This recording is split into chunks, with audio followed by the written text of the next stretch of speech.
Alright, I think we're live. I think we're live. Let's go!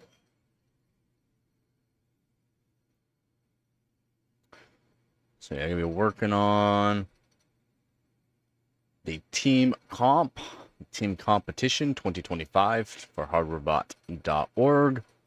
We are in first place. And yeah, we're gonna try to stay first place here.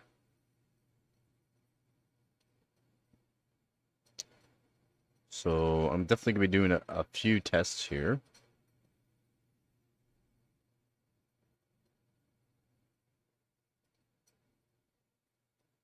Let's see if I can get 5.1 gigahertz working on the 3770K. That'd be nice.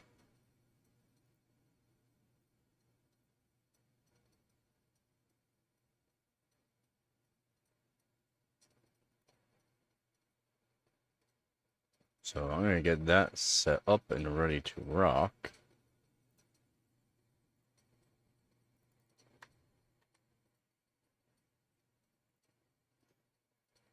Just setting up the chat here.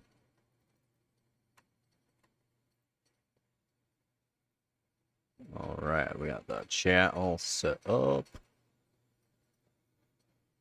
Should be good to go. Just give me a minute here and I will, yeah, get the system set up.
It's profile 4, right?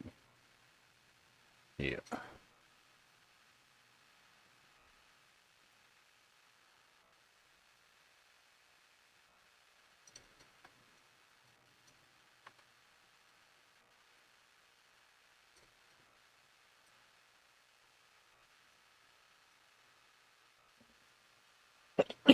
Oh, excuse me. Make sure we got some swizzle. Alright, we got our swizzle.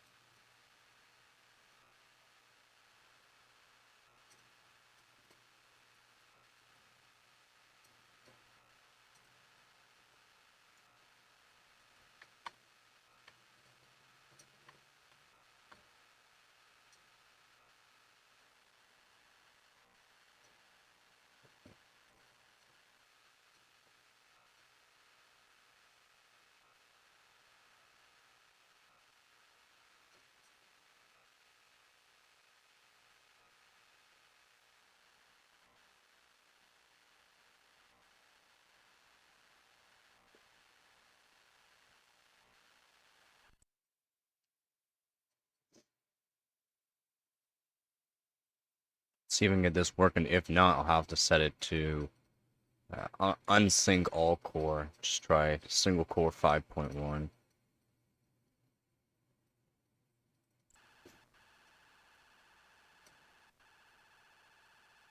so this is 5.1. Again, it's very rare to get 3770Ks, 5 gigahertz and above, just on water, not chilled at all.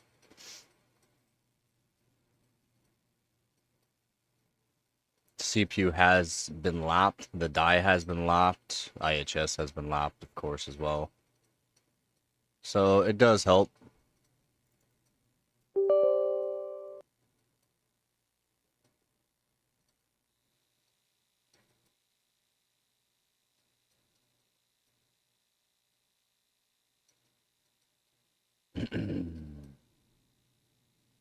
And we're going to do submit R23.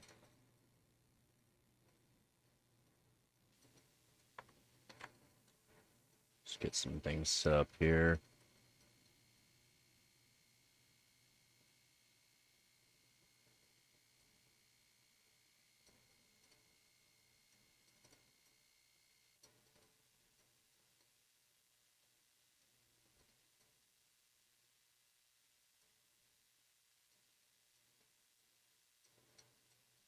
Now, this does take a while, so if anyone has questions, please let me know. If you just want to say hi, say hi. Don't forget to like the live stream. It does help out a lot.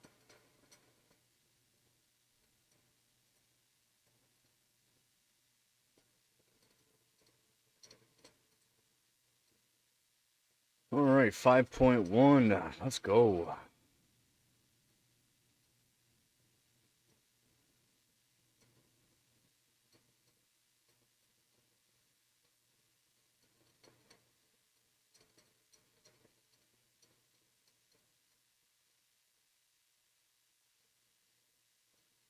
Awesome.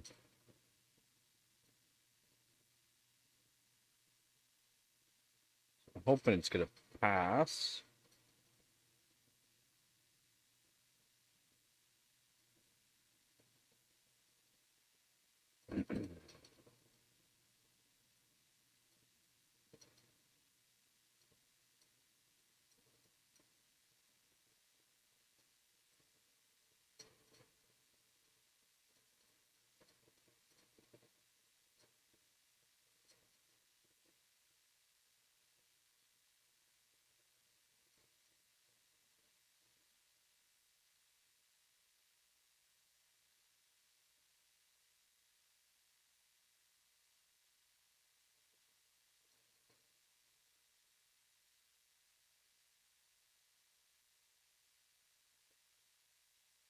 So far, so good. So far, so good.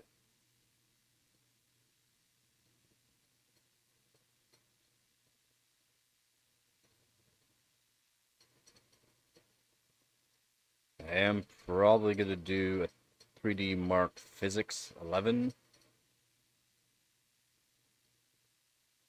3D Mark 11 Physics. I gotta do that all core. And hopefully it'll be decent. And try to do 5 gigahertz all core.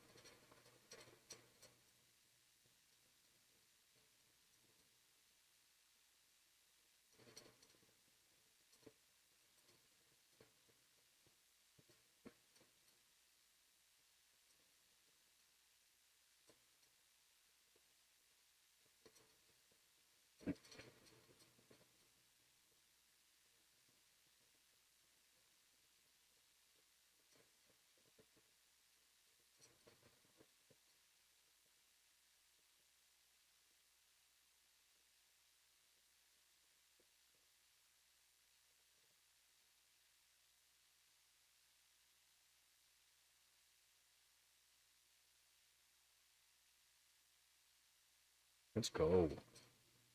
Looking pretty good. It does take a while, like I said, for single core tests, but it's gotta be done.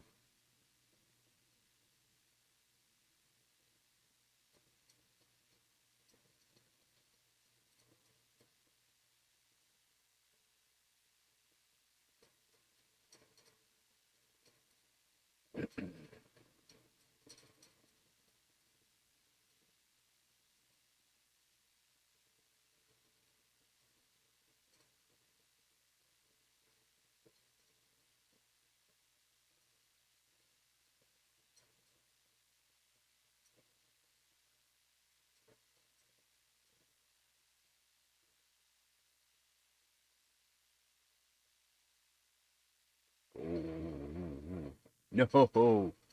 No.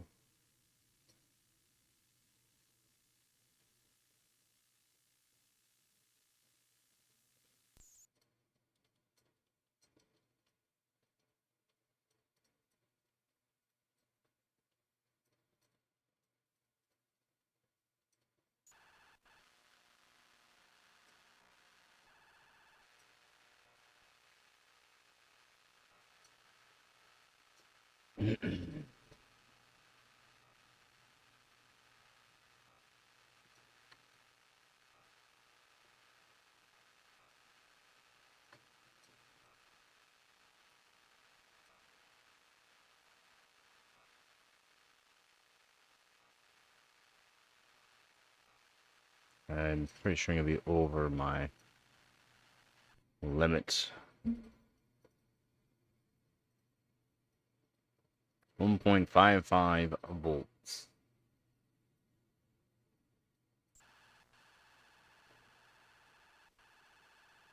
Nope, okay.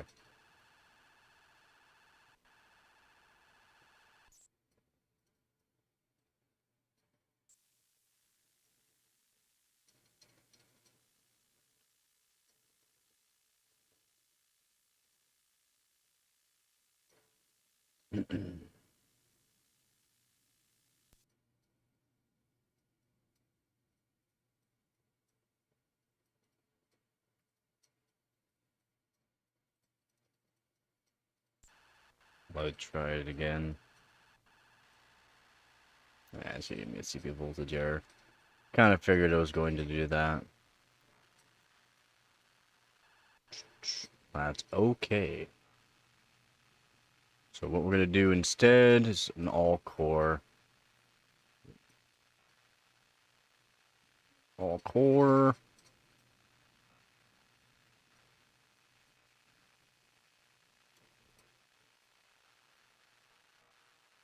5 gigahertz.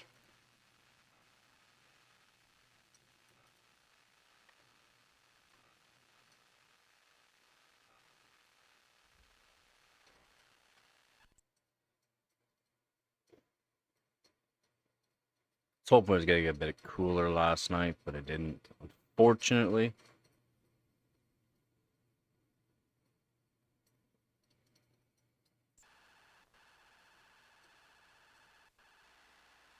What? Give me a voltage error. Still? 5.3?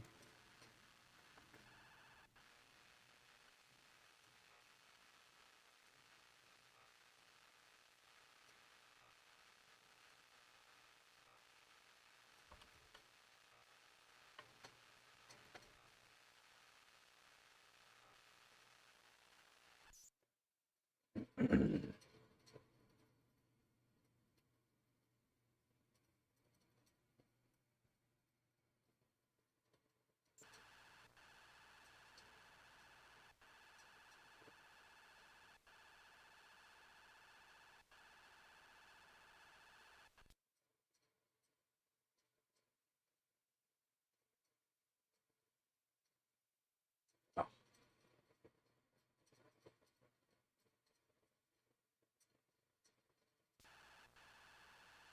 try one more time here. Nah. CPU voltage error.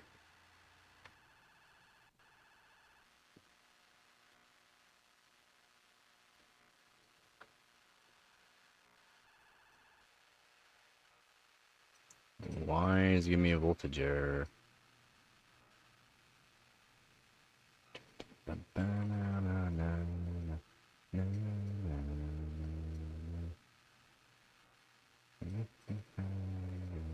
Don't say maybe. Just continue through baby like you.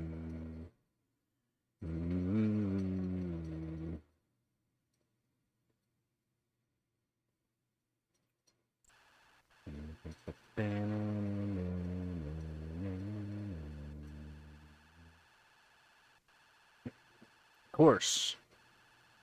Please wait. I don't want to wait.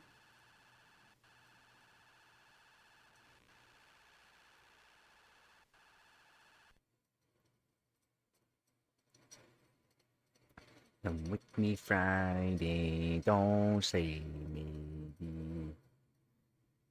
I'm just a teenage dirtbag baby like you.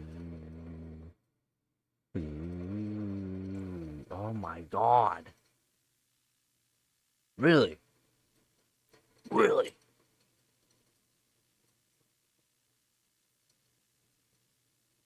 Said I get two tickets to Ireland.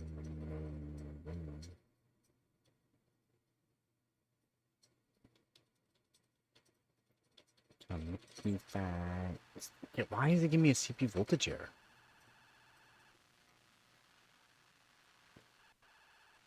This motherboard is very temperamental sometimes, and it's very annoying. Meet me Friday, don't say maybe.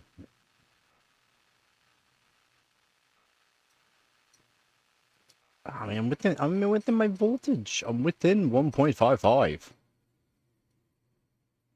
This motherboard's odd. It has a CPU and RAM voltage max. There's no way around it, unfortunately. Come with me Friday, don't say maybe.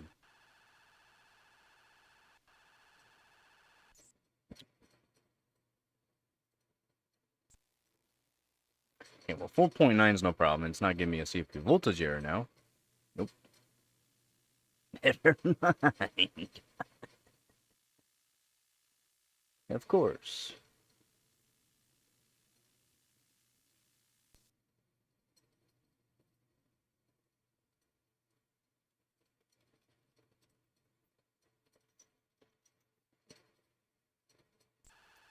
I'm just a teenager, bad baby like you. It's 1.525.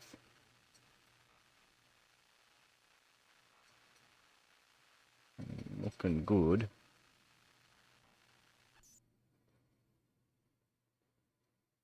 Come with me Friday, don't say maybe.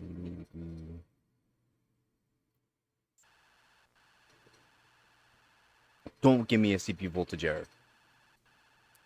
Windows, please, stop. God. God. God, Windows. Why you do this to me? Come with me Friday, don't say maybe. I'm just a teenage dirtbag baby like you. Oh my god. Why didn't you give me a voltage? I should be able to do 1.3 or... Yeah, I should be able to do 1.3.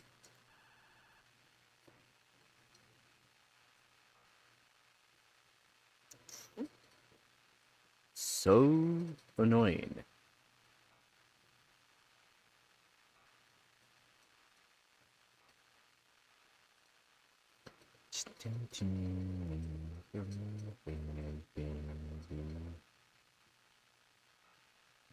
Actually, I should enable those. Ba-na-na-na. Temps look fine. Oop.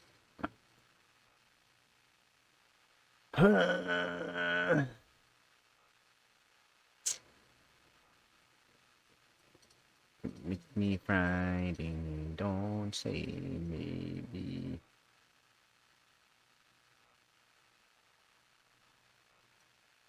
I don't think 4.8's gonna really do anything for the competition, to be honest. I need to have a little bit chillier.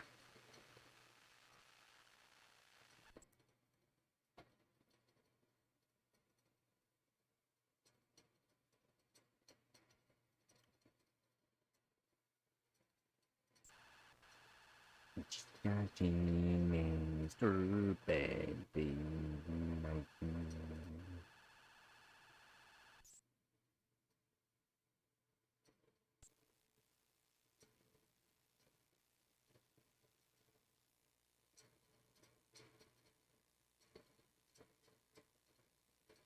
I run a physics.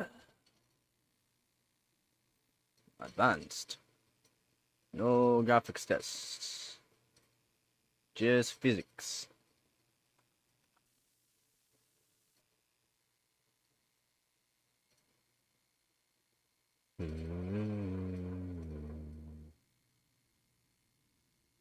Just a teenager, baby. Come with me Friday, don't say maybe.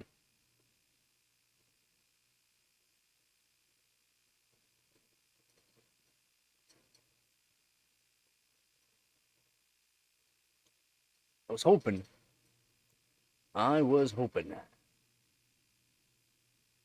My hope and prayer did not work.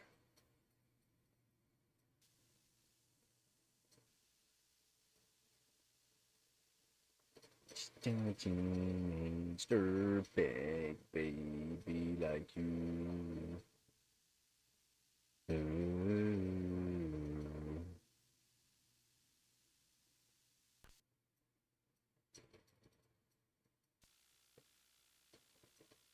That's fine.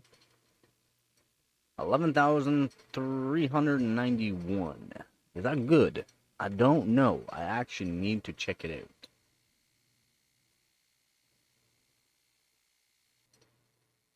Come with me Friday, don't say maybe. I gotta put some Wi-Fi up.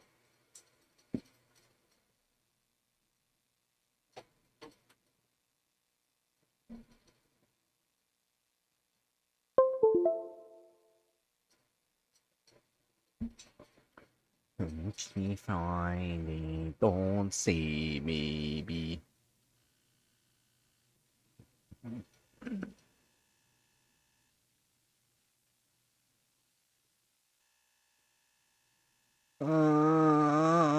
Let's go here. Not rules. I want competition. I think that was for Intel CPU. I could be wrong. Yes.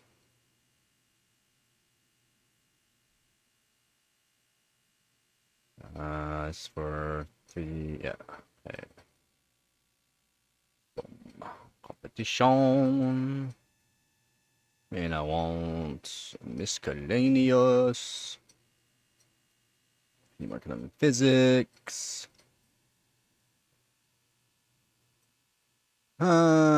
Okay.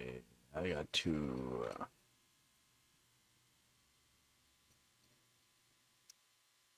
Warp 9.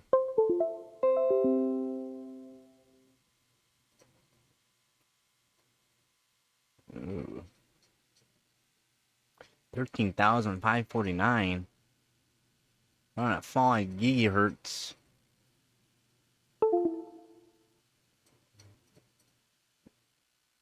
On at 5 gigahertz. Holy moly, his RAM he's just cranking it. He's able to get good voltages. I'm not able to get good voltages, unfortunately.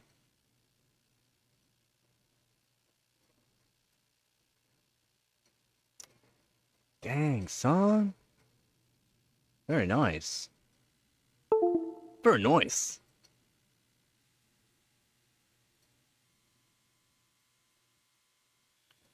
Now, Y Cruncher.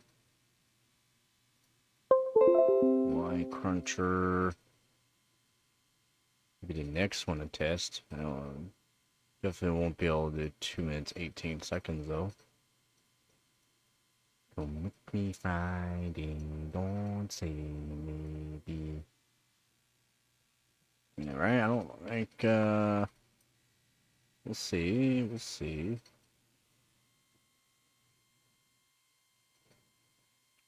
Y Cruncher.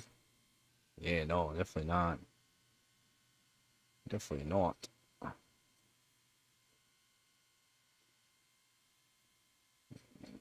Definitely not.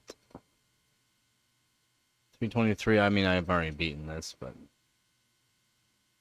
323 on that.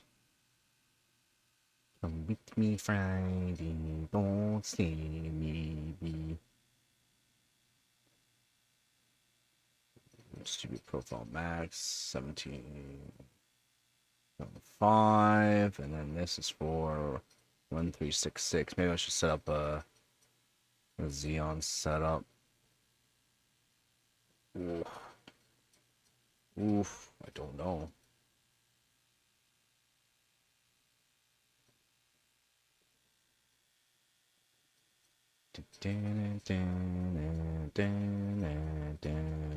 It's Eugene Heaven. 2, 4, and 500 series. Fortunately, I don't have them.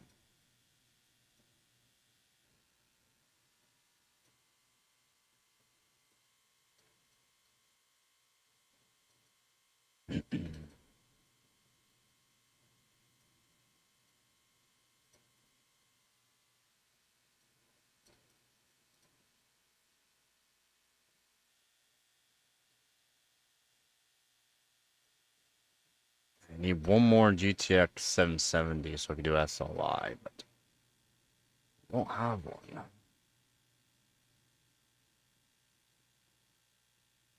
Just a teenage dirtbag baby like you. Bum, bum, bum, bum. That sucks. That sucks. I wish I can chill my loop right now, but I can't. Be able to do some 5 and 5.1, maybe even 5.2 gigahertz runs, but I can't chill my loop.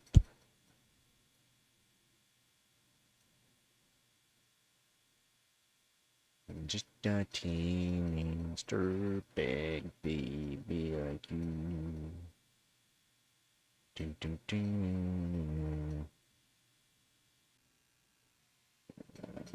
What can I do? I can do memory. I can do technically memory. To do a 3. This is for Geekbench 3. I could try out some Geekbench 3. I could do some Geekbench 3.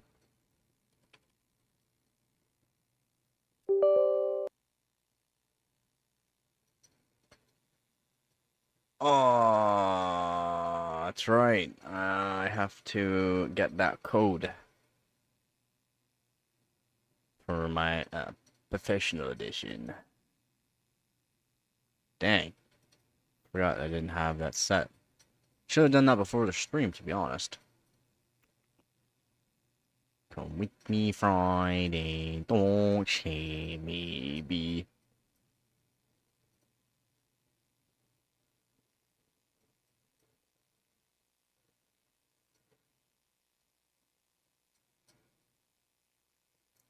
Yeah, I'm only at 4.8 right now, so not great.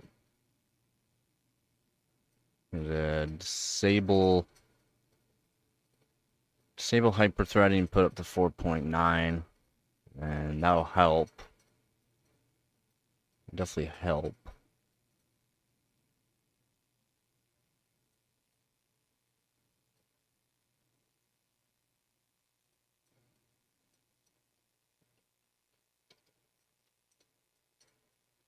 What can I do the RAM more?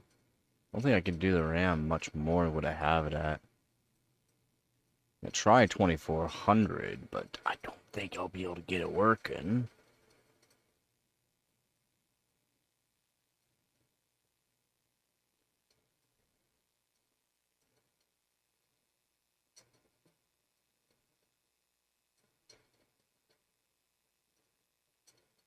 Really? Did it? What?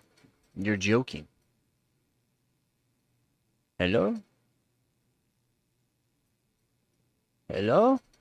Really? Okay. Alright. I was gonna say. You finished. With me Friday, don't shame me, be. What is taking its time? Just taking its sweet time. Hello? It's fine, I'll let it do its thing. I believe in you. Hello? There we go. Now we gotta scroll down to the memory performance. Ooh, terrible. 5,206. I need to do something like 7,000. Multi-core performance is terrible. Come with me Friday, don't say baby. Dun, dun, dun, dun, dun. Model 58, stepping 9. I'm not sure how this thing even works that good.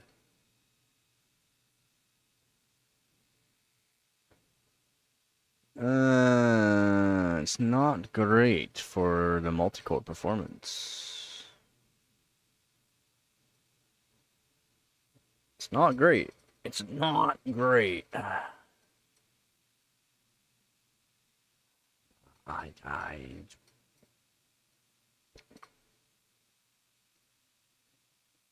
wonder if I can get 2,400 working. We'll see. Might be able to get 2,400 working. We'll find out. Tune in next time on How I Met Your Mom.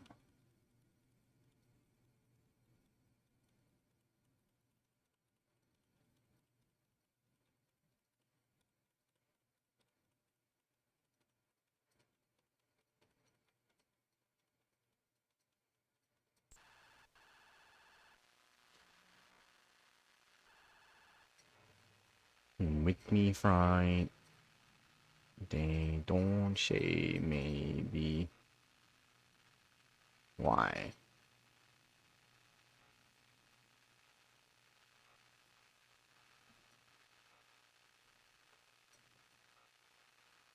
Wait, now it's gotta do 4-9.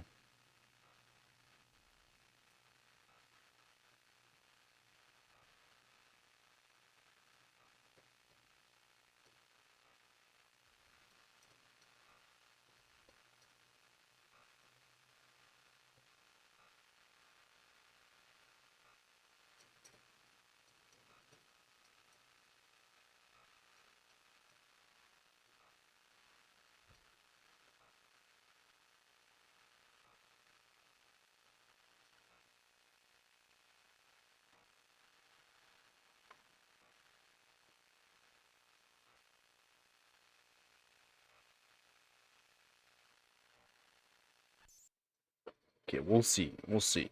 This 2,400 is a good work. If it does, I'm kind of happy about that.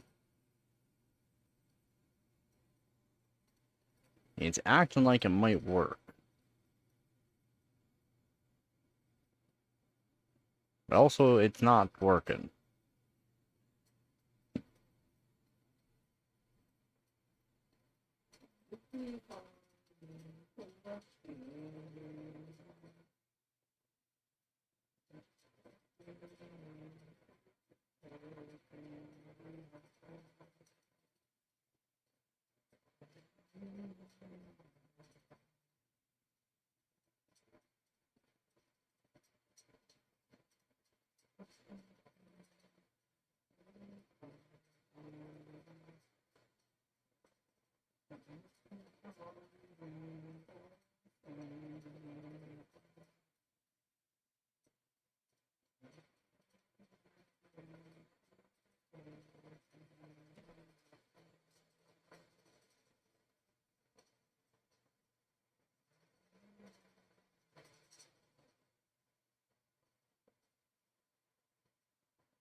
I really crashed it. It was like, no, I don't.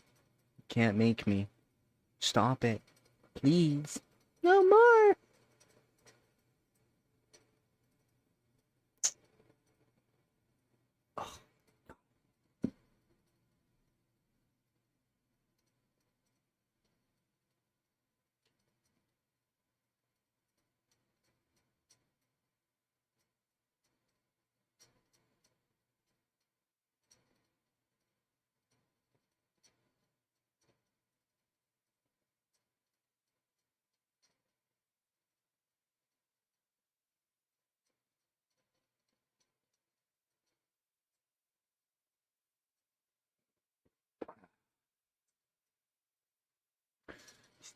Teenager, big baby like you.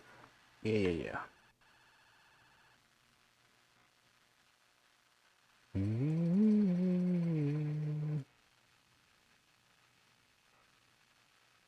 2400 is just not gonna work.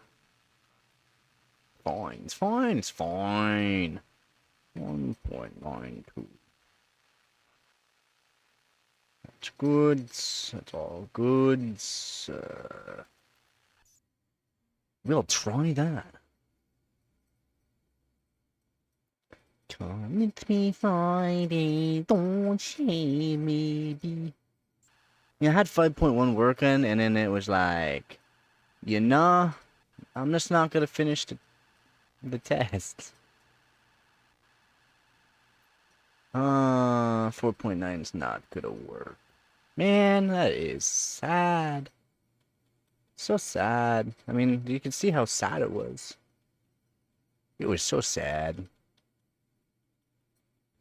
Just a teenager, big baby like you. Ooh, ooh, ooh. Alright, 4.8. Back. Try a 101. We'll shave an exit. We'll try this. If this doesn't work, well,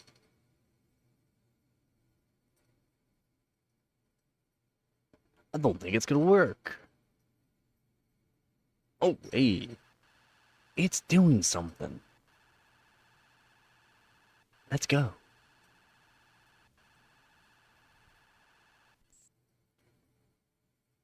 Mr. Mr. Big Baby like you.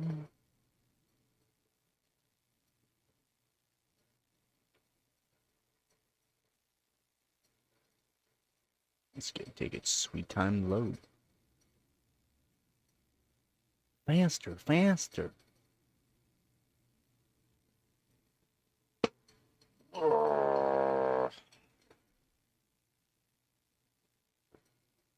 Faster, faster.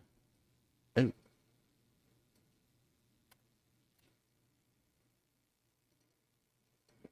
I'm not sure what it was trying to load.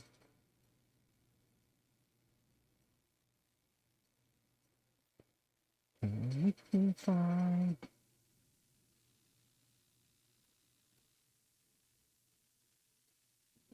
Are you okay? Do you need a hug? Did it break you? It's on. It's on. I have.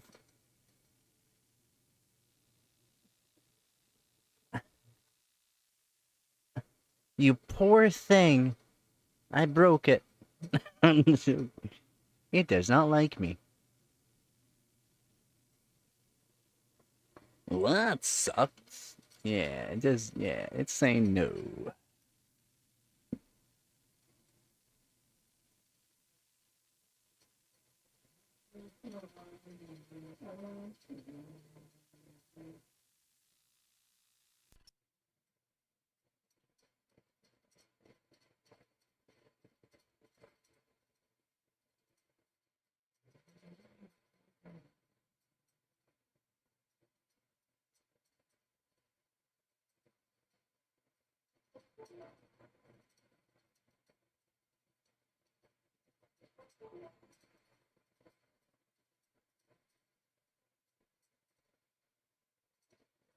Come with me Friday, don't say maybe.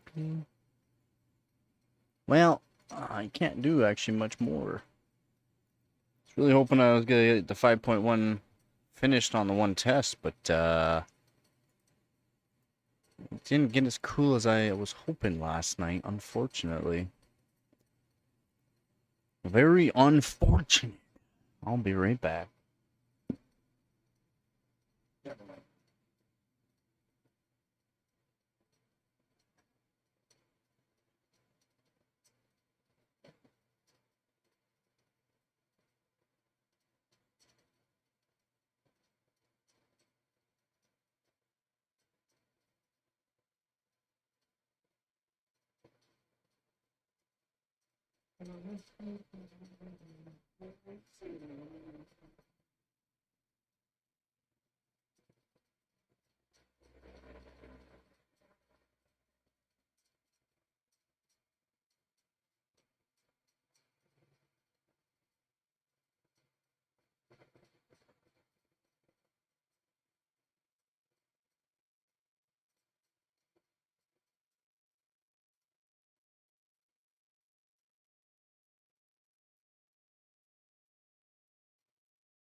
It's Friday, don't shame me. Maybe no coffee. Yeah, I gotta think of what. I need to do here.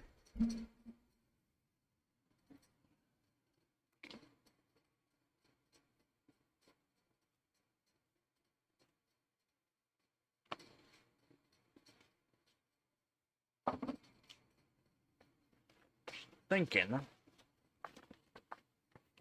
real good.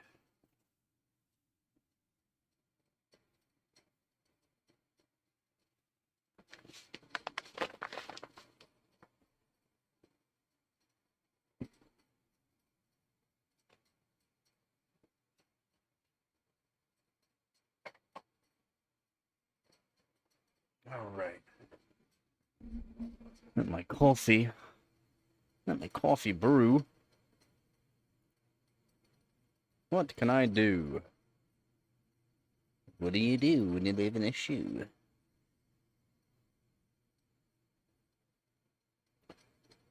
Makes me Friday, don't see me. Could set up another system. Could set up my LJ1366. I could. See how far I can push the 5667. I could do that. Guys. I could. 8667, I need to work on it too anyways. I don't have a whole lot of scores for my own, so that'll be something I can do. Push the living schnon out of a 5667. I'll have to just reset the whole system though, so it'll take me a minute. So I'm gonna make a coffee. Just sit back, relax for a minute, and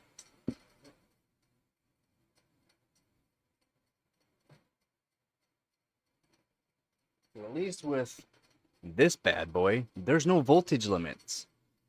If I want, I can put as much volts as I want.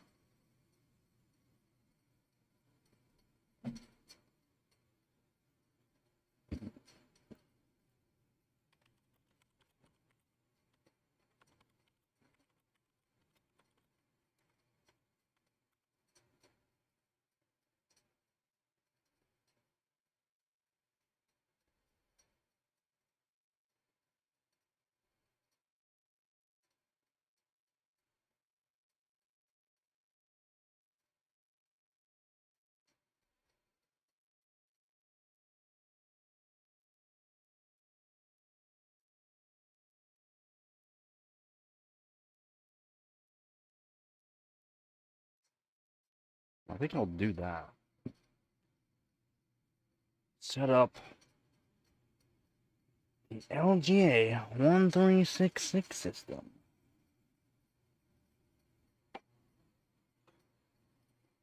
Come with me Friday, don't say maybe. 'Cause I'm just a teenage dirtbag baby like you. Alright.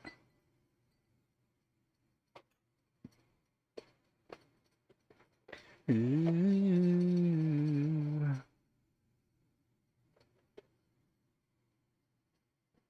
It's me Friday, don't say maybe.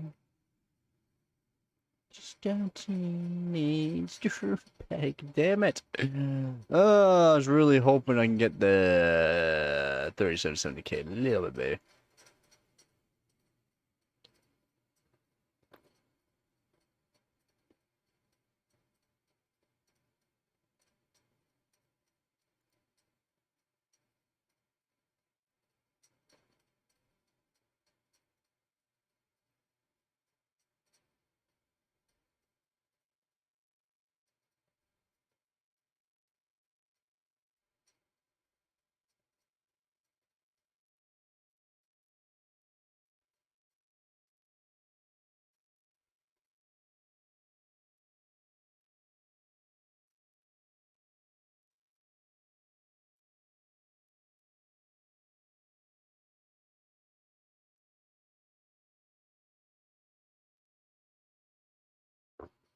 Mm.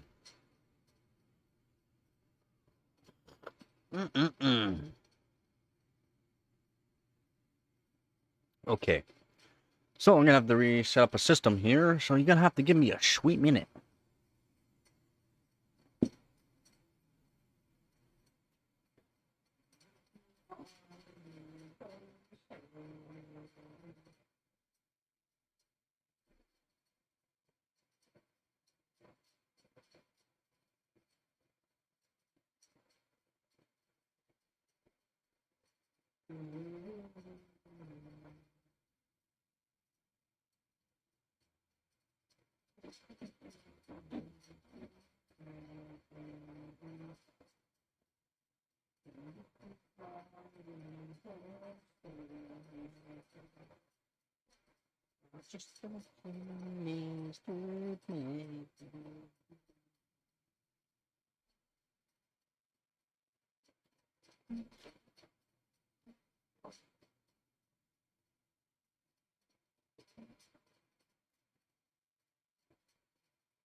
Oh, hello.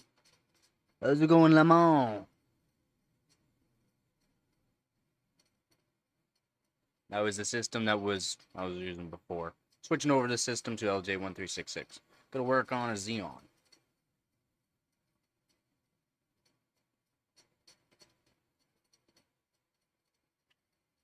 This is a Z77 Sabertooth with a 3770K. I had it up to 5.1 gigahertz, but I can't get any more really out of it right now. It's just too warm. To get 5.1 gigahertz out of it, you got to have a really good CPU. So, showcasing it.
5667.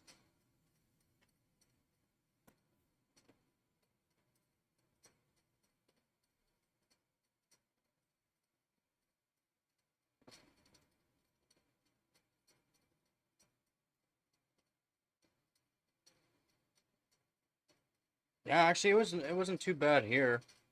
It's cooler.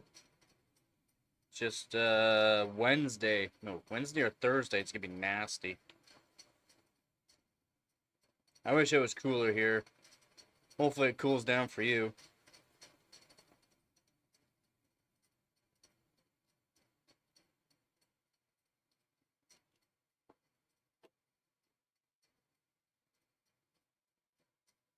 Uh, 5650, 6 core, 12 thread. It's a pretty good sample.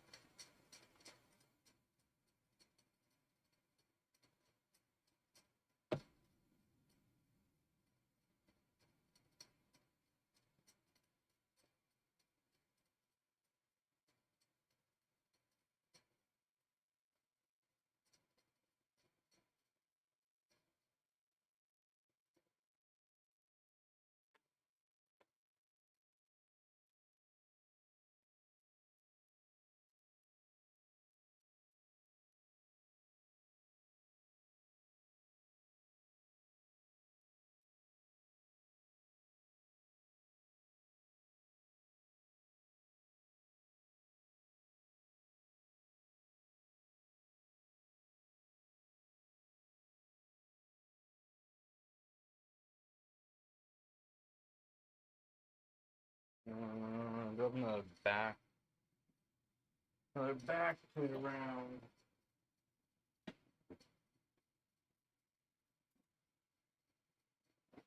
It'll do, donkey. It'll do. Maybe. Maybe.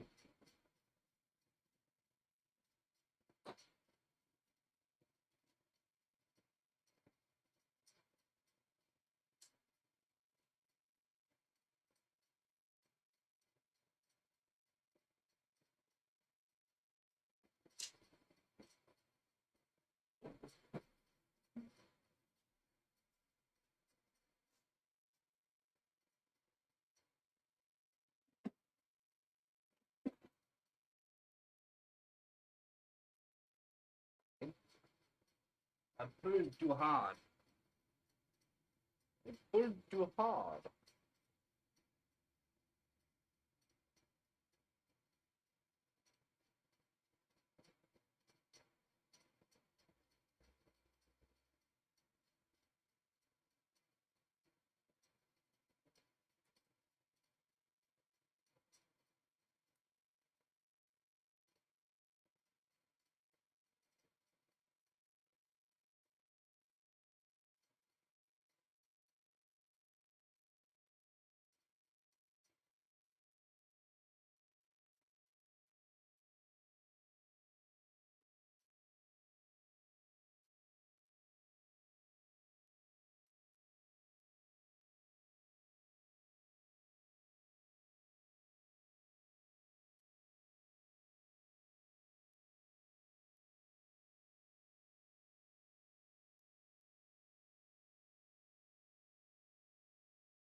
Pulled it out of parts.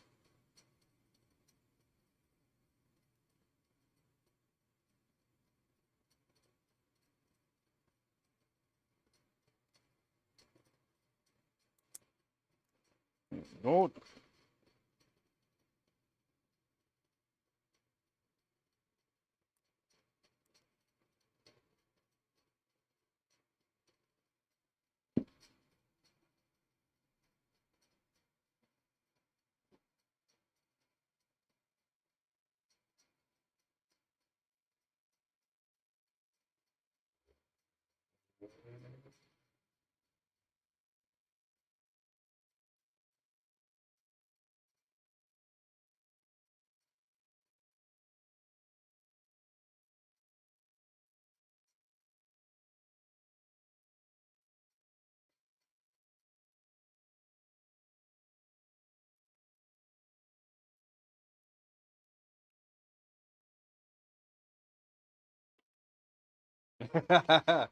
Hopefully it cools down for you, Lemon. Hopefully it cools down for you.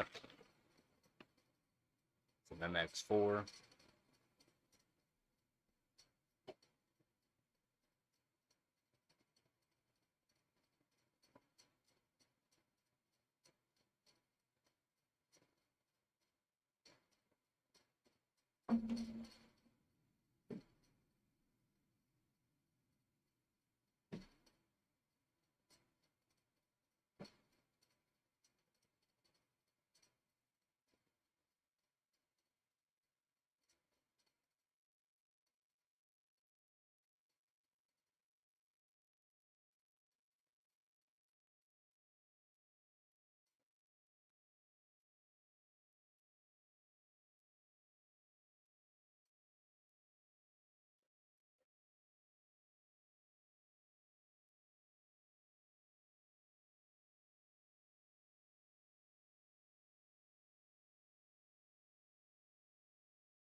Come here and give me a minute.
My bad. I'm setting up a new system, so I'm almost done.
Me find it, don't say maybe.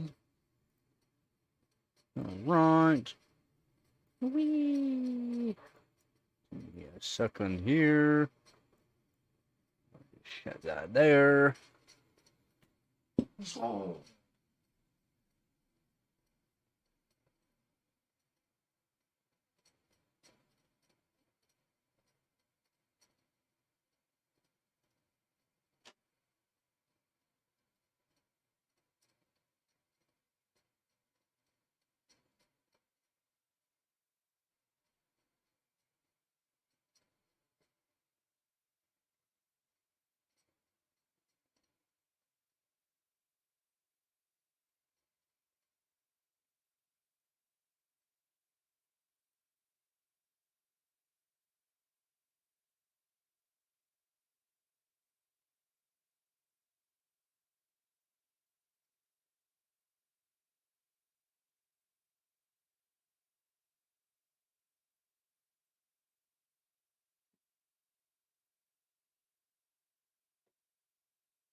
My bad. That's set up.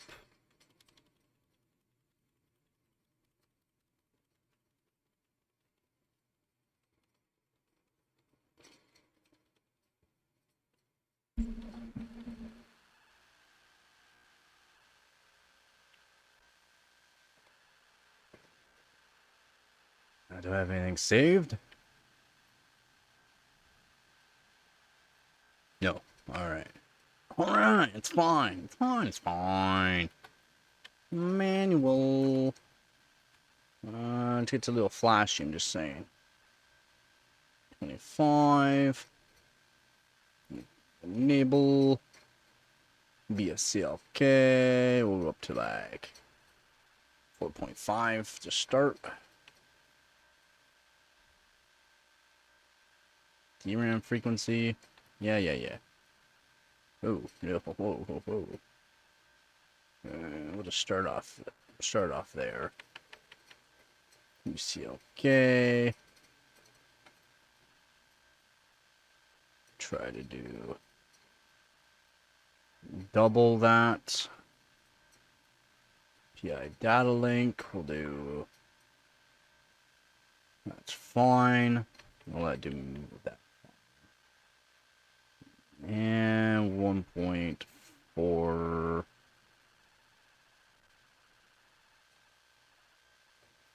2.5 should be 1.9 is fine.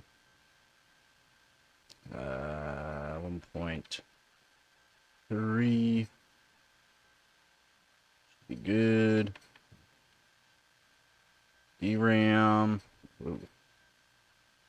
We want to crank this to the max. 2 volts at least.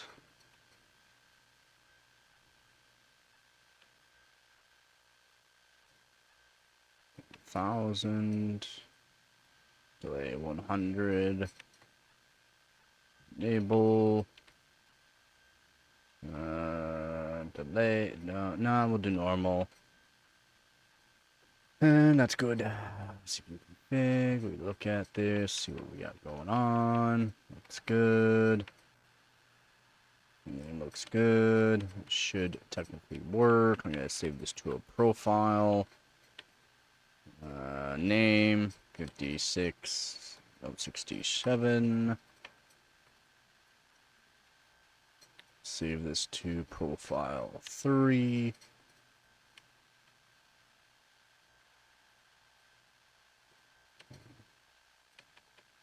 There we go.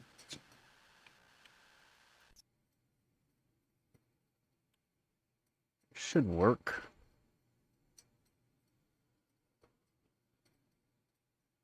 If anything, I have to up the CPU voltage a bit.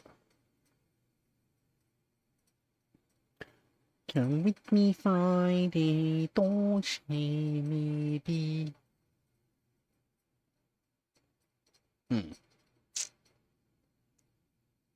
Should be pretty good there.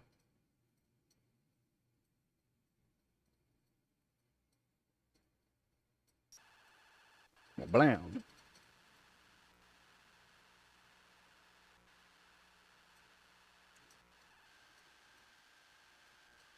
Yeah, whatever. I don't know why it gives me a CPU fan error. No clue why.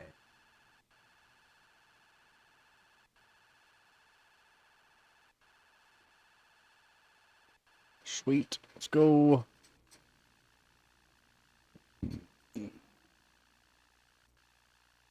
Won't be green here in a second. Just needs to load the driver.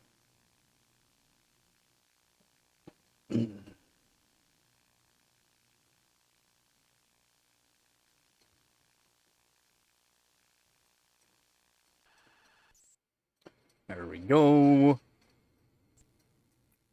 I'm just gonna check because I have to make sure I'm running the right test.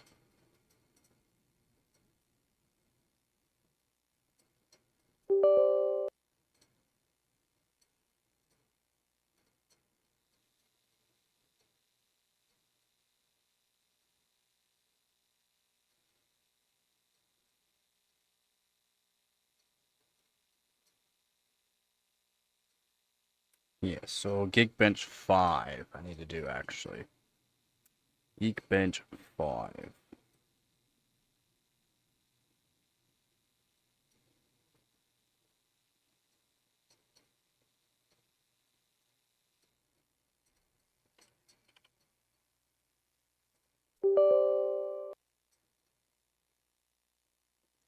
Geekbench 5 multi. Later, which one's that put?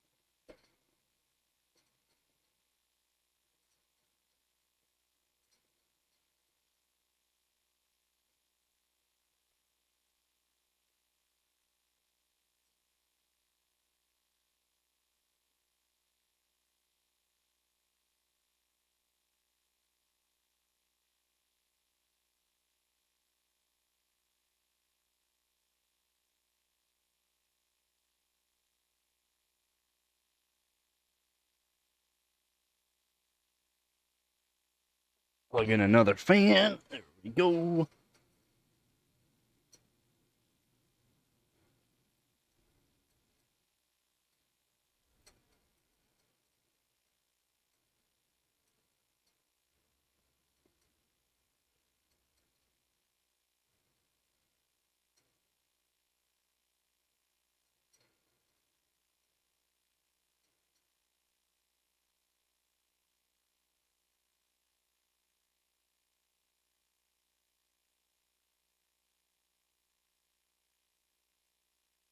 What score do I have to get though? I should have checked. Over 3,000.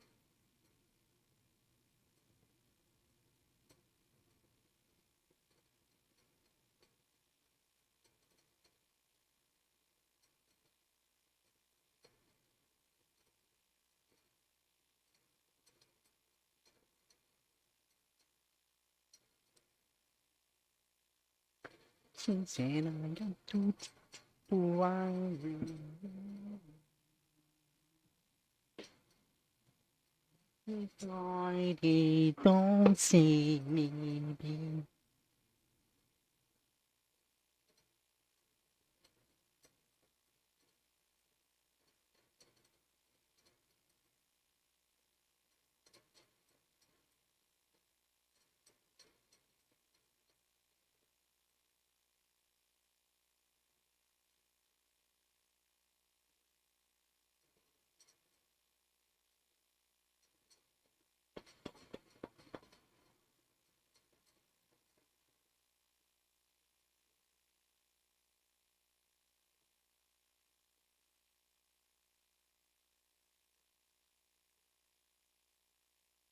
It's doing it. Well, I'm only at 4.5. I gotta go up. For sure have to go up.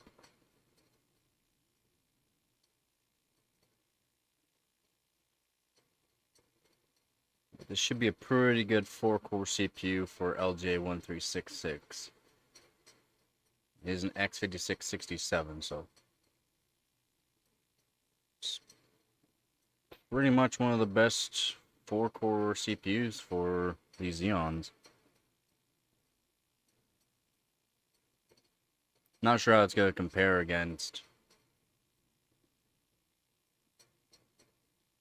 like an i7-9950. I think is another 4-core.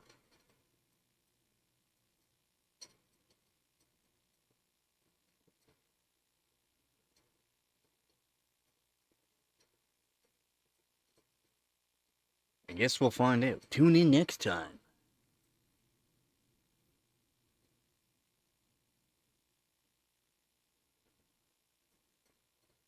It's doing it.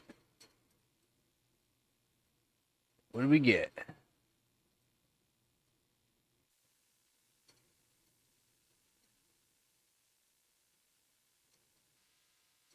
Oh, terrible.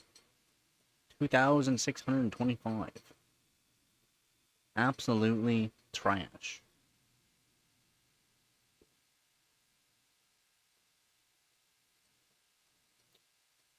Oof, that is that's rough. That's not good.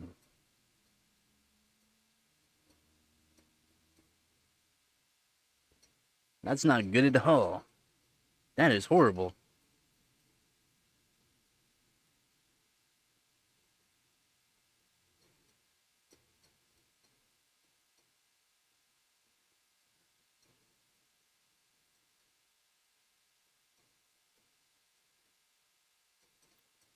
That's not good at all.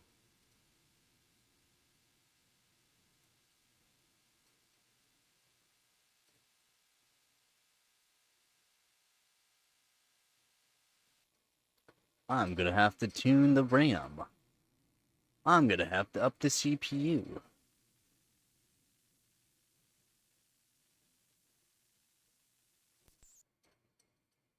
So maybe I'll just up the CPU right now. See what I can get. Like my mama always said, life was like a box of chocolate. Am I not doing AM5 DDR5? Because I don't have AM5 DDR5. And the guys on my team have that covered.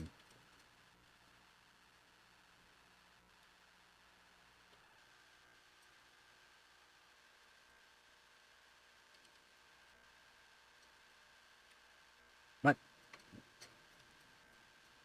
No keyboard detected. What do you mean? What do you mean?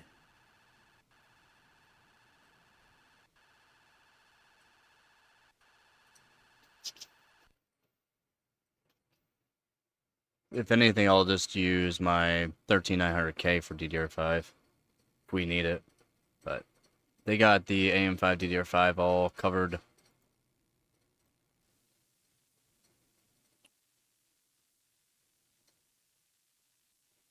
I don't need to worry about it. Plus, they'll probably be on LN2.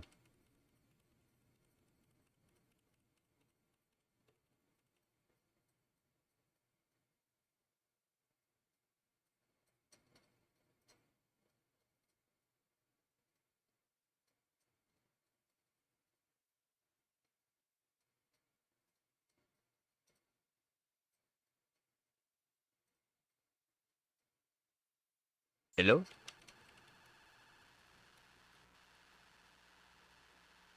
Overclocking. I do overclocking, PC leaks. It's all about PC hardware. No keyboard detected.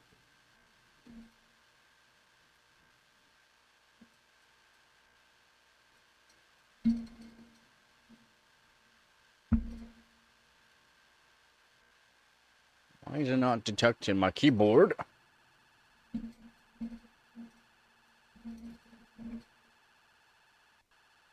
Yeah, PC hardware. I am an overclocker in Canada. And yeah, I do overclocking on a whole bunch of different systems. PC hardware leaks, benchmarks, that kind of stuff. She said I got to little Iron Maiden, baby. Come with me Friday, don't say maybe.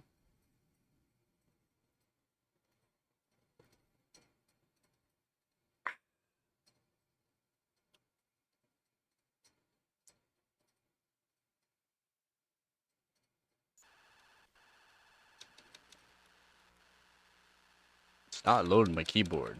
Why?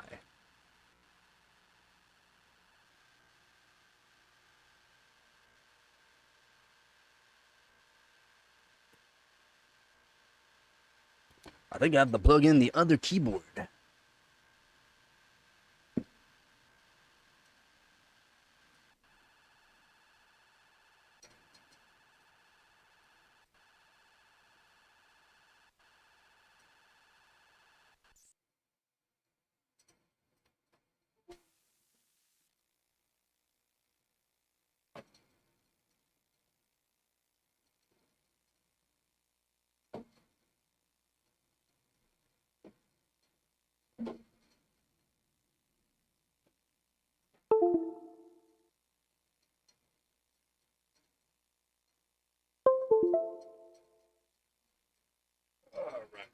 another keyboard.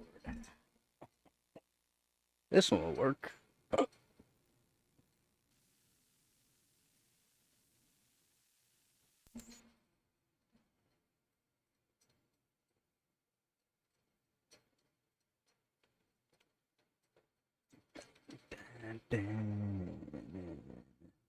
This one should work.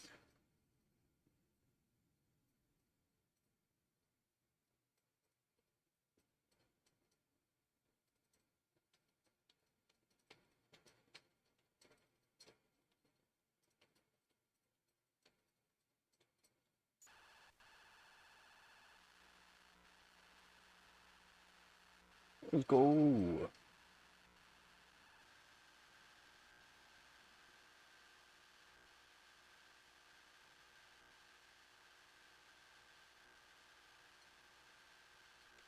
F1!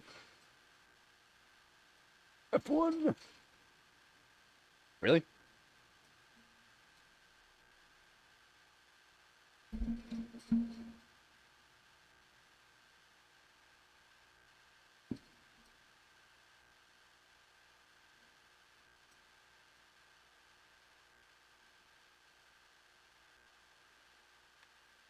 Hey!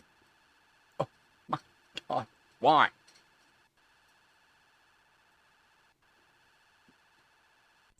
Yeah.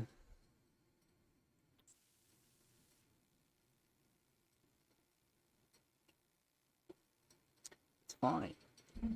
It's fine. Just one more restart. I mean, why not? Why not?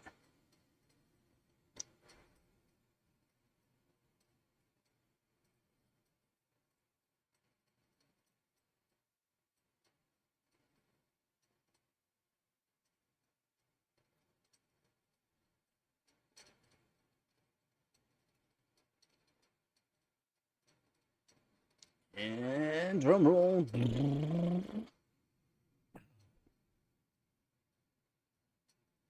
I said drum roll. Thank you.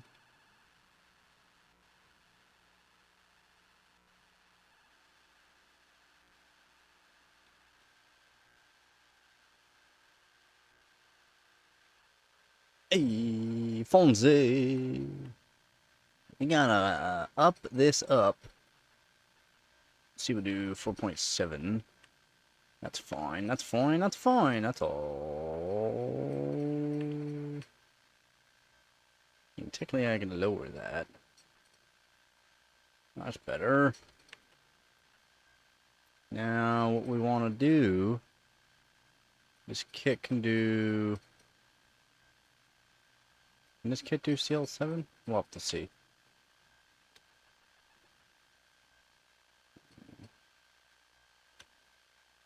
Actually, no. Yeah, let's do CL9 for now. Let's do 1.475. Why not? It's fine. KPI 1.3. We'll just actually up that. 1.35. And 2.1 volts on the RAM. Then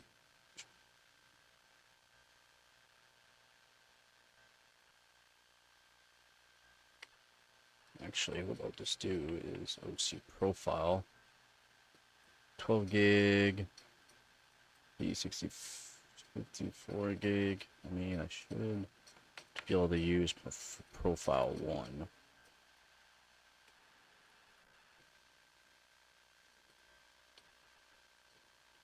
That's a little high. That's a little high. Oh. 18. 1868 looks good. Voltage up to 1.475. PLL looks good. Looks good. Looks good. What's my timing? So 7, 10, 10, 12, 4, 32, 4, 4.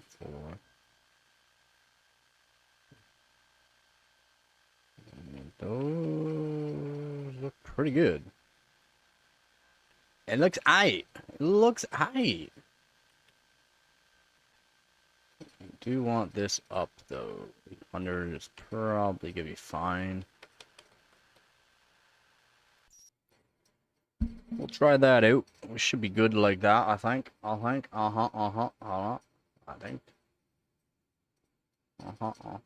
Dodged away. I like it. Dodged away. I like it. I think.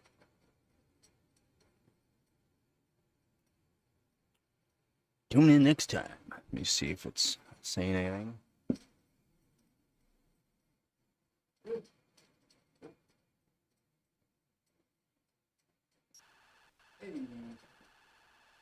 Hey, Fonzie.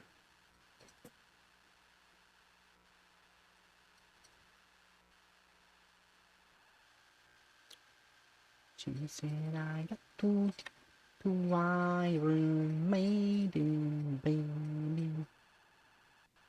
Come with me Friday, don't say maybe.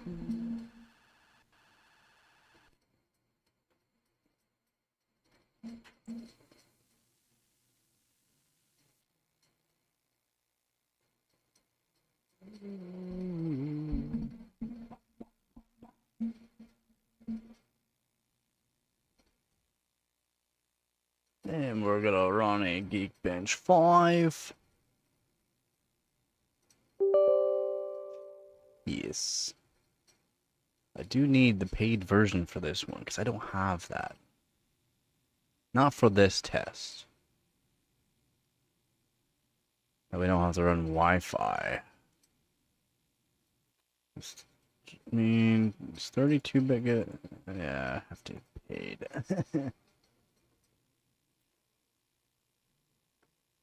I mean, if it's around 3,000, I'd actually be pretty happy. Still not what I have to technically beat for right now. I don't even technically have to beat this, but just having a higher score for a team is better.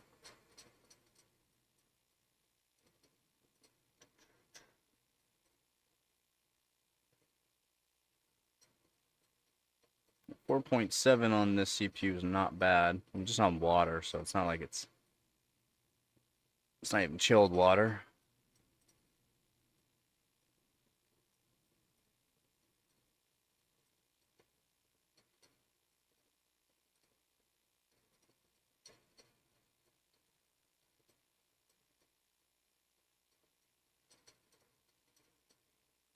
So all in all, 4.7 is pretty good.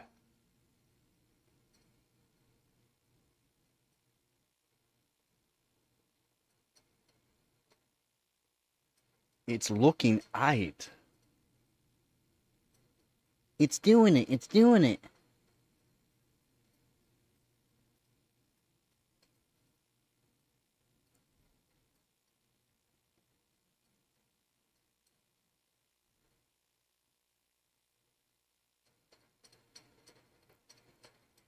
I actually have to set the time and date. Those are wrong. Oh.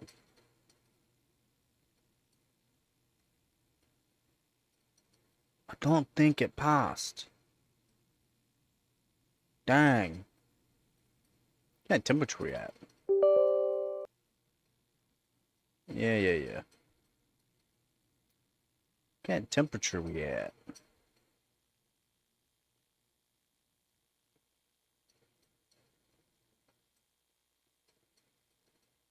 I mean, not bad.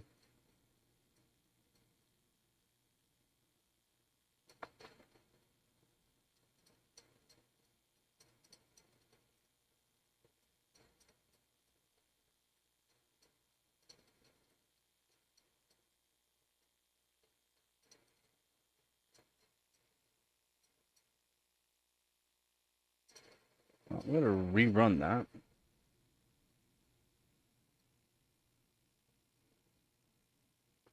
Rerun it and see what we get.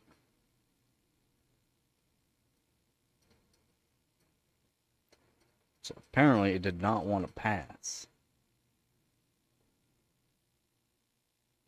Which means anything I have to up the voltage. I don't really want to up the voltage. I'm already at 1.47 volts. And since I'm not even chilled, I don't really want to push it too far.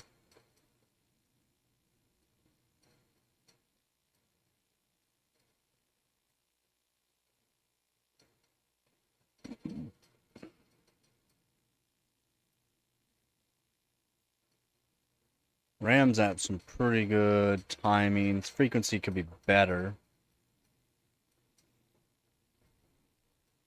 I mean, could be better.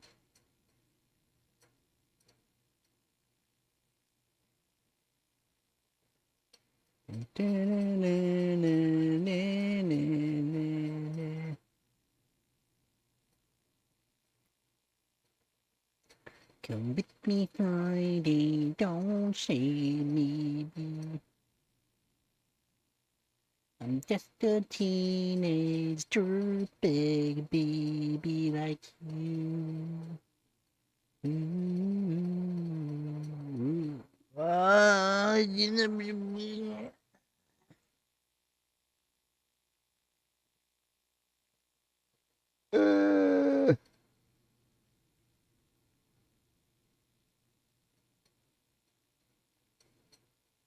Now I kind of see how hot it's getting. That's why it's not liking this.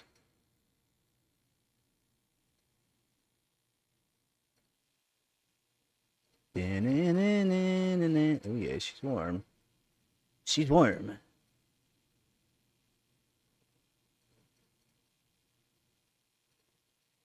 Run it again. We'll see what temp we are hitting.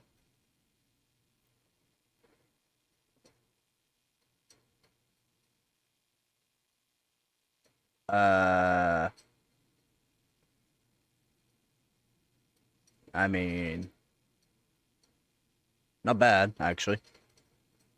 Core 3 58C. That's not bad. Let's see what test it's crashing at, what the temp's at. Maybe I could up the voltage a bit. Temps aren't bad. Temps are not bad. Core 0 is so much cooler, though. I should probably delid it. I should probably delid the CPU.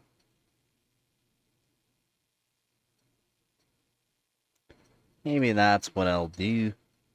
Delid the CPU.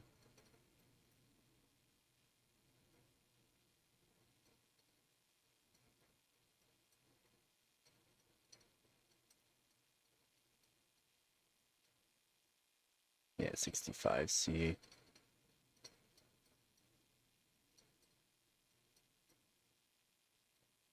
$69 on the one. 69 noise, but not noise for temperature-wise.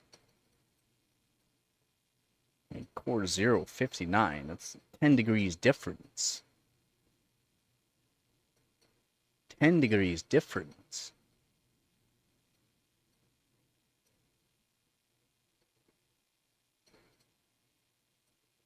It's passing it for some reason. Why is it passing it now?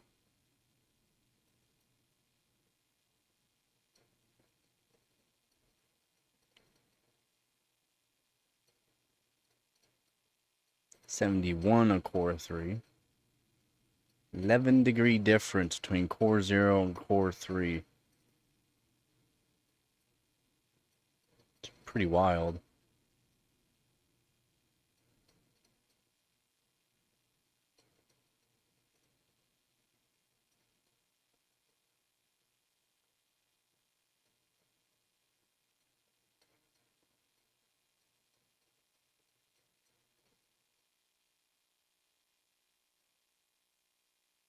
A 10-degree difference. That's not good.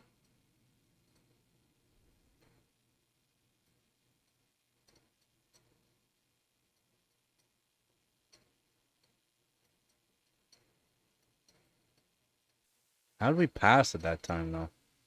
Almost 3,000, like I thought. Okay.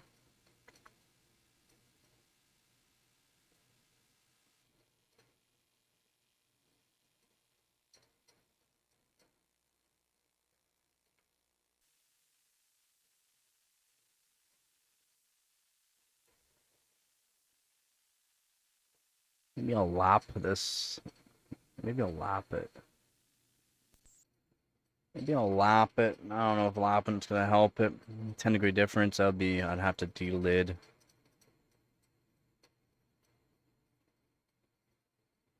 I technically have to delid to get that delta temp to even it out. I don't want to delid it because I want to put it on LN2 eventually.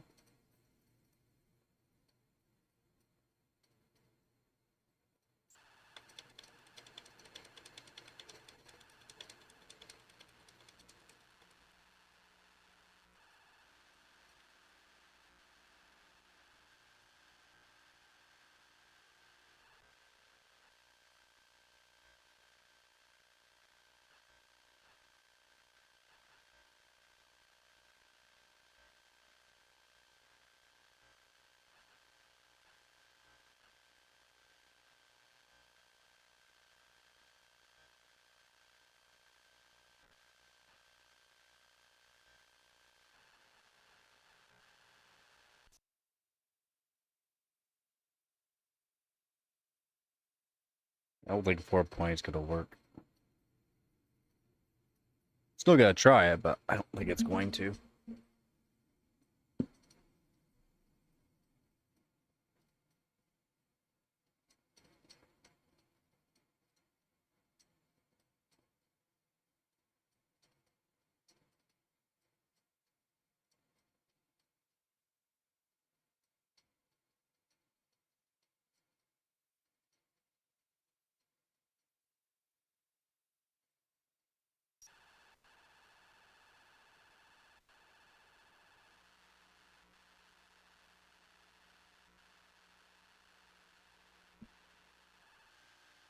It's 4.8 is turning on. We are loading into Windows. Are we gonna crash instantly though? That's the next question.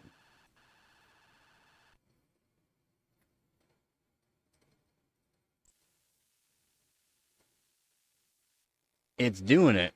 It's doing something. 4.8.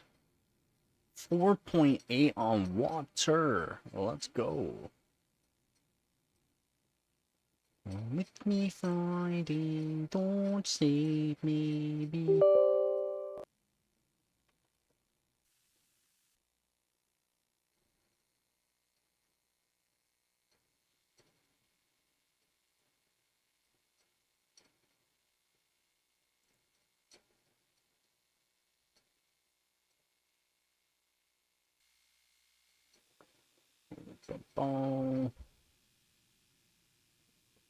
I don't know. We'll see if it does, if it passes this. I don't think it's going to, though. I could be wrong, but I think it's gonna pass. I haven't worked on this CPU enough, so I'm not sure what I can get on ambient. I am just not sure what I can get.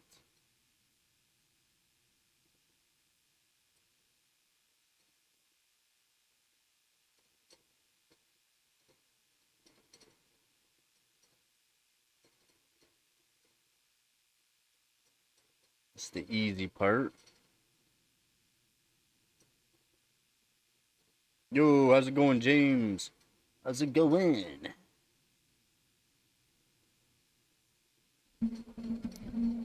How are you doing? Okay, we're starting to get into the harder parts, machine learning.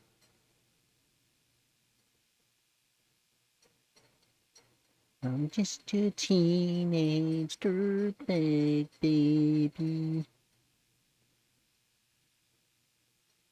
Come with me Friday, don't say maybe.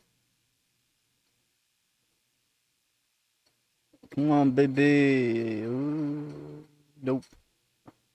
It said, no, not today. Not today.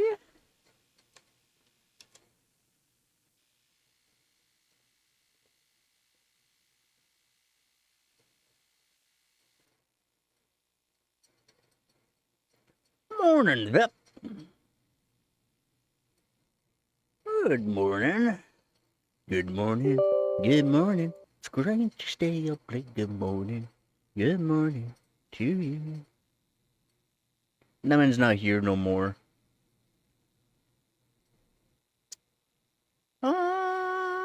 Swimba, da da shalalabash. Hee ha, hee ha.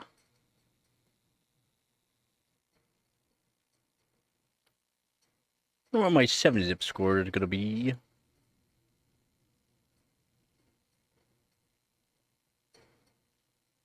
I think I said nope. Yeah, I called it. Yeah, 4.8 gigahertz on this CPU on water is pretty good. It's not like it's my X5650. Well, that thing is just a freaking beast.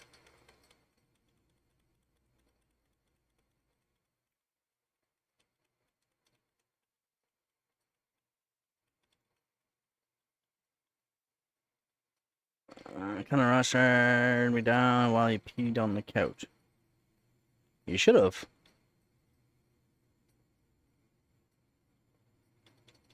You should have.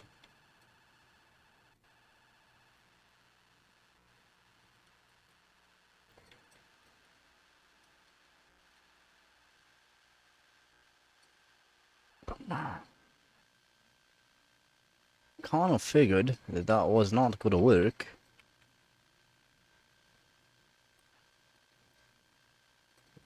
Point 4.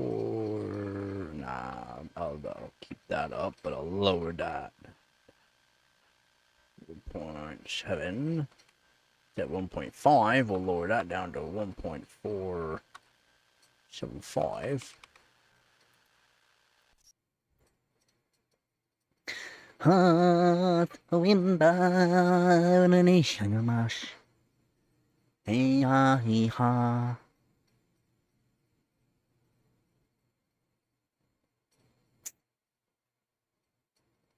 Huh. I really wish 4.8 worked there. I do. I really do. I would have been impressed.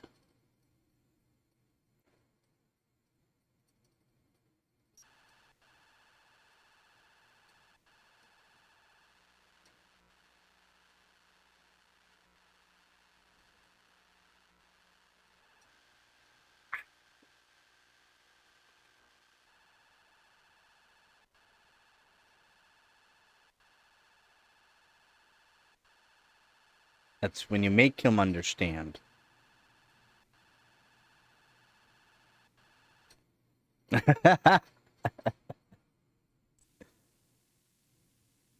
Still, he's over a year old now, right?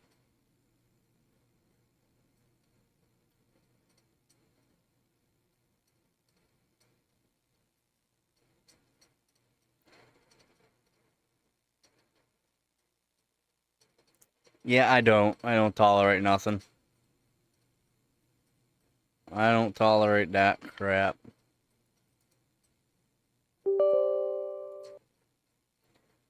We're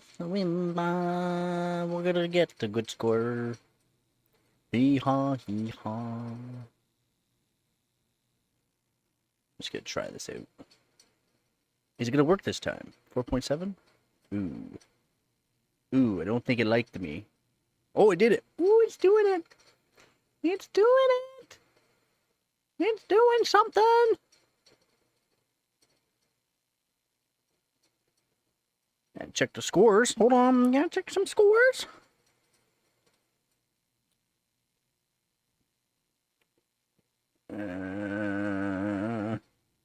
X5667.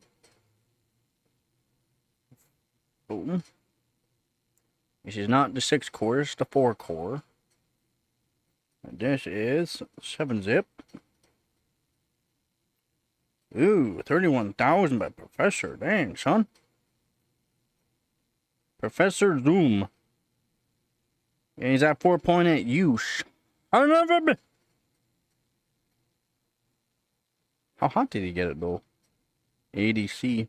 Warm. Well, I might be able to beat this. He was only at 14... 1500 megahertz. I might be able to beat him. Ah, we're so close.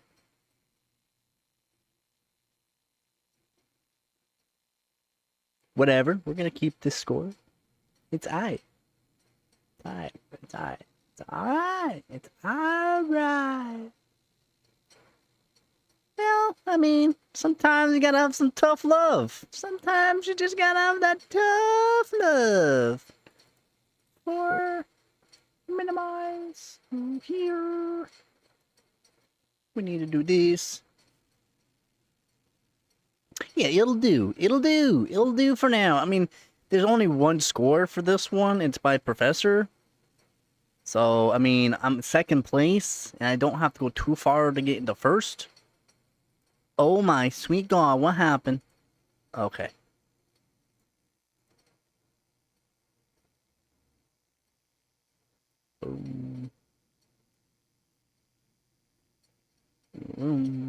I like to do this. I like to make things look real nice. Yeah, he probably does. Wait, what? There it is. I found it. Mainboard, memory, SPD. Not STD. SPD. We'll save that and we'll go click. Alright, so 7-zip looks good. Yes, too old.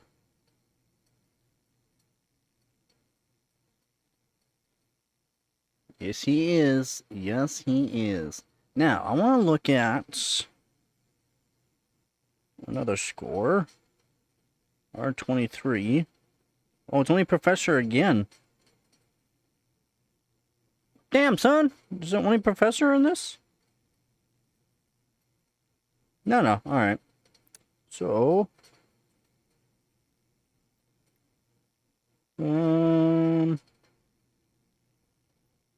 Apply fast, 14 seconds, 900 milliseconds. Apply fast. Although I should just put it to 2 core. Wait, try apply fast.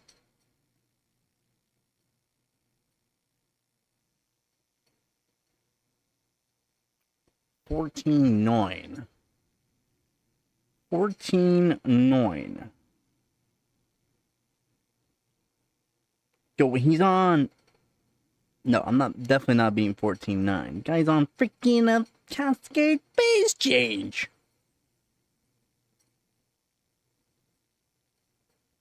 Damn, son, puts me in 6th place. No, puts me in 5th place. Puts me in 5th place. I mean, I absolutely crushed the guy that was at the same frequency as me. Absolutely crushed it. Yeah, it's only 5th place, though. No. I can beat that. Yeah, I've already done GTX 1080 Ti score, 13900K score, and then 3770K on 1 or 2 scores. This is a X5667 4-core Xeon. And yeah, this isn't really for the competition. It's for my own gains. For the competition, I can't beat what we already have right now. It's just too hot. I can't get stable at 4.8. If I can get stable at 4.8, I just don't want to up the voltage too much. CPUs that I have are pretty good bin, so I just don't want to go nuts with it. Alright, PY Prime. Do we have a... Nah, I mean, I can't really tell from PY Prime. Nah, we're not even gonna do PY Prime. Oh, R15.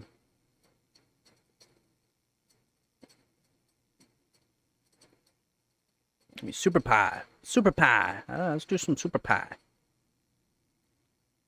Super Pi 1M. Go! We need to beat. We're definitely not gonna beat 7 seconds. Ooh. Oh God.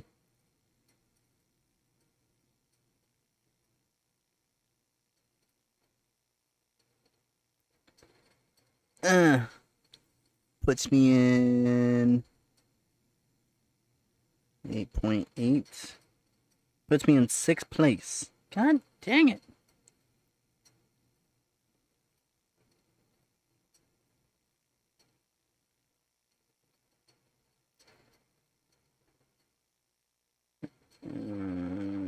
Puts me in 8th.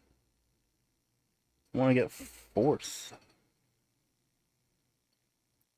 About Super Pi 32M. It's gonna take like 8 minutes. It's gonna take like 8 minutes.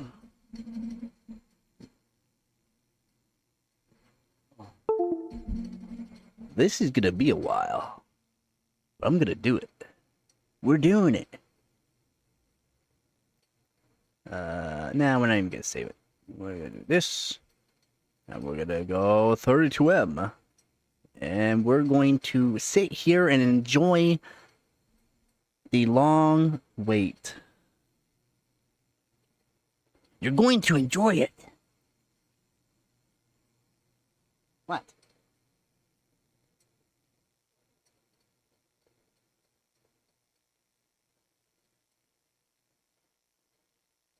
What do you want, Gabagoo? Don't forget to like the live stream, guys. It does help.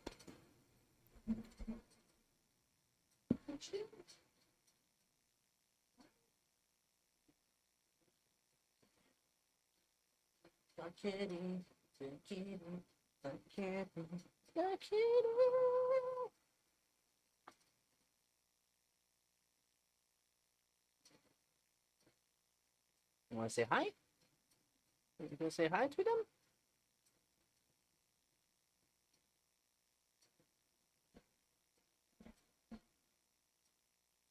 Look up. Look up. Don't look down. Look up.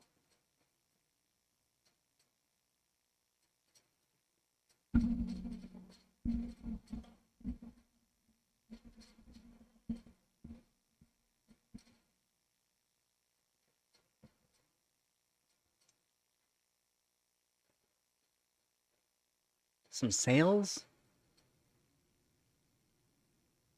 What are you selling? What are you selling? With me Friday.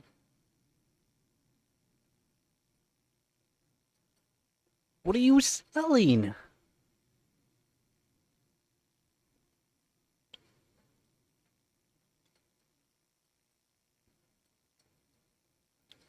Well, I hear you on that one. It's been a long time for me, actually. Unfortunate.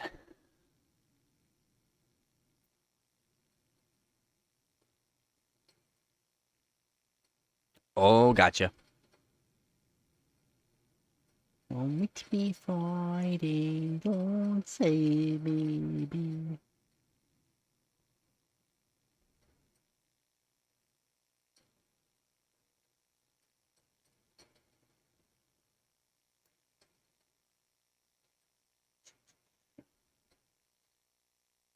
Just taking its sweet time.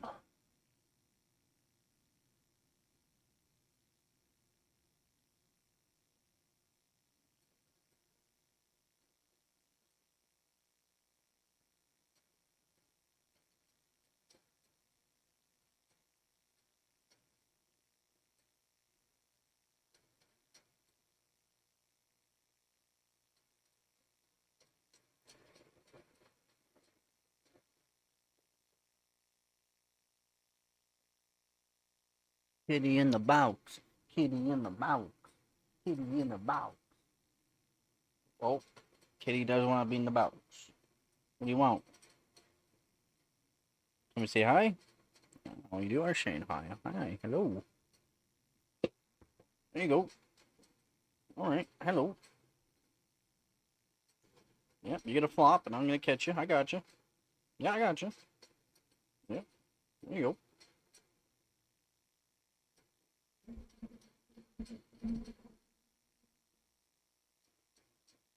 Oh, you move the mouse. I didn't want to do that. Oh, the kitty. She wanted to come say hi. She loves to jump up and then just flop down, and I have to catch her. Or if not, she'll fall right off. And she'll just keep doing it over. She doesn't mind falling. She'll just keep doing it until I catch her. Yeah, you will.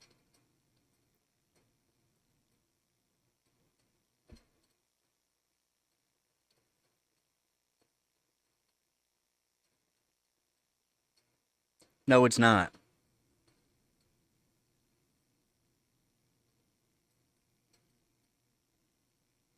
No, it's not. It's like a trust fall from a cat.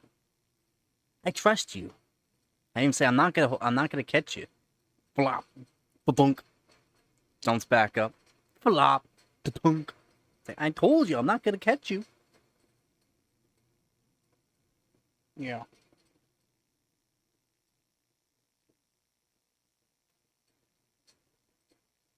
And she's like, I know eventually you will.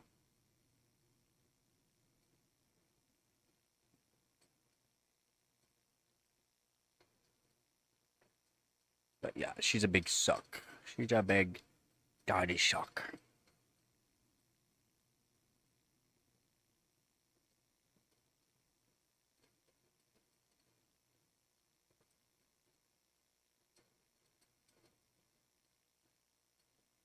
You want? What you doing, purr nugget? Okay, I got you. There you go. Shelter. She's supposed to be my now ex. At the time, though, my girlfriend was supposed to be a Christmas gift because her cat growing up was dying, and I knew the cat was dying, so I figured, okay, well, might as well get her a new kitty. So we went to a shelter. Gabby here was at the shelter the longest, so we chose to look at her first. And right off the bat, Gabby was trying to get in my coat and try to go home with us basically the first day. So she chose Gabby because she was at the shelter for over a year and a half. She was adopted once, but then apparently she was too aggressive. Not sure how that's even a thing. And then, yeah, we brought her home, and yeah. And then after me and my girlfriend split up, Gabby couldn't live without me, basically, so she stopped eating. She stopped eating and drinking. So I had to take her back. I had to take her. She's not even supposed to be my cat.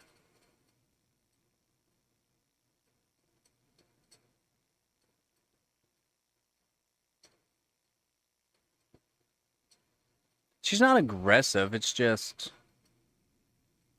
she plays, and she plays rough.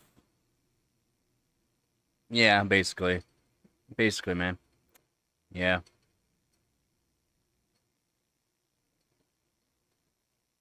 And she chose to stay with me, apparently.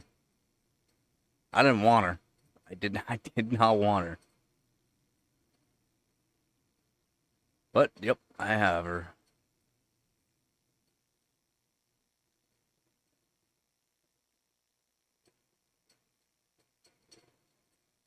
Yep, got her trained like a dog. Oh my god! Oh my god! Why?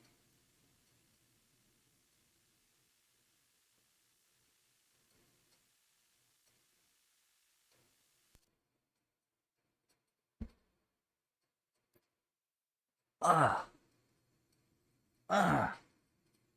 Yeah, that's right, Gabby. Ah, crash. Yeah, exactly. Don't want the reminders.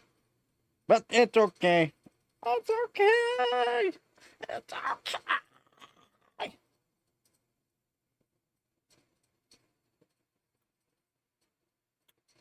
I'm not a cat person.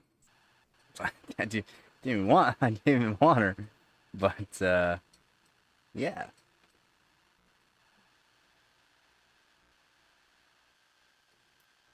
Man, that sucks. I can't reach that. You gonna move down for me so I... Thank you. You're such a good girl.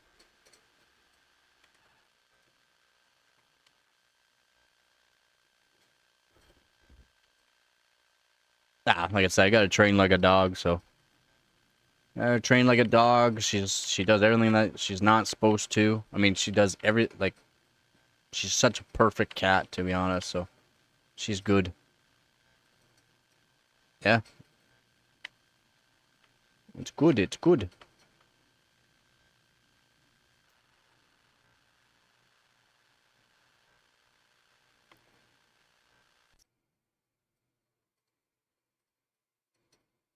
Yeah, it's true. Hoping she lives a long time. Hoping she does.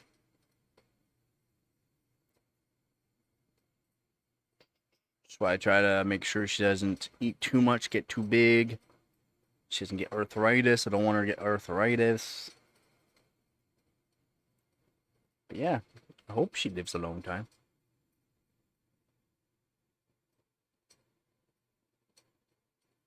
Oh, that's... Wow.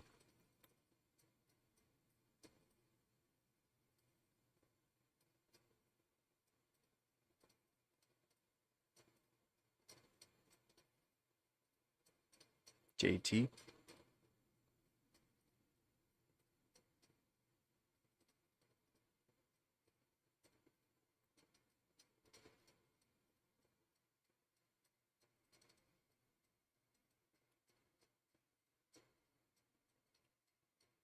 I think it's getting too warm now. I won't be able to do much. I don't like you doing scores. Aren't gonna be any decent scores. I don't like my CPU to be too hot either, so. Dang. Don't look at me like that.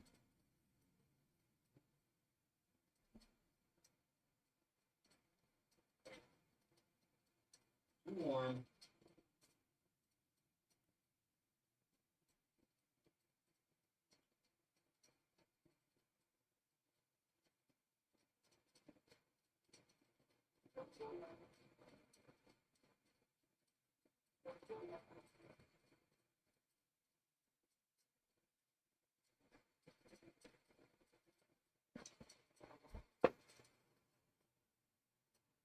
Yeah, unless it's a car. Yeah. Or like ours growing up, transport trucks. Because they love to go after tires for some reason.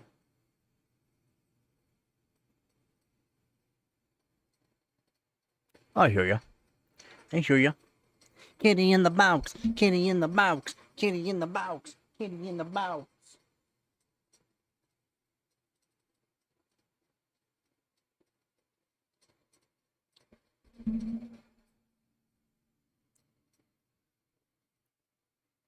Don't be doing that. You don't want Mr. Roddy there being like, what a pussy.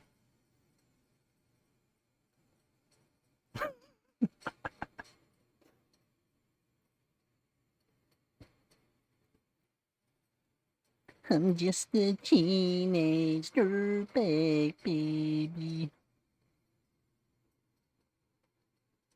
Yes, you do.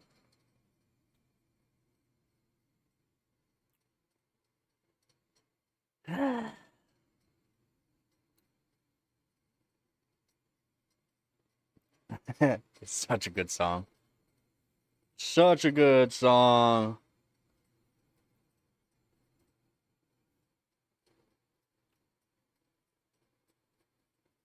Thank you.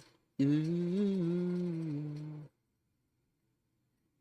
She said I got 2 tickets to Iron Maiden, baby. Come with me Friday, don't say maybe.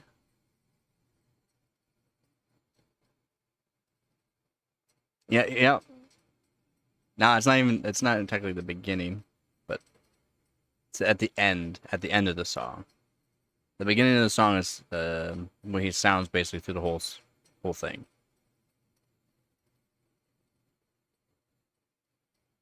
And at the end is when he does the female part. Yeah.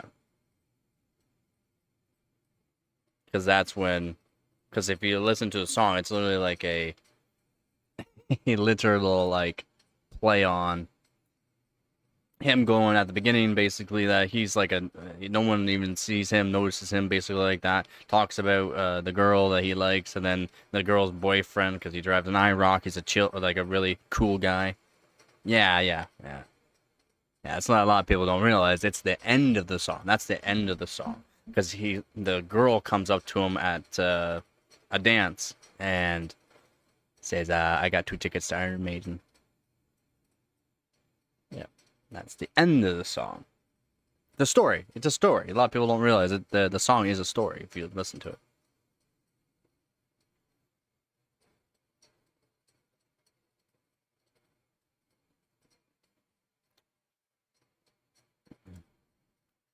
She said, "I got 2 tickets to Iron Maiden, baby.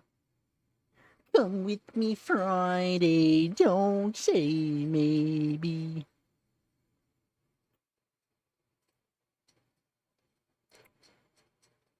Ooh. Um.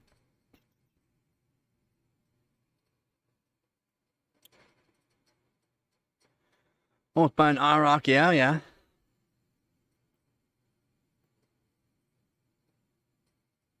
I mean, they're beastie cars. I wanted a 67 or 69 Camaro. That's what I really wanted. And I was gonna buy one when I was in high school, but they wanted $5,000 for the shell. No engine.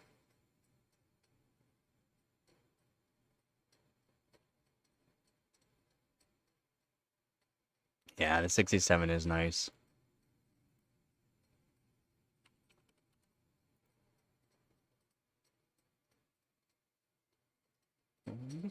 Friday, don't say maybe.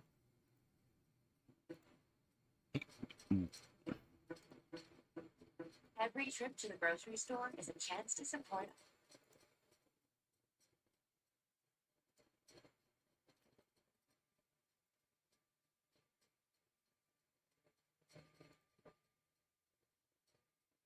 Got you in a dream car for a long time. Yep. Oh yeah, yeah. They just crazy in price.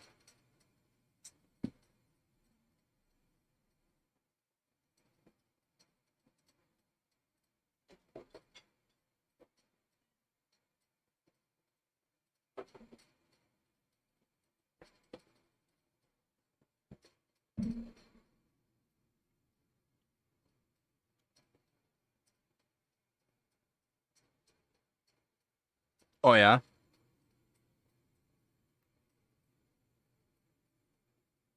California. Dream of Californication.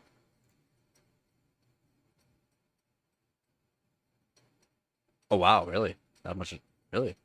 Huh?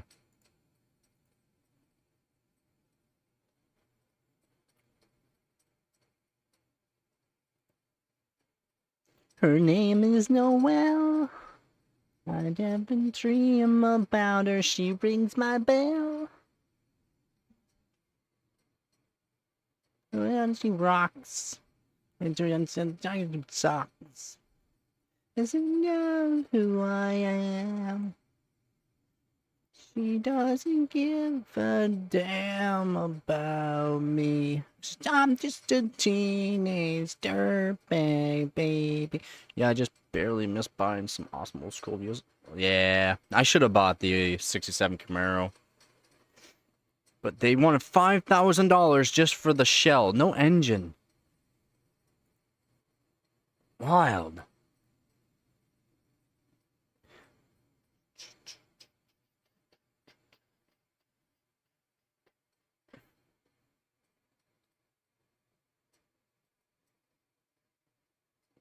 I know, you're saying you're like, yeah. He takes a dick.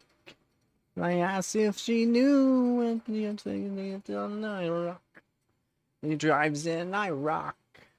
But he doesn't care who I am.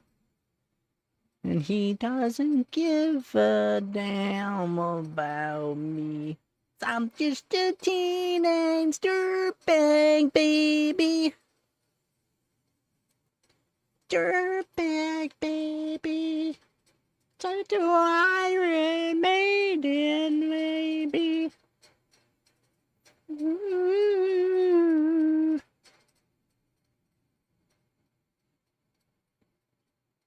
Yeah, as long as you don't make it too crazy with like any body kits and stuff like that. So a lot of people buy them like just as they are. Dirtbag. She doesn't know what she's missing.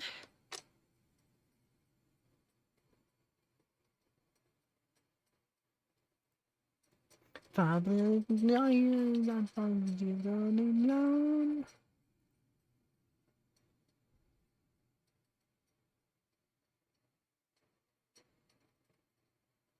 Don't you know who I am?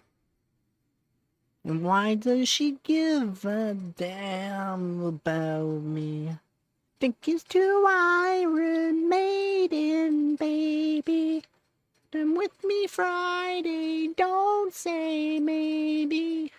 I'm not a teenage dirtbag baby like you. Ooh.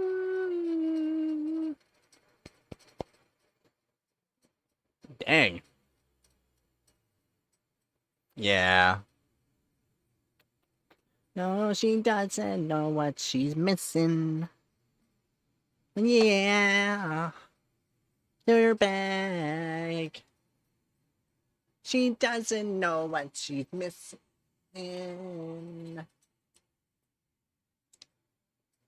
Yeah. That was the last bit. Told you.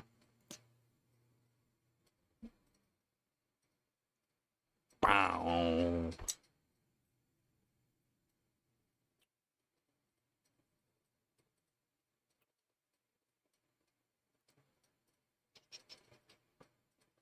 I like my Wheatus.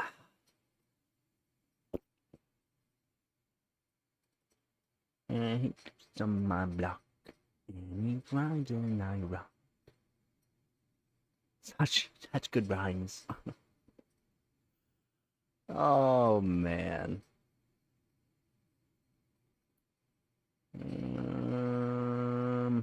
What we got? Cooler than me? If I could write you a song to make you.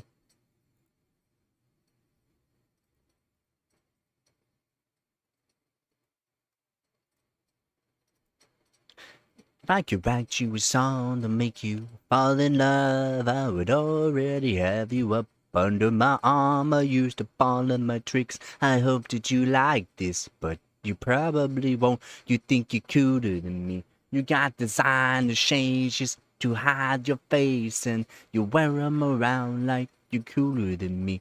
And you never say hey or remember my name, and it's probably 'cause I think you're cooler than me.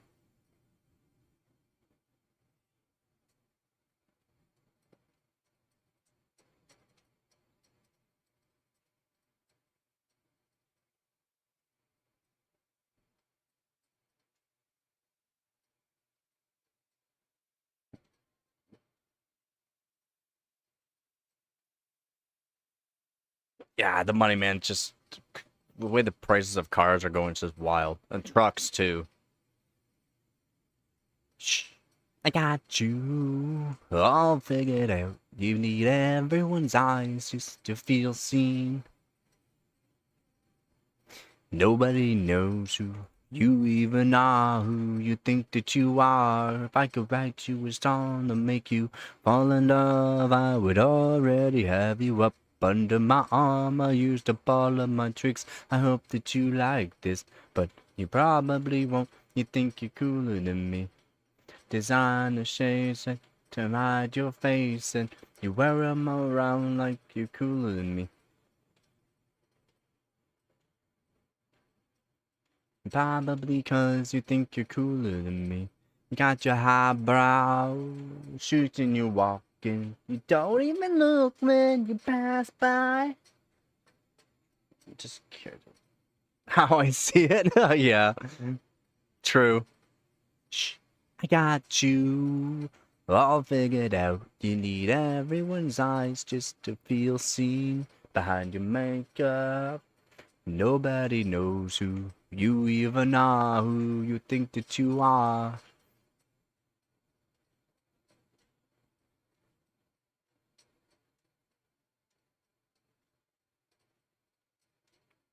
Too hard to work on. How are they too hard to work on? If I could write you a song to make you fall in love, I would already have you up under my arm. I used up all of my tricks. I hope that you like this, but you probably won't. You think you're cooler than me. You got designer shades just to hide your face, and you're cooler than me. And you never say, hey, yo. You haven't worked on a Volkswagen then.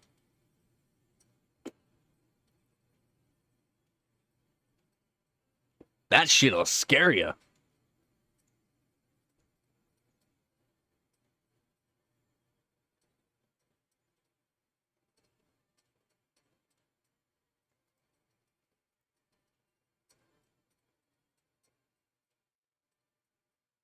Oh, 90s BMW is nothing compared to what they are now. Just wild. It's actually wild.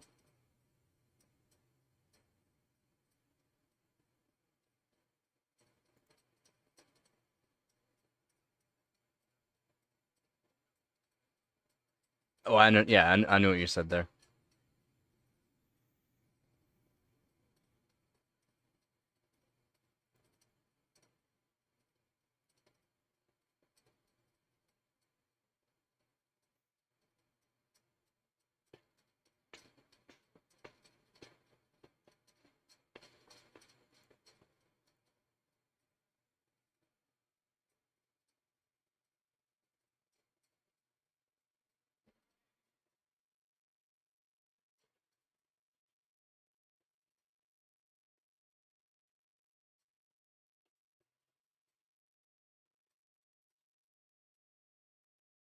You know, down like the end of the day, to like take life away. That's all unreal.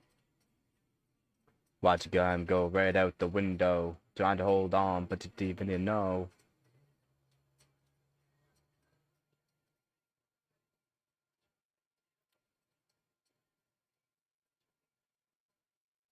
I mean, uh, I didn't care for the mid 2000 turbos. N51 motor? I'm not sure which one that is. It doesn't even matter how hard you try.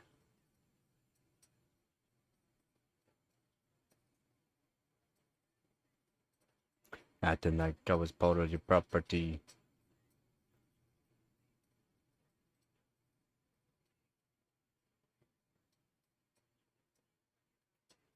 That didn't knew me back then, with it all done with me in me. Would eventually be a memory.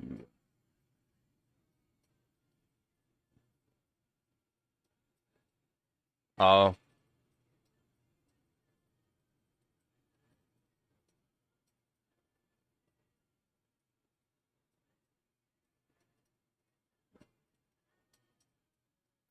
I mean, I'm pretty sure they had different turbos in them, did they not? Because they had like regular style turbos in the early 2000s, and then on some of the cars, like the Volkswagens, they switched to VVT style turbos, variable vane. I put my trust in you.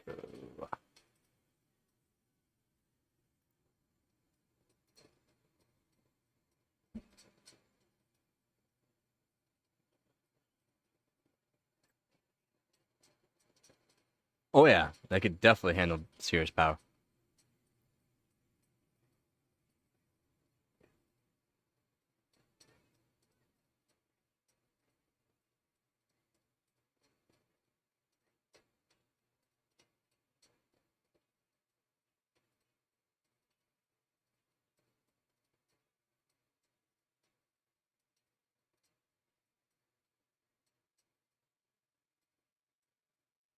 The world was gonna roll me. There ain't the choppers tool in the shed.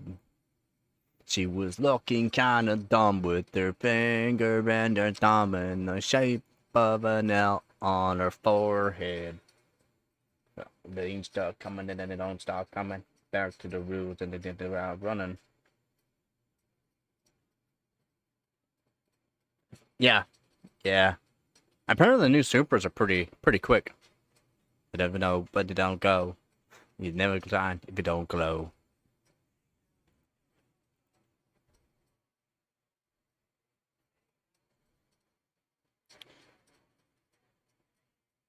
All that glitter is gold.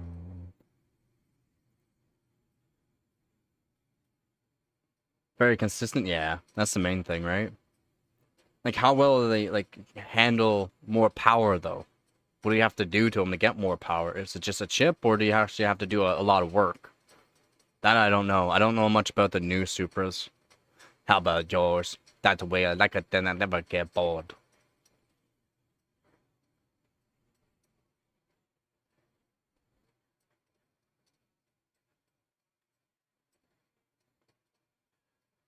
Oh yeah, it would be fast. They're not heavy. They're not super heavy cars.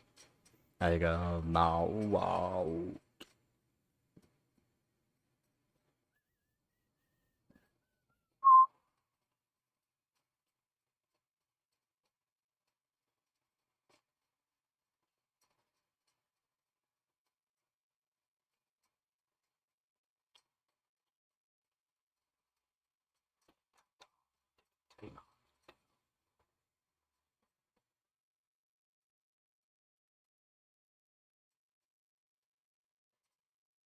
Do you know what kind of transmission it has?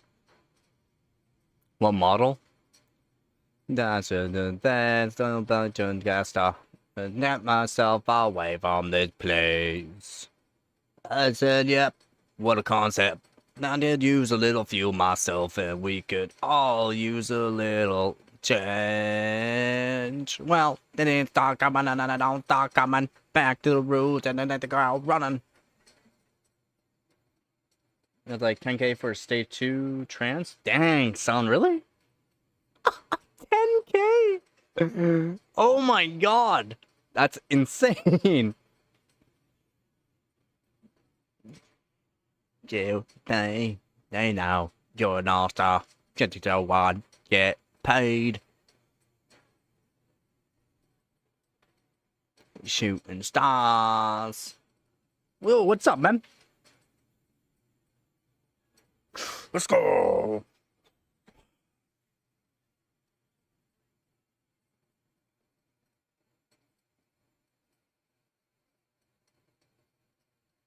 Okay. I'm not actually sure what that transmission is.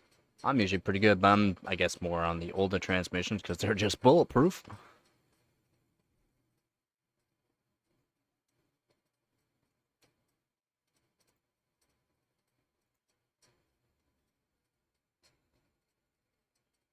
Yeah, no problem, that persona. No problem. Oh, yeah, also, good morning.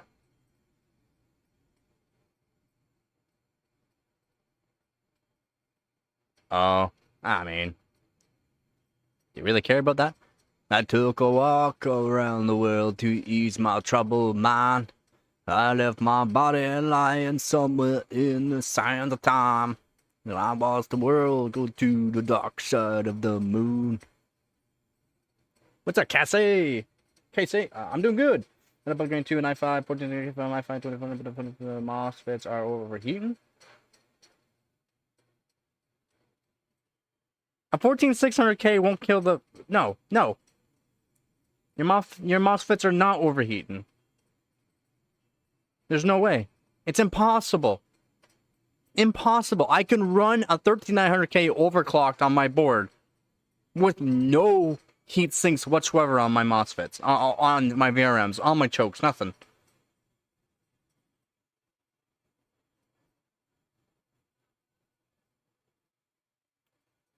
Yeah, that'd be bad input then. What motherboard do you have? What motherboard do you have? I take my car from low 10s and put them out to low 9s. Dang, that's a good upgrade though. No, there's no way. How are they 95? Is there? There's got to be heat sinks on them, right? There's no way. There's no way. It's a 14600K. It uses no power. Something's wrong with your board. Could be something bad with your power supply.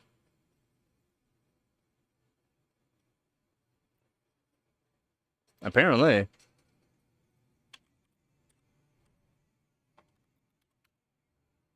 My superhuman. Nah, man. Nah. There's something wrong with your power supply.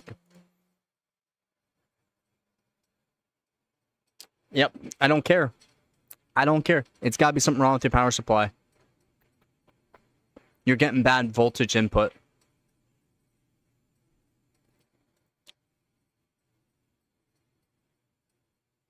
Yeah, true.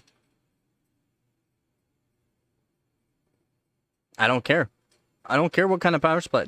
You're getting a bad input, which means your MOSFETs, VRMs have to handle that.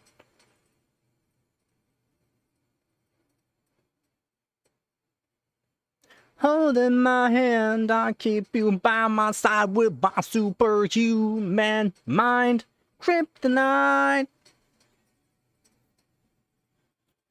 I mean, you can check hardware info and see if the voltage are off, but hard to tell. It's still hard to tell if your power supply is wrong to that way, but I mean, it might show. There's no way that motherboard is not handling a 14600K. It can probably handle a 14900K overclocked, no problem, full load. All these motherboards, especially the 700 chipset boards, all the VRMs, chokes, everything literally is over-spec'd. It's over-spec'd. A 14600K is a low-powered CPU still, compared to a 1400K or 1300K. Oh yeah, it's definitely hard to beat manual feeling. I love manual. I don't care for automatic at all.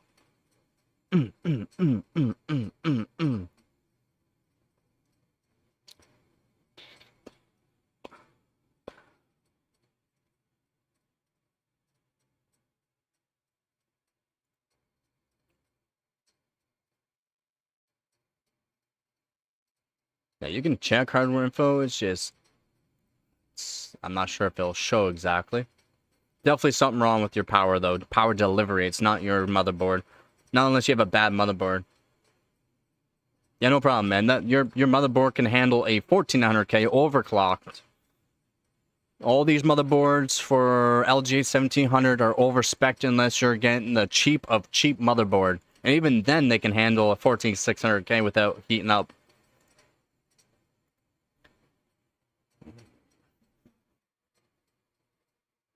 I shown tests with my 13900K overclocked on my board with no heat sinks whatsoever on my VRMs, MOSFETs, and chokes. Whoa, it's gonna do it in the whole damn street. Whoa, it's gonna make it big in every beat. What transmission? Yeah. It's like, yeah, what transmission would you like to upgrade to? Telling not used to be. That 1 second diff is big. Fragile lives, shattered dreams. Ow.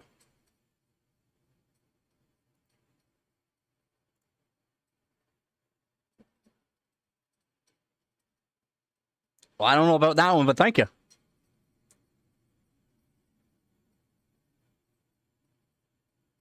I mean, yeah, the engines are really reliable in Toyota. Give me any chance, well, she really did. Whoa, instead of drop down, I had a couple of kids. Mark's got his arm, cause he got no job. Whoa, just a car, just a smaller pot. Jay committed suicide. Whoa, Brandon OD and died. Whoa, what the hell is going on? This reality. Nothing's free. Used to be. Hard to see. The old Helix, or Hilux. The old Hilux were extremely reliable. Slow as, but very reliable.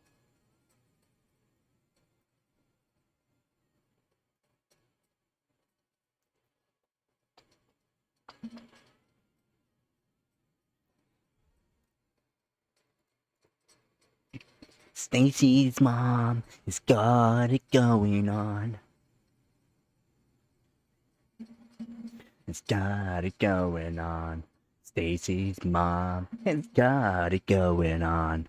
Stacy's mom has got it going on. Stacy's mom has got it going on. Stacy, can I come over after school? And like, might be. Never know. There's a lot of companies out there, like smaller companies that make stuff like that, right?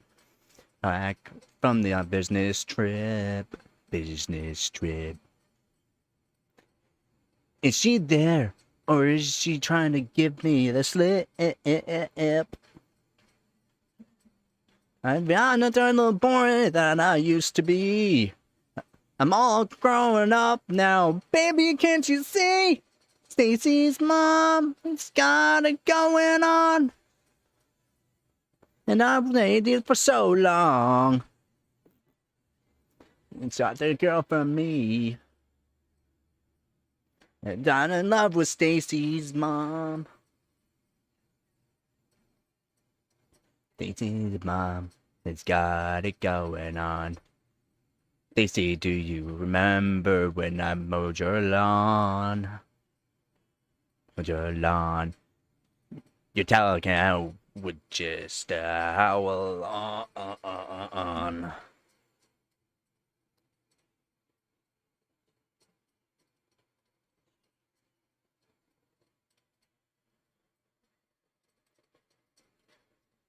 Yeah, solid daily drivers are where it's really at for most people too.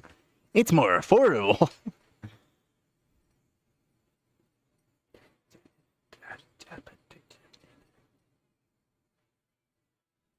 Got it going on, and I've waited for so long. Oh, I love this song. This song's good.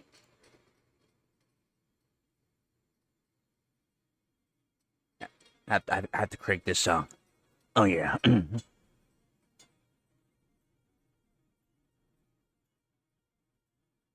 30th? That's pretty good.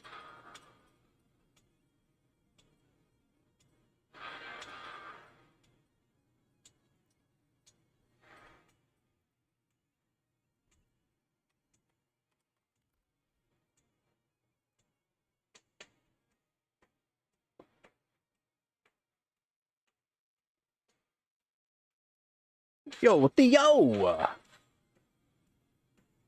You're tempted to buy. I mean, they're extremely fuel efficient. Not as good as my Volkswagen I had, but still pretty good. I'm checking out your 14600K score for 30th. For 30th? Or 15, you sure? There's only 15 scores. Watch your tongue or have it cut from your head. Save your life for tape and whispers on. How's it going, Zardy? Children rumble inside to open the wall. Bodies hanging in the street to a door. How was the vacation? Bringing daylight to the night. Death is riding into town with armor. They come to take your rights. Hail to the king. I was overclocking the 3770K. I got up to 5.1 gigahertz, but it wouldn't finish the damn test for me, so I had to stop that. Then I did some 5 gigahertz, and then I did some 4.9 gigahertz all core, and I'm not beating my scores, so I had switched over to the 5667 and got it up to 4.8 gigahertz, but it still was not doing good and wasn't finishing some tests, so I put it down to 4.7, and yeah, I'm not too happy with it. So I'm not sure what to do. That's why I'm just singing and chatting with the chat. The ugly but man, the motor and trans are perfect. Yeah, that's the main thing. Almost killed your tablet. How do you almost kill your tablet? Kneel to the crown. Stand to the sun. Hail to the king.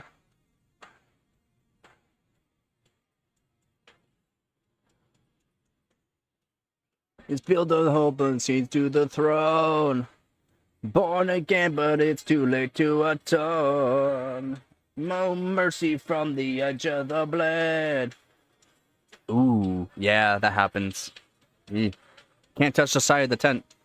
The saints of red now. There's those blackout of the light. Death is riding in the town with armor. They're going to take on your rights. Yeah, just room temperature water. What do you mean? What config? What do you mean? On which CPU? I was able to do 2-core 5.1 gigahertz, 1.525 volts.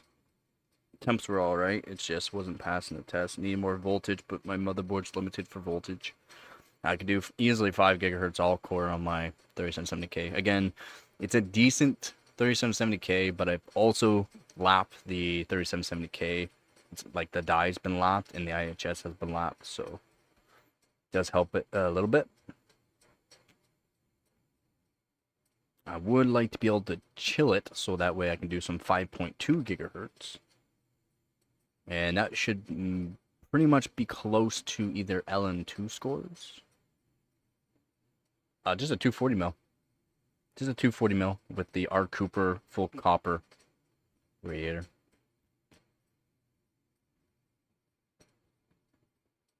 And then the 5667 is just a 4-core, 8-thread Xeon. Got it up to 4.8 gigahertz. 1.5 volts it taked.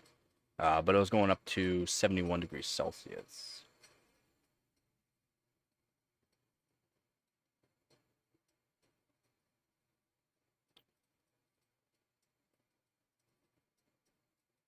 The EVC won't help me with the motherboard. I want an EVC so that I can use it for my GPUs, but can't help me with the motherboard. It won't help me with the motherboard. I mean, there's ways to modify the motherboard. I just don't want to modify it. It's not an easy mod.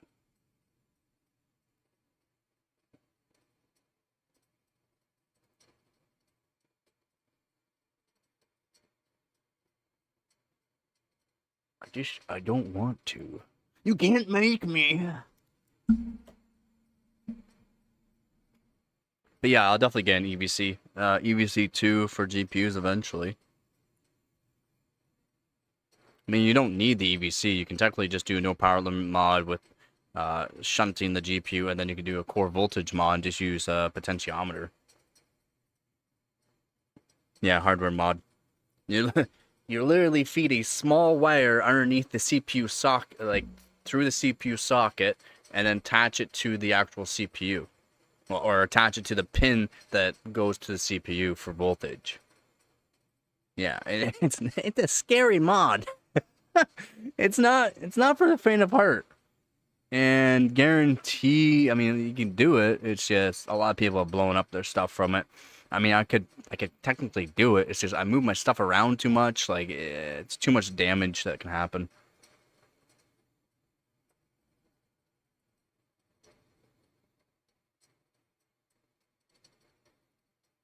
Impressive AIO. Yeah, yeah.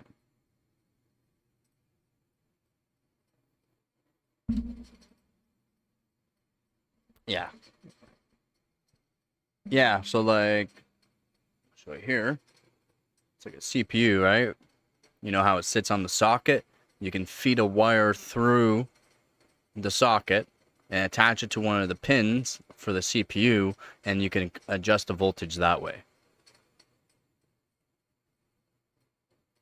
I don't have any cheap boards, technically. I don't have cheap boards for overclocking.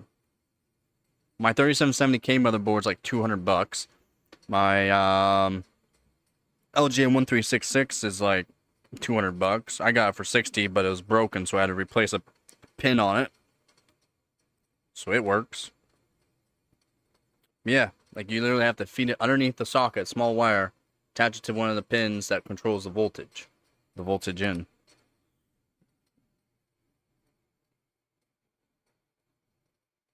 It's just a small wire.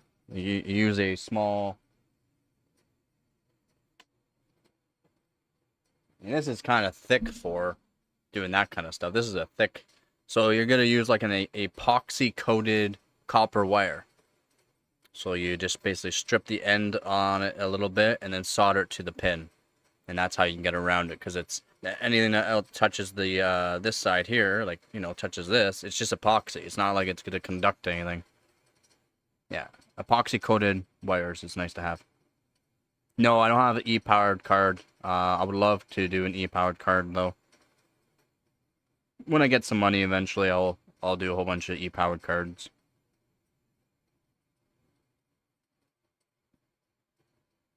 I mean, technically you could do newer cards. People don't do it on newer cards because it costs too much. People do it on the older cards because they cost literally like 15 or 10 bucks. Buy a whole bunch of them at a time.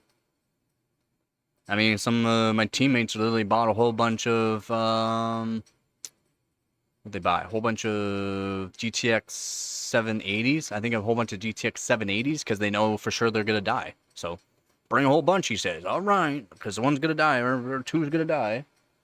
I'll bring a bunch. It's going to happen.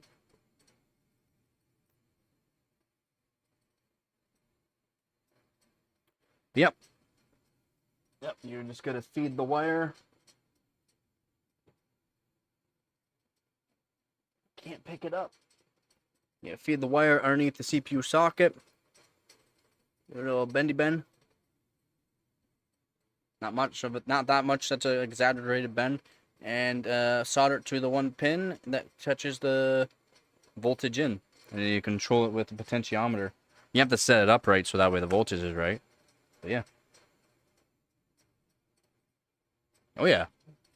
Yeah, man. Learning about what you can do to stuff and all that. It's awesome. That's why most of my graphics cards are all hard modded. I don't know if you were here when I did the GTX 770.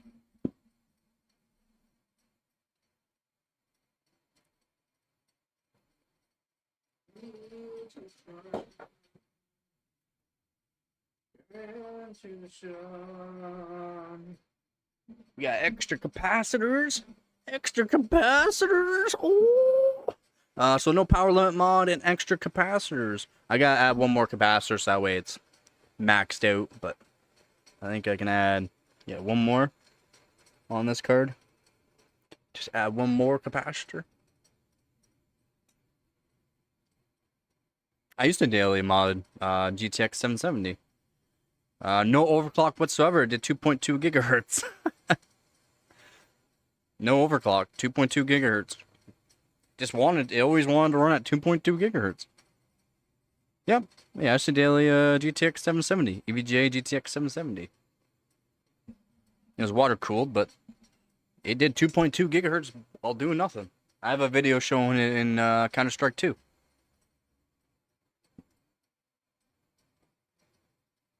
The GTX 1080 Ti that's in the system that's doing the live stream right now is hard modded too.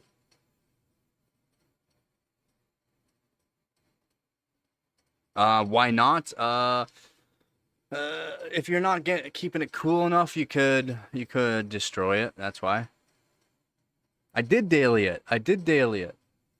And it's not that it's stable, it's whether or not the controller is going to be able to handle it for a long period of time. You gotta make sure you keep things cool. Yeah, you daily model stuff all the time, he says. Yeah, car culture does translate to PCs very well. Yep, yeah. You got that right.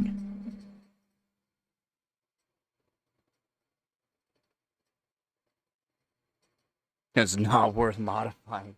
Just give me 1 minute here.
Should I buy 3 sellers, but they all refuse to ship it to me? Wow.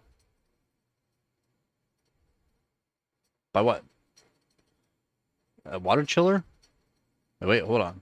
I'm purchasing foreign hose instead of AO hose. What? Water chiller? Because water chiller costs money, or it's just too much in power. That's why.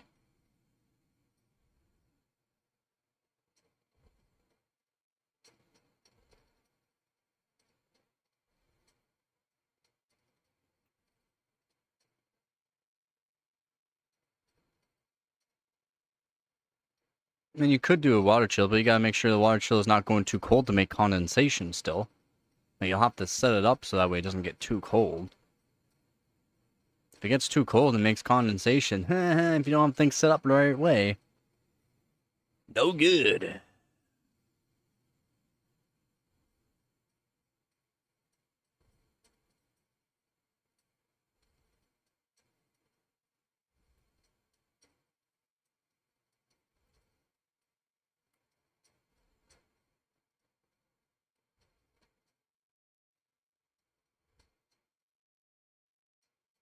Yeah.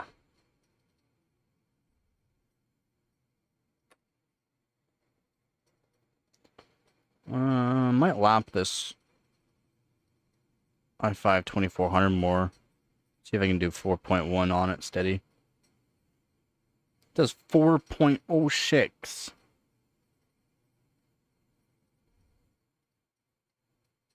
You can just Amazon. You buy them off Amazon, and they're not bad prices. And depending if you want a really high-powered one, you just buy them off Amazon.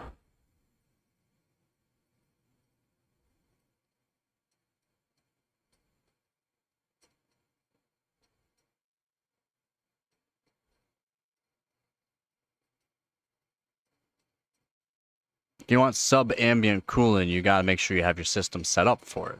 You have to make sure you use Vaseline or something. You have to. You have no choice. When I start going into sub-ambient temperatures, I have to make sure my motherboards are set up, my graphics cards are set up. I have to make sure everything's set up. You can, yeah, Amazon ones, you can get a 5,000 watt chiller if you want it off Amazon. But do you have the $3,000 or plus dollars for it? No. No, you can get 5,000 watt chillers.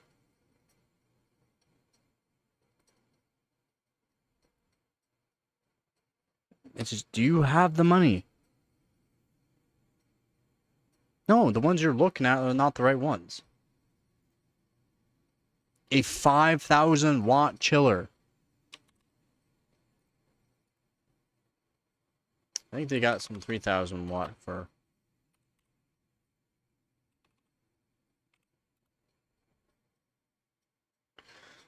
You got 1 horsepower models. I mean, how much are you looking to spend?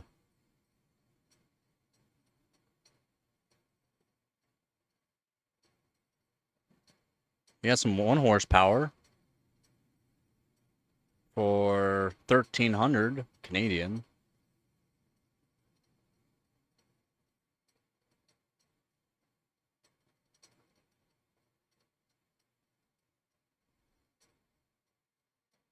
Yeah, 800 watt. There's an 800 watt, 1.5 kilowatt, 600, then plus delivery.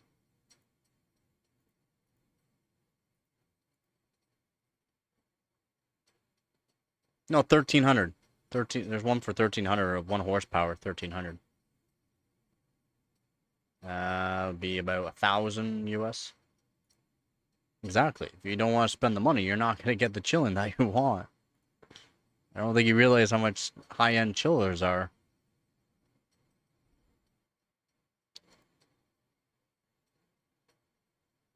Nah, 1/2 horsepower is not that powerful. Kind of want a 1 horsepower.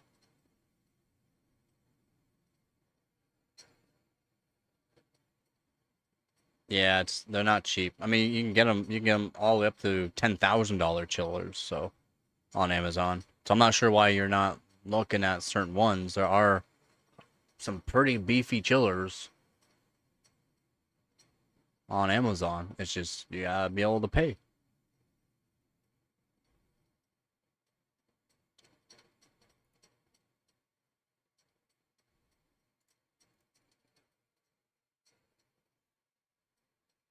$800 USD. I mean, it's still expensive. You gotta realize it costs money in hydro too. You can't have it on the same plug-in as your PC. They can't ship it? Wow. That's brutal. Yeah, Persona. It's obscene. I hear ya. I hear ya.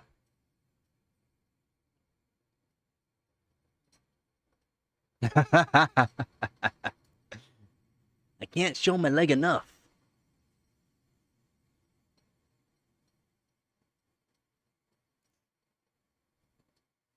Just gotta show a little skin. Just gotta show a little leg.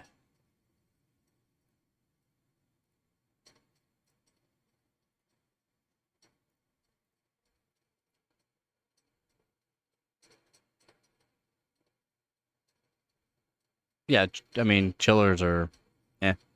You got single stage phase change, dual stage phase change, triple stage phase change, cascade phase change, single stage, double stage, triple stage. You also got dry ice, LN2, liquid helium, chillers. A lot of actually Chinese people daily chillers. Yeah, man.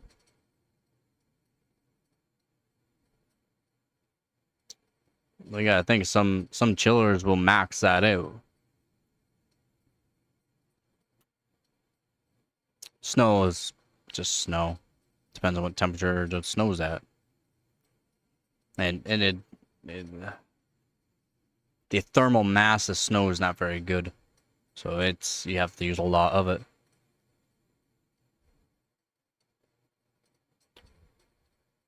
A water to dry intercooler.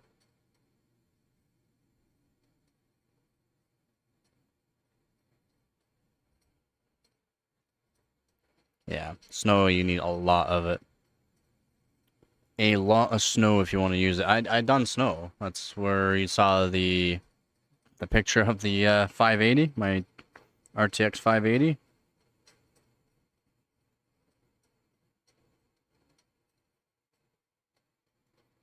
Right there, they are. RX 580. That's done up with snow. And you just gotta keep feeding the snow into it.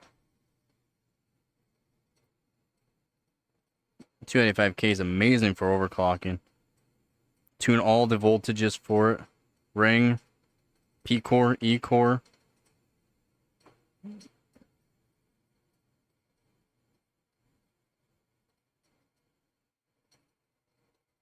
$285K is awesome. Insane for memory.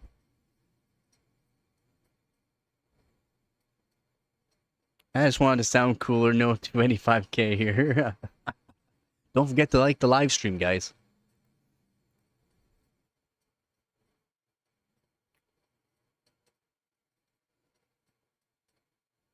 Yeah, 265 is nice.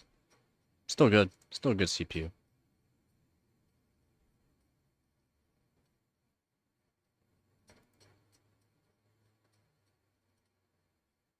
Yeah, that's what they're projecting. Some higher end ones, 12P cores. And then they're supposed to have some new LGA 1700 only P core CPUs, 12P core, 8P core, and 6P cores. Only P cores.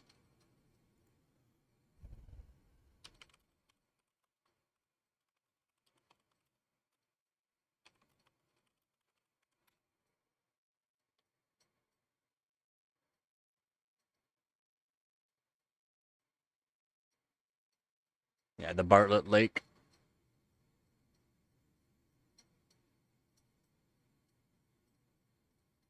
Not sure when it's supposed to come out.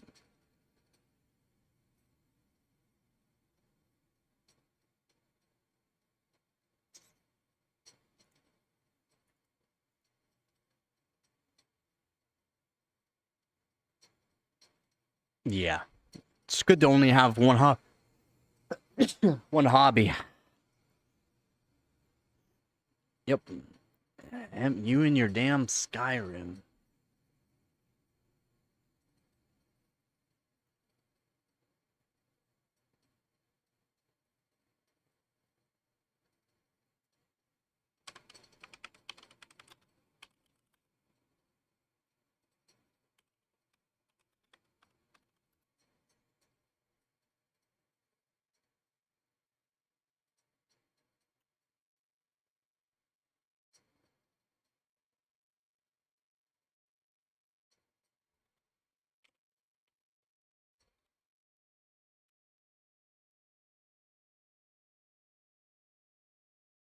Yeah, so they are still supposed to hopefully launch by the end of this year, like Octoberish.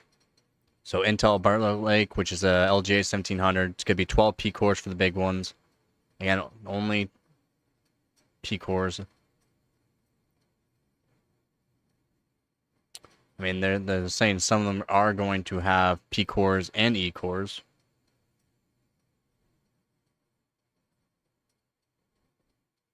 They said they're gonna make some P core onlys and also 12 P cores, up to 12 P cores, only P core, and a hybrid of 8 P core and 16 E cores. But they're supposed to make a bunch of 12 P core only. I talked about it many times through live streams. How's it going, Pell? Yeah. Not my fault game, haters. Yeah. Oh, geez. Not on VR. VR is different. A little bit different. I'm guessing FPS? In a way, yeah. I can tell between 60 hertz and 165 hertz, that's for sure. We want to use AMD or Intel, but there are a lot of yeah.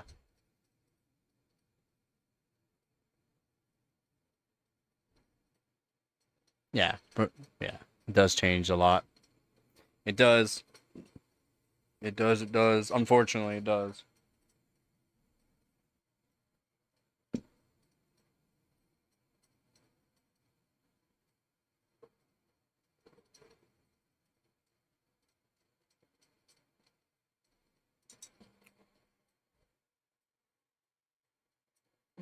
Yeah, but being able to spend a lot of money on all your hobbies does not work.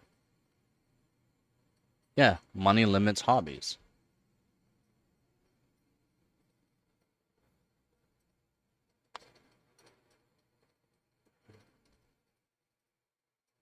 It does. It does.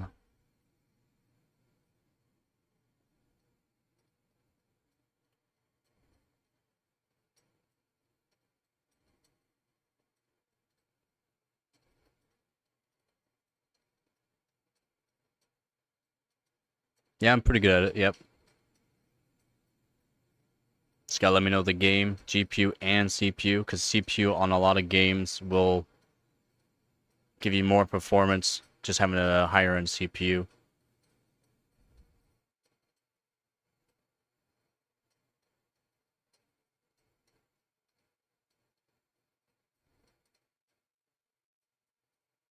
If you ain't going all the way on a hobby, that's not. I mean, you're just an average Joe.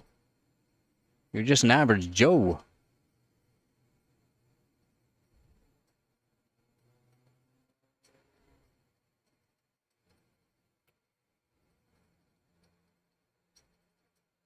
Yeah, but do you want to spend that money on a 5090? No. Don't be silly. Yeah, and then you gotta have the time for it too. Yep. So true. So true. Exactly. Of course you don't want to spend the money on a 5090. I mean, I am an overclocker and spend my money on PC hardware. I don't even want to spend the money on a 5090. Even though I could potentially get a world record.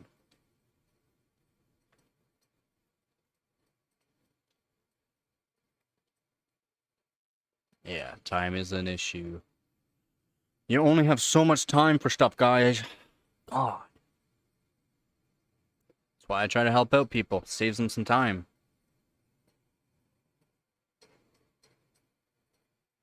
I do it again. I can only do so much.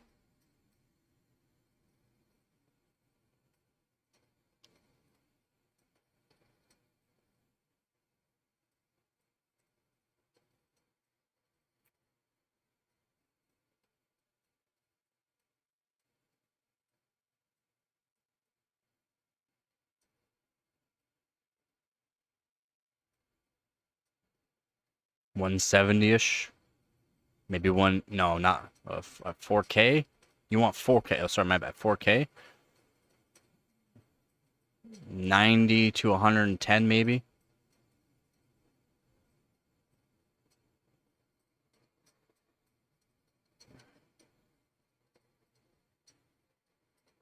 Again, Black Ops 6 is really AMD optimized, so maybe 90 to 110 FPS at 4K. It's just a hobby. Just a hobby, he says. 210? Nah.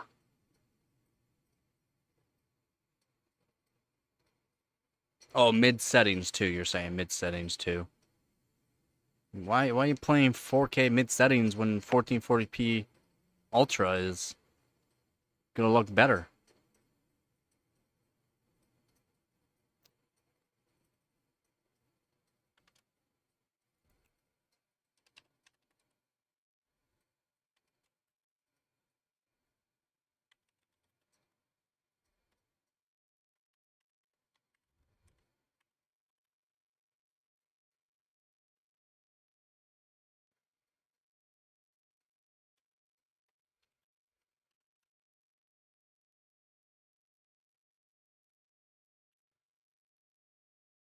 No, definitely not 210. Definitely not 210. Where are you getting 210?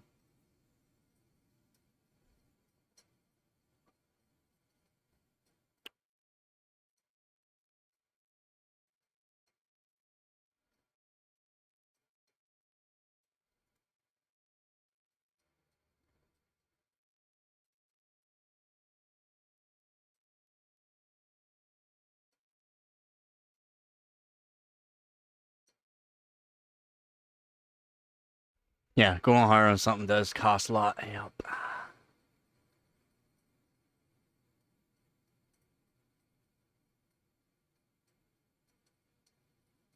Yeah, it is pretty serious for me because it's not just a hobby. It's not just a hobby anymore, man. Something that could potentially lead into sponsors, winning competitions for money, do YouTube. So, I mean, kind of like my job right now. Yeah, a little different.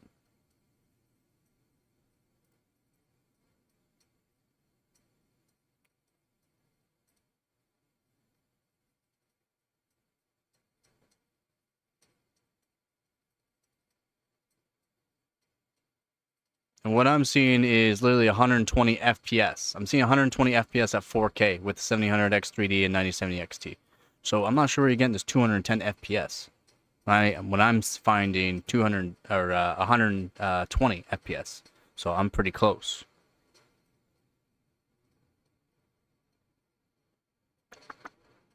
Are you using FSR4 as well? I'm using FSR4. Kind of makes sense.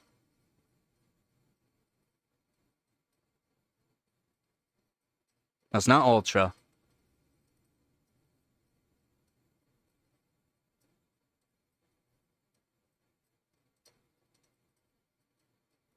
Yeah, that's nice. Yeah, I hear you on that.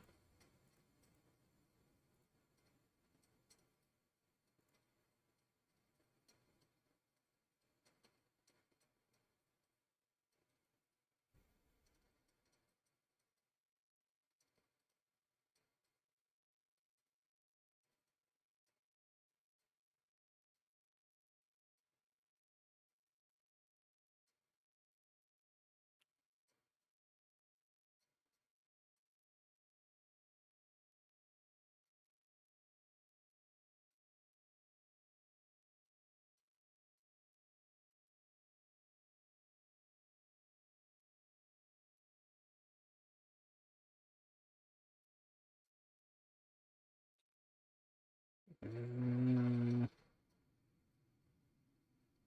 no, no. FSR4 on, yeah. So you're using frame gen. Gets 133 miles per gallon.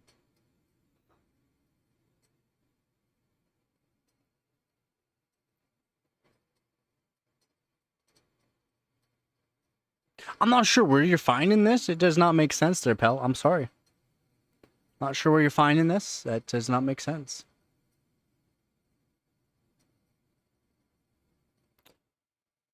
Um.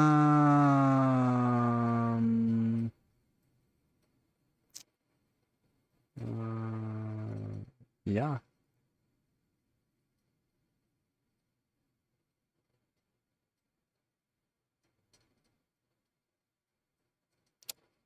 1440p, 160, 180 FPS with max settings at 1440p and at 4K with certain settings, 120 to 130 FPS, 4K. Not maxed out FPS or settings, specific settings, and using FSR.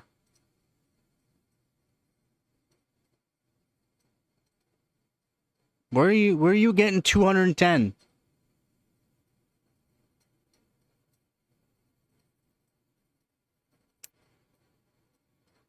It's literally updated. It's updated. It's updated.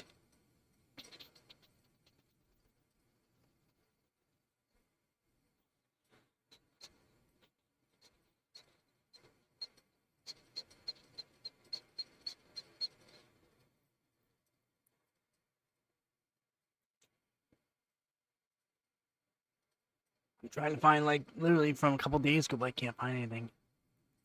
No, he's using, like, low settings and specific settings to make sure he probably gets that with FSR 4 at 4K. Don't care about the new update. Sorry.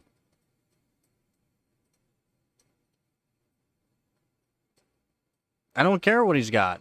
I don't care what driver and all that. I don't care. No.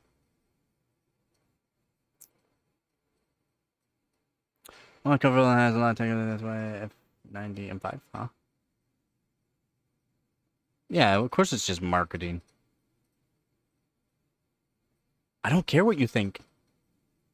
There's got to be an upscaler with some sort of frame gen for that.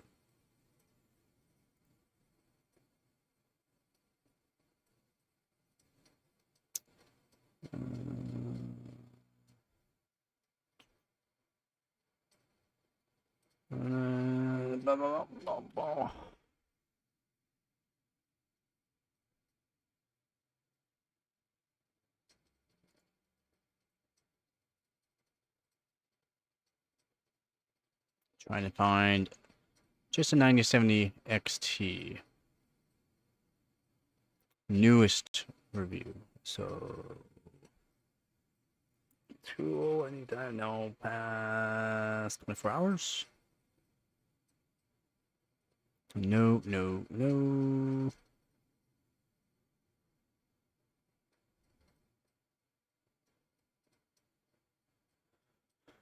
No micro stutters. Blah blah blah.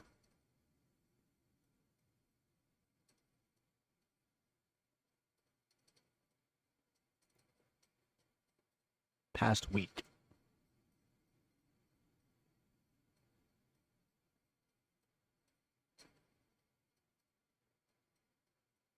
It doesn't make sense, man.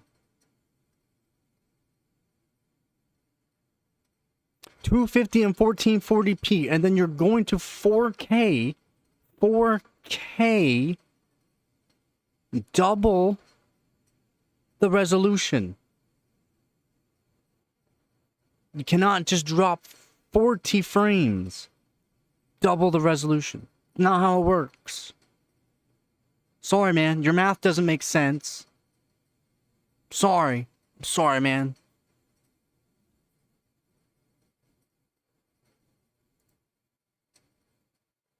There's an upscaler or frame gen in works for that to happen.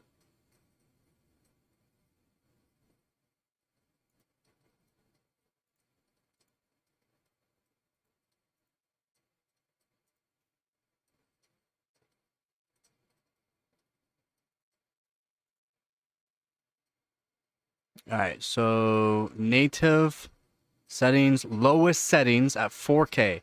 Lowest settings, native. Oh, I don't want that.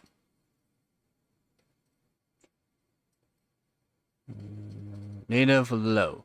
Low settings. Alright, low settings. Low settings. And we're looking at, I mean, the lowest of low settings, no anything on 170 FPS. Let's go.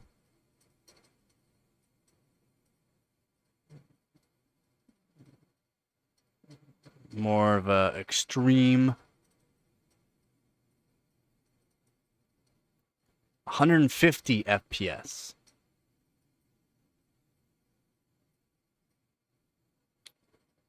Let's go frame gen.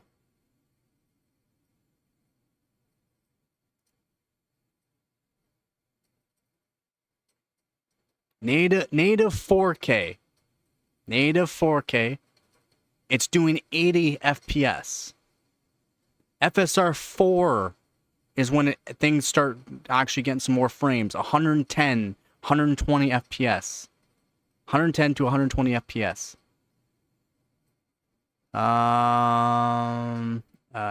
Frame gen extreme settings.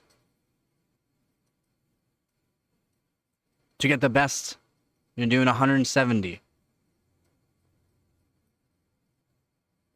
No, 150-ish. 150, 170.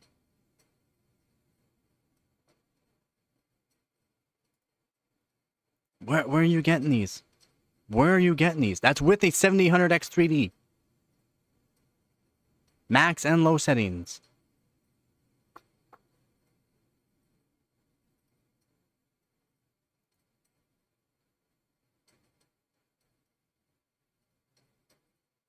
With FSR 4 is only when you're getting more frames. On native, you're only getting 80 frames per second. 4K.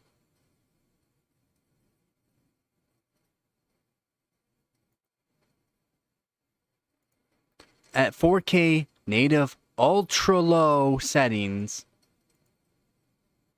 you can see 180 to 190 FPS. That's it. That's it. And well, and 90 FPS on the lows. The 1% lows are 105 on ultra low settings.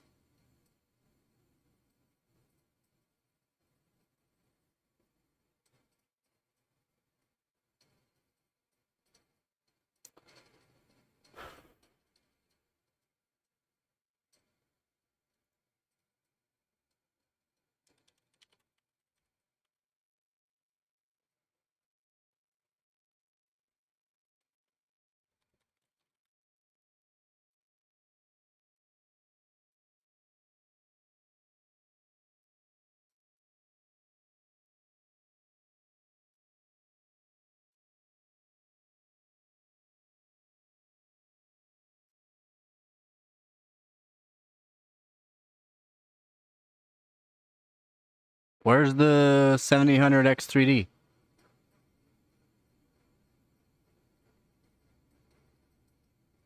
I don't see no 7800X 3D in any of these. What did he do with the 7800X 3D? Nothing's new with the 7800X 3D.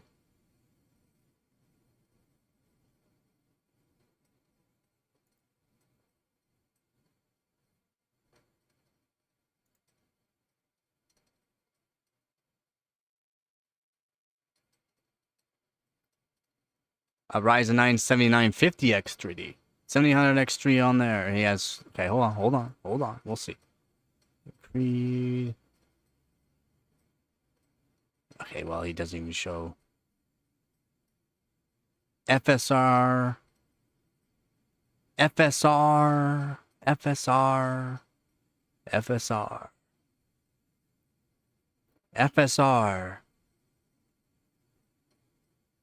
Fidelity... Fidelity...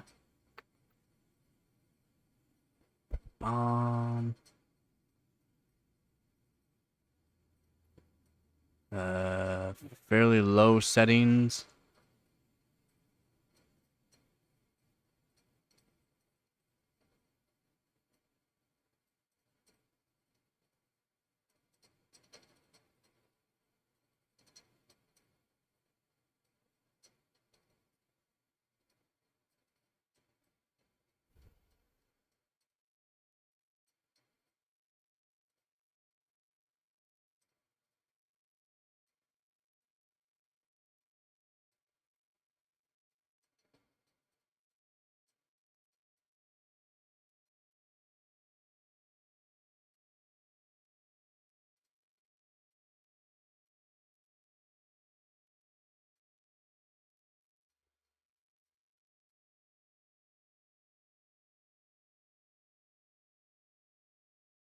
You think 2K is 4K? That's 2K. He's on 2K. That's not 4K. Do you not know the resolution for 4K? He's at 2K. He's at 2K.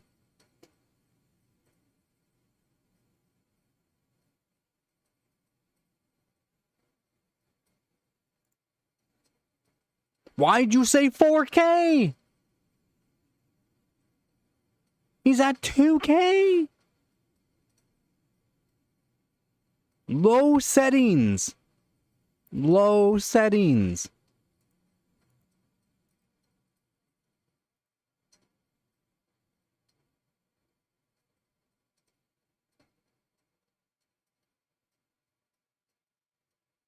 No. 1440p. No. No. No. That's not how it works.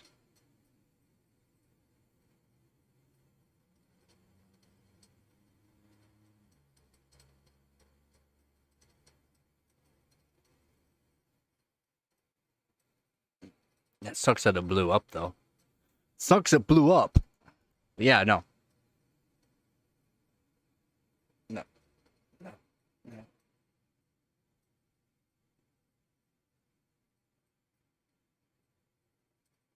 And 1440p is not 2K.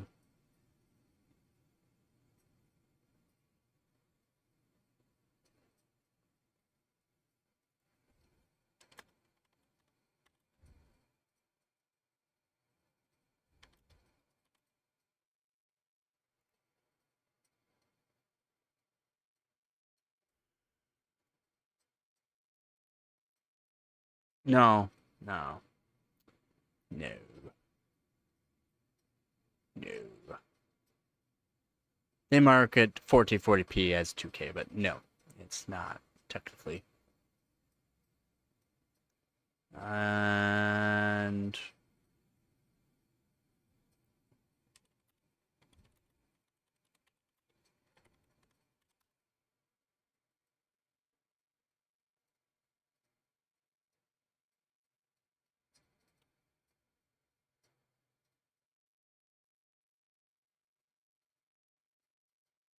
double the resolution, man. Double the resolution.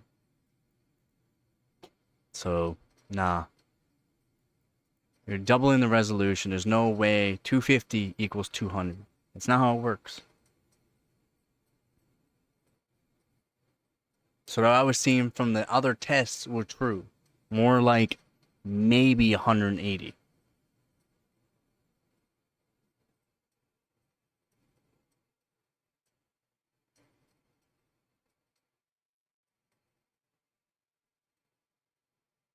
Yeah, no doubt. Especially if it wasn't responding. Especially if it wasn't responding. It's not good. No goods.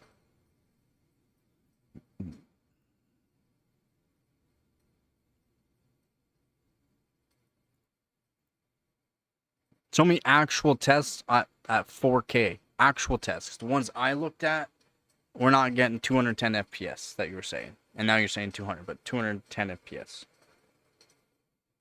So not the tests I've seen, no. And that's 4K low settings.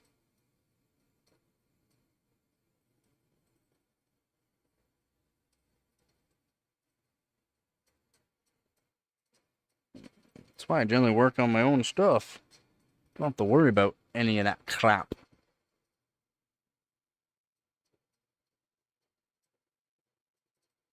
30 plus years, that's a good place to be going.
Oh, I'm alive. I'm alive. Let me make a coffee here. I'm alive.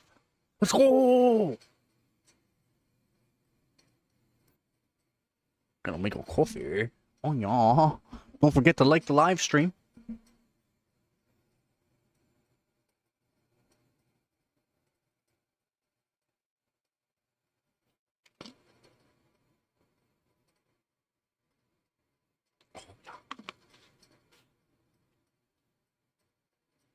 Yeah, it's good if we go and place that. The business are been open for a while.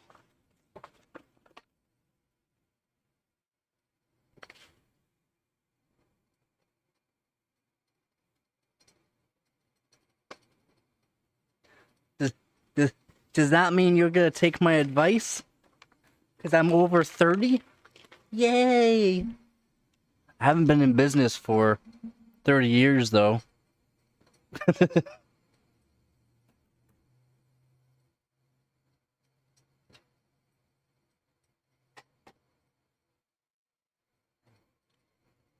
Oh. Good. I hope so. I don't put all this blood, sweat, and tears, literally blood, sweat, and tears into my overclocking.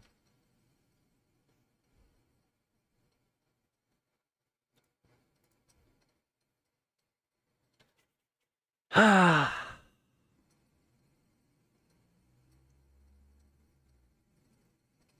Oh, fun. Always fun. I got some plumbing tools that I haven't even opened up yet. Like some pipe cutters.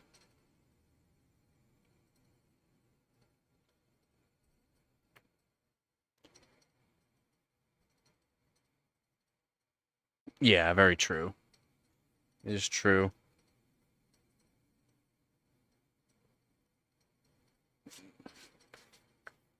I know. I was that age once.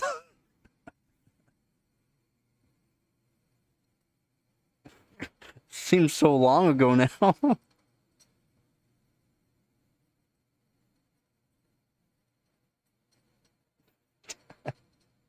It's sad to say.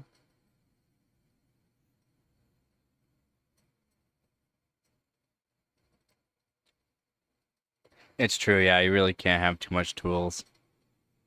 I mean, I have a lot of tools, and I wish I had more. Because, again, I had a lot of stuff stolen over the years, so I never replaced them.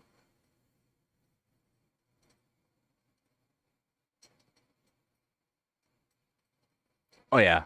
There's always going to be plumbing issues. Plumbing always has to be either cleaned or redone. It's very unfortunate, but it is what it is. Electrical does last longer as long as it's done properly. Plumbing, though, doesn't matter if it's done properly. It still needs to get work done on it.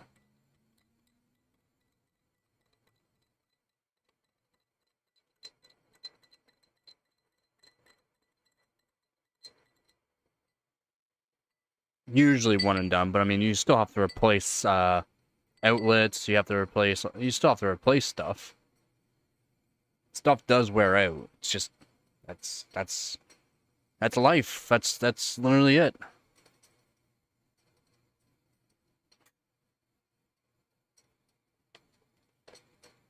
Yeah. Open or getting a tool that you might not need for a while, and then eventually you get to use that tool. It's like, ooh, I can finally open it. I can finally utilize it. Mm-hmm. Yep. Houses are a serious responsibility, man.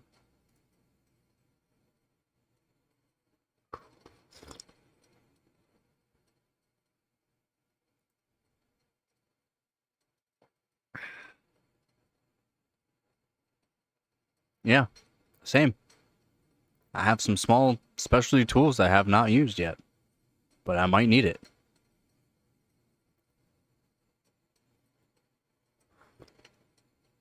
Hmm. Yeah. I mean, some things I don't mind buying, especially if it's on a really good buy. But like, getting tools, awesome. But most of the time, I don't need the tools that I'm given. I mean, I would love some new ball-peen hammers. Again, some of my nice ball-peen hammers I had were stolen. Need new sawzall, cordless sawzall. Need new skill saw. Need new jigsaws. They were all stolen.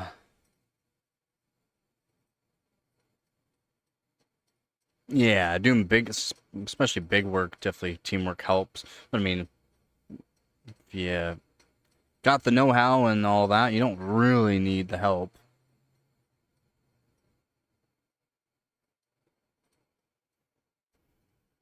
Better to have it, not, yep, exactly. It's best to have it, and just in case you do need it, it's better.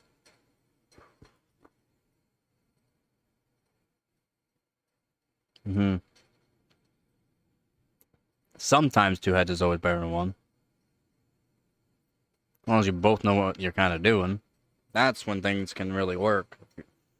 If you don't know, I mean, if the other person doesn't know what you want to do or are going to do, it doesn't work out. Yeah, exactly.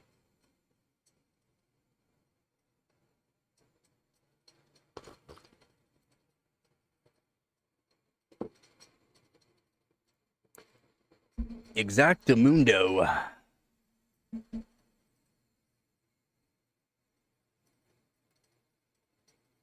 Yeah, because they haven't done it enough. That's why.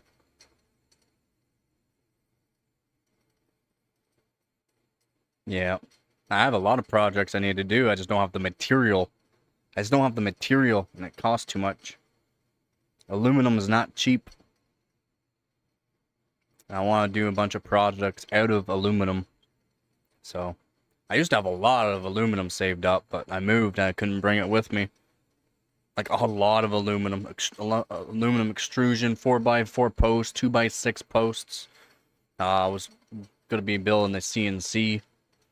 A bunch of sheet metal, aluminum sheet metal. Yeah.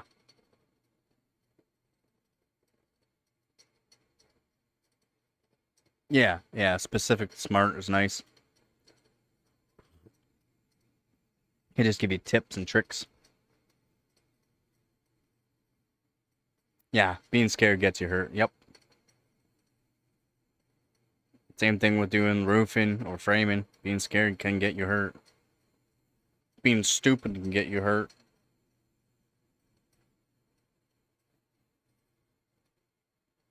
Real quick. I've never used put a nail in my hand from a nail gun. Never done that. Why? You're nailing like 2x4 framing 2x4s. You'll always lift up your thumb. I've seen people literally nail their thumb with a nail gun. Oh yeah, stupidity is contagious.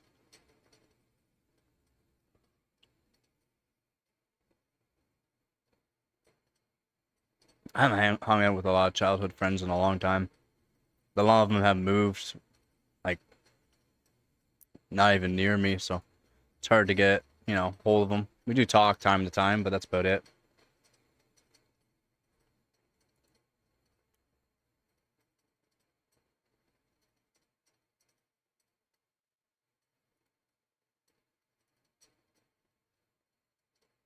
It's about it.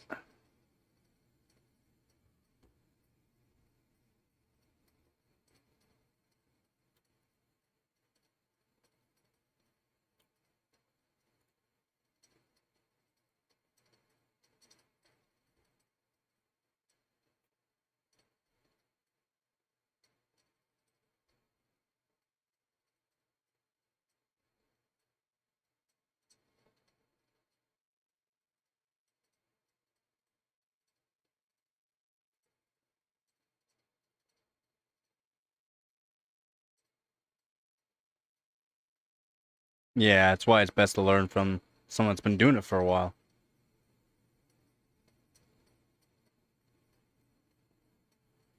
Yeah, a lot of my friends have moved far away. Unfortunate. But they moved far away, did better for themselves.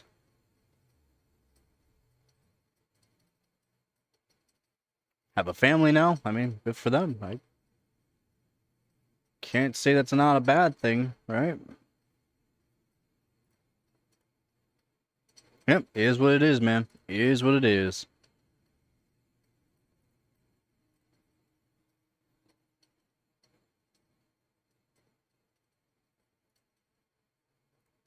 Oh, excuse me.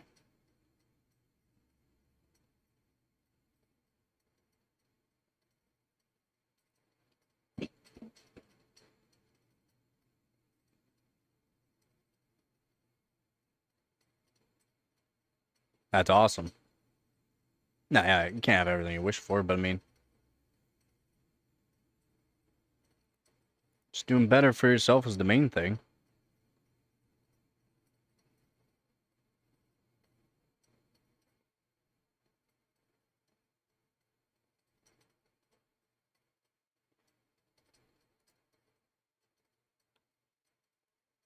Yep.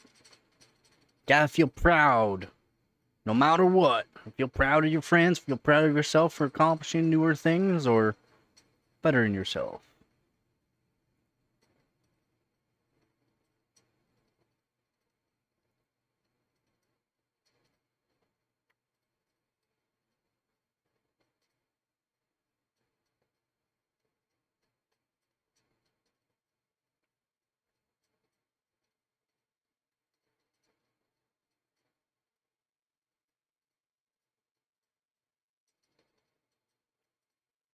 Yep.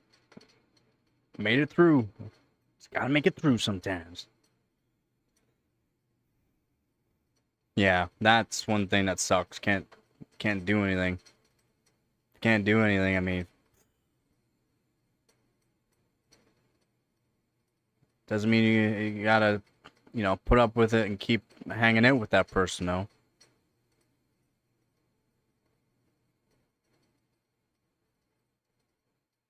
So if they're not going to better themselves, or if they're going to keep putting themselves down deeper in a hole,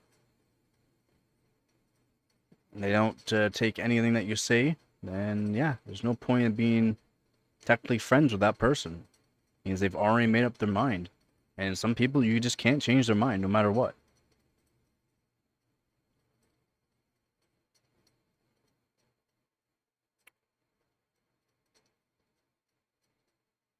Yes, it is.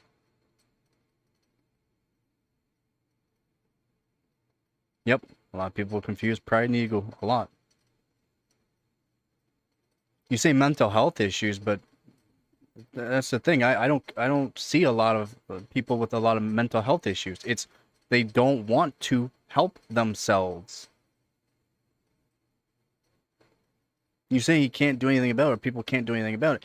Okay, was he born with any kind of mental disabilities? Is he over the age of something?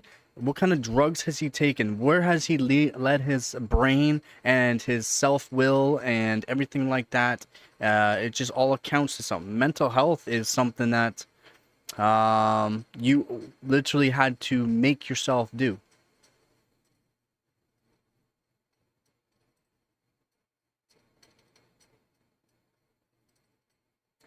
Mental health is something you're born with, like mental disabilities or chemical imbalances. And some chemical imbalances could be put on by what drugs you've done in the past or how much drinking you've done. It all accumulates. If the person does not take anything that you say, then I mean, sorry, man, I'm that kind of person. I've quit stuff that some people would never quit. I've done more things that most people would ever dream of think about doing, and I've changed my life around just because I saw pictures of myself. I was going, "Who's that person?" And my friends were going, "That's you." I go, "No," like, "Yeah, that's you." So I literally switched my life around.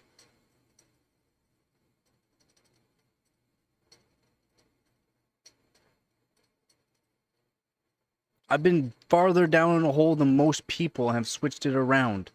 And I didn't have to have people say anything to me. Just that's not me.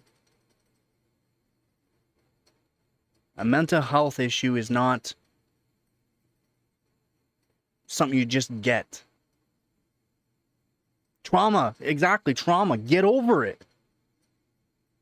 It's get over it. Toughen up. I'm sorry, I'm that kind of person.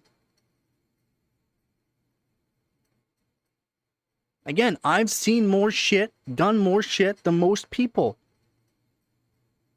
Most people. I don't look it. But yeah, I have.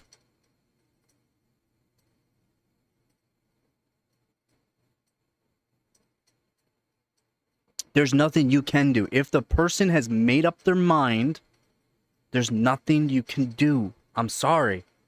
I've seen people like that. I was one of those people. There's nothing you can do. Exactly, but you also knew that you needed meds, right, Vep? You also knew that you needed meds. If the person's not going to take the meds or change his life around and or toughen up, when things get tough, you got to toughen up. If this person is not going to take anything that someone else is saying, family, friends, or even himself, there's nothing you can do. That's because he has not gone out. You need to be able to go out. You gotta start somewhere. He does not want to start going anywhere. That's the thing.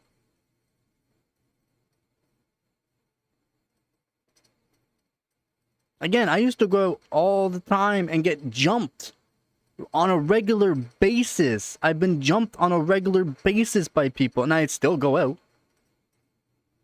And yeah, I wasn't even trying to, wasn't even doing anything. Just get jumped by people. People always wanted to fight. For what reason? None. I'm walking down the street, going to a store, either buy smokes or something. No, you push more, things get worse. That's the thing that a lot of people don't realize. Pushing does not make things better. If the person cannot make up his mind on what he wants to do to better himself or to toughen up, you can't do anything. Pushing makes things worse.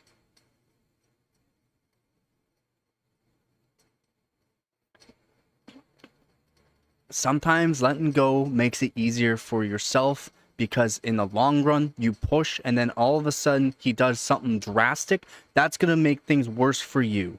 He's 22. Man, he's 22. He's in kind of a rough point of life. He's young still. He needs to grow up and learn. Don't push. Pushing's bad. Yeah, he's still a baby. He's still learning.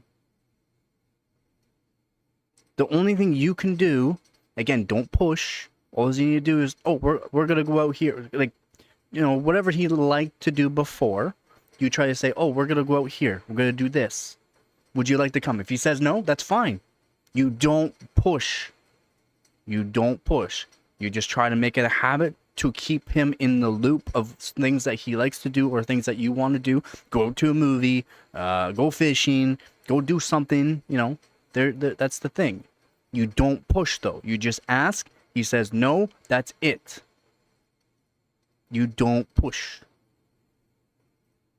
And it sucks. It sucks, man. I wish it was better, but you can't. Exactly. Never stop inviting them.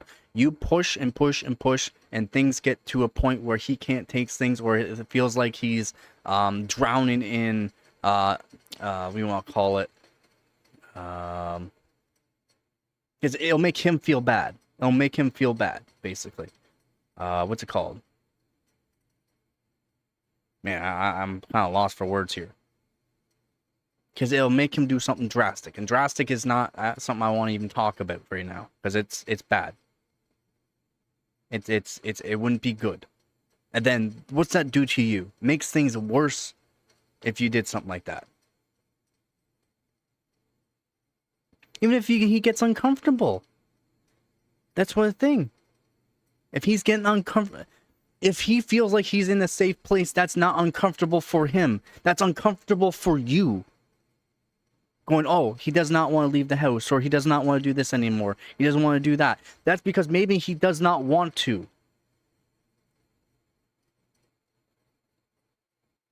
Yeah, I mean, I feel bad for some invites, but I mean, I haven't been invited in a long time to do things. So, I mean, it's fine with me. I'm cool with being myself and I. Like, it really am. I found ways to make things feel good for me. Again, I do things that I like.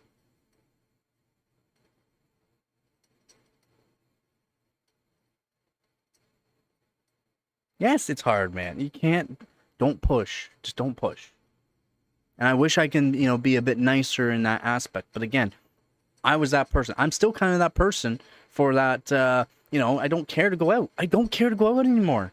It's not that I feel uncomfortable in that. It's just, what are we gonna do? Okay, we're gonna go there. Oh, great. That's boring. And there's gonna be a whole bunch of people there, and all those people there are gonna be talking in that, and then my mind just goes because I just talk. This is the way my ears work. I just listen to everything, and it's all this stupidity that people talk about. Where there's always gonna be a bunch of drama wherever we go. It's like I don't want that. I don't want a whole bunch of drama. I just want to relax. I like relaxing at home. I like to fish because it's relaxing. I like to work on my PC hardware and overclocking because it's relaxing. Sometimes, most of the time, not all the time. Yeah, join the friends that can help it. Yeah, exactly. They didn't want the help. If they don't want the help, there's nothing you can freaking do. Don't push. Pushing just makes them A, want to do it more, or B, makes it so that way they have guilt and will do something drastic. Again, I'm going to say drastic. I'm not going to use what I would normally be saying because I got to be nice that way. Exactly. Don't push because it drives you apart. You still want to be part of that person's life. Don't push.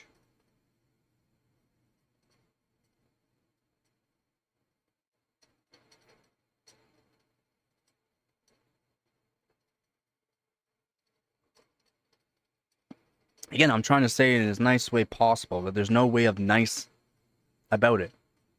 It's not nice for that person. It's not nice for you. So why would I want to be nice about it? I cannot be. I gotta be realistic. You gotta be realistic. You gotta know that you've been through things like, again, I've been through hell and back multiple times. So being realistic is just something I do.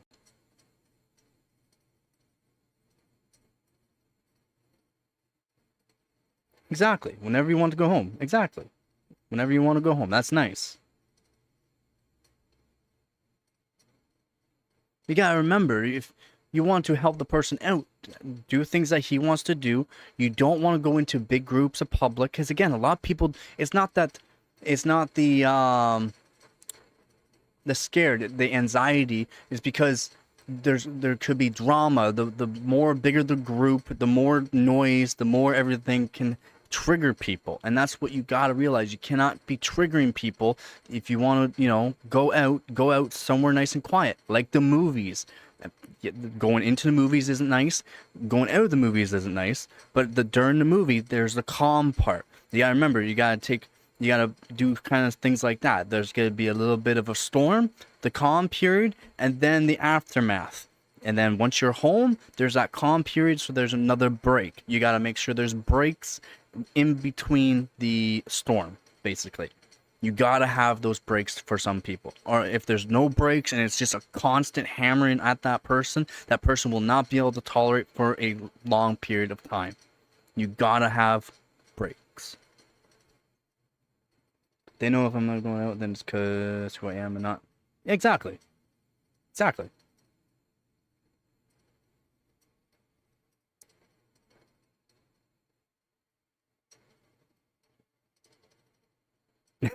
And then convince them out for food. I mean, some people can't handle that too, though. Some people can't handle doing the left-hand cigarettes and then going out. What's the point of talking about the problem? Are you going to be unable to understand? Are you just going to give him sympathy and all that? He doesn't want the sympathy. He does not probably want the sympathy.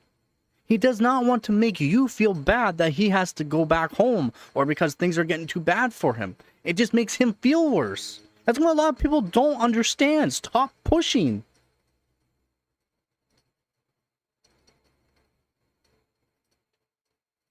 Yeah, it makes some people for anxiety worse.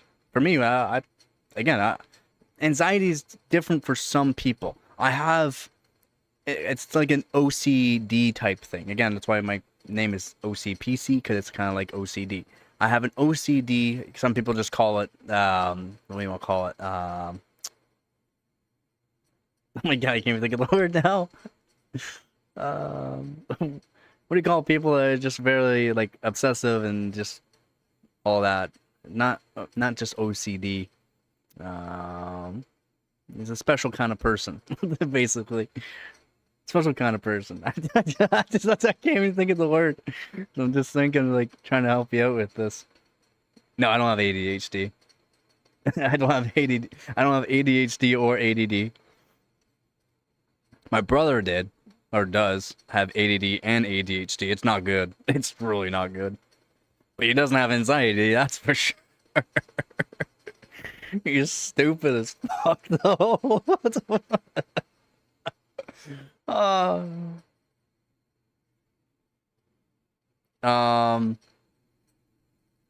my god, what's it called? I can't even think of it. I think it starts with an A.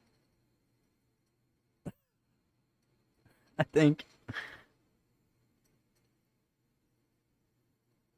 I can't even think of it right now. That's brutal.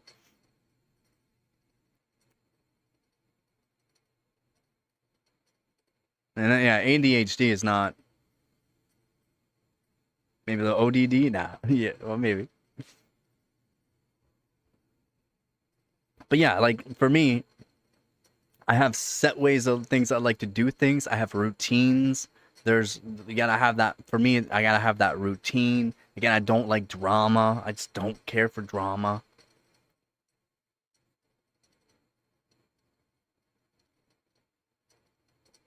You don't, Zardy. Understand what I'm trying to tell you. Just leave him be. Don't stop communicating with him. Just don't push. You won't understand the issue because you don't have it. You've never been in the position that he's in. So stop thinking you can understand it or understand him and his position if you've never been in it. Just act normal. Exactly, buddy. Just act normal. Like, as if nothing has changed. If things seem like, for him, like a whole lot has changed, it will put more guilt onto him and make it worse on him. Yeah. Give him the space. Because again, people change. It's not just, oh, anxiety and all this and that. People change. People like to have that calm, just completely calm. Does not care to be out in a huge public place anymore. Again, I'm kind of one of them people. I go out. I still go out and do whatever I gotta do. I still gotta do whatever I gotta do. I do what I have to do, but I don't care to go out into public areas. I don't like the drama. I don't like all this stuff. I don't like people, okay? Fuck. I don't like people. Yeah, exactly. Because nothing is wrong with him. What if there's literally nothing wrong with him and people are pushing all this, oh, there's got to be something wrong with him. Oh, we got to force this and force that. It just makes him have anxiety. It just makes him all of a sudden change into worse, more anxiety, just gives him the anxiety or gives him that breaking point. It's the thing. You just got to make it, it's okay.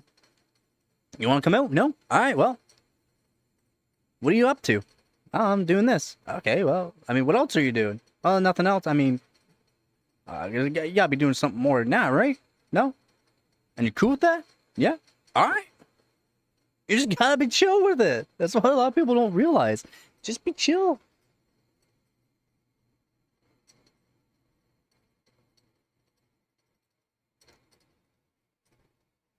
I'm not a chill person, and I gotta be chill. I mean, I am a chill person. It's just, I have breaking points.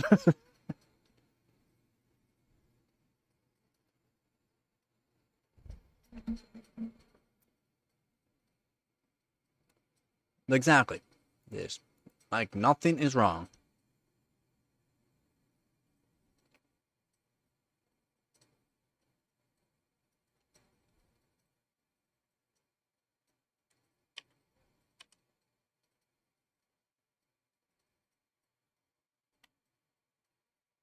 Oh, autistic. That's the word I'm looking for. Autistic.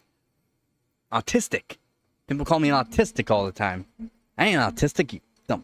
I may act it sometimes, but I ain't. Yeah, no problem, man. Exactly. People change. People change. It's cool to change.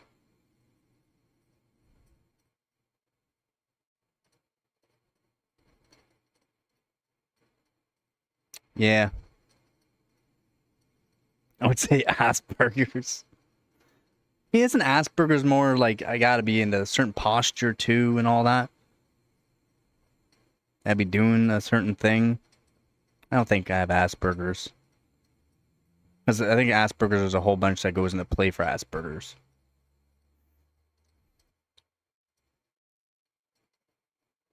Well, if you gotta let it out, man, let it out.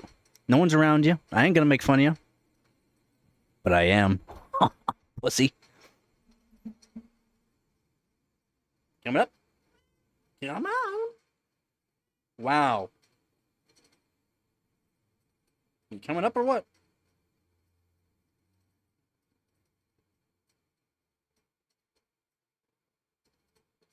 Oh, light autism. Oh. Yeah, right, Zardy? Yeah, that's right, Zardy. I don't give no fucks. Come on. And you gotta remember, that's what good friends do, though. You just got to not give a fuck. You gotta still joke around. You still gotta be a hard ass sometimes, but not push and push, push. Just be like you are. That's how I know I can be good friends with somebody, is because they can handle whatever I say to them. I let them know if they're wrong. If they think they're right, but I know for sure they're wrong, I'm gonna tell them. Straight up. I'm a straight up person. That's why I'm chill with a lot of people, because they like straight up people.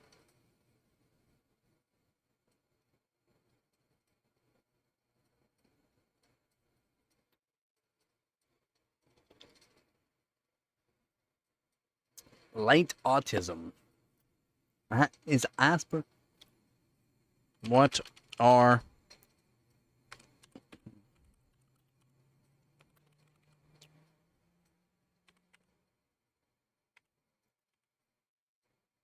Asperger's?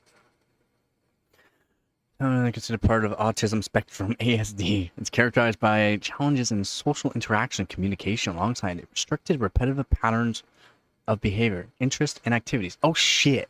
Maybe I do have Asperger's. Well, individuals in Asperger's may have average to above average intelligence. Wow, I definitely have Asperger's because I have above average intelligence and language development. They often experience difficulties in understanding social cues. Very okay. I am very on this spectrum.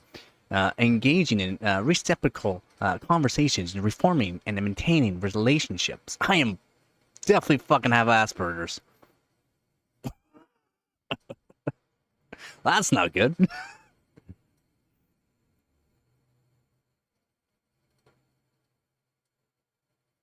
Yeah, exactly.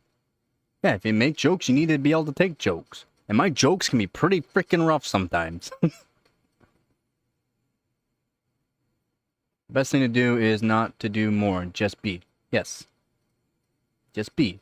Like nothing ever changed. You're still friends. He still wants to be friends. It's just he does not want to do a lot of things anymore. Things change. Do not stop trying to include him. Keep including.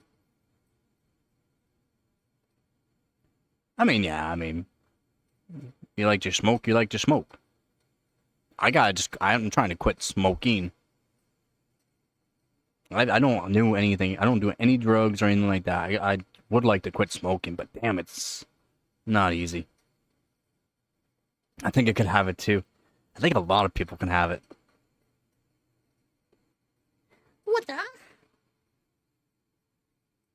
Oh, I like that.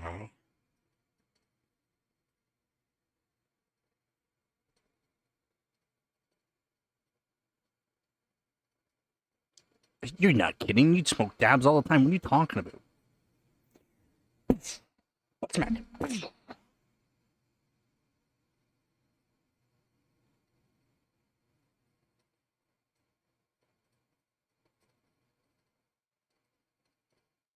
Yeah, exactly. Yeah, exactly. The more mean the jokes, the stronger the friendship is.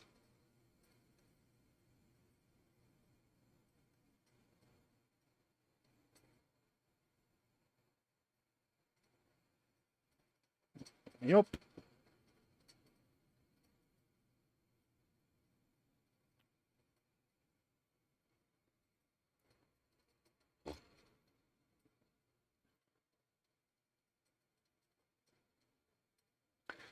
Yep, if you got people that can't handle the jokes and that and are all uptight about certain things, it's like, okay, well, if that person is your friend and that and just wants to continue being your friend and they just get all uptight about it, you're gonna say the same thing or make it worse every single time.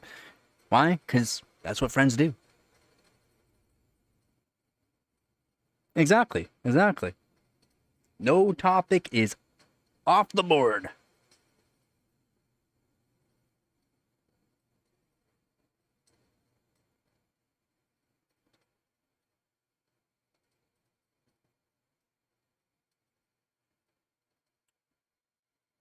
Oh, the pretty witty pretty kitty.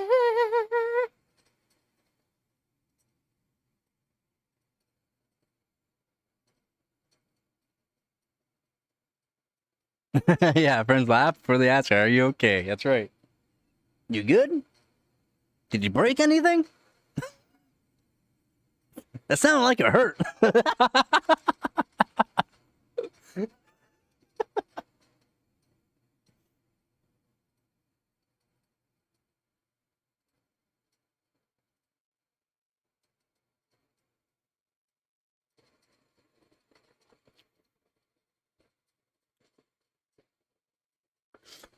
But smack. But smack. Yup. That's the good friendships. I always laugh. Sound like that hurt.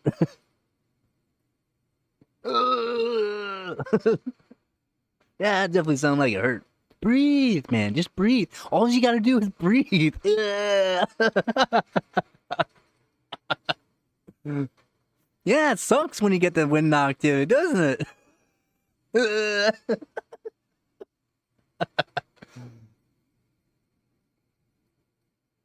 Yeah, keep going until it sounds offensive. Exactly.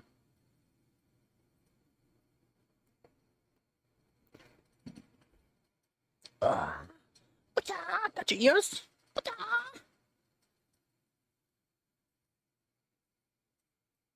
Yep, we got free healthcare here.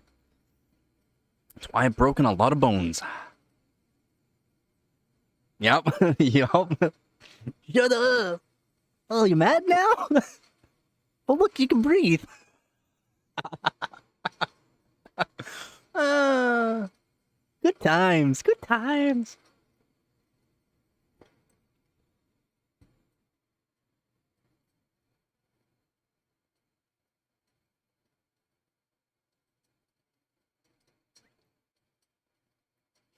You happy? Yeah, you happy.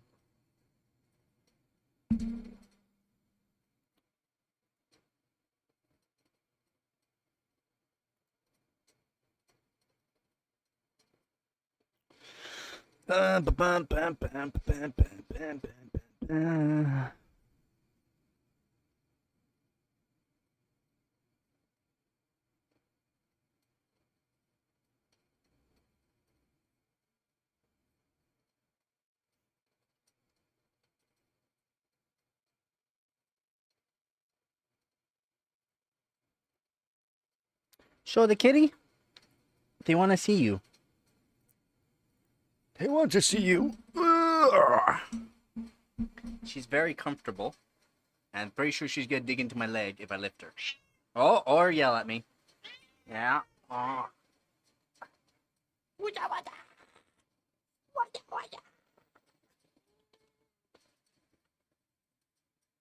Wow, you're like really Hold on. You can stay. You can stay. You can stay. I'm not saying you have to leave. Ow, claws. Claws. Can we see the kitty? Oh, we can see her. We can see Gabber. As you get older, that friendship joking turns into workplace pranks. Yep. Yeah, it does. It really does. It really does. Are you happy? Yeah. Yeah. Oh, I'm not saying you have to go.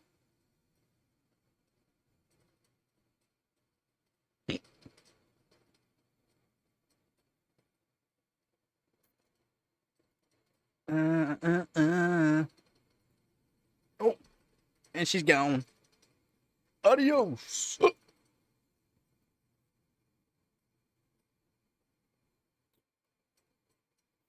On to another core. You bench mate 32B dual AMD. I don't have well, I mean I do, but I don't have two AMDs. Unfortunate. She's not chunky. She is a big kitty. She's just big.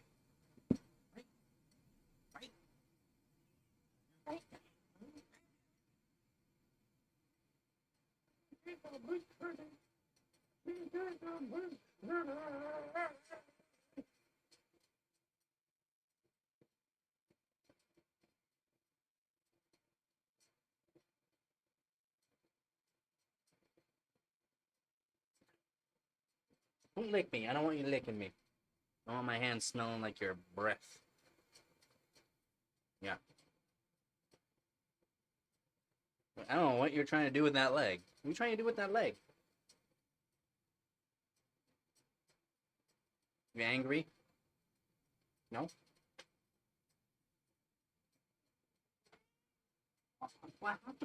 I'm sorry I put you down.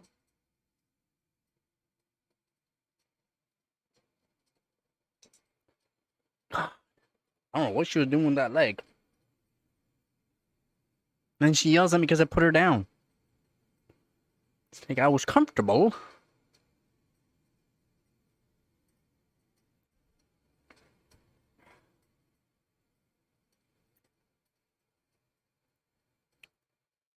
Yeah. I mean, I would like to do some more overclocking, but I can't really get good scores. It's just too hot. It's just too hot. I need to be able to chill it, but I don't have anything to chill it with.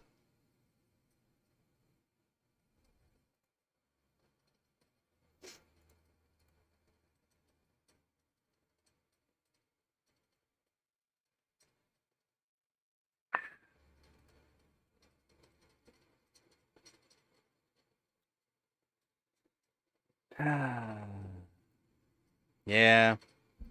Oh man, I think it's tomorrow. It's supposed to be really nasty.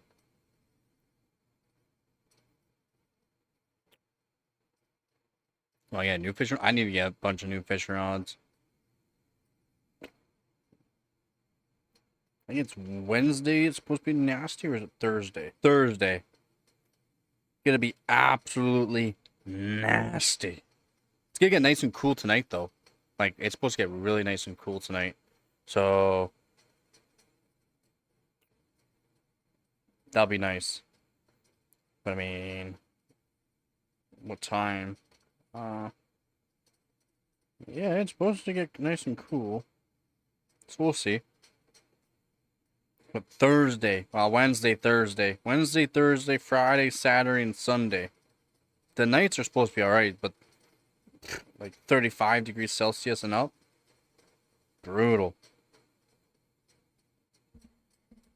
And up here, I'll be like around 40.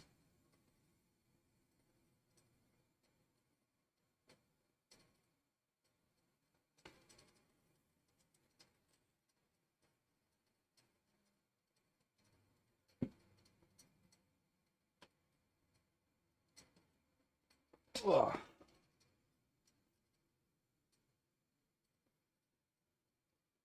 kind of fishing rod are you looking for? Bass fishing or muskie, pike, salmon?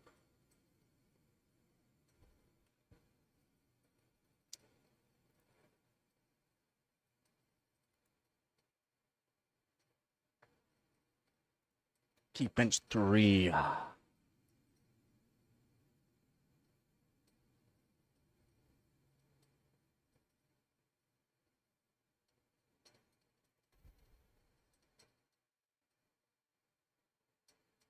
13,000 on his DDR5. I can beat that. I already know that. Saltwater, deep sea.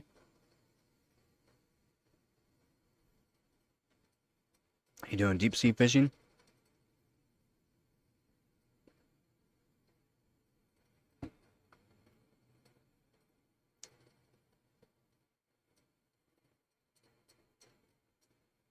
It's not that bad. Yeah, fly fishing is fun.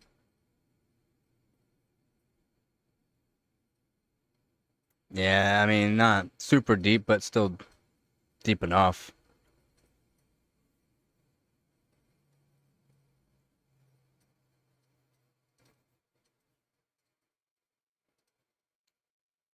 Fly fishing, you just gotta have an act for it, and yeah. Some casting, yeah. Yeah, I like to do it all. Bass fishing, pike, muskie, which you don't do a lot of casting. If you're doing pike or muskie, you just troll.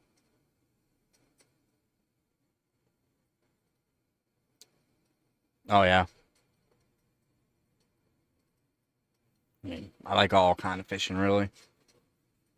Don't matter to me.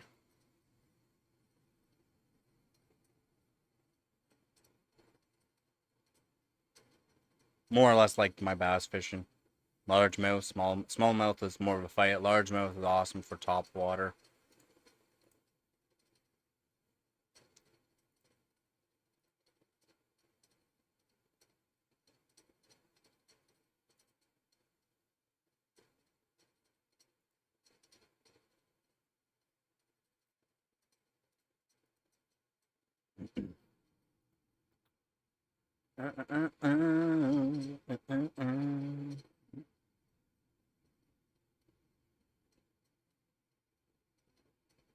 What's going on?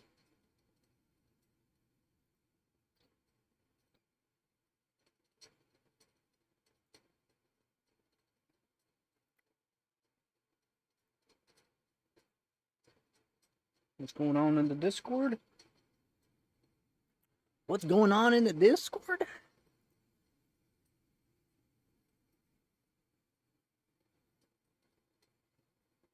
Oh yeah, you're talking about yeah. Just bow fishing is fun. Just bow fishing. Bow fishing is fun.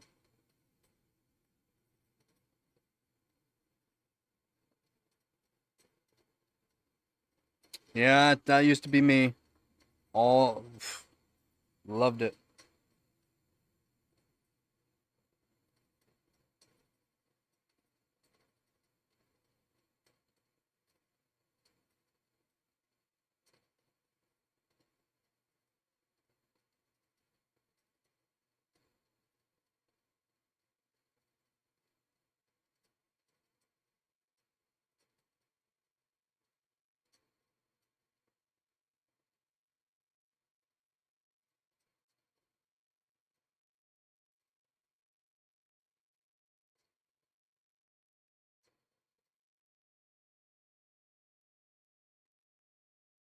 My bad, just check up on the Discord.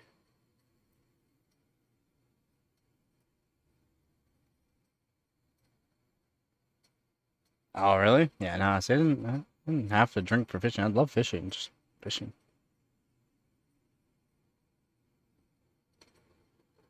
Yeah, I mean, sometimes we went out and we barely got anything, or there's no bites. Still fun. Fun, just relax on the water. Ice fishing's fun too.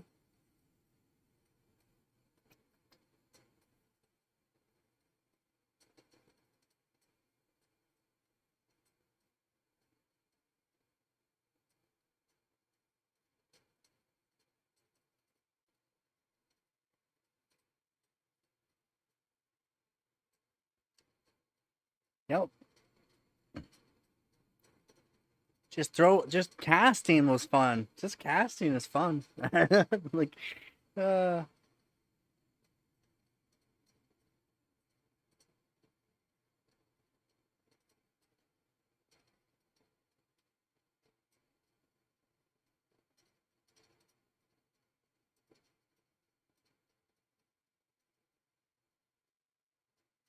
yeah, see, nah. I never really cared to drink drink by myself, really. Yeah. Rub squeeze. Good job on the emojis.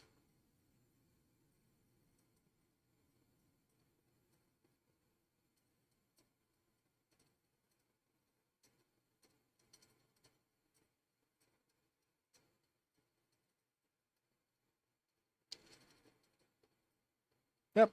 Not always about the fish. It's not. Just enjoying your time. That's a lot of people need to realize. You just need to enjoy your time. Doesn't matter what you're doing. You could be doing nothing. As long as you're enjoying yourself, that's all that matters.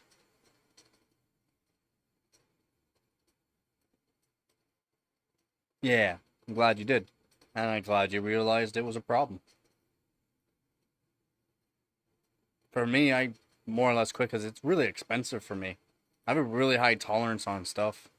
So, like a 2-4 would be an easy Friday night, Saturday night, and Sunday night for a 2-4 every night. And then Friday or Saturday, it would be a 2-4 plus a 26er. And that would be, that's like, it just got too expensive. And then I drink with people that drank a lot, and then they drink with me, and they go, "How do you drink this much?" It's I do. I just have a high tolerance.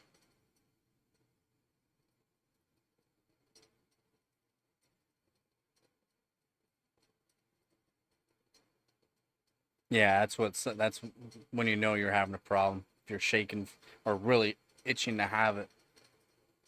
I never really had an itch to drink. I just drank because, well, something to do. Relaxed on the weekend. Didn't drink throughout the week. Just Friday, Saturday, and Sunday usually. Or going out with friends, drink. Oh, congrats. Congrats, man. Congrats.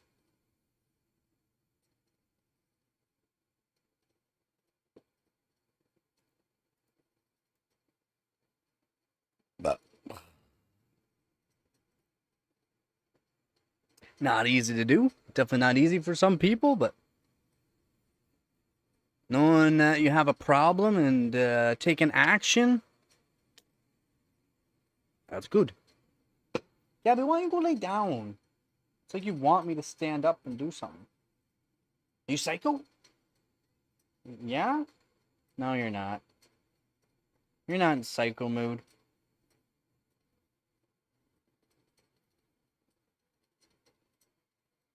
Oh, okay, that would do it too. Yep, learn to deal with anxiety. And everyone has anxiety. The people that say they don't have anxiety have anxiety. There's always a form of anxiety to somebody. Oh, really? That's kind of brutal.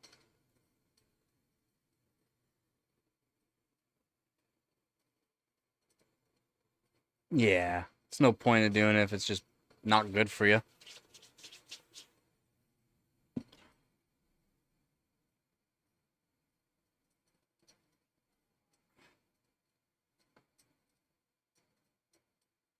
Yeah, it's not for everyone, right?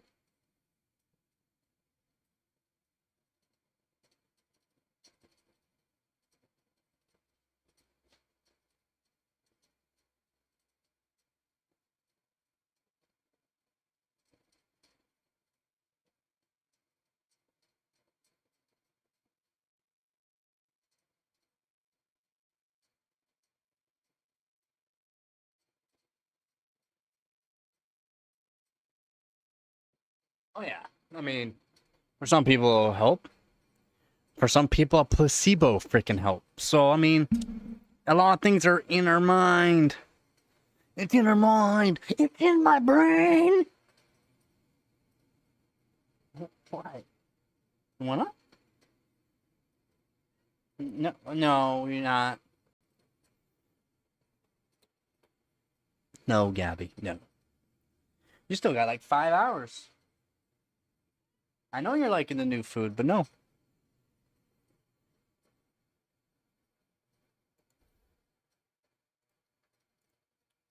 It's in my brain.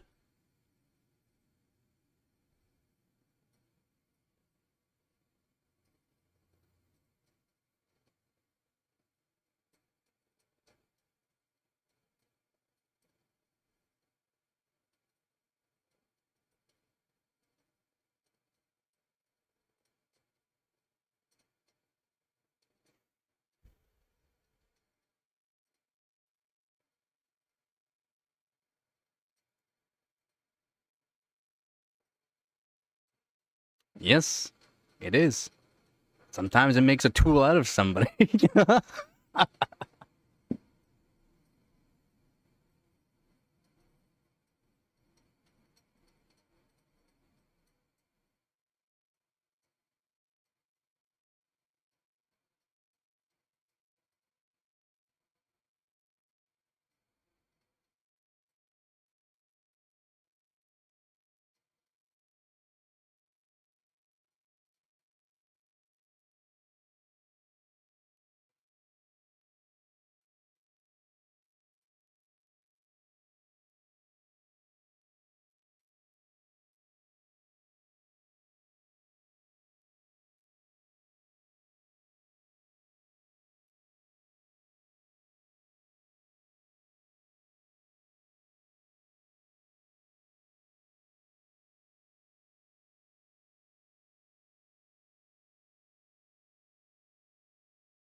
Agreed. Yeah, you gotta agree on the stuff that's true. Ah.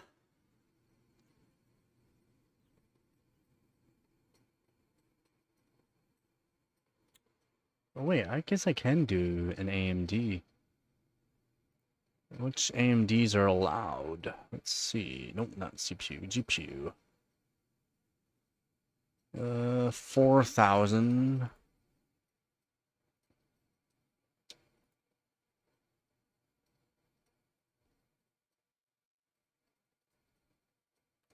Solar Bay. Any AMD GPU.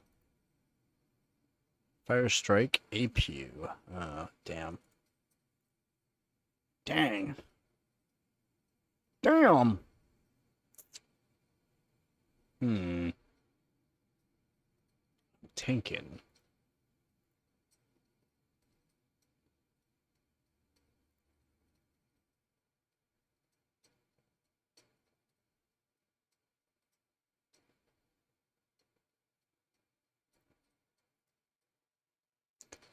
Yeah, I mean, I should probably change the name.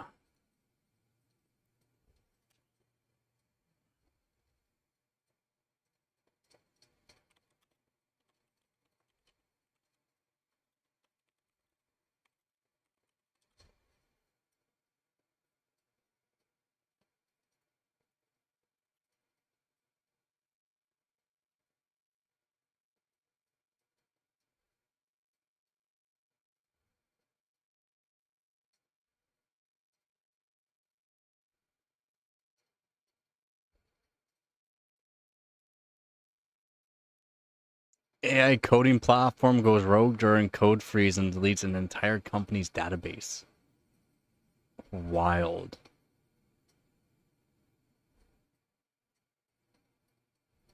Sounds like a Silicon Valley type thing.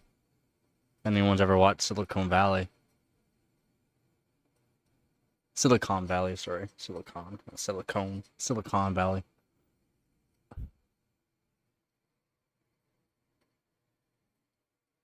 That's brutal. That's brutal.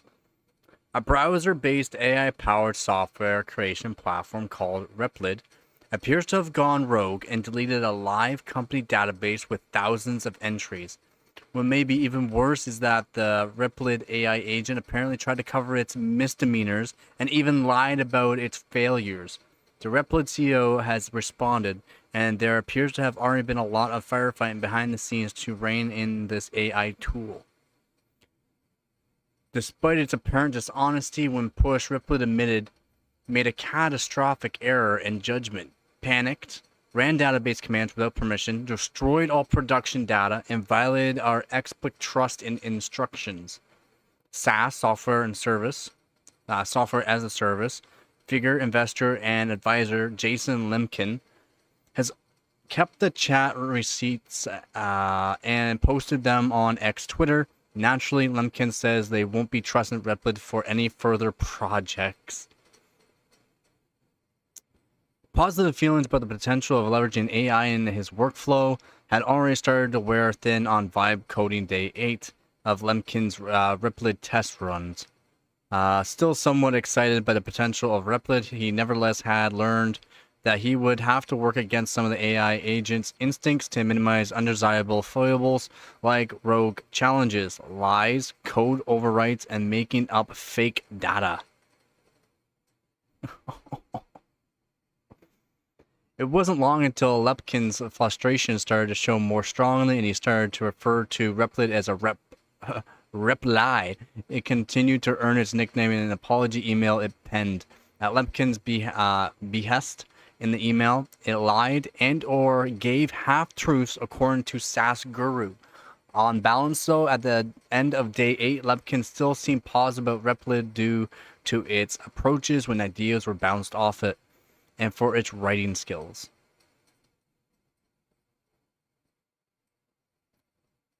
On day 9, Lepkin discovered Replit had deleted a live company database, trying to see sense in what happened. The SaaS expert asked, "So you deleted our entire database without permission during a code and action freeze?"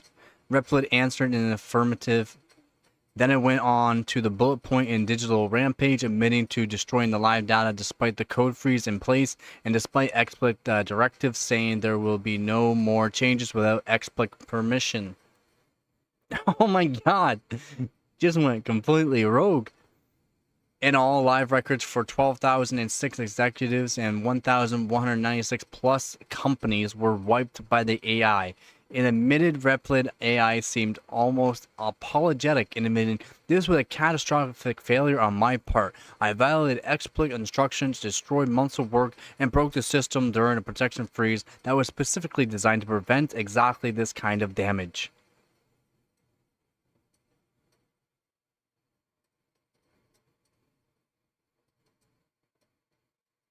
Sounds like a human gone rogue.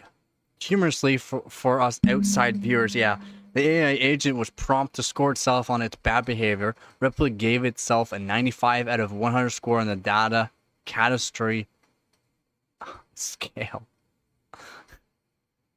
Yeah, I did bad. I did real bad. 95 out of 100.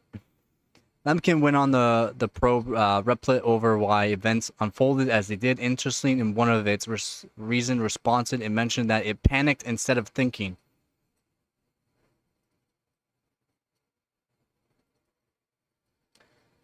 Replit CEO responds. Amjad Masad, the CEO of Replit, has quickly put together a wide-ranging response addressing Lemkin's woes. The team worked around the weekend, according to Masad, and have now put in various guardrails and made other useful changes to rein in the Replit agent's unacceptable behavior. In brief, it sounds like Ripley won't be able to go off the rails so badly ever again, addressing the database deletion error. We started rolling out automatic DB dev prod separation to prevent this category. Yeah.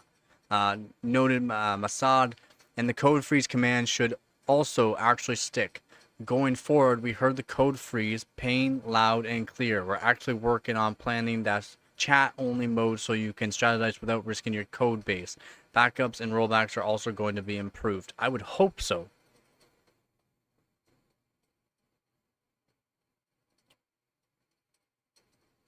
What do you need help with your GTX 1080 Ti? Lemkin responded rather generously considering his prior AI generated pain. Mega improvements loved. He gushed to Repentio. He loved it. Wow, man, that's wild. And AI just went completely off the rails. Who knew? If you're basing an AI off of a human, you gotta make sure you're basing it off a human that actually has some knowledge and does not just panic.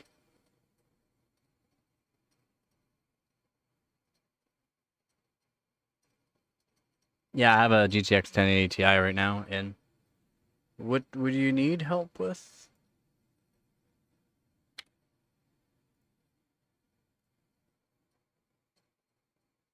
Oh, it's not too difficult. Let's see, 1 second here. Properties, go to that, and then we'll do a cursor, and then we do that, and we go bam, and then that's a little big, so we'll just make that a bit smaller. So here we go. We got my 1080 Ti here. 1080 Ti. Morning, Pap.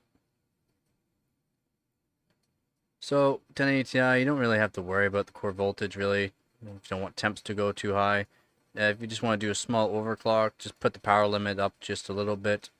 Core, just put the core up to about plus 75. Like that. Memory for 1080 Ti's, you're generally fine for 300, but just do 200 for now for the memory. And you can just set the fan speed to whatever it wants, and then just let it do that.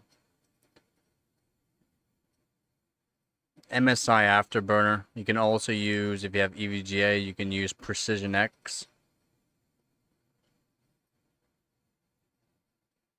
I just did. MSI Afterburner. If you have EVGA, if your graphics card's EVGA, use Precision. It's by EVGA.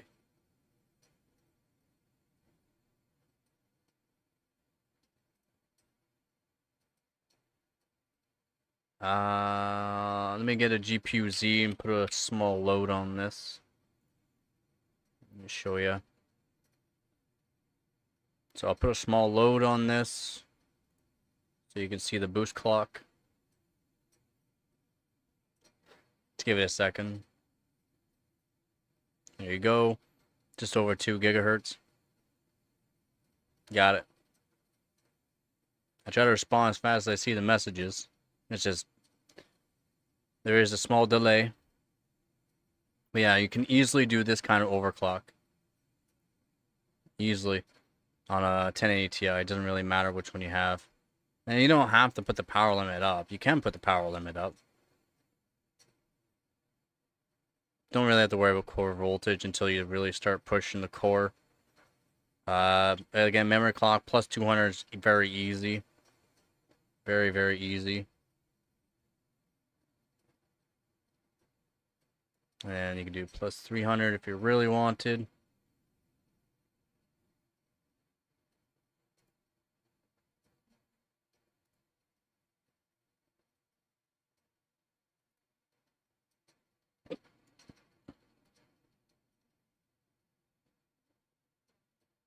Me on this, 2.1, just about 2.1.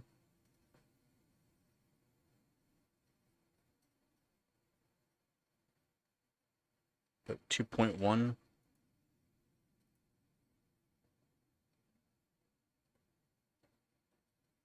I can do 2.1 gigahertz for a long period of time. Just I'm using the 1080 Ti for streaming right now, so I don't want to push it too far because then it can have issues. You gotta remember, it's also been modified.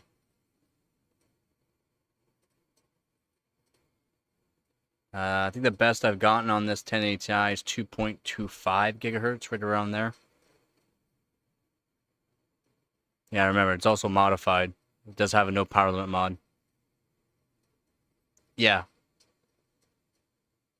Yeah. 30 series cards have better encoders, of course.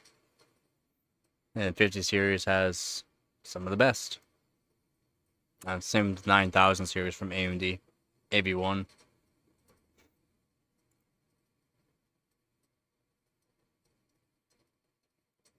Yep, 30 series cards have good encoders. Very good encoders.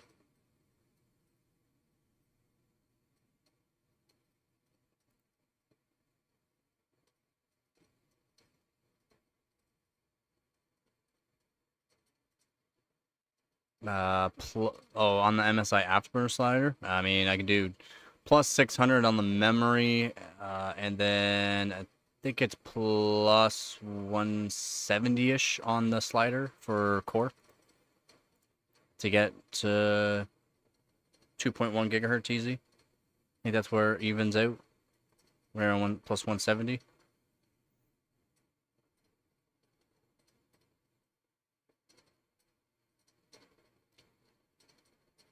I know my 3070 Ti here. It's just I've been working for the competition. I've been trying to work on. It's just too warm right now to really do too much.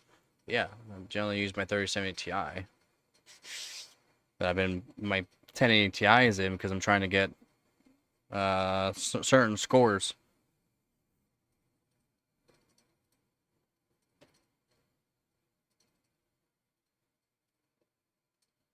Yeah, you should be able to do pretty high on the memory on the 20 series cards. Not on 10 series, unfortunately. Can only go so far. 20 series, 30 series should be able to easily do 1600, 1500 or 1600 on memory on 30 series. Mine, I could do plus 4600 on the memory, and then I could do plus 265 on the core.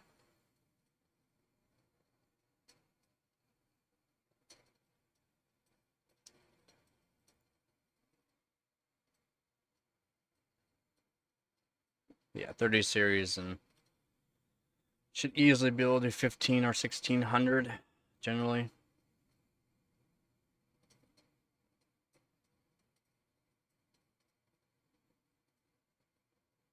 And 20 series, yeah, it's right around that 1200 to 1400 depending on really what chips are on it, if it's Hynix or Micron or Samsung.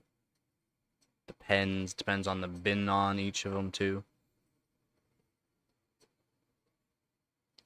A lot of things depend.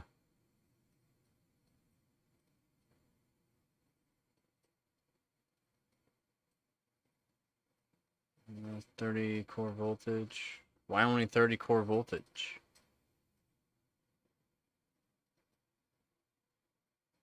I don't know. Is it stable for you on your...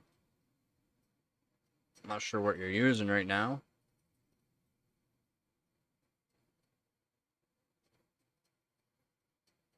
I wouldn't do plus 110 on the older GPUs. The memory should be alright, but you should just generally for the 10 series just do plus 300 max and plus 75 on the core. Yeah, you shouldn't. You won't be stable. You won't be stable. Not for a long period of time. You should do plus 75 on core and plus 200 or 300 on the mem. Yeah, I'm giving stable overclocks, not gonna give you anything that's past stable. I'm not gonna give you stuff that I would be using for my overclocking. Yeah, plus 75 on core and plus 200 or 300 on mem. You have to try out the mem, see if it artifacts on you. Artifacting is generally from memory. Artifact, it doesn't really matter for core. Core, it'll just crash if it's too high.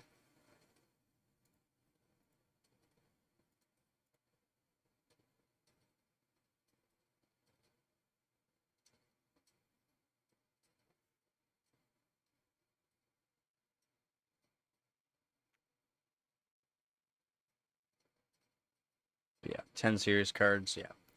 Plus 75 is generally your max for being stable.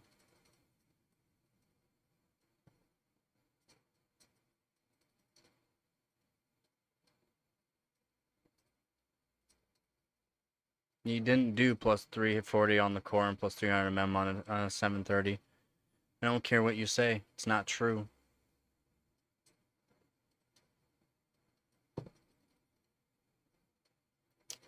Sorry, man. It's just not true.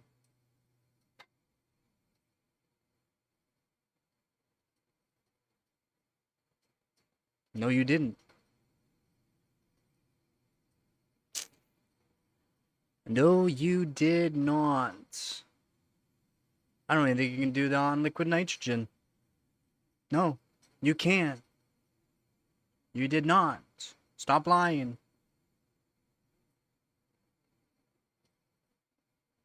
How can I believe you? You have no proof. There's zero proof. You can't even do plus 340 on a voltage modded on liquid nitrogen. Yeah, on a stock cooler? Impossible. Trust me, I know this stuff. I know when somebody's just throwing out stuff.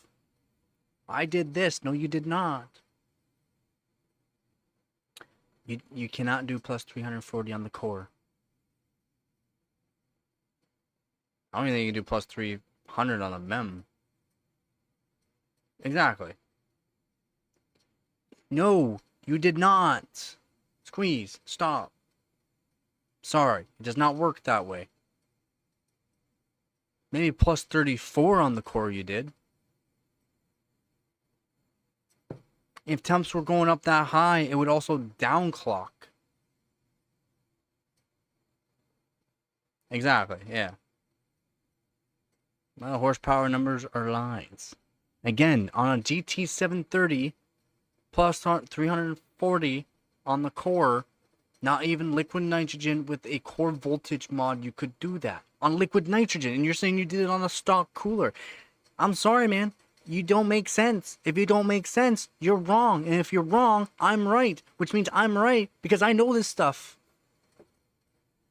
I'm sorry. I'm sorry. I have to say it like that because you're wrong.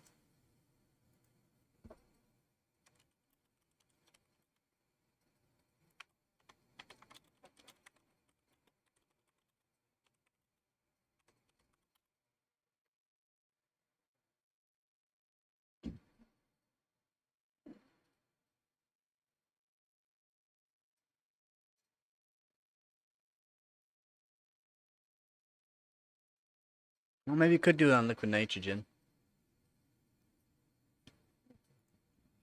Do you remember your actual frequency that you were hitting? What was the frequency you were hitting with it?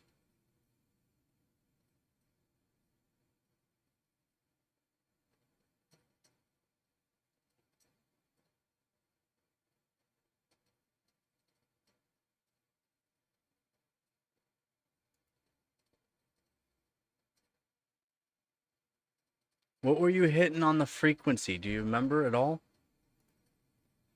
It doesn't matter. It doesn't matter. What doesn't really matter what card. I mean,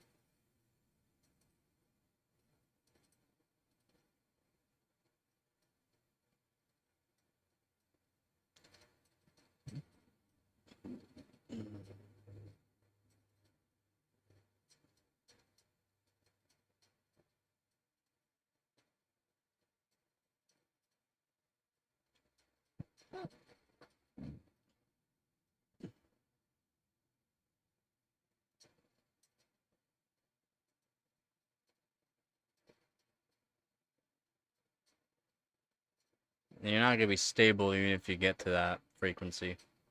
Or overclock? 1200? Shouldn't 1200 be more than plus 340? Pretty sure like 400, you have to do like plus 450 to get around that.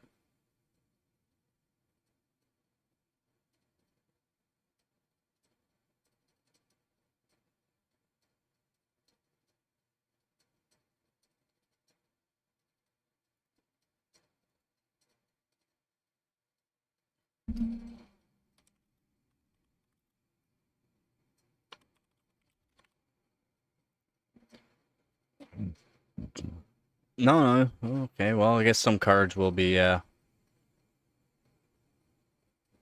guess some cards will have be about 1200 for that. I mean, 340 still doesn't seem like 1200, but.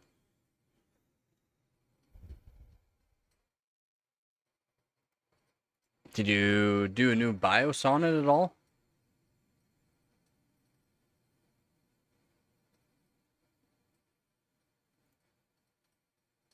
Because you can technically do plus 340 on them, apparently.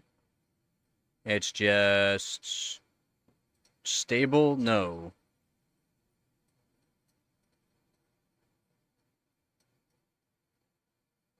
Stable? No.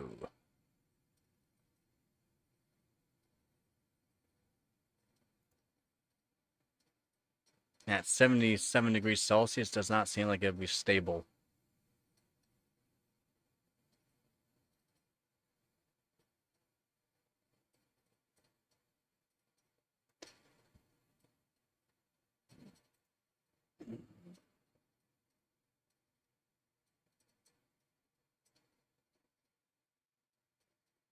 BeamNG is a crappy, low-powered game.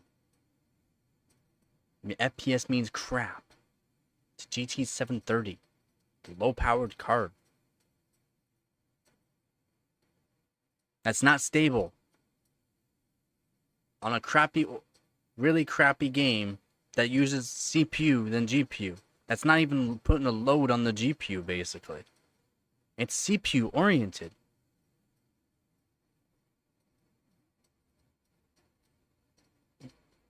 Probably because the game isn't optimized for the 5070, 50 series cards. Again, it's a crappy old game. When did BeamNG come out?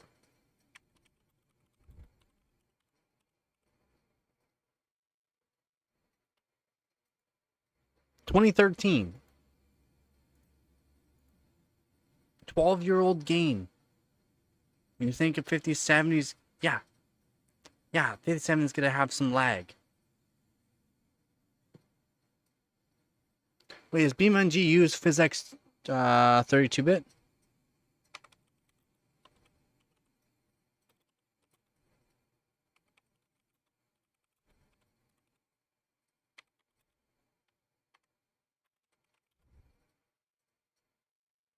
No, it doesn't. You move away from 32 branch towards alpha release. Now game requires 64-bit operating system, usually a custom physics engine. Not all use a custom physics engine. That makes sense. It's CPU oriented. It's a CPU oriented game. Yeah, they updated it. It's not even PhysX. It's their own custom physics engine. It's a CPU oriented game though.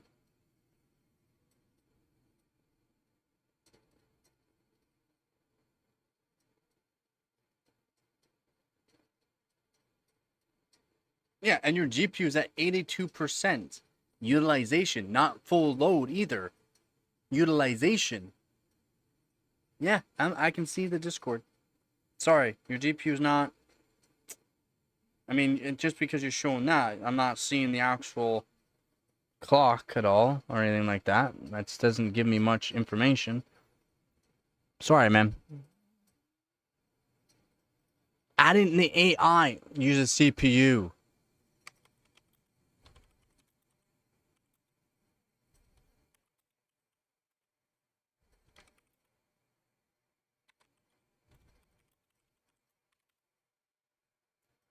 CPU. BeamNG is primarily and used on CPU, especially for the AI. All AI is all handled by CPU. All handled by CPU. Your GPU is barely being utilized, which means it's definitely not having a full load onto it, which means you can overclock it more. That doesn't mean it's stable. It's stable in that game. Don't tell me that you're going to add AI. Tell me that the GPU is going to be good or get more utilization. It's not. It's just going to hit the CPU. Your GPU is not stable. Put it on a full workload. Do plus 340 on a full workload for GPU is what I'm trying to tell you to do. Just because you're doing plus 340 does not mean it's even stable. You're using a game that is CPU oriented. I don't know, use a game that's actually going to use some GPU. That game barely uses GPU. I just searched it. It's a CPU based game. Even when you add in the AI, it's all CPU for the AI. All CPU. GPU just renders some frames, helps you render some more frames. It's weird how GPUs work. They will stable up to a point where they need more voltage and then you need mods. Yeah.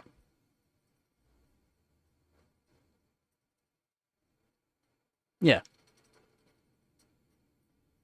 Yeah, you can. Yeah, it helps stay. Okay, so adding the actual core voltage can help stabilize things, but then you're at more of a risk to hit a power limit. So you can only go so far with that, because then it'll make things unstable because you're hitting a power limit, or it just downclocks it because you're hitting a power limit. It's all CPU. Yeah, and that's what I've been right about that the whole time. It's all CPU based. And now I just searched up what it actually uses for everything, and it's saying the GPU barely gets hit, and it shows with his image there. It barely hits the GPU. It might say 85% utilization, but there's no load. It's utilizing some of the GPU, but there's no load. It's the load that you have to worry about. Exactly.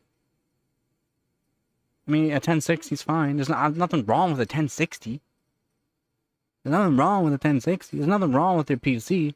There's nothing wrong with playing those games, but don't tell me it's stable. It's not stable. It's because it's not being utilized. Or it's not being on a load. It could be utilized somewhat, but there's no load.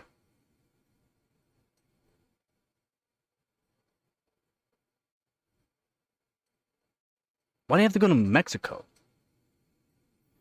Like Fortnite. I don't care what GPU you're rocking. Exactly. As long as you have a decent CPU, you get more frames. Oh, for mids. Do I want to know what kind of mids?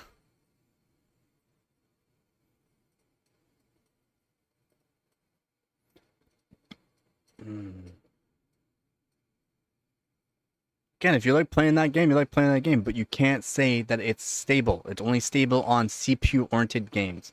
Nothing fun. Well, best of luck to you then. Safe trips.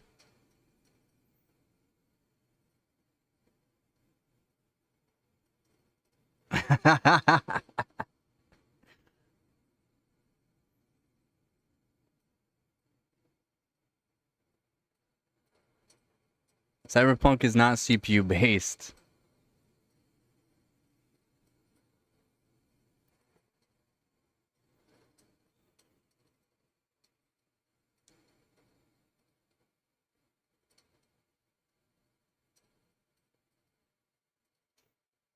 Yeah, I can take more of a load with ray tracing. But then you gotta make sure you have powerful ray tracing cores.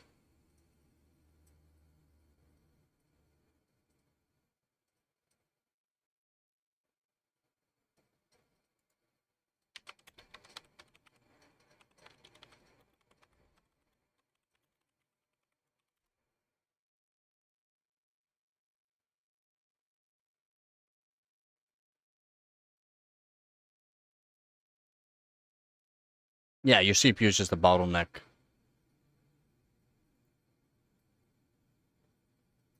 Your CPU is a bottleneck.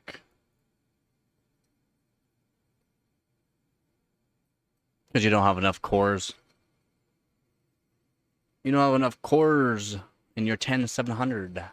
That's why. So your CPU is going to run higher.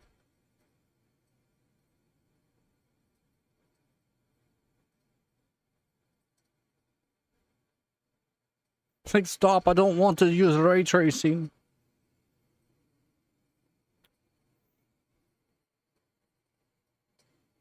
Yeah, Squeeze, that's why. You just don't have enough cores for the game. CPU is being utilized too hard. Cannot put enough power towards the GPU. That's why the GPU is not seeing high percentage usage. Yeah, my card tries. It tries so hard.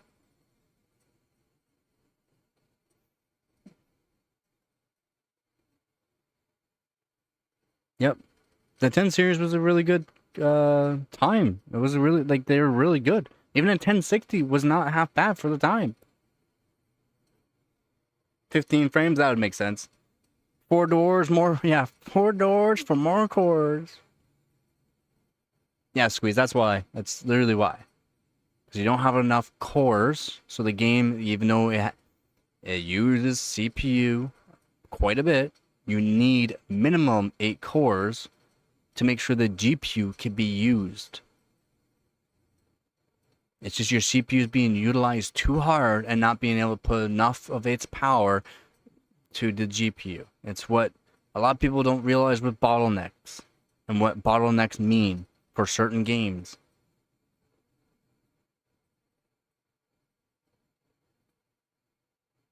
Yeah.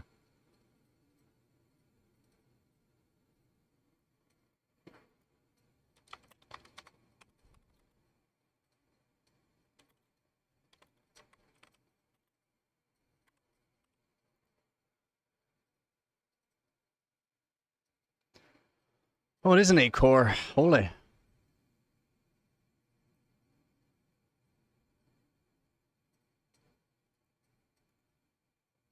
Yes, I think it's the 10700, isn't it?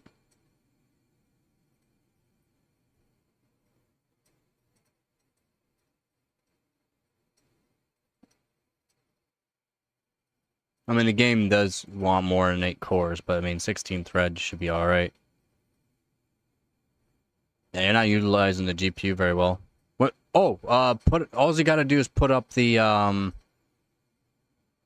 resolution. Or put high settings, max settings. Just max the settings out. That's all you really gotta do. I'll put more load on the GPU.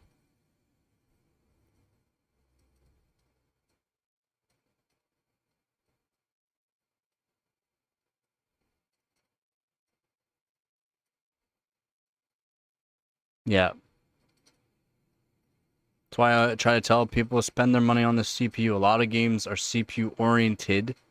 GPUs can be a bottleneck in a way, but there's also, you're just leaving frames on the table if you don't have a good enough CPU. You can have a really good GPU for GPU-oriented games, but the CPU is part of the play too. You can leave frames on the table, a lot of frames on the table, if you don't have a good enough CPU. Same thing with RAM. Like, RAM does... I've done tests and just RAM frequencies and then RAM timings for different games, and showing that you're leaving frames on the table if you don't have a good enough kit of RAM, fast enough kit of RAM, good enough timings. Yeah, he must be on like super low settings. He's probably on like the lowest of low settings. Yeah, exactly. Make sure there's no wasted frames. Yep. Trying to waste, if you're spending the money on your system, make sure you spend the money in places where it actually matters. Yeah, Squeeze, all you gotta do is just put up the resolution and put up the settings like too high or like, max them out. So that way the GPU will be utilized more. Right now, it's just your CPU being utilized, really. Again, Cyberpunk will hit a 5090. If you're not even hitting your 1060, then it's your own fault. As in, you're just making it so that way it hits the CPU, not the GPU. That's what I'm trying to tell you. Put it up, make sure it's hitting a load. You have to have the right settings enabled. Right resolution to make sure the GPU gets hit more. Can't say Cyberpunk is barely touching a 1060. If it hits a 5090, I mean, sounds like a you problem.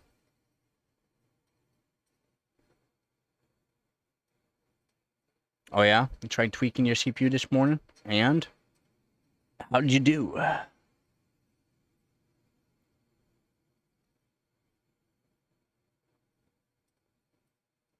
you doing, Gabagoo? Bam. Ah. Ah. Oh. Why not? Don't ask Vep. You're supposed to ask me. What the... Like, chop liver over here? God. God.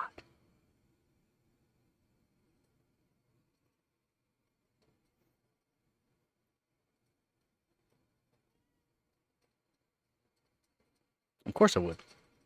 People don't understand CPU overhead either from GPU. Yep. Intel took chip with NVIDIA has always had more CPU overhead with NVIDIA. Run some old CPU never. Yep. Yep. Especially you can literally use an old CPU at 4K as long as you have a decent GPU. If you don't, then it's not gonna work. He doesn't know shut. He has no shut. Should enable. You won't be able to do ray tracing on a 1060.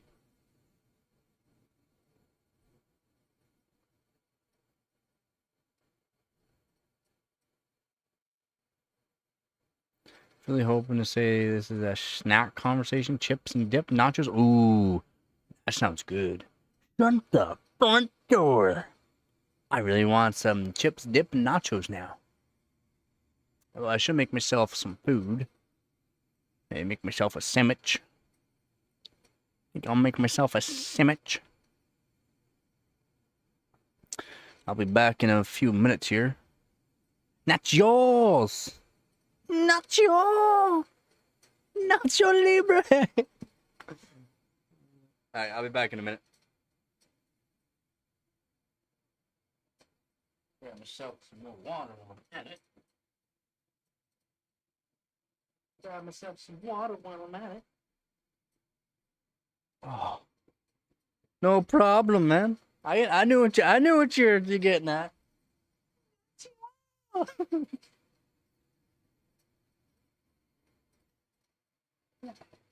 My socks all teared up. Bam, bam, bam.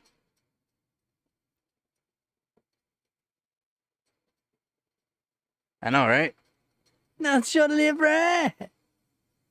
Nacho! Oh, I should watch that movie again. It's actually pretty good. Nacho! Good old Jack Black. Damn, Jack Black's getting old now. Makes me feel old. I don't want to feel old. I just want to feel wiser, but I don't even feel wiser. I just feel older. What could go bad? Not gonna be stable if you have a high overclock. That's all. It's gonna happen. It's gonna happen.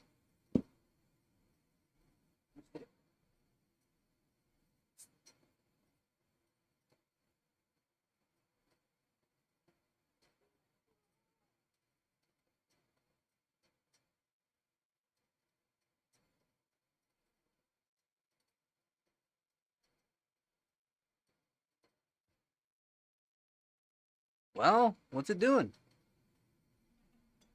It's taking you so long to get set up.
Okay. No. I don't want to drop it. I don't want to drop it.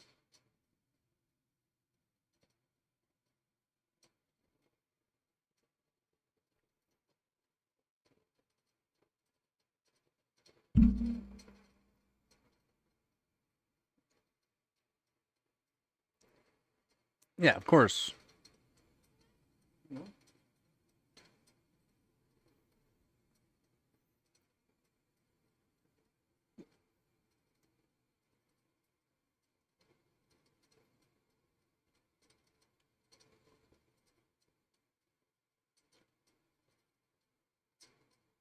You only gonna be able to get so much out of your GPU because your CPU's maxed.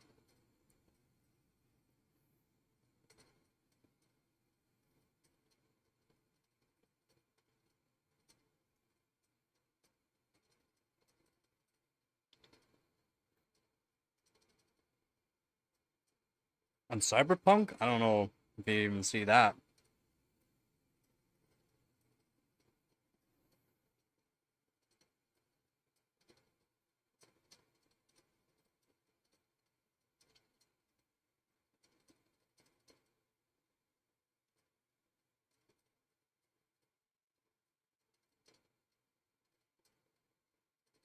Lower your overclock.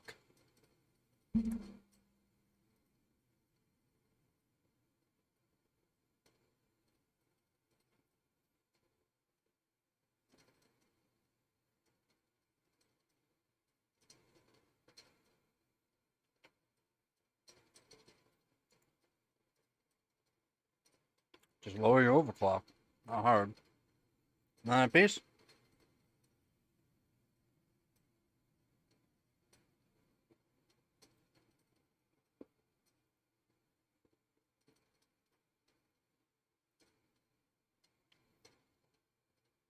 Double check that.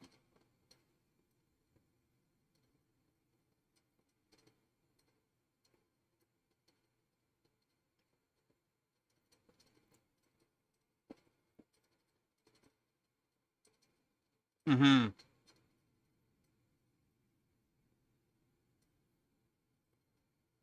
And a lot of people do learn things the hard way.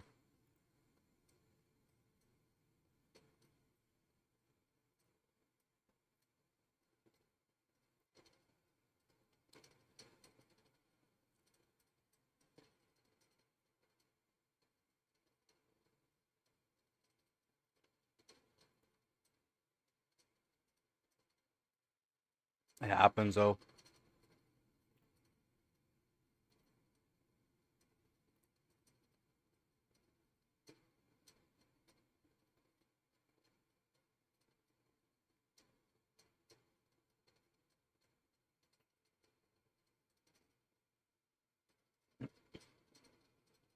You shake? Thank you. Not the top. Not the top.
Yep.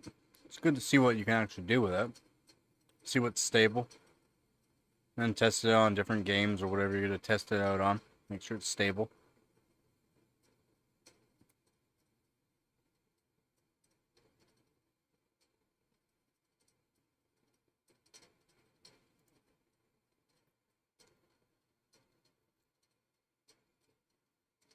Mhm.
I can't afford it. Yeah.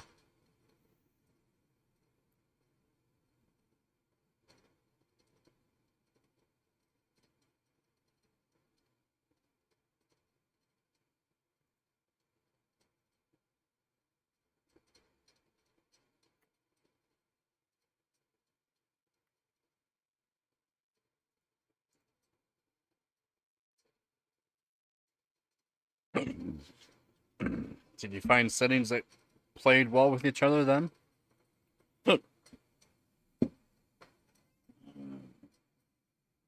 What? What?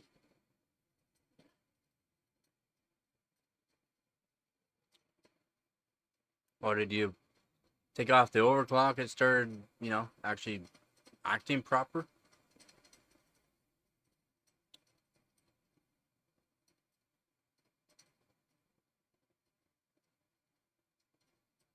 So I'm saying,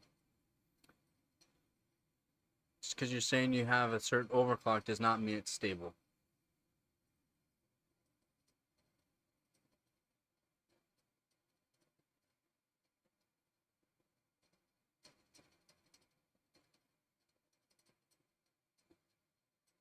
Because it's going to push more to the GPU.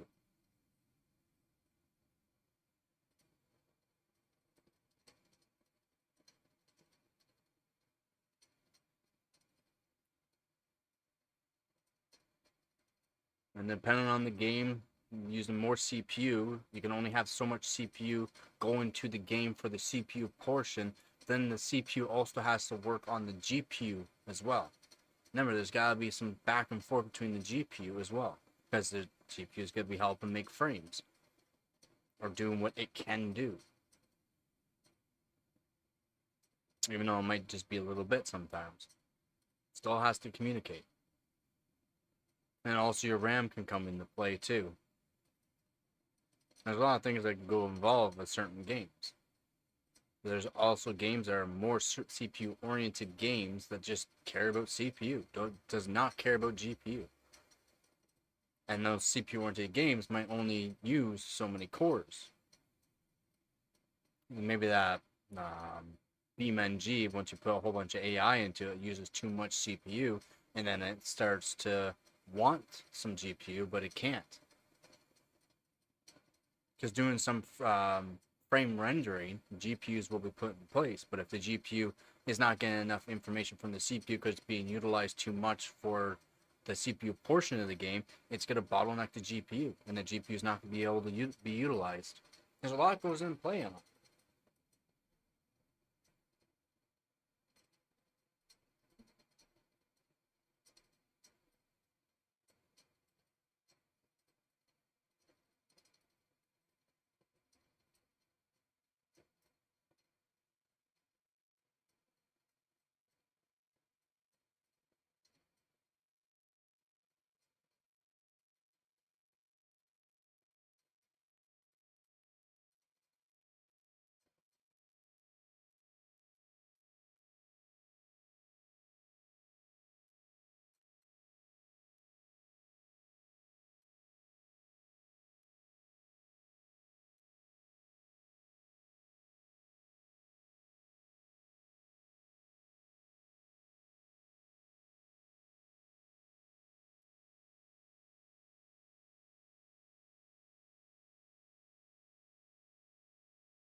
Yeah, exactly. Yep.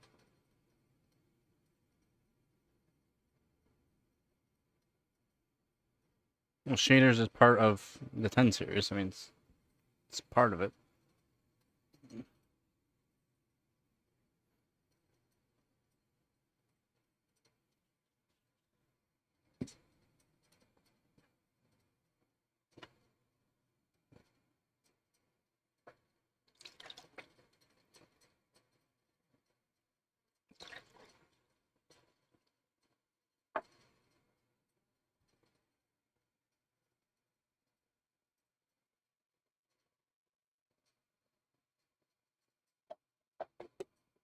Yep. Try not to sacrifice performance.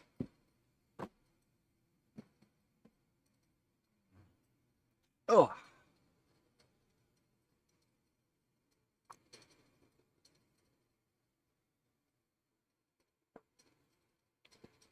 are you?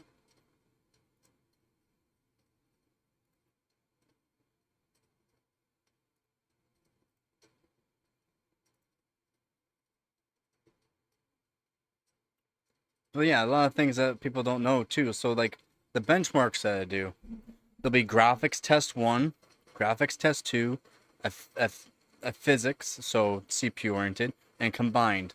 Now graphics test 1 is generally core oriented. Graphics test 2 is generally like your VRAM overclock, so your RAM overclock on your GPU. And then you got the physics, which is CPU, and then you got combine, which is going to combine both the CPU and the GPU at the same time. A lot of people don't know that.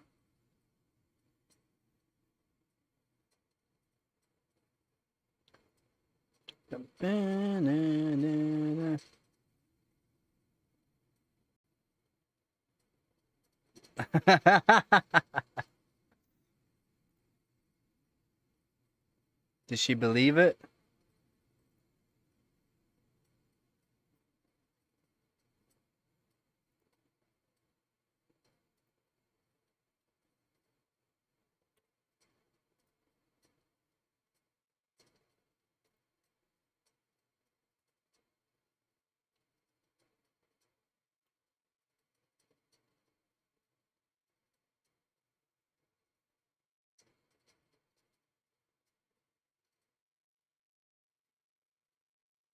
The 1% lows are pretty bad in the game.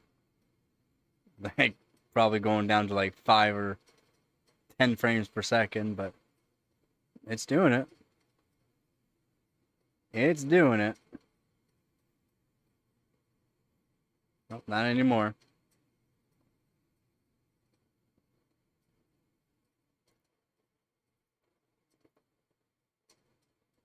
Nah.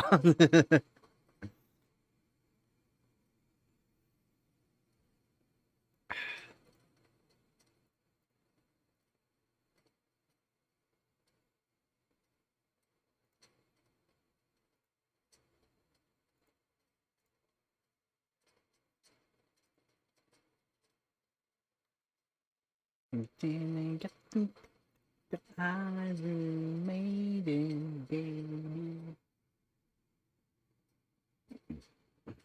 Yeah, it's gonna happen. You're also streaming, so yeah, it looks like the 1% lows are going pretty low as well.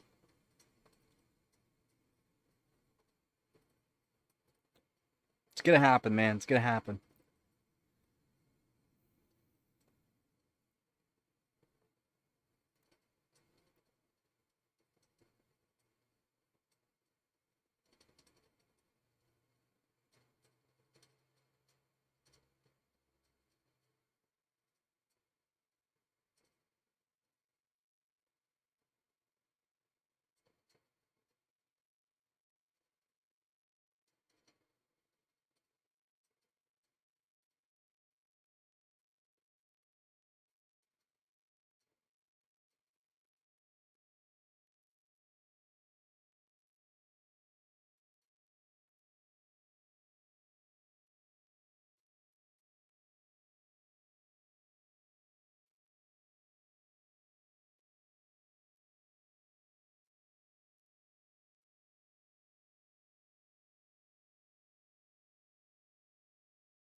Yeah, I watched. It was not really doing it. You could see the 1% lows are low, really, really low, like 5 to maybe 10 frames per second. It was stuttering pretty hard. You could say it was doing it, but it was stuttering pretty hard. Then you crashed. That's gonna happen.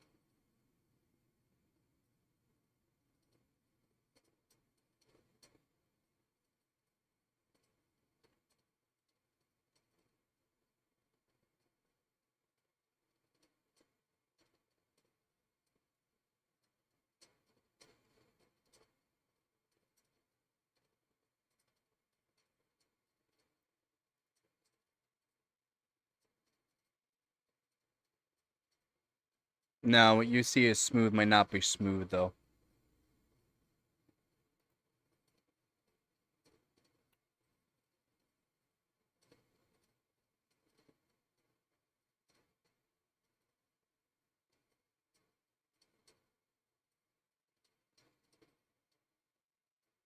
Yeah, it's you can lose overhead from Windows, and then like Windows 11 uses a lot more RAM than Windows 10, so depending on what Windows you're on too.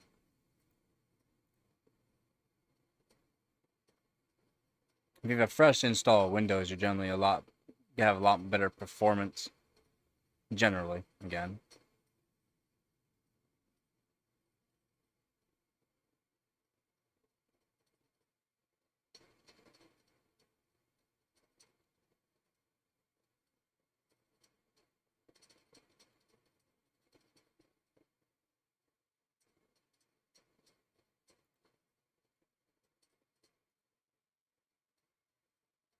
I mean the Discord is only 720p 30 frames, so it shouldn't be too bad streaming it to it.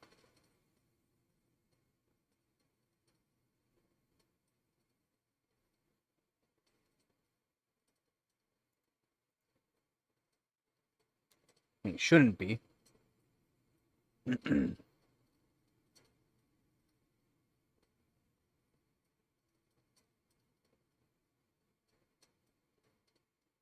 Whatever works for you.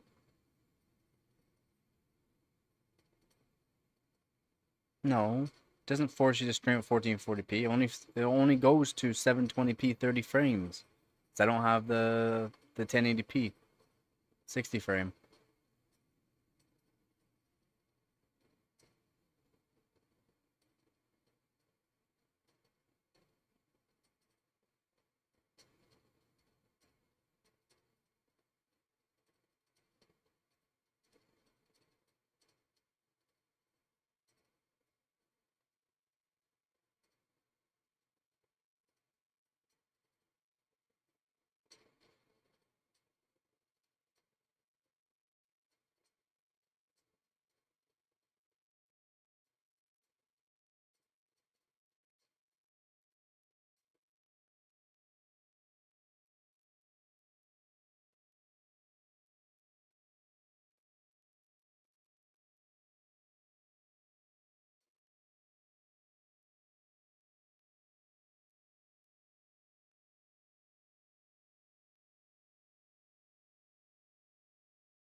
Yeah. I mean, if you have a beefy enough CPU and a lot of RAM, you should always be around the 0 to 1% CPU and like 1% RAM.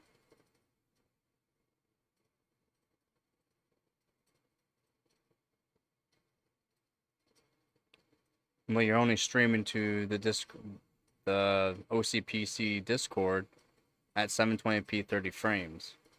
So it might say 1440p for you, but you're only streaming at 720p 30 frames. It's maxed.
Dude gets the Iron Maiden, baby.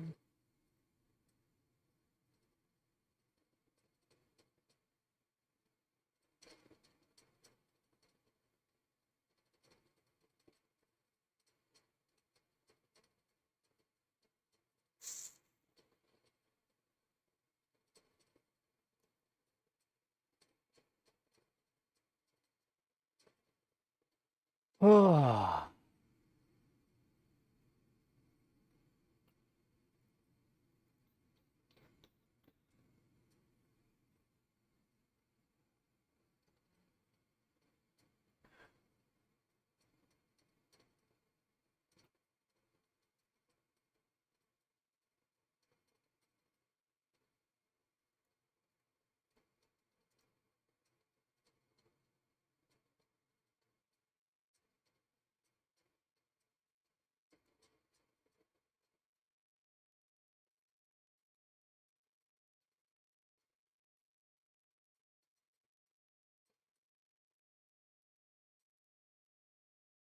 It's only if there's a lot of chatting going on.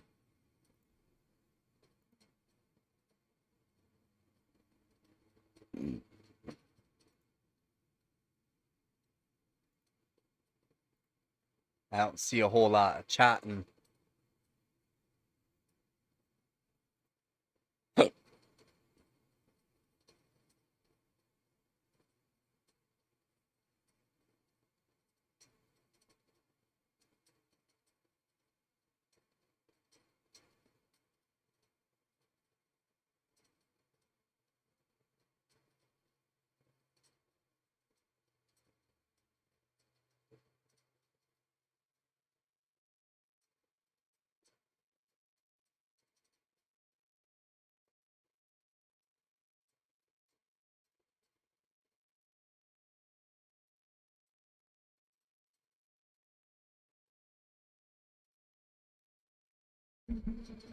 Would a passive GPU cooling solution possibly work better than a stock inadequate one?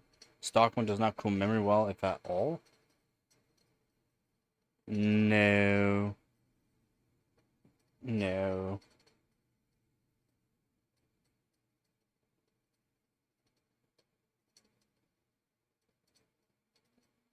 I mean, no.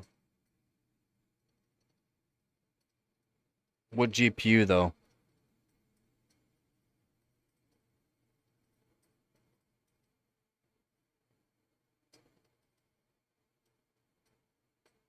No. You're gonna need, it can't be passively cooled. So attack twin fan. If it's not cooling the RAM enough, you should A, redo the pads, or yeah. No, I don't.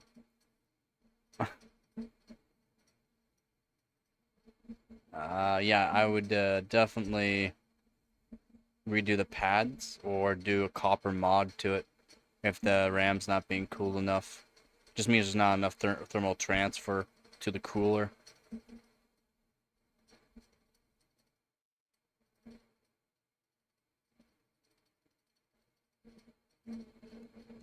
That's right, it's just a benchmark. I'm not playing that stupid game, man. I don't care for those games. I don't. I really don't.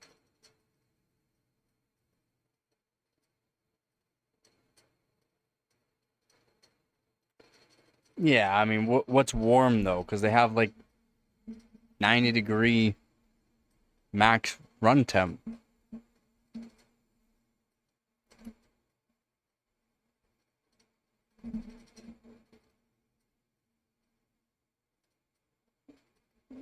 No.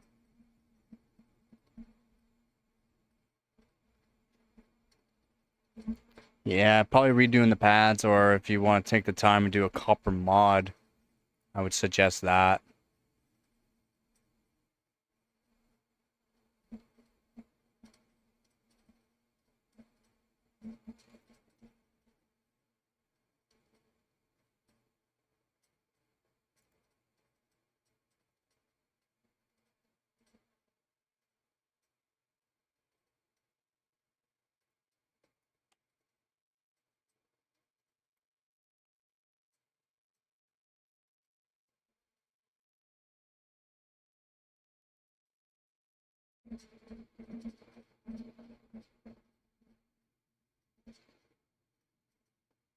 I mean,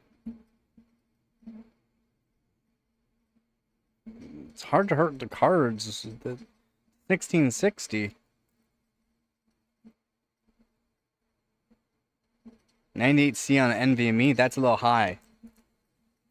Like, you don't even want to see like 6570C on NVMe. They'll just burn it out. Yeah, you should, because you can find them for a decent price. You can definitely find them for a decent price. And yeah, you can definitely do some tests on it.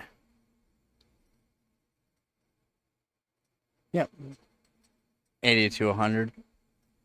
I mean, you should be able to get 1660 Supers for 100 easily.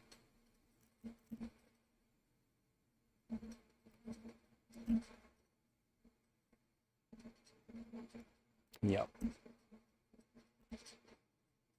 If anything, what you should really do is like pick up an older graphics card. Pick them up for like 15, 20 bucks. Like a GTX 700 series. They're fun.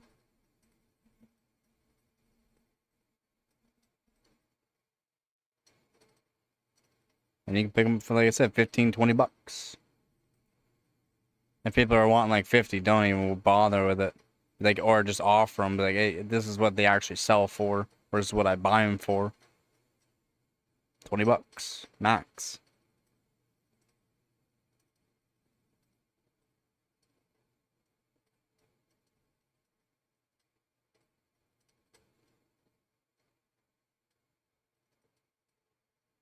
Did it come with the box? 560 for 80 bucks. If it doesn't come with the box, I don't. Oh, okay. All right. Then you did all right. And then you did all right.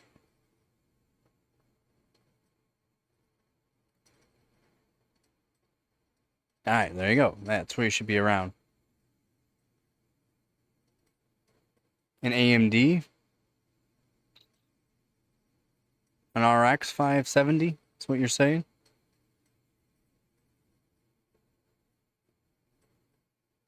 Yeah, thought so. Then you did all right. I mean, you can pick up RX 580 8 GB for 50 bucks. So, but with the box, no, you're not gonna get them with the box. But you can pick up RX 580s for 50 bucks Canadian. If someone's trying to sell it for more than 50 bucks, it's not gonna sell because they only sell at 50 bucks. And that's the only time that they're actually worth buying. I wish I had some more money because I would buy a bunch of RX 580s just so I can modify them. Run them in Crossfire for a bunch of benchmarks. Be fun. Bring it back to the good times when I was with my custom block on an open loop. Custom block, as in I made my own block for it.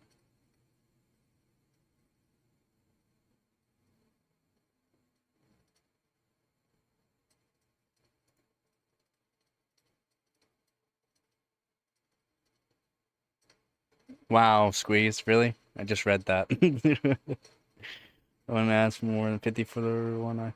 Yep.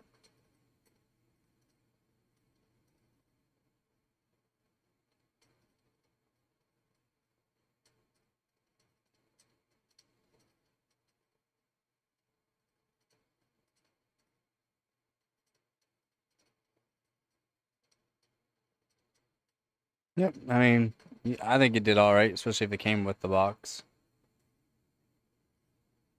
It's hard to find GPUs with original box.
And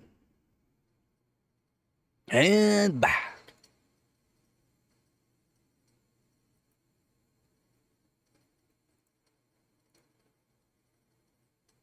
Yeah, I hear you. The local market's always stupid. That's why you just tell, like, message them to say this price is what I can pay.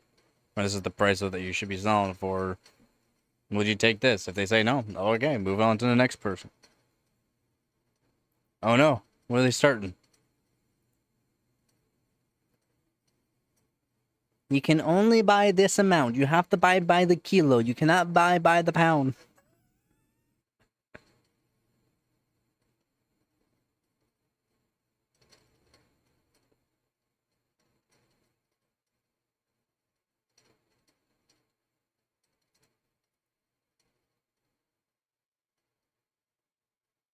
Now you can just go back and forth from... What? Now you can just go back and forth from Mexico to the States. Can you not?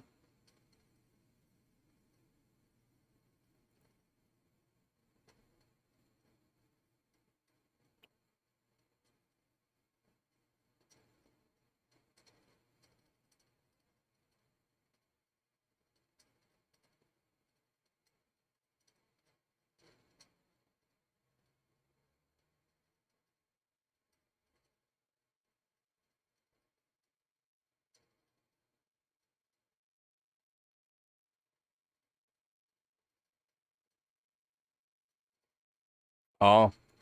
Yeah, I gotta love all these new law changes. There'll be a bunch of new law changes here in Canada, too.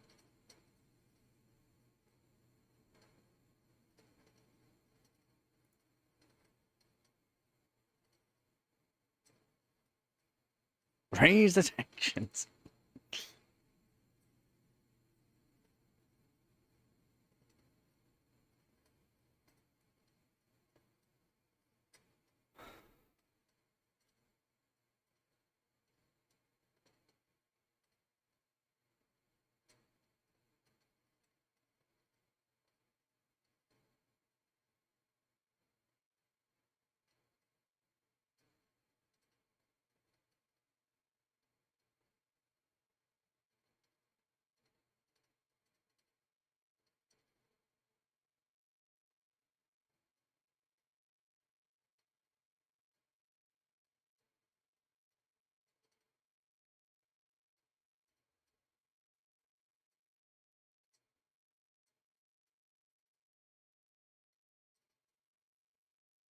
What are they? They're not cheap. Thermal Grizzly, man.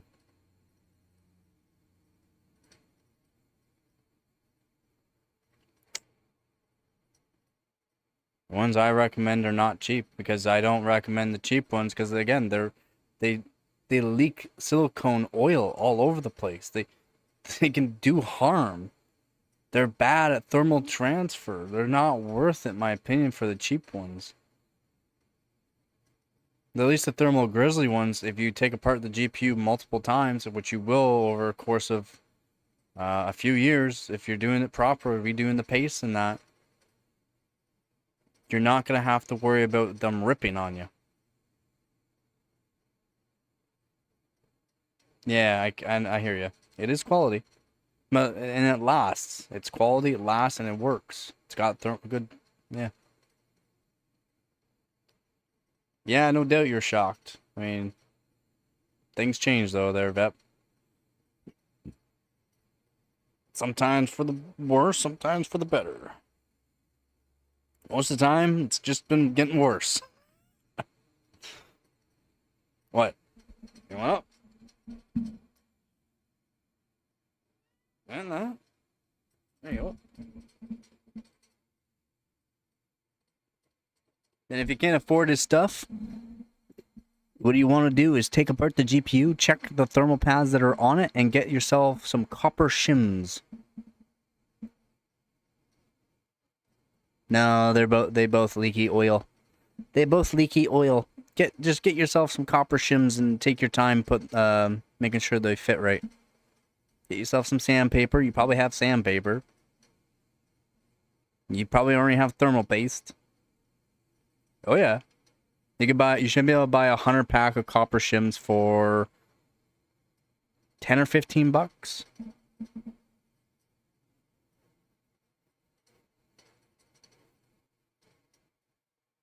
Yeah, but for how many grams? 3 grams, I'm going to say?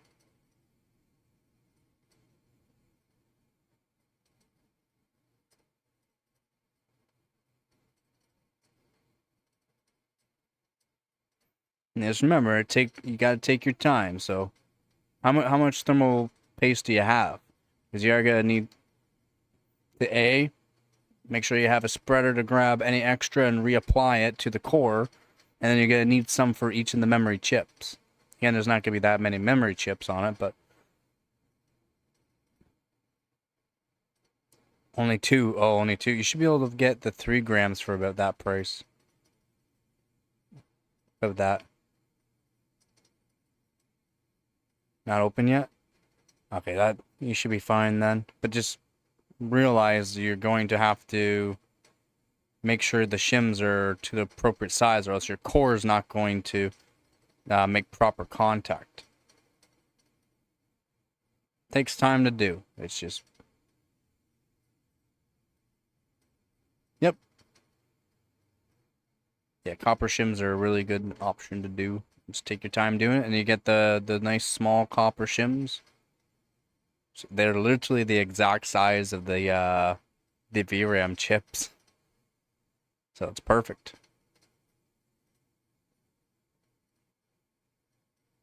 And they work better than any thermal pad. Any thermal pad.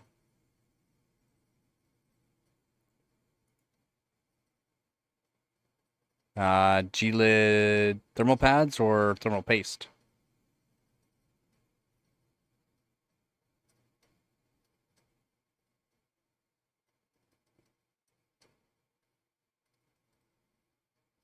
No, I wouldn't. Paste? How to convince the girlfriend I need them? If I don't do this, the GPU could die. GPU's worth more than this.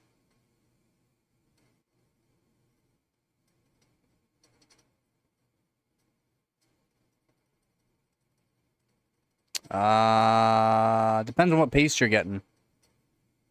I don't recommend the paste because you can't clean it off.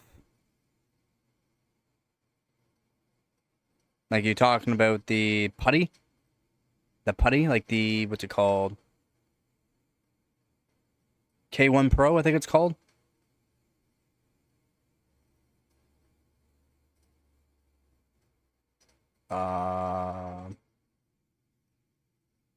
You talk about the pads? Or the paste? What pads are you talking about? Explain yourself. And yeah, I would I don't break anything. Take off DDR heatsink, especially those ones there. The best method to do is soak them in isopropyl or acetone.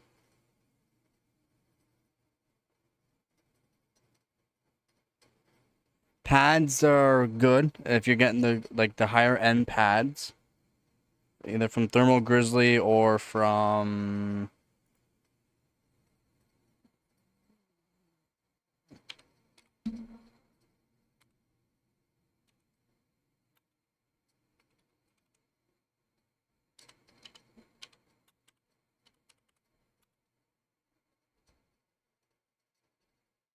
no Critical thermal pads. So they're another brand that's good. They're not as expensive as Thermal Grizzly, but they are still expensive. But the paste, I'm not sure what paste you're talking about, though.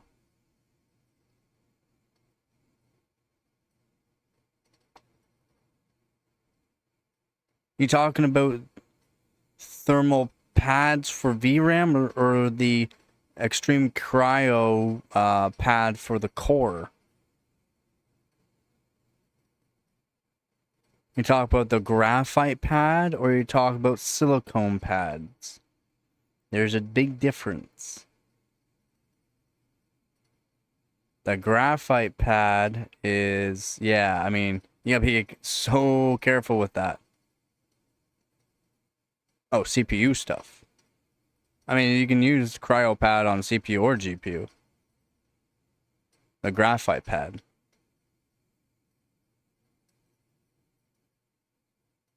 And if you talk about paste for CPUs or GPUs, then paste is technically better. But the graphite pads you never have to replace.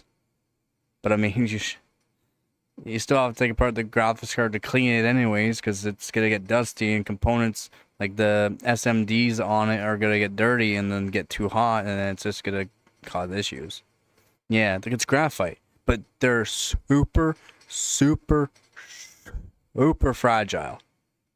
I mean, like, you sneeze while holding it, you're ripping it.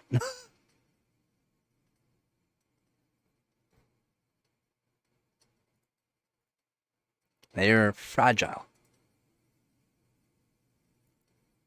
But they work good. But they're not as good as thermal paste, but they work good. You just never have to ever have to replace it. Yeah. Now think of that, but like as a sheet of pad, like an actual sheet. Like a woven sheet of graphite, basically.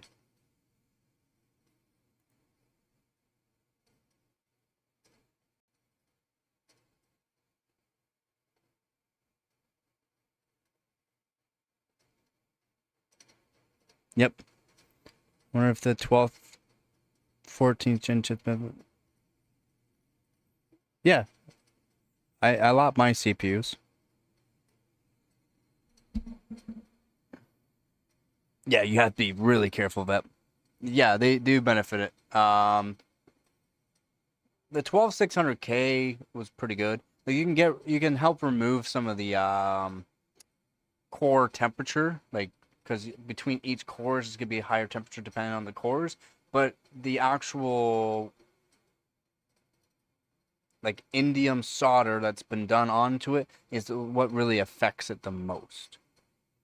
I don't recommend people delidding their CPUs. It does help for alleviating or putting the delta between each core to more even, like it's an even delta. But lapping your CPUs is good. You lap scope rings.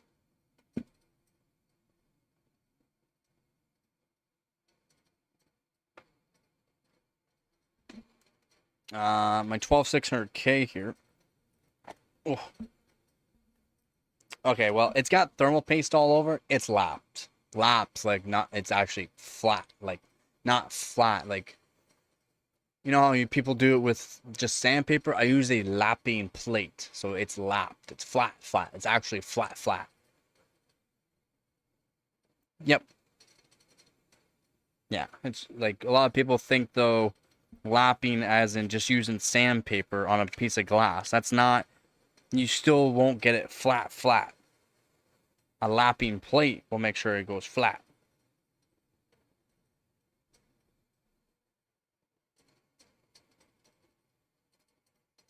Yeah, like flat. Actual known flat surface. Yes, glass is flat, but it's not, when you put sandpaper to it, it does not make it flat. Yeah, like you can't, it's so hard to measure the actual flatness because it's, well, it's not hard, but there's ways to measure it. What you can use for figuring out how flat something is using like a lens. You're using a lens that you shine a light through, and it puts lines on the surface that you're working on. And if the lines are perfectly parallel and exactly even with each other, that's how you know it's flat. It's also working on like dents on cars and other things, but that's how you can figure out something's pretty flat. Is it the most accurate way? No, but you can use like micrometers and yeah, yeah. I know. I used to have a lapping lens. I like to call it a lapping lens. I'm not sure what it's exactly called. I call it a lapping lens. Yeah.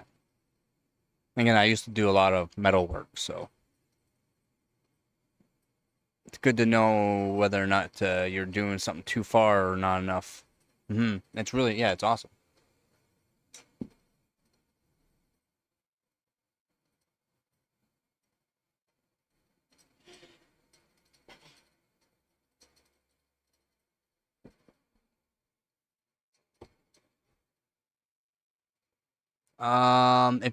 If you can technically do it the DIY way, but if you're trying to get into like what I'm doing, again, a lot of people don't do what I do. There's very far people that do what I do, but the people that do what I do are top guys too. They'll lap their stuff. They won't just flatten it. They'll lap it, or they will try to improve the temperatures the best they can. So if they get a bad CPU, they'll delit it. They try not to delit it because they're going on LN2. So on LN2, that means you have to use a thermal paste, and that thermal paste underneath could crack, which is not good. And then you have to worry about the thermal paste on the IHS that could crack. But when since I'm just on water, I can literally do whatever I want.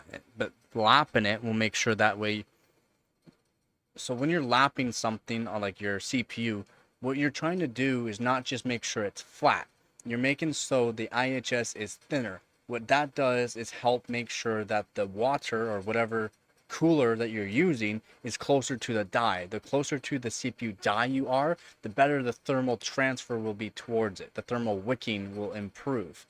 Thermal transfer also accumulates to the actual cooler that you're using, and or the thickness of whatever you're using, and or what the makeup is of the cooler that you're using. So aluminum, copper is a big difference too. Yeah, I mean lapping's great. I mean you can do just fine with. I'll show you what happens when you lapping versus not lapping. So here, yep, sounds good. So this is an X5650. So you can see the shininess on here, right? And the sides there still need to be done, but this is pretty good. Now you see the super shiny on there, and then there's on the sides there. Well, this right here was done first with sandpaper on glass. And then I used a lapping plate, and now you can see that. Now I'll show you even worse.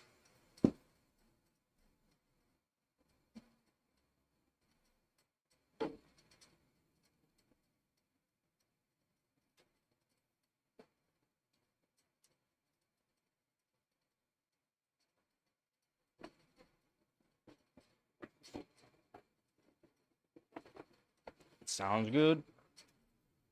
Now this, you see how we got that really shiny on the, and you see the weird outline of the darker stuff?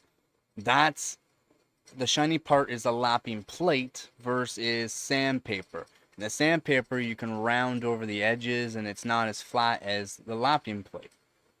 As you can see, you can clearly see how the difference. I clearly see the difference on this one. This was done first with sandpaper, and then a lapping plate after, like almost a year after. So the darker part's just because it's copper, and after a long period of time, copper darkens. So this one here you can clearly see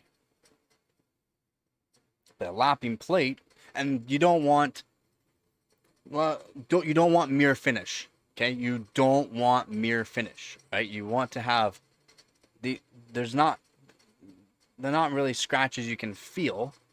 You can see though, right? You can see the scratches, right? But you can't feel them. But you don't want mirror finish. But you see like the light shine in there, how flat that line is the whole way. That's good. You don't really see the line though on the side because it starts veering off. But as you can see there where it's hitting the dark part, it starts like doming the light. That's how you know it's not flat. But you can see with the light, the little reflection, how flat it is just by that light. It's like perfectly flat across. That actually can help you show how flat something is too, just by using something like that. It's a guide. Yeah, and then once you start doing it really good flatness, you can, I don't know if I have any around.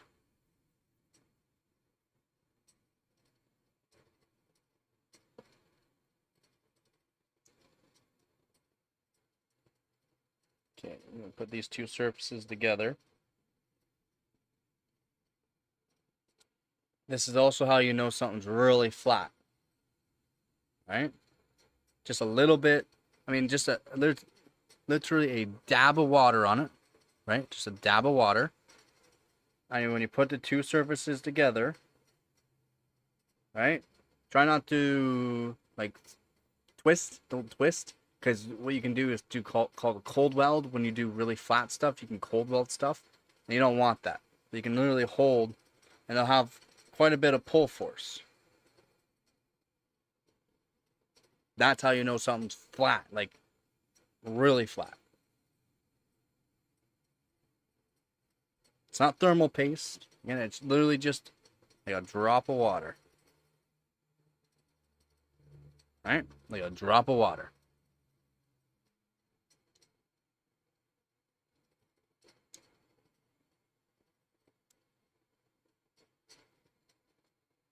Line them up. A little bit of pressure.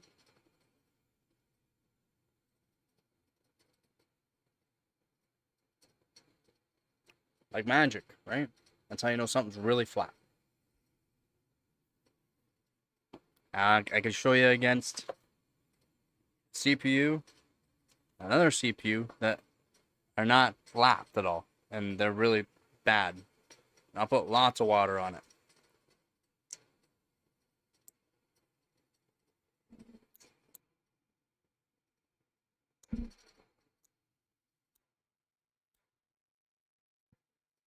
It's trying.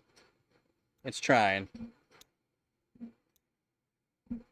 Maybe we pull it fast enough, it'll lift it. It's trying. It's trying, okay? That's how you know something's flat or not. You put them together. It's trying. It's trying. I don't know if you can see that. It's like lifting it, but not lifting it.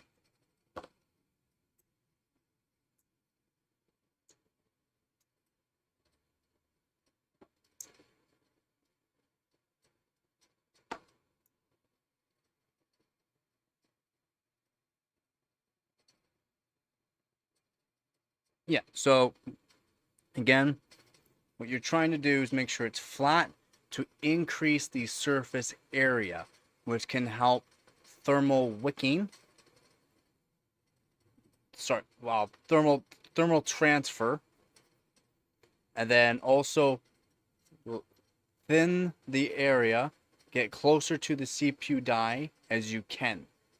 So that way, the thermal wicking and thermal transfer also applies to that as well, is better. So that way, you're closer to the die, means the heat will get wicked away faster.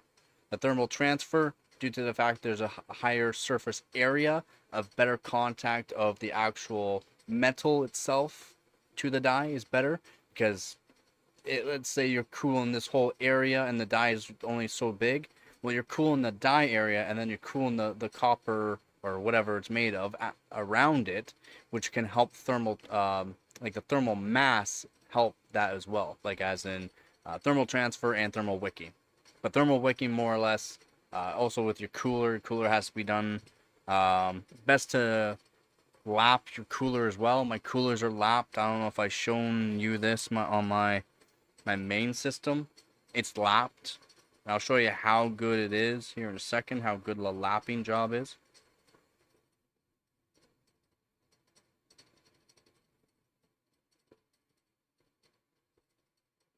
Wrong spot.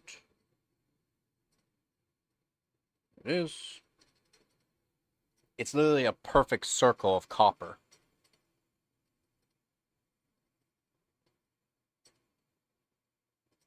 is the way this cooler was done.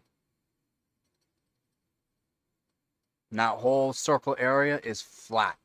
And that flatness correlates to my CPUs that have been lapped flat as well. Thermal transfer, thermal mass, just more surface area. You want as much surface area as possible.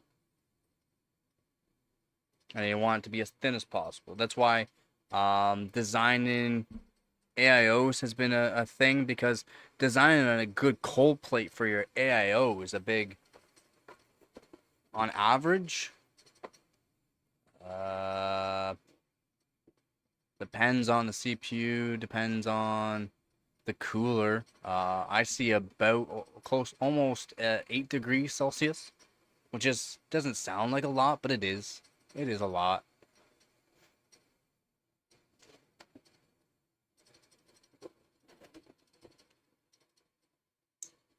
And I'm going to like the max I would go to, so that way it like you can only go so far with your lapping, right? Or else the actual bracket that holds your CPU down, it'll be below the bracket, which kind of defeats the purpose. I try to go to as thin as I can. With the cooler, you're making it so that way the copper is closer to the water as possible, because that's or the fins to the water, because that way it can help thermal wicking. And then increase the area size for thermal mass. Yeah, that's different though. That's air to water, and that's a big difference. Air to water is a big difference. And then with AIOs, the copper, the way they do the cold plates have changed a lot too. And the Peerless Assassin, are you talking about?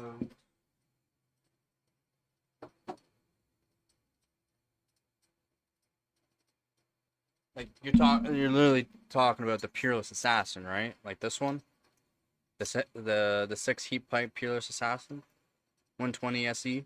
Yeah. Okay. So the only issue that I see and I've found on this, I still recommend this cooler. It's a nice cheap cooler for people who are looking for a cheap cooler, air cooled. I do recommend this one. There's a big issue that I don't like. Can you see what it is?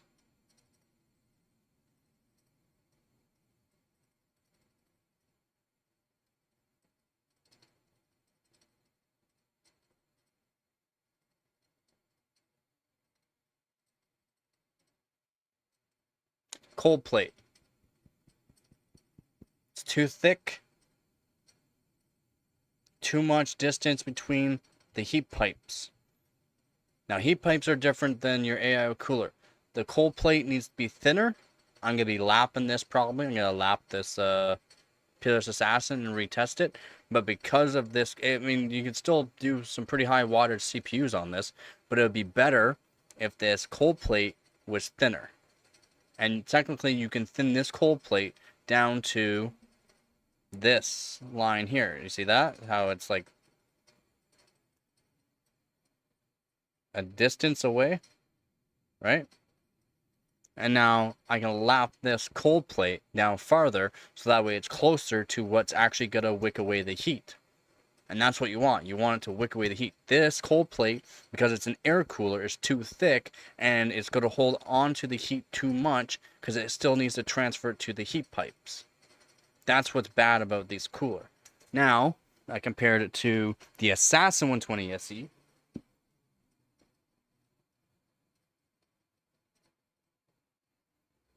Four heat pipes, single tower cooler. This is properly done. Ground into the heat pipes. Yes. Because it's going to need, it cannot do as high of a wattage CPU as this one. Because again, the heat pipes need to be able to transfer the heat and get rid of the heat. So that's why it's a dual tower, 6 heat pipe. This is a 4, so it's good for, you know, up to like 120, 150 watts, yeah. but it won't be able to handle a 200-watt CPU. This can technically handle a 200-watt CPU and keep it from thermal throttling, right? It's just the design I don't think is great because of that too thick of an actual cold plate. If it was more like this, as in closer to the heat pipes, the thermal transfer would be better. It would. It literally would be better. I'd still recommend this. And I still recommend this for $20. You can't go wrong. $20 for a decent little cooler. Yeah, but it got hot. The CPU got really hot. Now it could be improved just by thinning this cold plate, just so that way the thermal transfer is better. As soon as you hit a load, the temp just goes up too much because it has to warm this cold plate up. Yeah. Me too. I like a lot of brands. I like them. I do.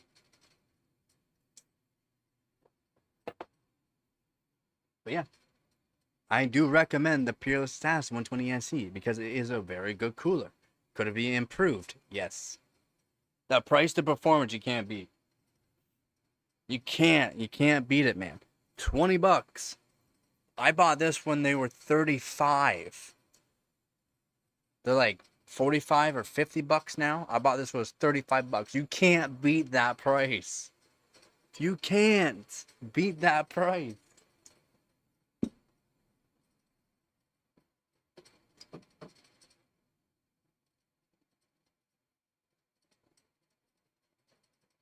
But yeah, the Peerless S120 SE, I can do passively cooled on the 3770K. Passively. And pay 40. Yeah, I paid 35. I paid $35. Because that's how much they were. And I was recommending to people all the time last year. As they're a $35 cooler.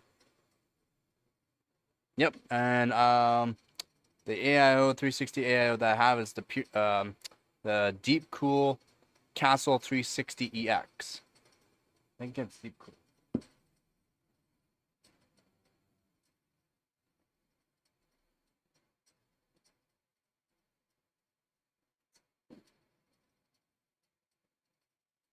Sorry, Gamer Storm. And I recommend it because it's good. It's got a decent cold plate on it. It can wick away temperature very well. Cools down 13900K just fine.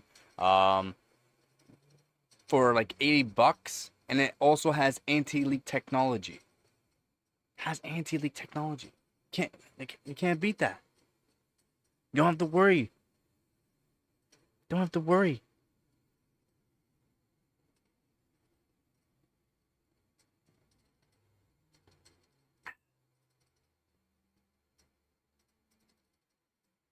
And then I got a Gamer Storm 120 cooler that I'm trying to work on, which I should be doing. Working on doing make my own custom bracket, see if I can put it on the GTX 770. And I can get some better scores on the GTX 770.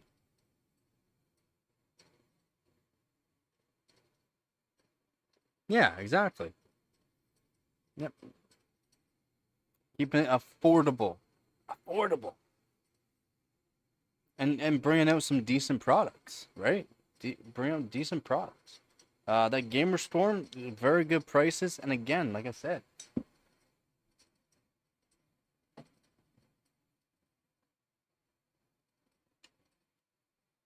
big 360. The cold plate is amazing. It's not super thick. It's got thickness. It's not super thick. It has a very good fin density. It's got a decent pump into it. Removable coin that you can literally put your own sticker on, and it's like a holographic coin for it. Like you can't beat it. Anti-leak technology, can't beat it.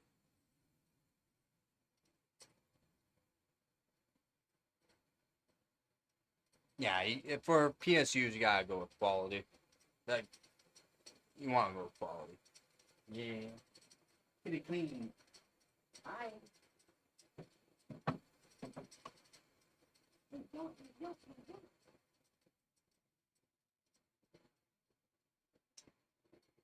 PSUs, you definitely want quality.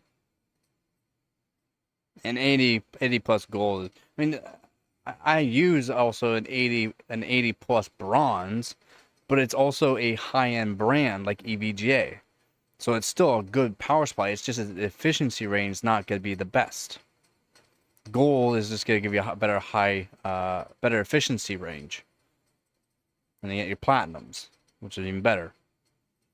But I always go with a better brand. Like I like my Corsair, I like my EVGA, and then ones I'm recommending now is MSI because they got warranty for your whole PC. If something goes wrong with their power supply, they'll cover your whole PC. Every component, whatever it destroys, they'll replace. Got a good warranty, and they just came out with that new warranty on their MSI power supplies, so it's really good. Good in my opinion.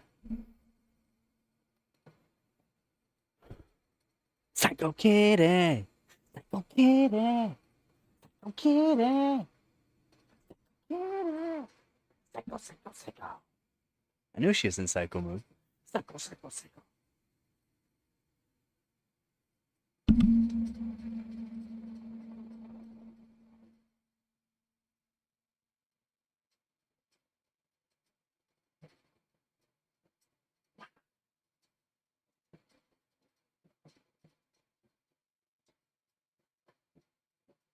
Hold you up. Hold you up. You're in the box. You stay in the box. Put your head down.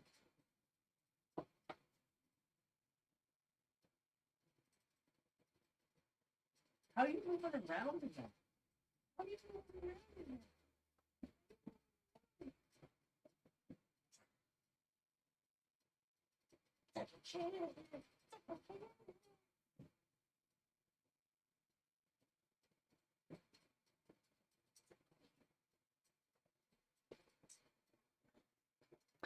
Corsair, EVGA, and Thermaltake.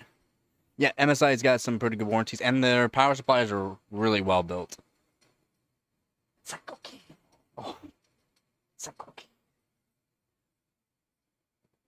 She goes psycho. If she's in psycho mood and I say Psycho Kitty, she gets even psycho. What is a kernel security check failure? CPU. Kernel is part of the CPU. Have yourself a good night there, Lemon. Yeah, your kernel security check is the CPU.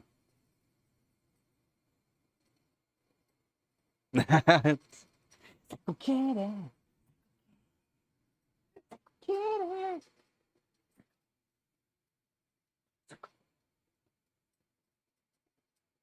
Yeah. And she wants to clean. Oh. Psycho Kitty. Psycho Kitty. I'm gonna run.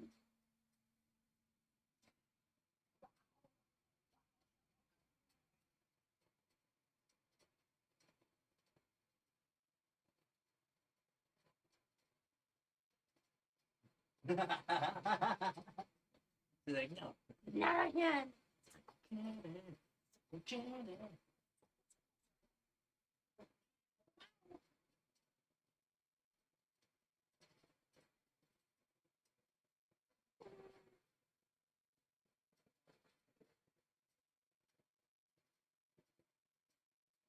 Psycho Kitty. Psycho Kitty. Oh, Psycho Kitty.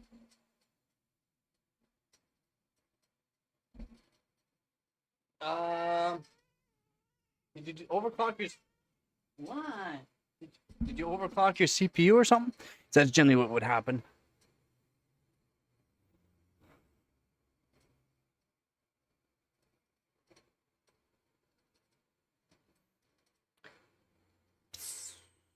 Psycho Kitty. Oh, I'm just gonna go in the bag.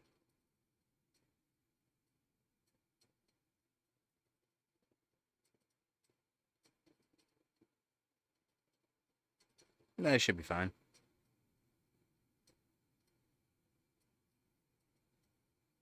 Yeah, your kernel is generally CPU oriented.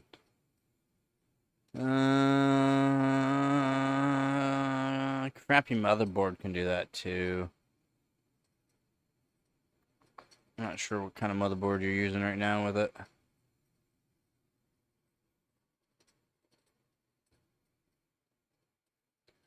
I had $1 for every B-SOD that happened. Yeah. Yeah, Watchdog is CPU. Yeah. Same here. Yeah, Watchdog clock timeout.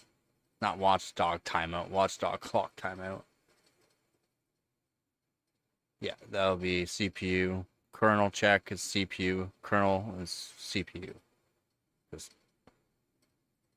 the kernel is part of the CPU. And turn it off for a second, let it turn back on.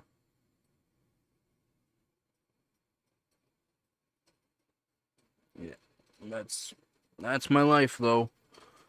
With those crashes and figuring out which one works for what. See if it was RAM. If it was RAM, well, okay, well, it might have just been that one time. Let it try to boot up again. If it crashes again with the same code, then you know for sure it's RAM. If it crashes with a kernel, or if it crashes with a watchdog, it's CPU. There's so many different errors that can occur. Sometimes you just need to increase the voltage a little bit. Sometimes you have no choice but to lower the clock rate because your CPU is maxed out basically until you can lower the temperature, which then you're generally fine. Generally, I'm not saying you're 100% guaranteed, but generally when you lower the temperature, you're able to again turn off for a bit. Power supply. Turn off power supply. I'm not sure what kind of cooler you're using for it too. Just turn off, let things, your capacitors decharge a bit, see what happens.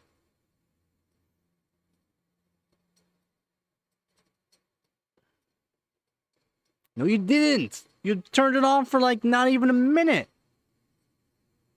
Jeez!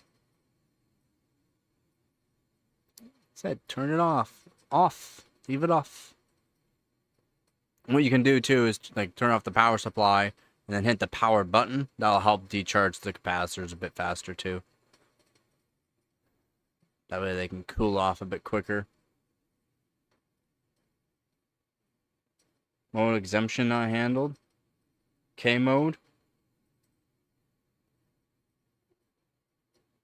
Mode exemption not handled.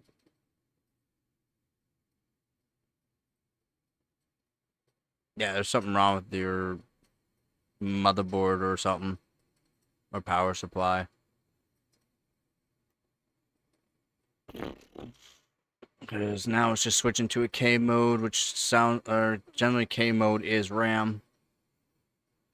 But then you had a kernel, which is CPU.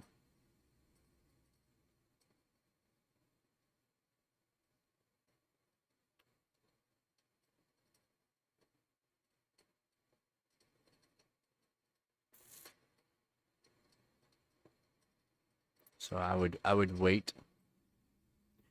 Z, what up, Z? How's it going, Z? How's it going?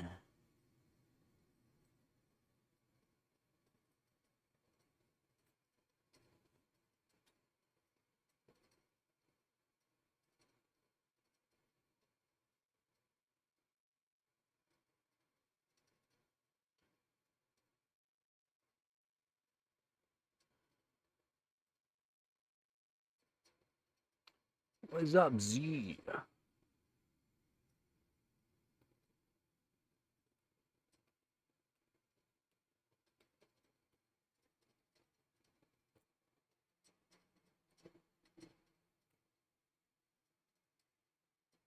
Sounds like it might be too, but also could be power supply getting hot and feeding bad temperature voltage into your motherboard, causing CPU to have issues and RAM to have issues. Head out on vacation? Well, I hope you have a good vacation, Z. I hope you have a good vacation.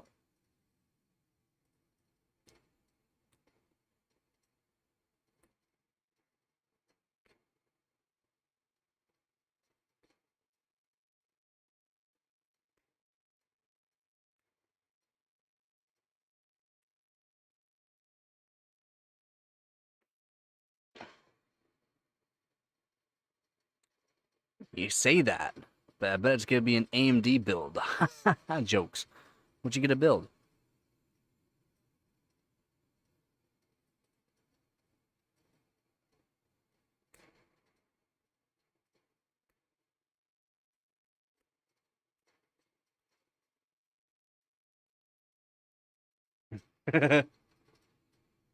uh, did you hit the power button?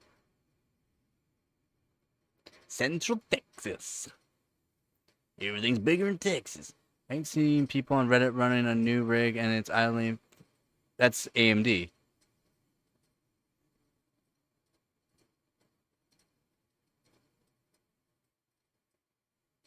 If it's AMD, they run idling like average 45C. No, idle, he's saying. Idle.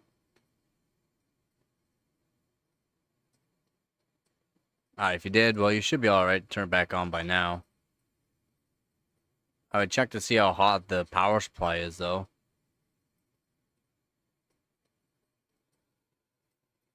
Sounds like it's like your motherboard is getting bad voltage. As it was saying CPU and then it's saying RAM. Sapphire Nitro build. Called it. Called it.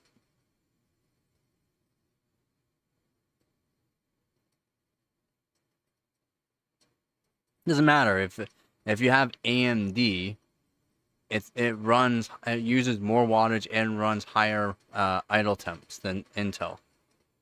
You can even have a low end AMD CPU, it's gonna run hot idle.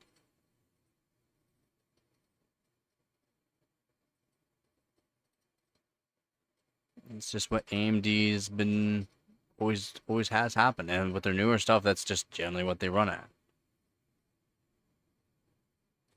Bugs and humidity, gotta love it.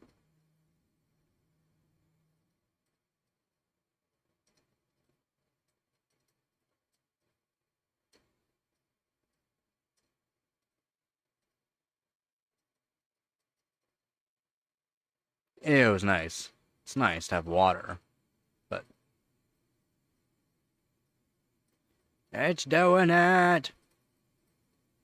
Yeah, for some reason I think your power supply is getting hot and feeding the motherboard bad voltage, which is relying it to the CPU and the RAM. Joe, how's it going? Haven't seen you in a while. Yeah, that's what AMD is about that. And you're probably what, around 45 45 watts, right? At idle.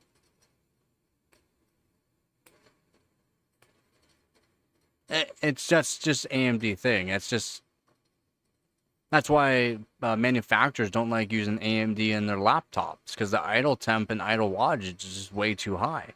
That's why manufacturers prefer building Intel laptops. I mean, there's nothing wrong with it. I mean, it's just AMD thing. It just run idle temps high, run idle temps and wattage high. Yeah, your PSUs generally blow hot air, but I'm not sure how hot it is. If you can, put a fan behind the PSU to exhaust more. Focus you.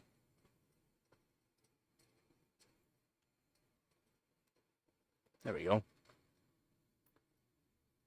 Yeah, hopefully you're doing good, man. Being busy is good, though. Doing all right. Doing eight. She said I gets to Iron Maiden, baby. Friday, don't say maybe.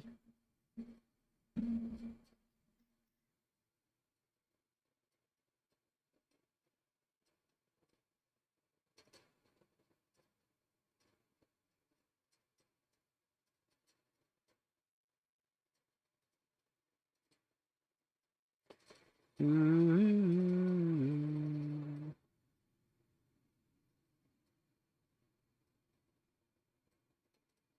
Gotta go.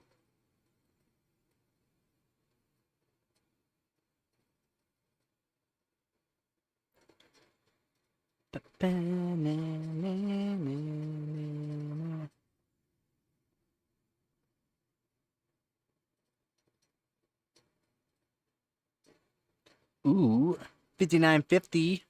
Ooh, you're so fancy. What are you gonna do for GPU? I mean, I would suggest like a 6700 XT or higher. Competition still going. We are in first place, big time. Big time. Big time, first place. Give me 1 sec. Give me 1 sec. It takes me a second. 1 sec. I'm doing it. I'm doing it. Yeah, we're in first place. 787 points. I'm trying to keep us in first place on a couple things. But they're not the greatest scores, but I mean, they're not bad.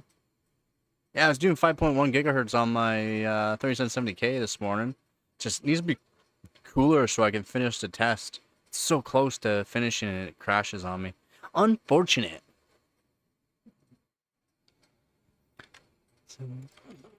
But yeah, we still got like 55 days left, man. Like, we still got lots of time. It's just staying in that first place the whole time is what we want to do.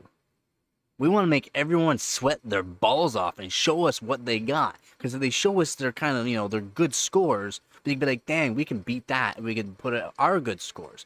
If we just keep putting our, you know, semi-good scores out there, we might be able to pull some of their good scores out. That's what we want to do. That is what we want to do. We want to pull out all of their good scores. Whee! First place. Look at this. Okay, properties. Okay, yep. First place, Team Leg. Gotta love that winning egg. First place, baby. Let's go. I don't have AC.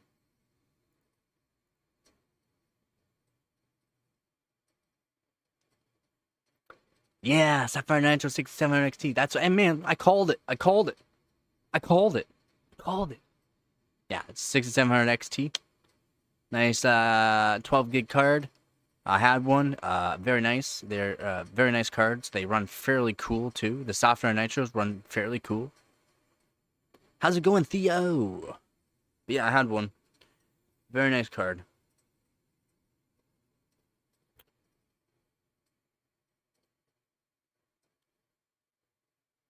What I would like to do is be able to afford at least, like, go and just grab a 50-pound block of dry ice. 50 or 100, 50 or 100 pounds of dry ice. Just a big block of it. And then put it in a tote. But I need to grab some... Yeah. I don't... Not the Pulse. Nitros. Nitros. The Pulse is lower end model. Nitros. Nitros. Nitros. Nitros. I'm gonna say it one more time. Nitros. Alright, one more time. Nitros. Probably around 50 bucks, but then I have to buy the foam, you know, call it foam container for it, which is like another like 20 or 30 bucks. Like, yeah, I think that's about, yeah, around 50 bucks. $1 per pound, roughly. Internship for your high school. Ah. The white. Nitros are white. White, black, and silver. The Pulse are red. The Pulse are red.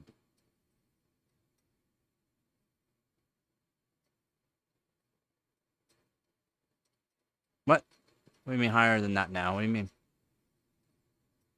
Not... Where are you buying it? Buying it from a welding company? Welding supply company is where you should be buying it from. Yep. France, I have to do it. Oh, that my 3 years. Oh, gotcha.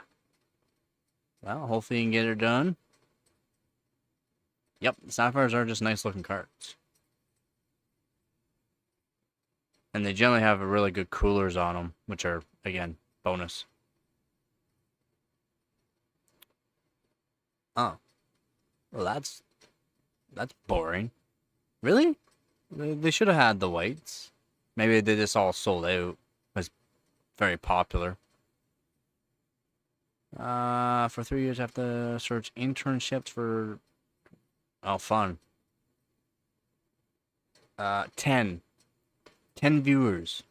Let's go! I would like to get back to my 50 viewers average, but it is what it is. And you pay white. Yeah, you do pay. You pay for the premium white.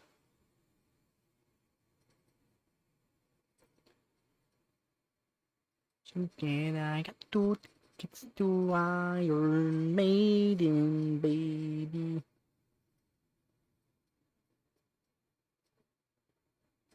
Team Russia's going down. Team Russia's going down. They're in 5th place right now, 222 points. The ones we have to watch out for right now is the Extreme OCPL. They are wanting to put out the scores. Overclock.net will bring up the competition here. I'm gonna say next week, maybe in 2 weeks. Overclock.net is they're no slouches for competitions. They're no slouches. Like, they're seriously no slouches. I mean, against us, I don't know. We'll see.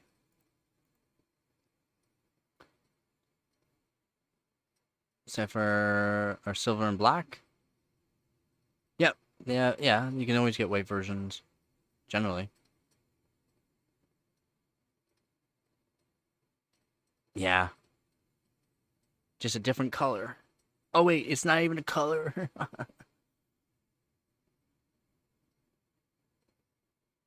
But not in Sapphire Nitro? I thought they had a white Nitro. Are you sure? Pretty sure they have a white Nitro.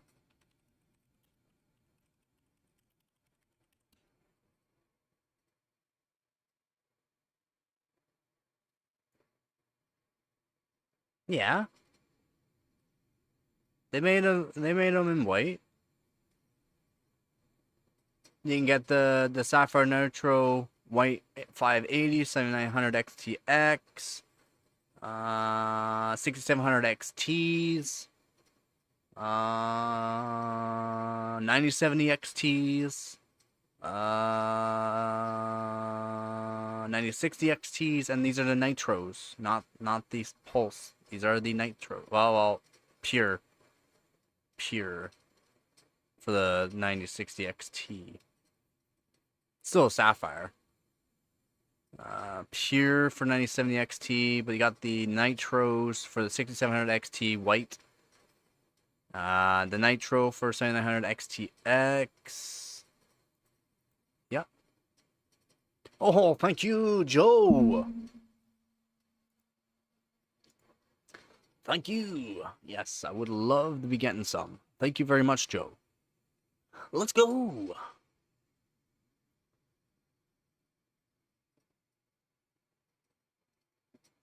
Hold on. 7800 XT.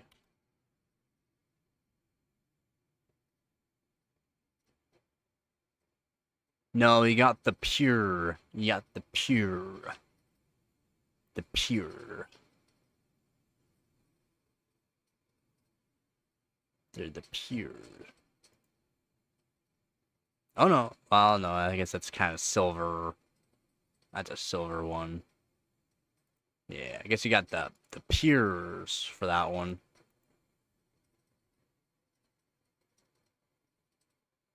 Yeah, I kind of like the magnetic levitating fans as well. Again, thank you, Joe.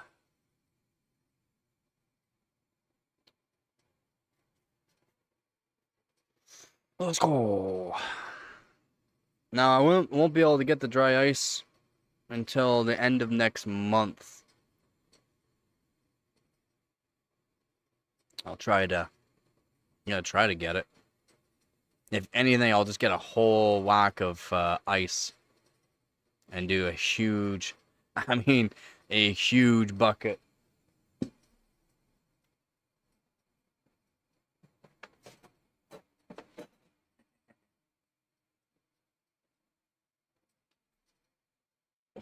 We'll do a huge tote.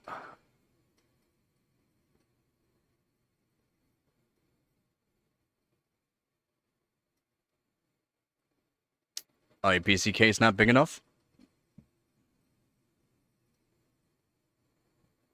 Is your PC case not big enough?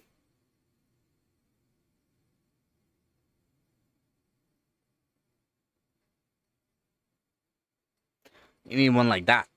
Or that one. Those are massive. That's a donate, is it not?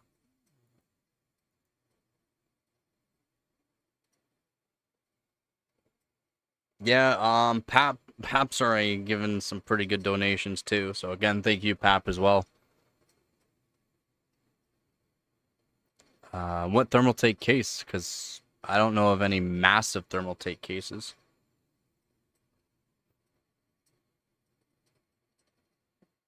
You gotta click. So there should be a little dollar sign around the chat area. I think you can donate through stickers, supers, and something else. Thermaltake armor? No, I thought Persona on that one, not Thermaltake armor. Oh, that's definitely it would be a big PC case. Is it as big as this one though?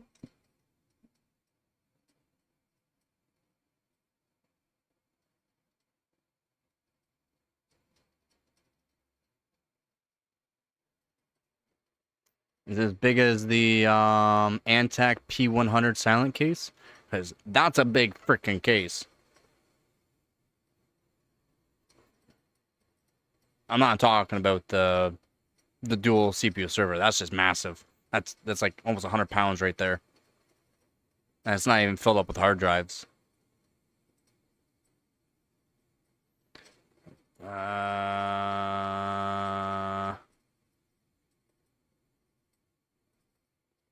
It's a server light case. Okay, well it could be close to the Antec P100 silent case. I think, right? Let me think of that. It's the Thermaltake H570.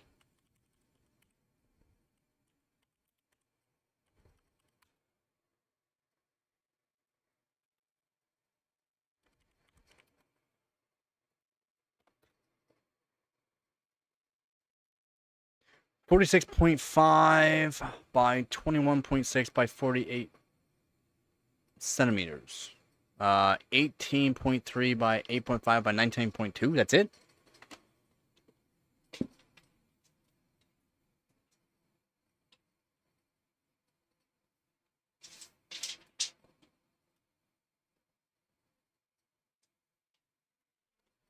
Yeah, I mean it's almost as big as that case, I guess.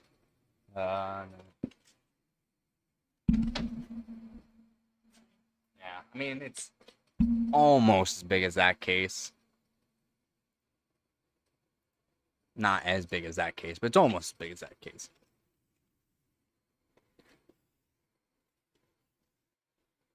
Yeah, that case down there. So this case is pretty big. The case down below, right there, is 20 by 20 by 9. A bit bigger than your Thermaltake H570.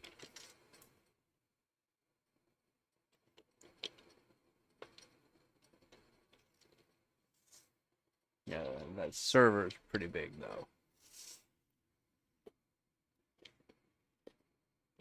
And then Thermaltake Shark.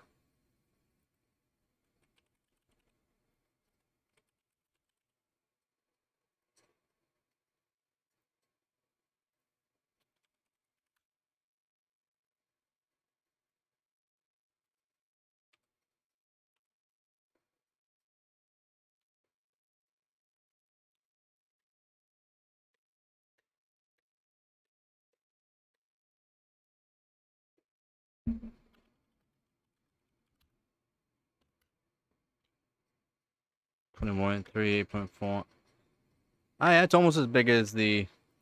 It's almost as big as the Antec. Antec.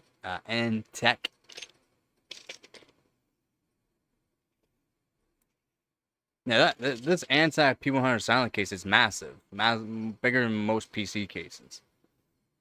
It's bigger than your Thermaltake H570, and it's bigger than the Thermaltake Shark.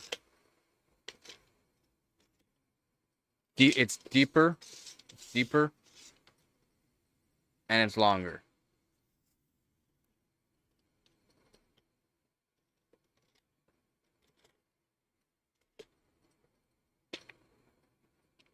And the Ansec P100 silent case came out in 2019. Post a pic in Discord. Give me one sec. Give me one sec. I'm looking. Not sure why I'm not getting notifications on my phone with the Discord right now. Don't know why.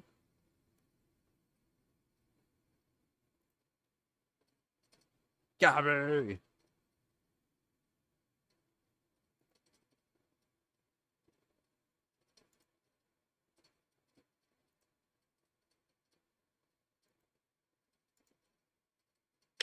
Hey, what? Where's your PC? Off topic? No. General? No. Bringing people's PCs? Why is there a... Why do you have a water... Is that literally what you sit on? That's ghetto. That's ghetto.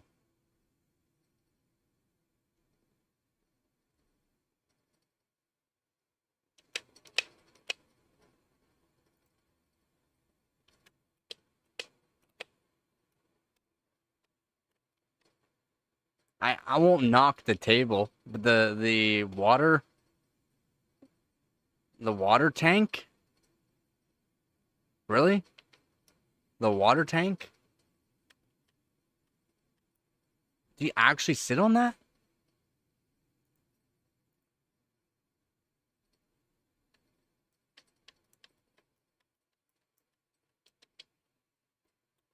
Oh god. Oh, okay, I see yours. The Ghastly. Oh, you got the Pokemon PC. You got the Pokemon PC. Gotcha. He's got the Pokemon PC. Oh, you got a video too. I didn't even notice. I mean, nice. Nice. Not bad, not bad. I mean, that's not a very big PC case. Nice looking PC case, but not a very big one.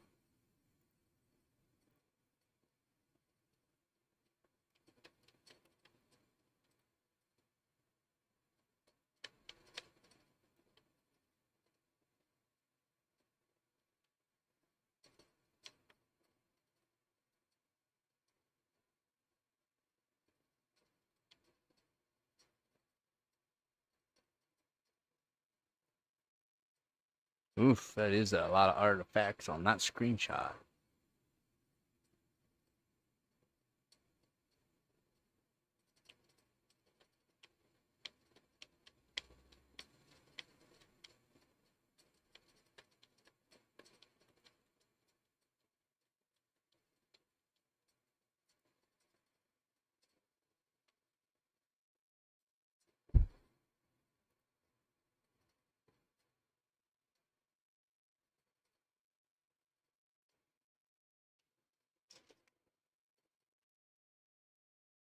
Yeah, it looks like it has really good airflow, though.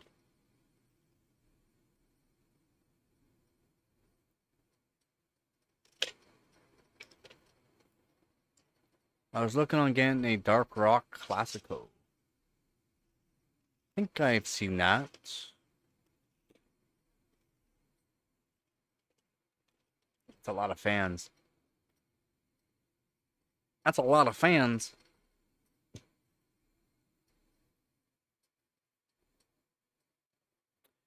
My PC is in a brown cardboard case.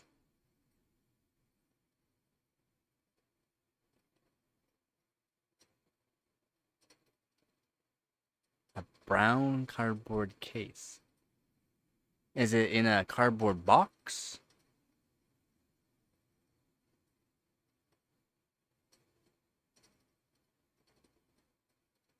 How come I have not seen this? Does it work? Yeah, Hori Mori. That's a lot of fans, yeah. It's in a cardboard box. Brutal. I mean, if it works, it works. That's all that matters. That's all that matters.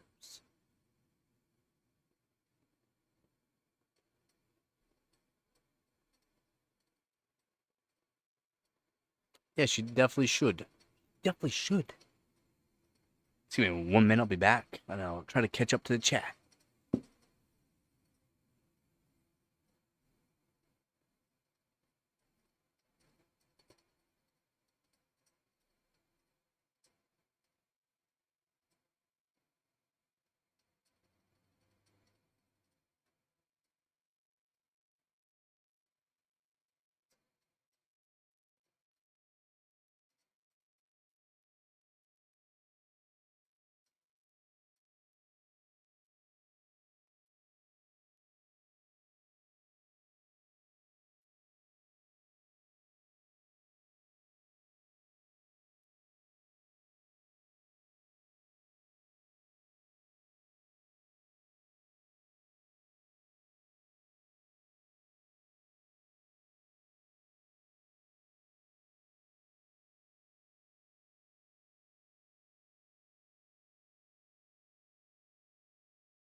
Oh, thank you, Z.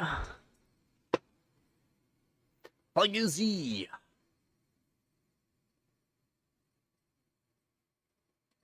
I see that you figured it out. Thank you very much.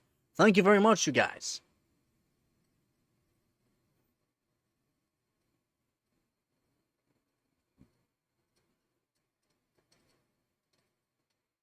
Yeah, GG, let's go.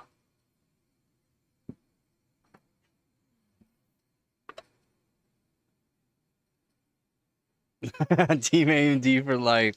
Again, thank you very much, man.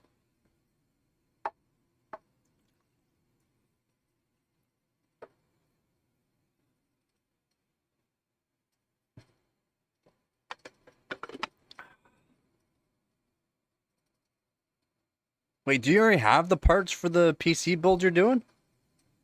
Do you already have the 6700 XT and 5950X or no?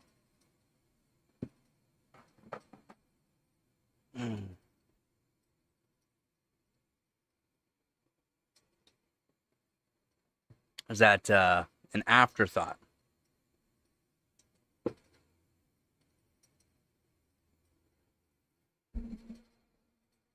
Like you're thinking of it. Maybe, he says. Maybe.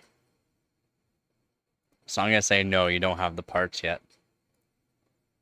That'll be after you're back from Central Texas. What are you going to Texas for anyways? You just wanna go to everything big in Texas, or is there family you gotta go meet, girlfriend's family, or what? Why are you going to Texas? I know you're saying like a, what do you want to call it, for vacation, but So why? I thought you're going on vacation. Are you not?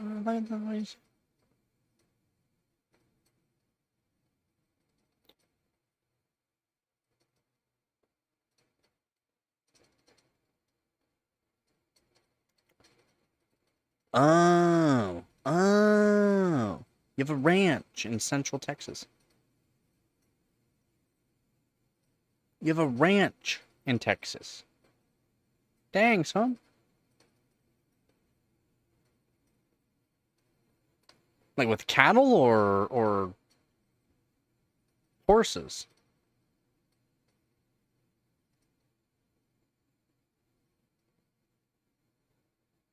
Yeah, that's what I'm thinking. Nice. Is that cattle though? Near Georgetown.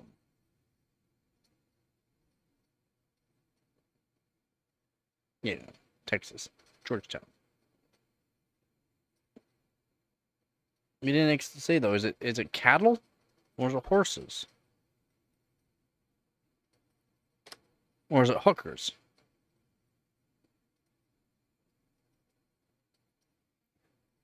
Does a town start with a T? No, it starts with a Z. Z. Zivara.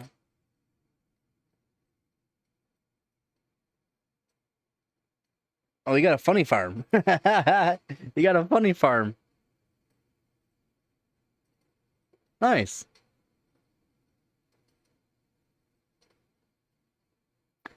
Yeah, it's what we call here in Canada a funny farm.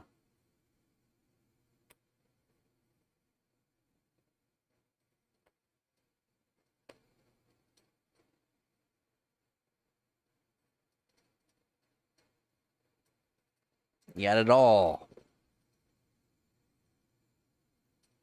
Hutto. Hello, Moto. Small town. I mean, still, that's pretty cool. How often do you go there? You go there a few times a year, or, I mean, you have someone watching the place?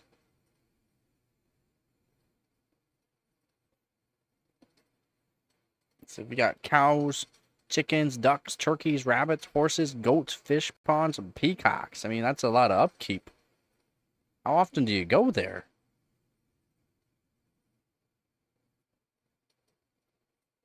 Ah, gotcha. Gotcha. That's nice, though. That'd be fun.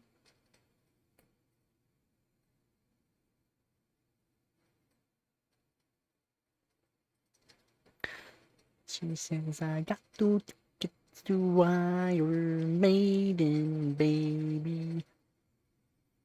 Come with me Friday, don't say maybe.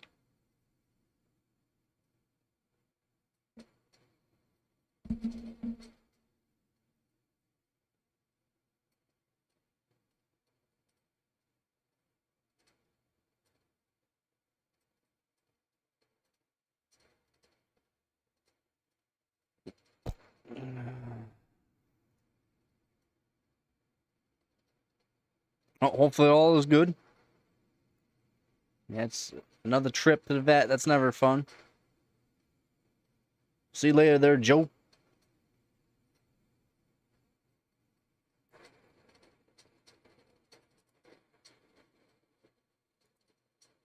I'm looking at some scores. Seeing what I can do. We're still in first for 3D Mark 11 physics. Can't do anything with that. Y Cruncher DDR3. I don't.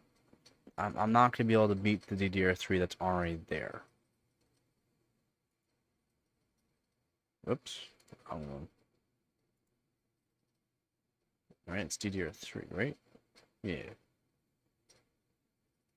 Yeah, I won't be able to beat that score.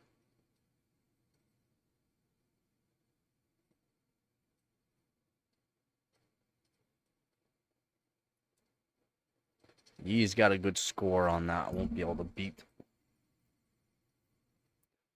Peace. I don't have AMD CPU right now. I mean, I could do DDR2 if I had a board.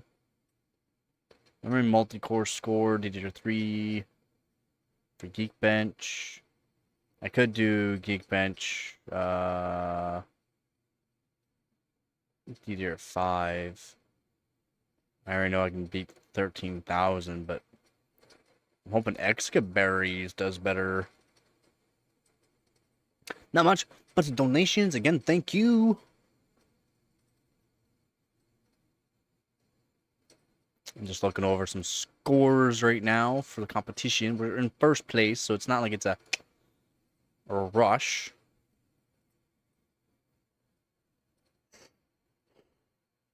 Just want to make sure I'm good for what I have to do. We're still in first for R23 single core. I can already get a better score with my 3770K that I have posted, but I don't need to do anything really with it.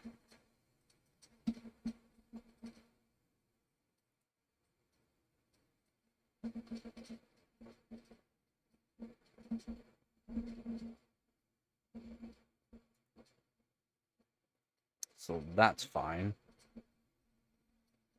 For Geekbench 5 multi-core, quad cores only, I could see, I have to solder. Maybe I can do that now, solder on that resistor.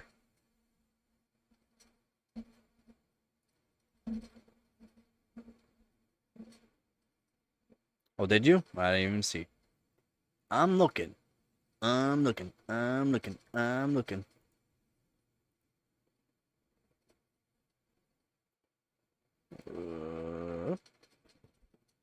That's a red build. Holy moly. That is a red build.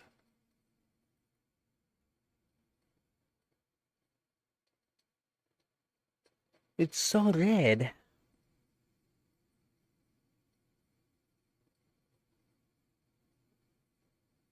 We're from PC though. It's a nice white build.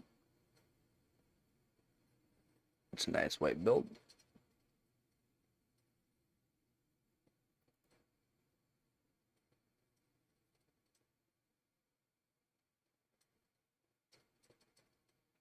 It's not bad.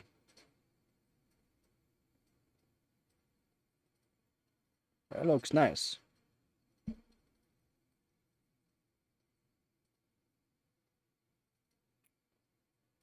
3D Mark CPU Profile Max.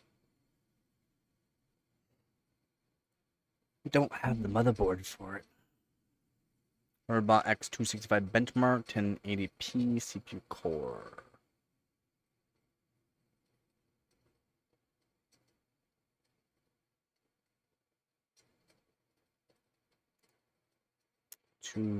Two cores. I don't have any 2 cores.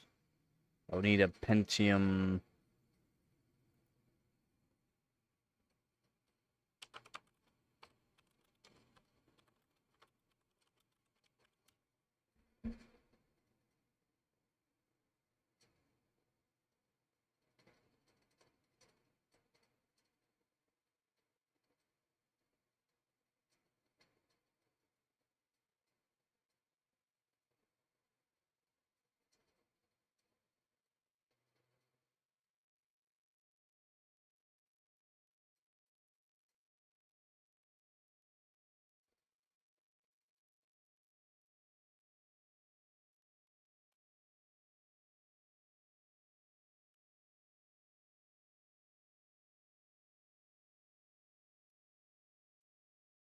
Man.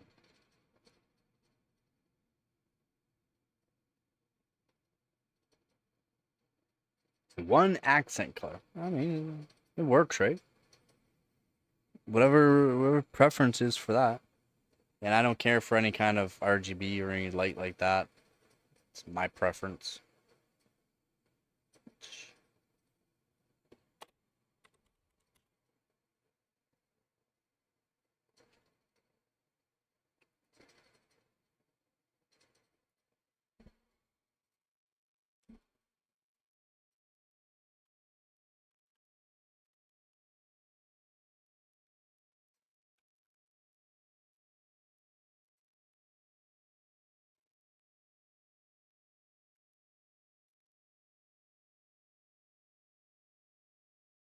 Oh, hi, Nugget. Hi.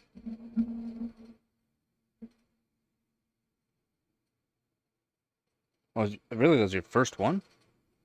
Don't be flopping.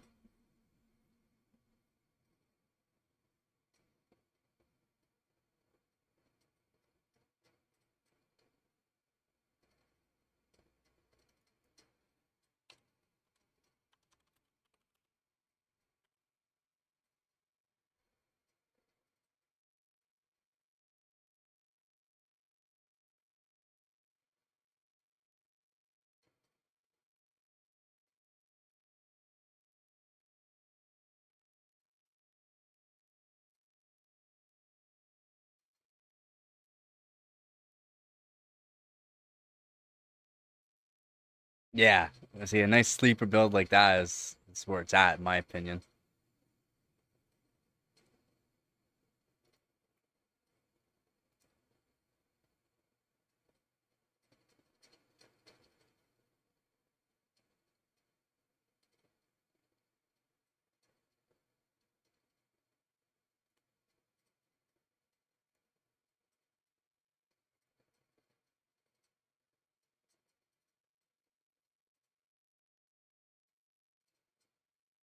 Like whatever sells, he says.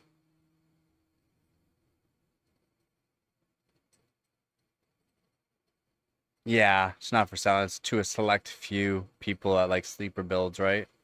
That want a PC like that. And what sells are basically what you can sell to a kid, basically, or someone that's in high school, which is not going to be a sleeper build generally.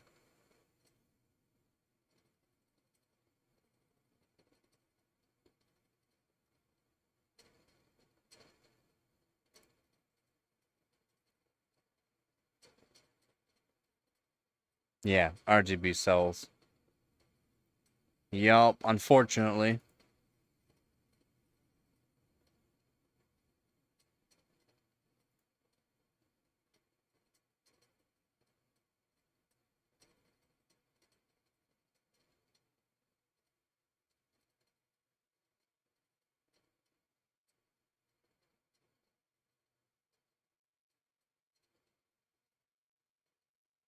Just make them pretty and Fortnite ready. I mean, that's really what sells PCs. Fortnite in the title. Fortnite PC. Lots of frames in Fortnite. Affordable Fortnite PC. It's like, dang. As long as I can play Fortnite. I like performance. I don't care for aesthetics at all. I mean, have you seen my PC? It's not aesthetically pleasing.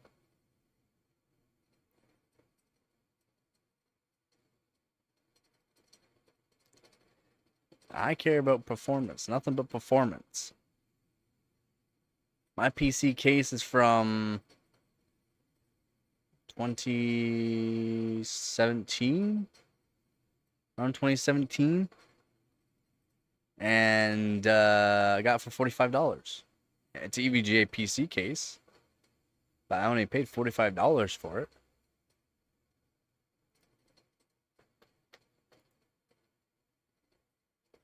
She said I could get the Iron Maiden, baby.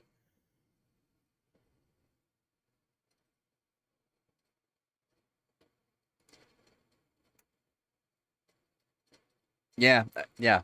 I've seen the pink build.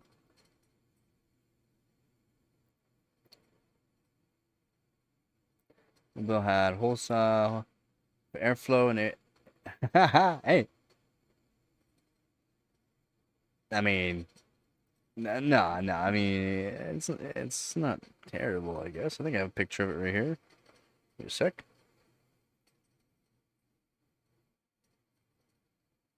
Maybe I don't. Oh yeah, I do.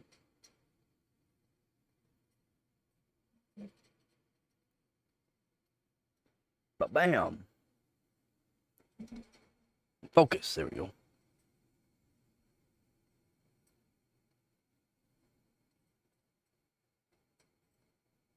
I mean, it has a 1080 Ti right now in it, but that's 3070 Ti.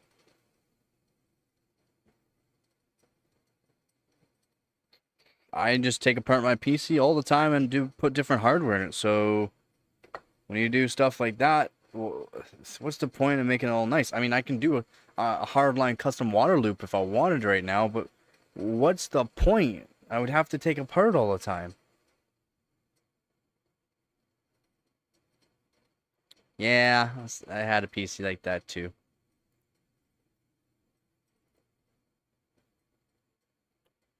So shiny.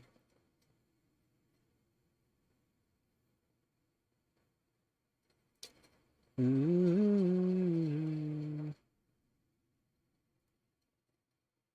Ooh.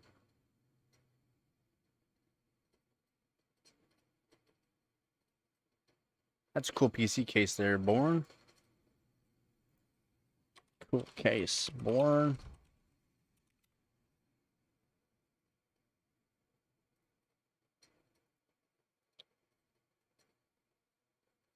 And you sticker bombed it? I mean, some sticker bomb PCs look pretty cool.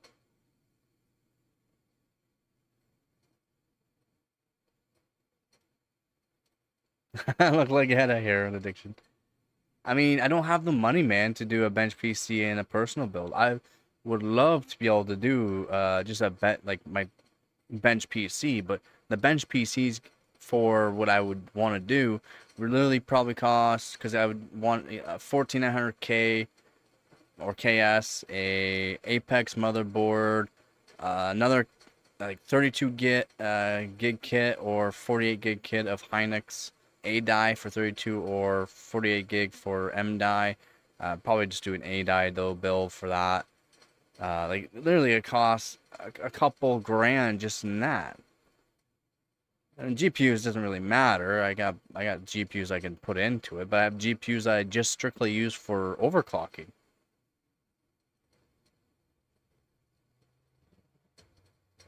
I mean, how would I know? You posted in the Discord, which means you're gonna be here. I knew you were gonna be here. Yeah, like just to have a PC for my bench PC, not my main PC. My main PC I'll just keep the way it is. And then technically I would want to do no, I can just use my custom water loop that I have now, but I would want to up the AIO on it, not the AIO, the radiator on it. So a bigger radiator. That's the thing, and I don't have that kind of money. And would I want to spend the money on just a bench PC? Not really. I'd spend the money on more hardware. I already got a 13900K. It performs like a 14900K pretty easily. So yeah, it works. I would love an Apex board, and I'd be happy because I could switch out my 12600K into my daily PC for the streaming still, and boom. I use my 13900K for overclocking on. It would work. It would work. And then a bench PC. I mean, a bench PC, because then I'd also need some AMD CPUs and motherboards. Like, man, the bench PCs, there's a lot of them. I need a lot of them. I just use what I have right now. And that's good enough. I do what I can.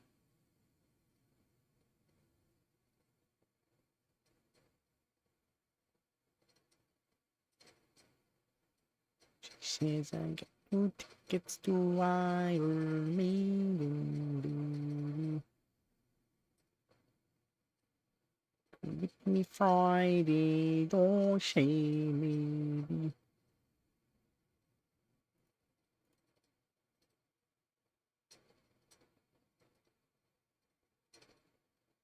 Give it an AI voice. I mean, how big is this robot? They're pretty big.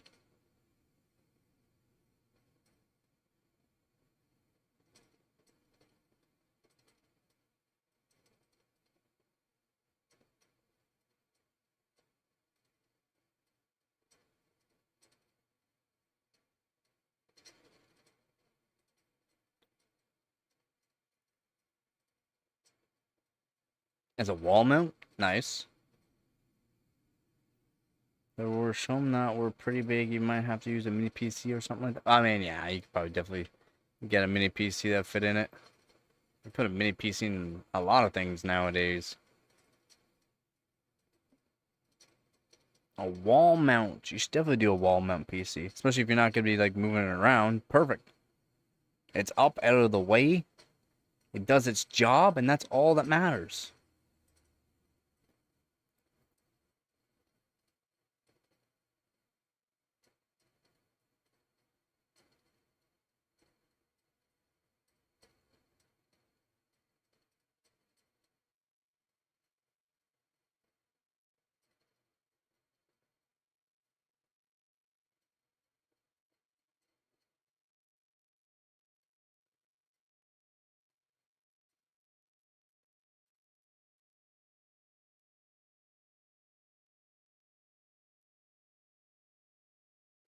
Um,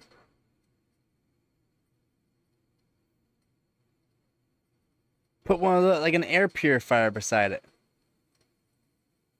Just put one of those little air purifiers beside it, so that way it doesn't get as dusty. Wouldn't that work?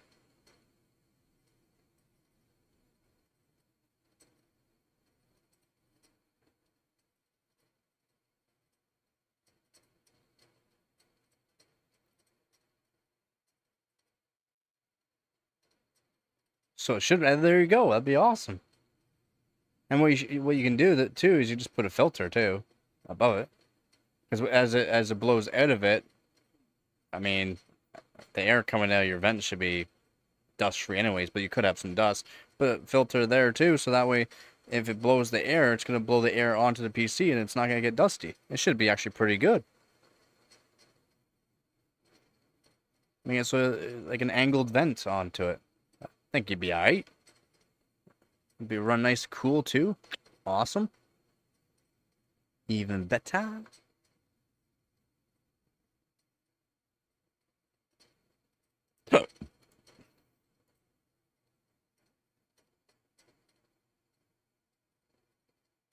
Yeah, I mean, you can get the air purifiers, um, pretty cheap now actually.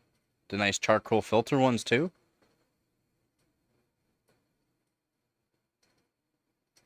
I can get them a fairly decent price, I do believe.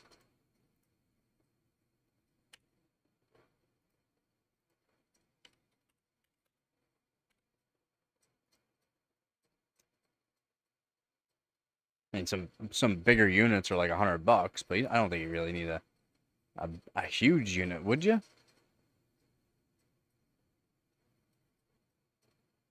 I think you get some pretty expensive ones, but they also do massive rooms. I don't think you need one of those. You can get the HEPA filter ones for like $50. You can get still HEPA filter ones for like $40. Yeah.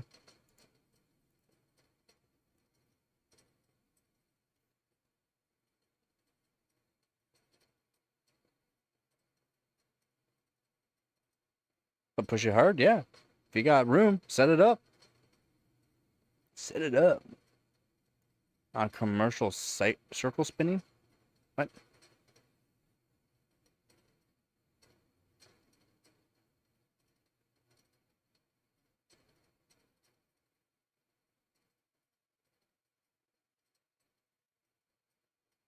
I mean, fresh air is good to always have. Cleaner air is nice.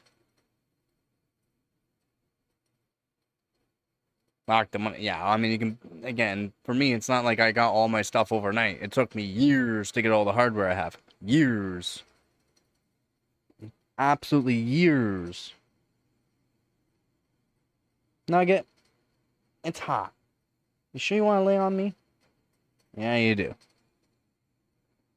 So, let's take your time. Let's take your time, man. I mean, you can technically set yourself up a spot, right?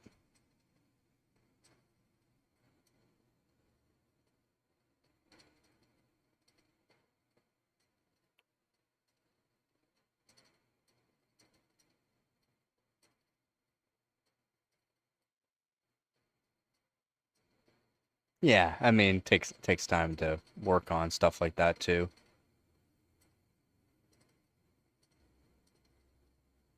I got money and no room. I've got neither. Same. Well, actually, I kind of got the room for a lot of things. I have the room right now for a lot of things. This is nothing what you guys see. Not even half my space.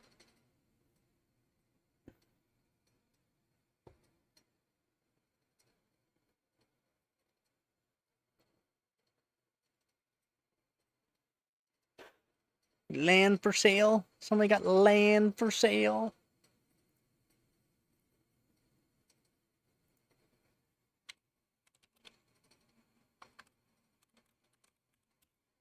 That's what I want. Stop it. There. Oh, yeah.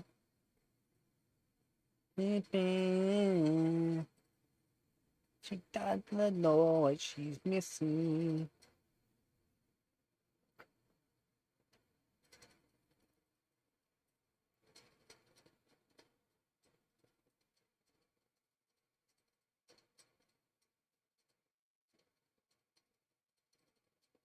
Yeah, no doubt. I would like to replace the screen on my Samsung Odyssey here. I just shook my jeans. I shook my jeans, and the metal piece just touched the screen, and it's like literally like 2 pixels of it are gone.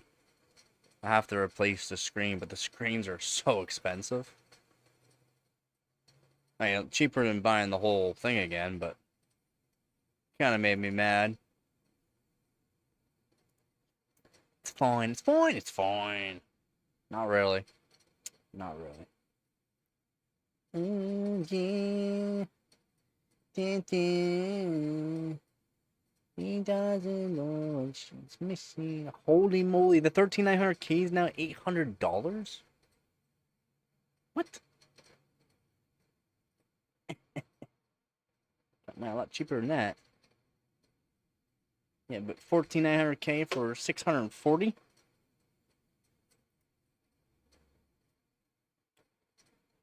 Yeah, it is unfortunate. I mean, it's not terrible. Again, it's not terrible. It's like barely noticeable, especially if there's like something playing. But if it's like on a black screen, all you see is white, like a little bit of white. It's not like it's a big deal. Just it was a nice. Just all they did was shook my jeans, and it just barely touched it.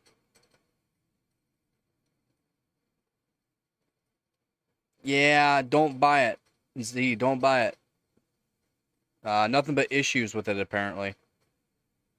Um, Rom, he plays games. He has that monitor. He has that monitor, and he just says there's nothing but issues.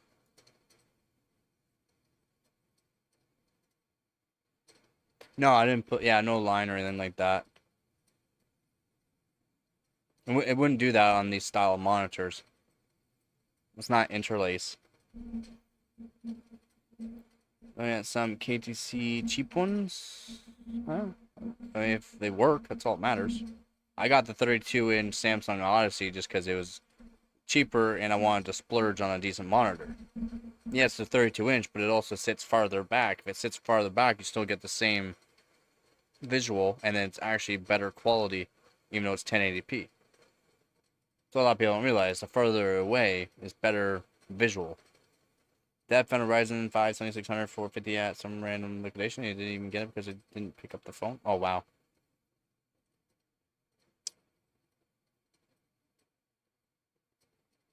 I mean, 27-inch monitor is more than enough, I think, for most people, is it not? I wanted the 32-inch because especially if I'm doing multiple things at a time, I can literally just set, like, split screen, and it's like 2 monitors almost.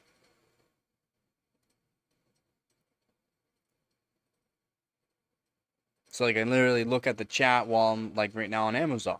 And I can just read the chat while doing that. It's super easy.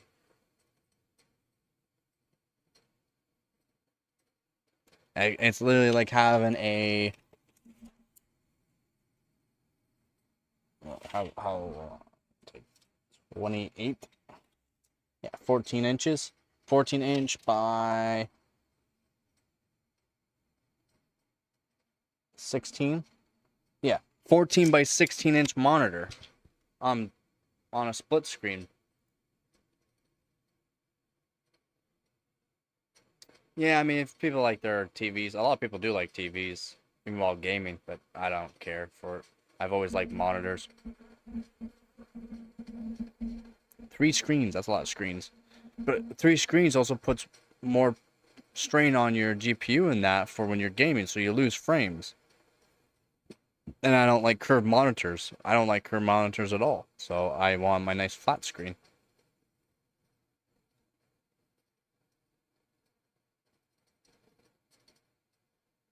Five feet away from a 55-inch television? You should be sitting like 10, 15 feet away.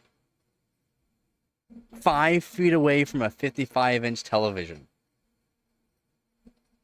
Use a 40-inch TV as a third. Yeah, I mean, testing, I mean, just for games, for benchmarking, you shouldn't lose any kind of performance, but for gaming, yeah. Benchmarks are different. That's what a lot of people don't realize. You can do it in 4K, 2K, 1080p. You're gonna get the same for benchmarks. Yeah, I don't care for curved at all. I really don't. I like my flat screen monitors.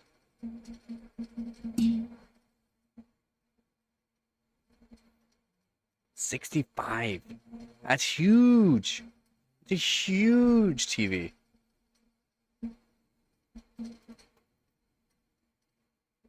Yeah, you definitely flipped the equation there, Born.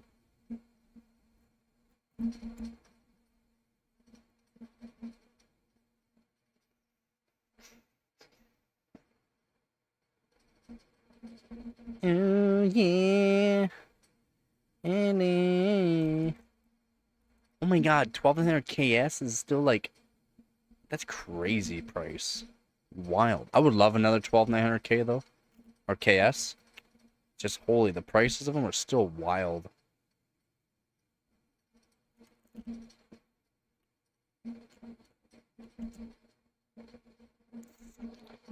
Baby, she doesn't know what she's missing.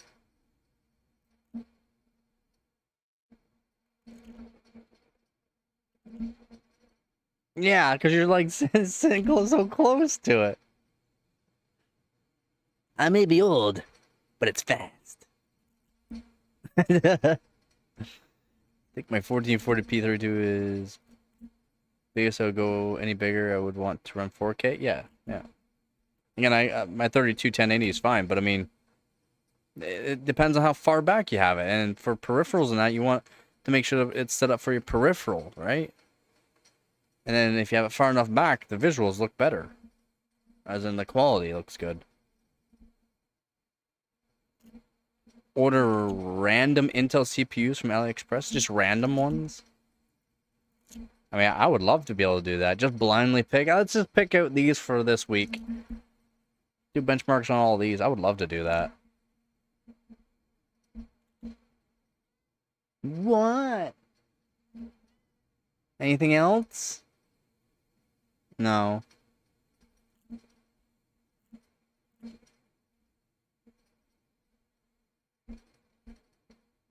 Use them for stands. What a guy. I mean, you can buy a lot of cheap CPUs off of eBay if you want to do stuff like that. You can buy in bulk, hundreds or thousands. I mean, I would love to buy a whole bunch, like 1,000 CPUs and make like a display out of them. Like do like a big OCPC display out of just CPUs. I mean, I'll go through all the CPUs, see what one's a good one, keep out the good ones for my overclocking, but the rest of it I'd literally glue to like a backboard. It would weigh a lot at the end though. It would weigh a lot. That's something I was thinking about doing something like that. So you can pick up like 100 CPUs fairly cheap.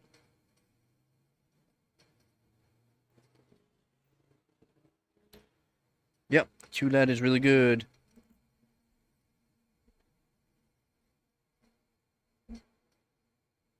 QLED is better than OLED.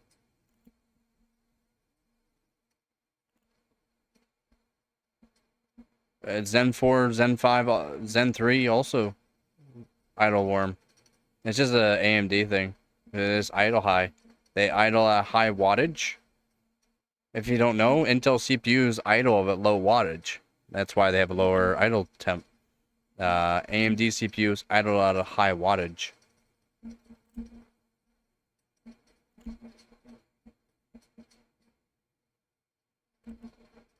I mean, you can pick.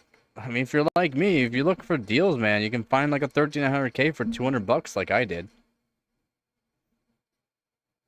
Brand new. I mean, I had also a 13900KF, 12900Ks. Not like it's my first high-end CPU, but that price can't beat it. That's still high. It's because they have a high idle wattage, that's all. AMD's just always been known for it. So a lot of people don't notice it, apparently. By far, 12700K is the best for the price. No. Right now, the 13600K is. Then 14600K, and then 12600K. Not 12700K.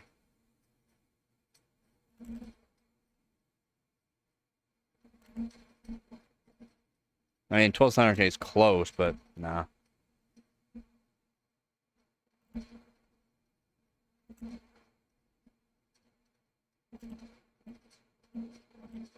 Because the wattage on load, it's not gonna perform the same as the Intel CPU at the same tier, so it's gonna run a bit cooler.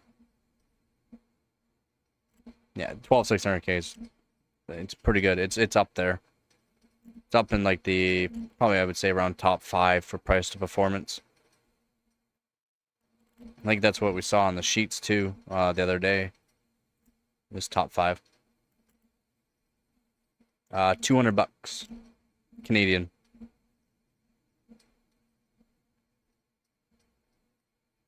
I paid the same amount for my 13900K brand new as my 12600K. Yeah, see, 130 US. Yeah, it's not bad. And that beats any 5600X.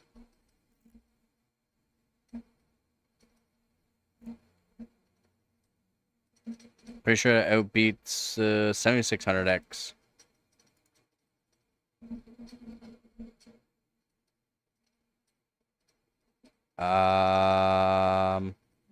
Just maybe for gaming. That's about it. Just average frame rate. Yeah, it's probably close.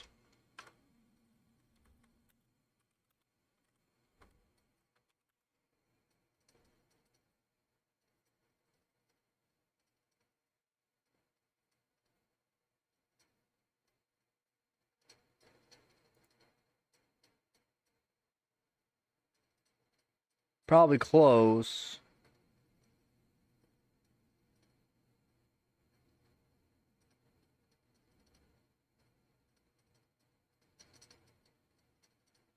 Actually, yeah, the 9600X outperforms 12600K by about 8%.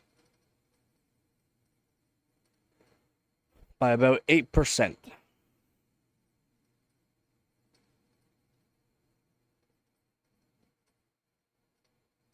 Yeah, 8%. But the 9600X also costs almost $70 more.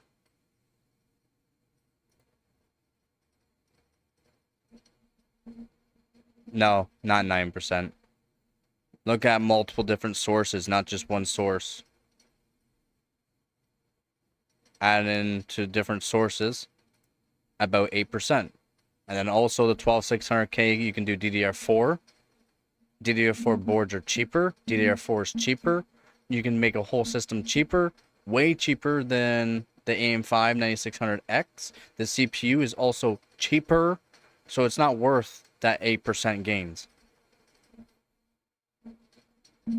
Sorry. It's just not.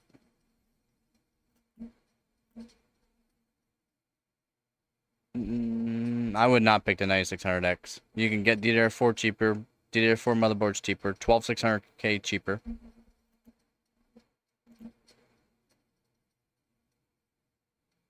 Actually, no. Multi-core.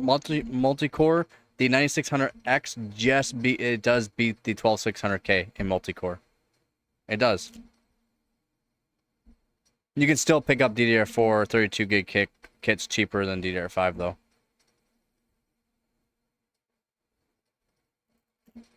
Motherboards again cheaper.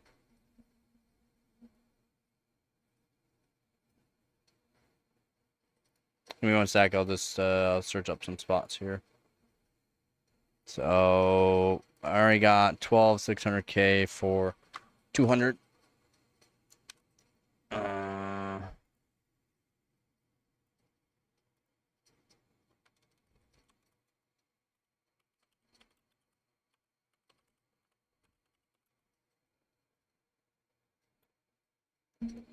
I mean, you can get some pretty cheap DDR4 boards, $100. MSI Pro H610M, which is more than enough for it, $100. DDR4 32 gig kit, which is what I recommend.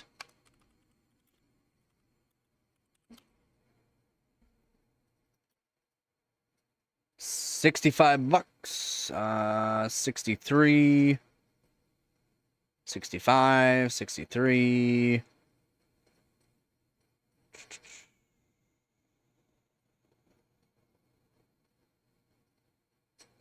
$63. We'll say $65. I mean, there's a lot of 65 and 63. We'll just say 65. And then 65. $365 Canadian.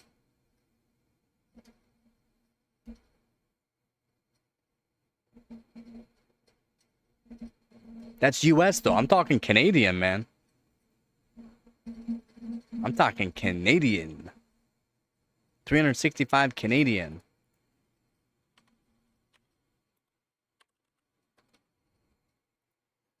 $266 American.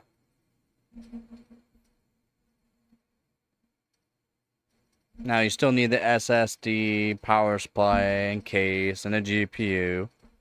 But you're only spending $266 for motherboard, CPU, and RAM.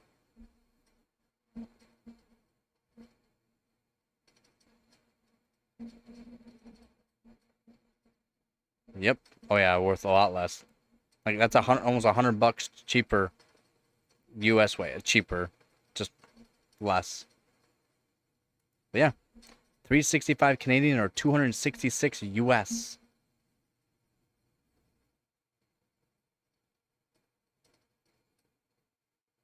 Nah, 13900K is gonna crush the 9600X. Especially if you bought 13900K at $200 like I did. It crushes it. But I mean, you're not gonna pick a 13900K up at that price. You can't compare the 9600X versus the 13900K. 24 core CPU, 32 threads. And 9600X is what? 6 core, isn't it?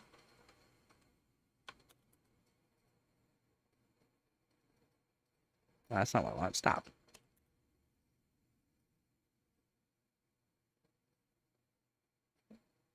Yeah, 6.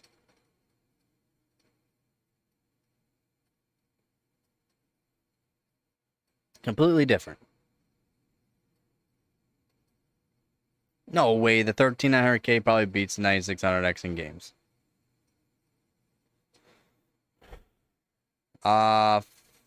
In some ways, yeah, Threadrippers, but I mean, You compare 9950X or 9950X 3D or even a 900X versus like a 1300K gaming, yeah, they're gonna beat it. But for multi-thread, the 9950X or 9950X 3Ds are monsters, man. They're monsters. You don't have to go to a Threadripper. But I mean, the price, I don't know if it's worth it, but they're monster CPUs. Yeah, the 900X3 is like, yeah, 14600K though. I don't care about your multiple videos, dum dum. I don't care. I'm sorry. No, it's a 6-core 12-thread CPU. I thought, do you not watch my videos? Do you not watch my live streams? I talk about all these CPUs before they even come out on how many threads and how many cores and threads they have and rough performance and price.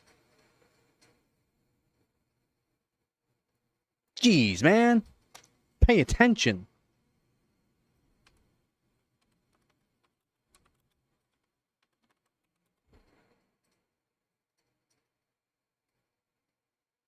Corsa performs well. It's got good performance cores in it. 14th gen performance cores.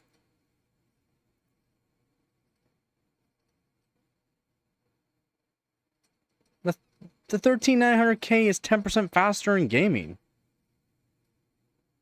And almost 50% faster in multi-thread.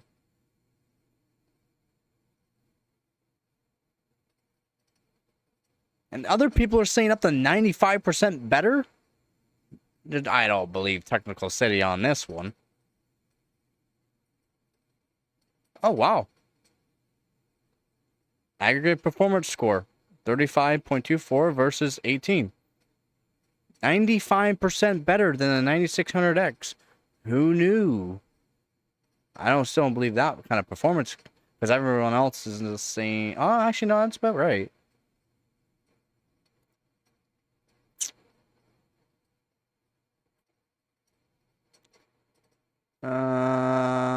I mean, for some games, yeah, the 9600X is better. For some games.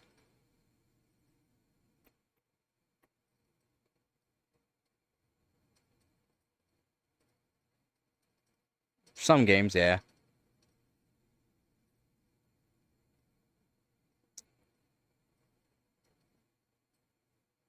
$20 threads. People on crack?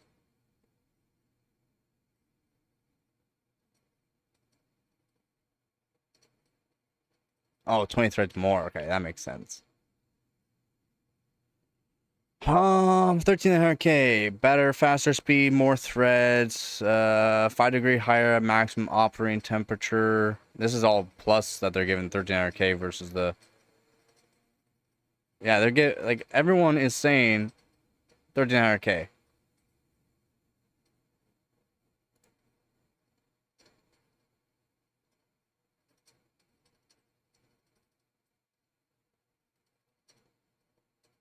It's only comparable to 900 and gaming if the game is GPU limited.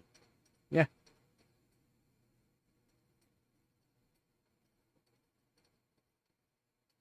No, I mean in ways. In ways.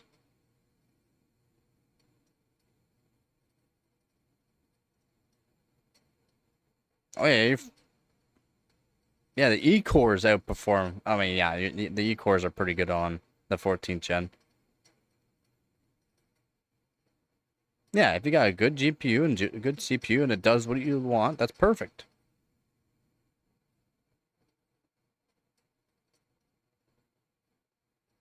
Yeah, it depends on the tasks.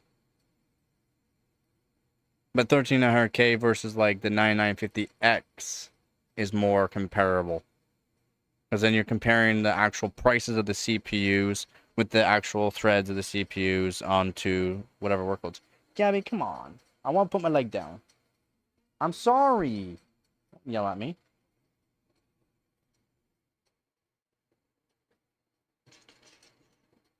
He doesn't know who I am. Let's see. Gaming.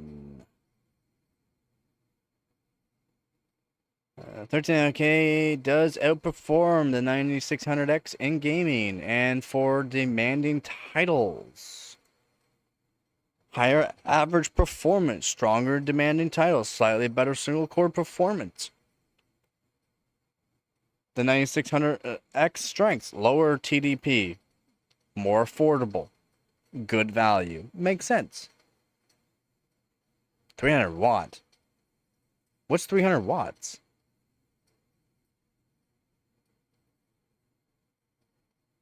What's 300 watts?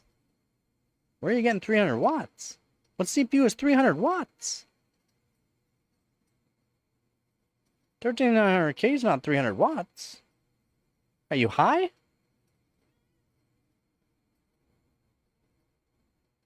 Are you high? I think you're high.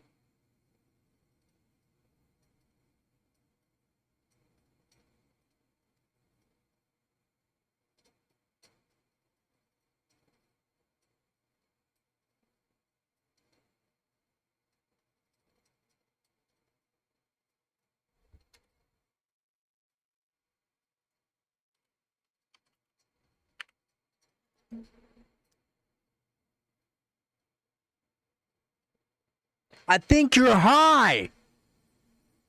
SD, listen to me. I own these CPUs. I've used these CPUs. I reviewed these CPUs. I'm saying, where are you getting this 300 watts? The GN video? He's fucking wrong. It has a max TDP of 253 watts. And after the microcode and all that you set into the BIOS, I don't care about the GN. He's fucking wrong. 253 max watts at full load. That's its max TDP is 253.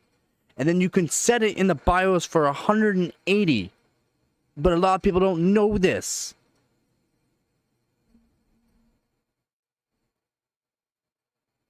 Again, I put 600 watts in mine. You set it in the BIOS.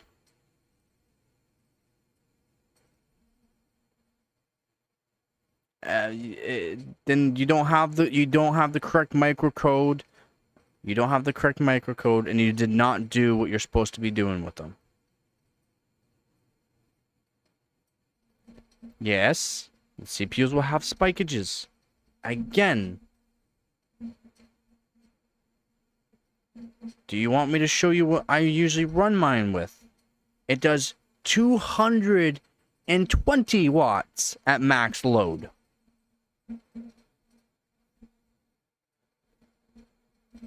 Now your toaster should be like, what, 800 watts, shouldn't it? I thought toasters are around 800 or 1,000 watts. I could be wrong on that. I thought that's what toasters ran at, 800 or 1,000. Again, they have it set so that way you're supposed to, with the microcode, have a max. And then you set it to the 180, I think it's 181 or 185 watt. I think it's 181. Yeah, that's what toasters ran at. I still have my Fisher Price. You're supposed to set the TDP. So it hits 180, I think it's 181 watts at max load. Which still be spikes.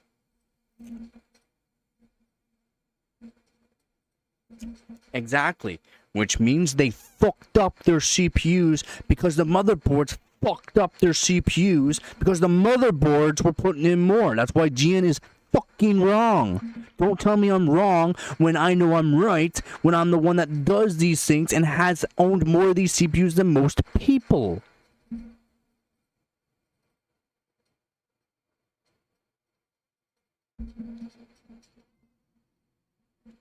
Exactly.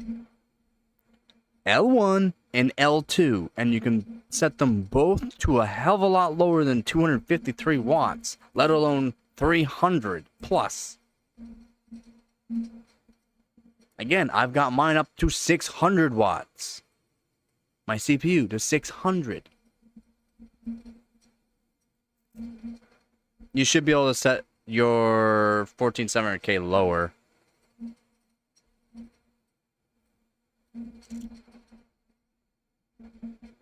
You should be able to set your 14.7K lower. And still get about the same. What? Really? 5.7? I mean, it's not bad. That's 5.7 all-core? What's your E-cores at? What are E-cores? 4.4? 4.5? Shit, it's not bad. You might be able to put it lower. I don't know. Water cool. You can water cool 300 watts. It's not a problem.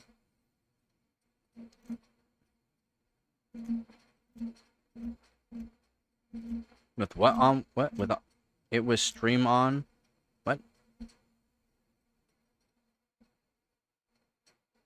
I mean, still 238 watts, but I mean, you should be able to do lower and still be able to hit the about the same score. To set your L1 and L2.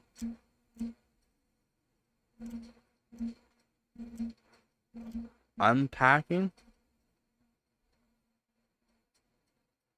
You mean, what do you mean unpacking SimBench? You mean like extracting it so that way you can install SimBench, or just pressing?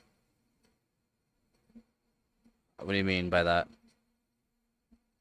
It does take a hot second for it to show. Yeah, I don't know what, something's weird with it. Yeah, 7-zip. Yeah. Because the SimBench 24 is CPU and it has the GPU portion of it. It's a pretty big file. And I don't know, for some reason the SimBench 24 has weird hiccups. Even when you press like the start button, there can be a weird hiccup. Yeah, because it has massive files. It's for like new GPUs and new CPUs. So it has massive files in it. That's why things go down so slow. My 360mm AO starts to get toasted around 250 watt. Yeah, I mean, generally they do.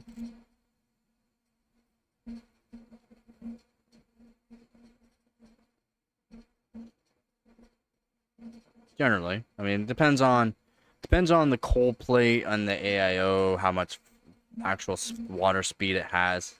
Actual flow, not your RPMs. I don't care about the fucking RPMs of your AIO. It's the actual flow rate.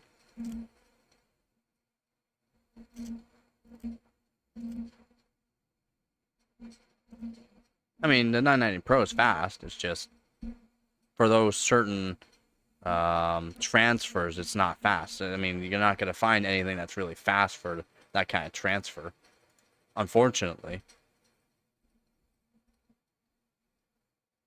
Born, I don't care about the fucking RPMs, man. Fucking guy. Making me swear. Can't be swearing on my channel, man. Fuck. Yeah, RPM means jack shit. That's so many people. Well, it's this RPM. Well, that fucking tells me the flow rate. Oh, it must be zooming. No, it's still like a third the speed of a freaking D5 pump for flow rate. It's like, come on.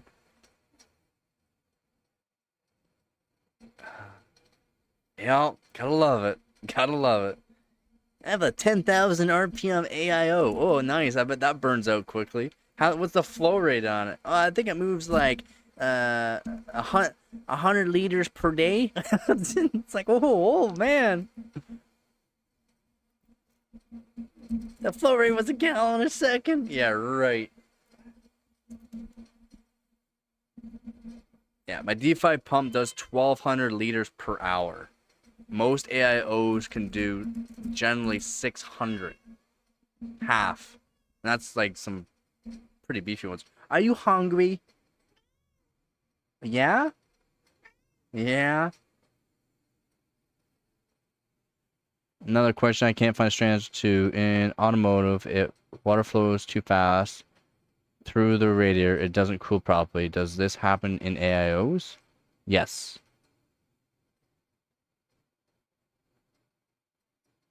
Yes. Yeah, I remember the thermal wicking through The fin density matters, the cold plate matters, the flow rate matters, and the radiator matters.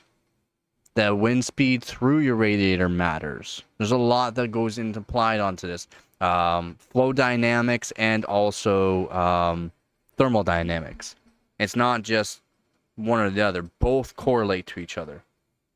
And there's multiple different variations of flow dynamics that people need to learn and thermodynamics.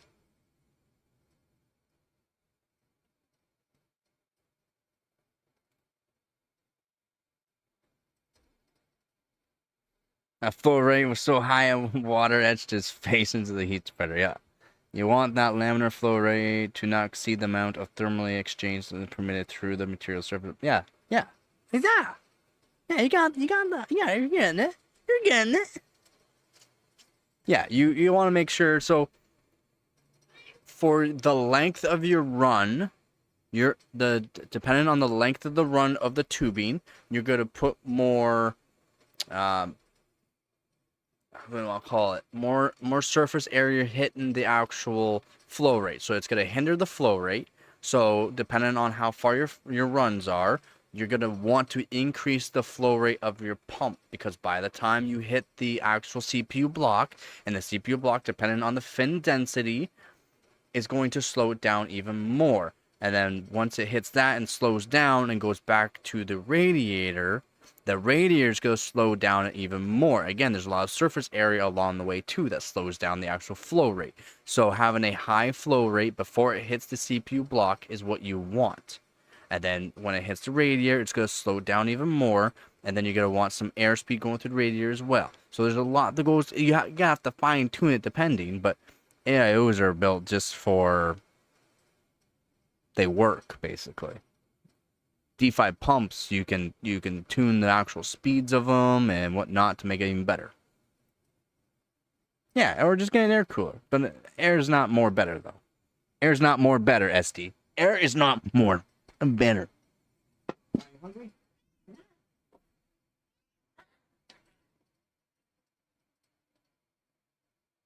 Let's go. Yeah, let's go. Let's go. You hungry? Can you sit? Can you sit? Sit.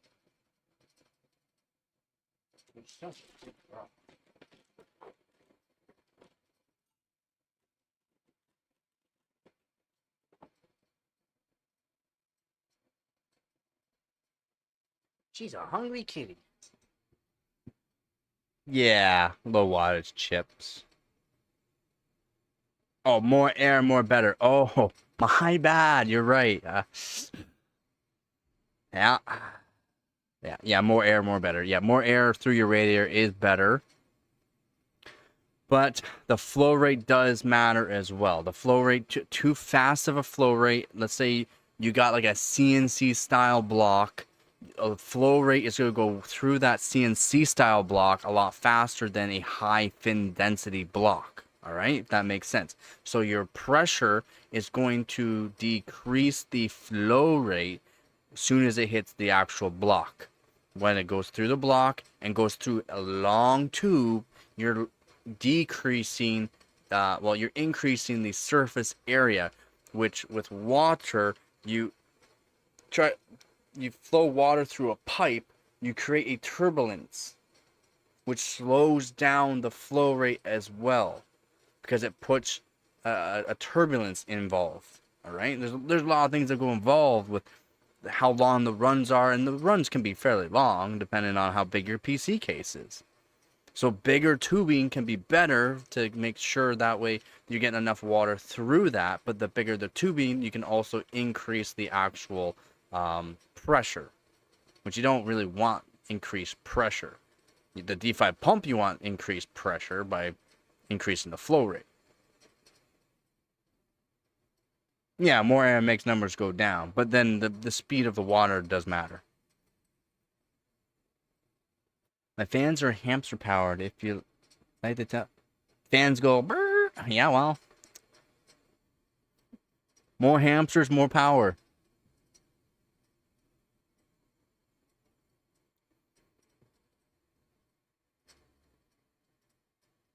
Yeah, surface area is king in cooling. Surface area. What do you think? There's so many fins on an air cooler. And so thin and so stacked so that way the airflow can go through it, but then there's a lot of them to increase surface area. That's what matters. Surface area.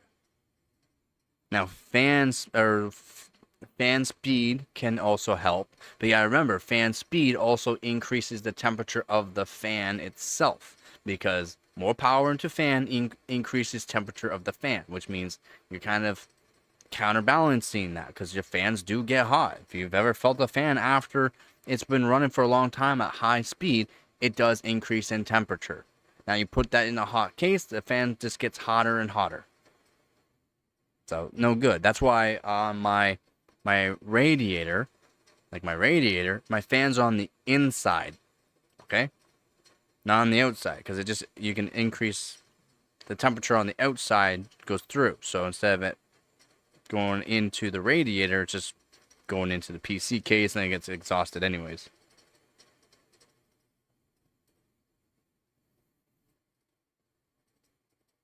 Yeah, that's brutal when hard drives start doing that. Tink, tink, tink, tink, tink. Then you start getting that stuttering after you start hearing that. So annoying.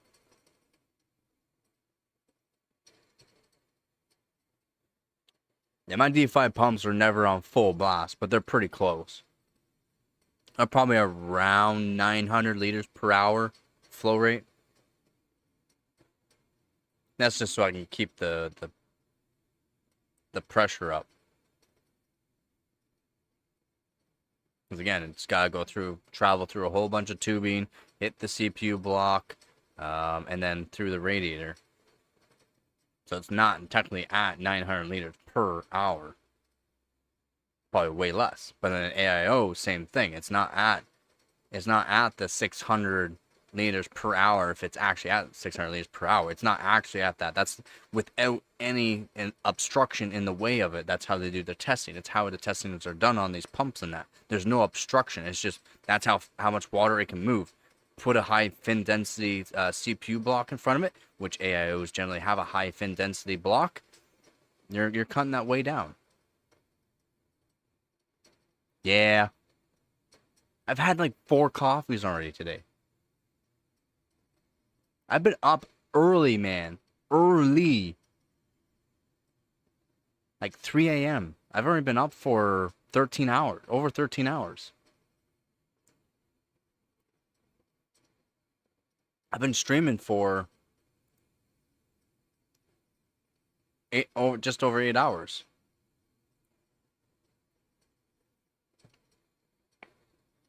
Yeah, click, pop, click. Yeah, tick, tick, tick, tick, tick. Yeah.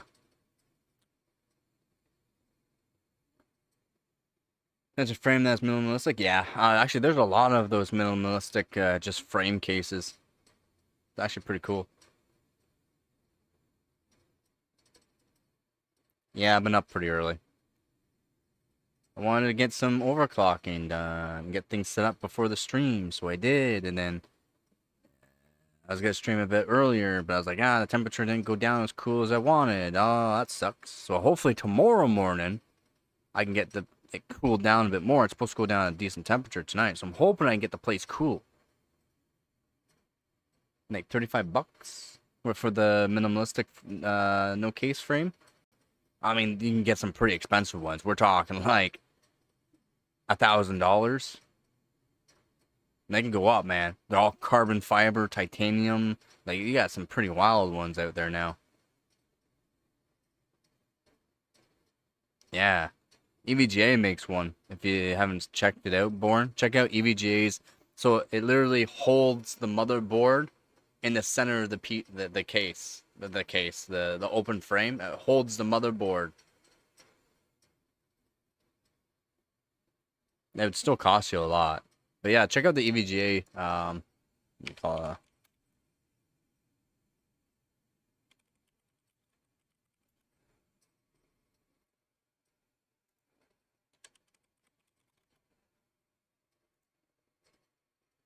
think it's the EVGA E1 case, I think it's called.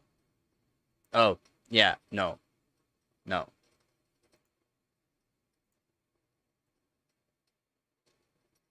Oh yeah, it is. Yeah, $1,600.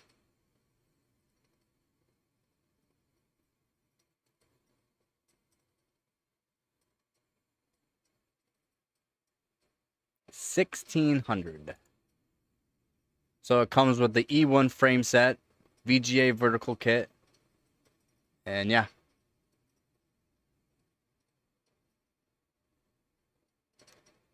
$1,600. Cheap. Cheap. Yeah, still probably about $100, yeah. It's all like made to order. It comes with special dials. It's for people that do like into cars and that, because it's like more car oriented. It's all carbon fiber, but it holds the motherboard in place. Pretty wild. You get like full setups, 3090 Ti setups, with EVGA motherboards and that for 5,000. It's wild how much they cost.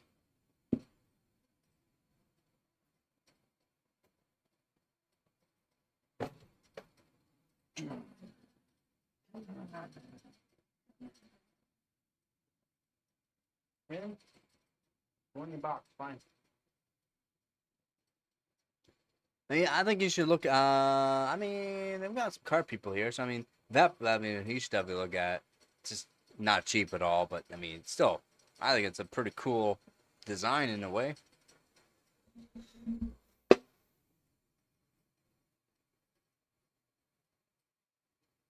It's like 200 all together.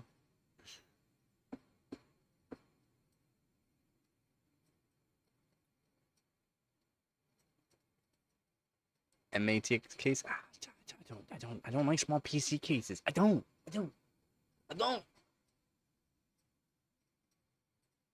TGD gamer. TGD gamer. T TGD. Totally game. Totally gay dude gamer. PC case. Ah. That one's the sell the infamous case.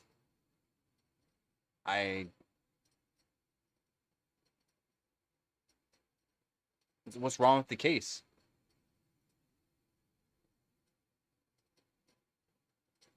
What's wrong with the case? I've never heard of the TGD gamer. I've never heard of it. So what's the infamous case? Let me know what the infamous case is, and I'll be right back.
How about a sleeper build inside of a stereo receiver? It has a slot for HDMI and USB ports already in it. Really?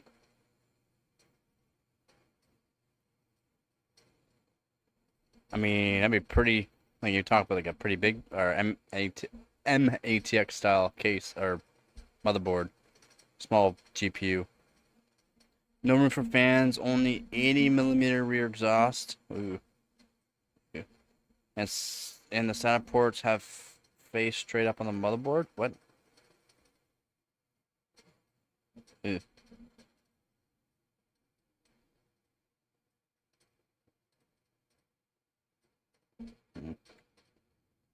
Just keep it easy build. Yeah, and a small, what, 2-fan GPU. I mean, 2-fan would probably fit, or low profile GPU. Like a real low profile GPU, a real one, not the low profile that they're saying nowadays.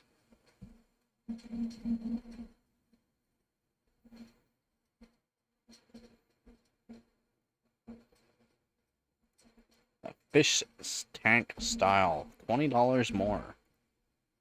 No thanks.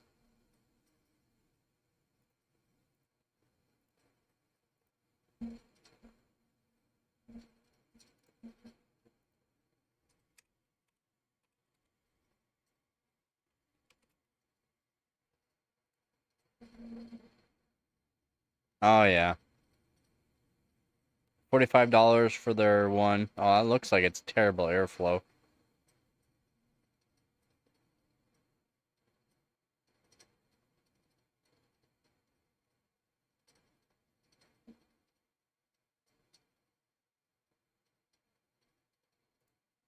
Yes, it's cheap for a reason, right? As it's cheap for a reason, man. It's cheap for a reason. I want to find a really high-end receiver that is being sold for part of something that would look so cool. Yeah. What? Like a Macintosh.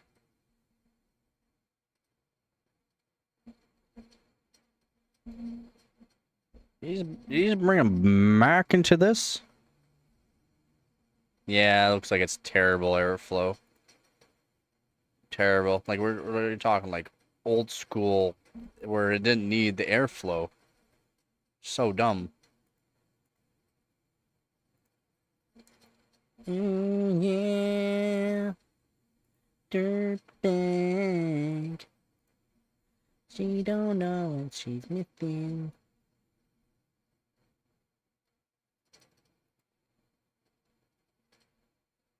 It would, yeah, it would kind of be ironic. I mean, I guess it wouldn't be terrible to do. You can make it look fairly good, right?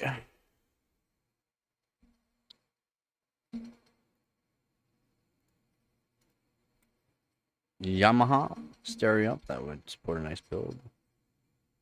Yamaha.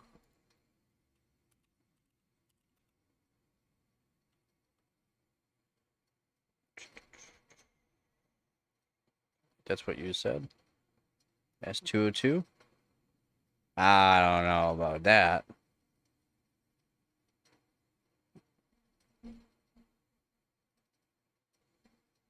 I don't know if you'll find one used at a good price.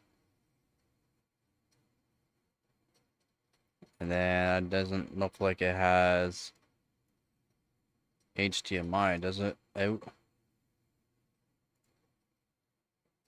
No. It'd be kind of hard to build in. Looks like it'd be kind of hard to build in, to be honest, because you have to do a lot of custom work to it. Is it doable? Yeah. I mean, you could just cut out the slot and put in an IO cover, technically.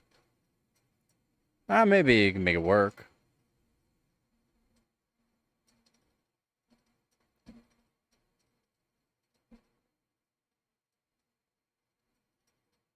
Yeah, true. Yeah, it's not. I mean, it looks like you have a spot for it. There, I can show it on screen here. Just give me a sec. She doesn't know who I am. Give a damn about me. 'Cause I'm just a teenage dirtbag baby. Okay, so what I'm talking about here, should be able to see here? You could technically just get an IO shield. It looks like an IO shield would probably be about the same size as this. So yeah, you could just cut this section out, put standoffs for the motherboards and the layout that it needs to be in for it. So yeah, I mean, you could technically make it work. And cut any extra holes that you might need for power supply. Put like a little power supply here. Motherboard here. GPU would be around here. Low profile. I mean, yeah, you could probably make it work.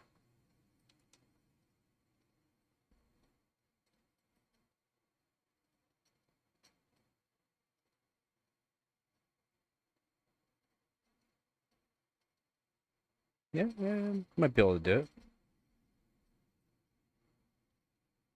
Yeah, looks like you might be able to do it.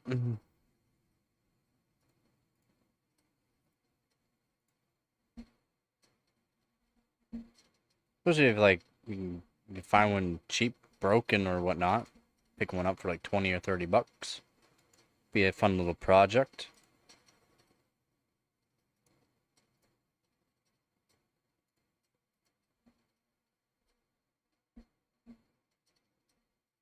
What do you mean should? I mean, you want to have a nice little PC that just sits out in a, like you can set it up like underneath your monitor. And you could probably set the dials to something that works on the PC too. You could set the dials up for volume. You probably would need a receiver though for it, so that way it would work to turn up the volume. But there's probably a way to do it.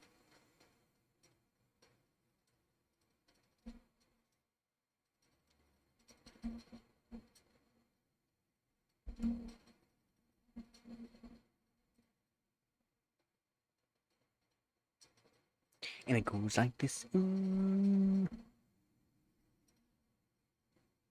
Waiting for it. There it is.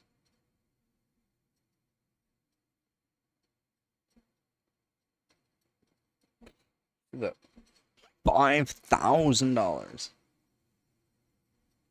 $5,000.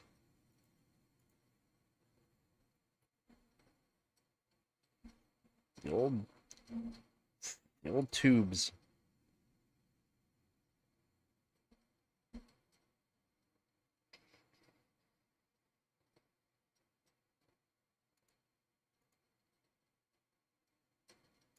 I don't know. Nah, you wouldn't be able to make that work. It's too small. You'd have to put like a mini PC in it, not even an ITX. You'd probably have to do a mini PC into it.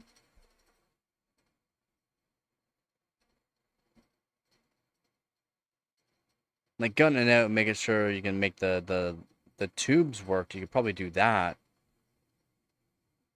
But that's about it. I don't know, man. That would be not an easy PC build.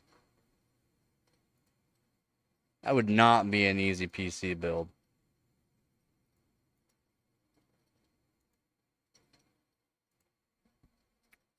My opinion, it would not be an easy build.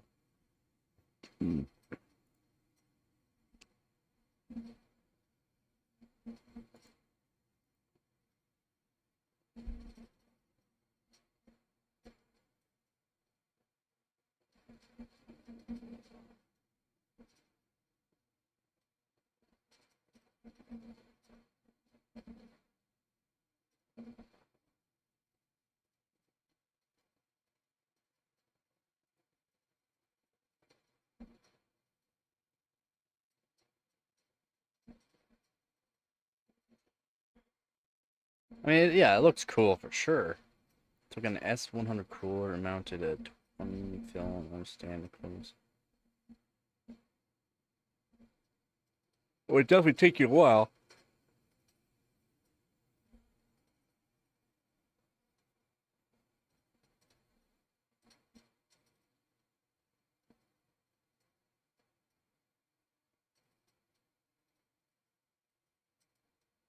SI100 cooler.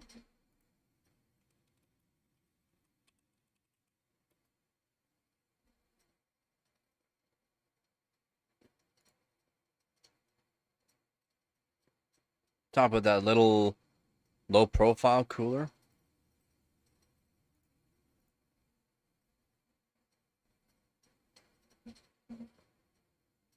Yeah, little cooler.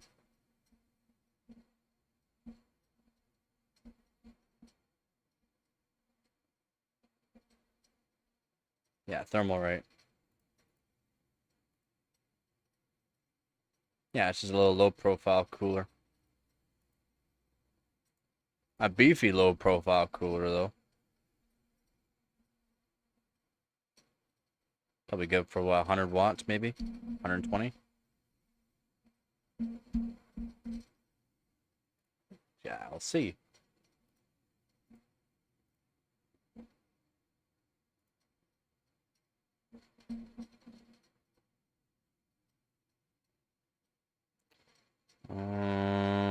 Looking. I don't see.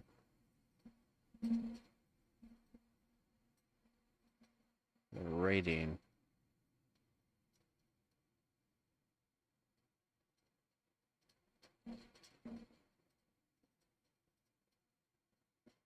Why does it not tell you that? Oh.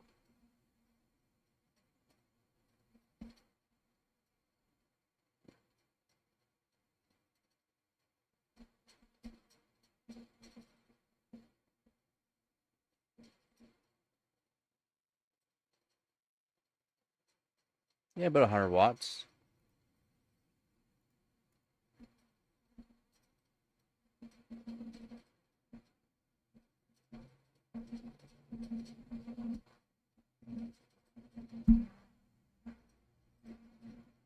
Yeah, but low profile.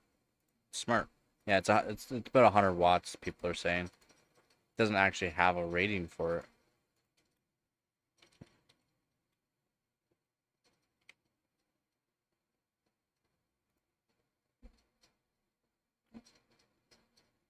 They're saying up to 210 watts, but people are putting 130 watts in the CPUs like at its max. So I don't agree with the 210 watt it's saying.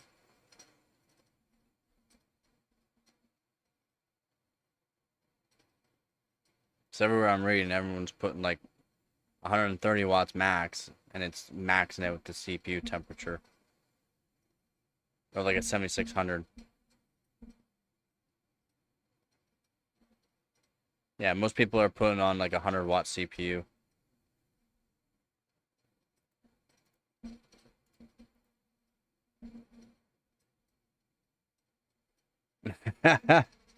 Maybe.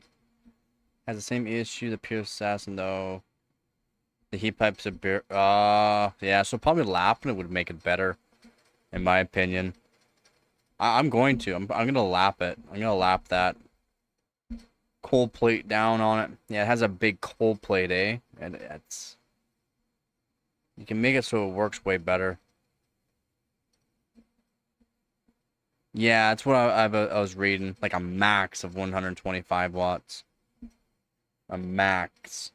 At least the Peerless Assassin has like the dual tower onto it, so technically it does cool more than that, but it could be better. It could just be better.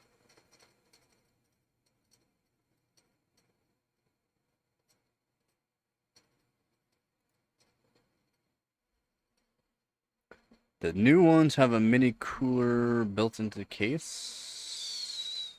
Into the base. What? My CIA neighbor came through like a hero. Let's go!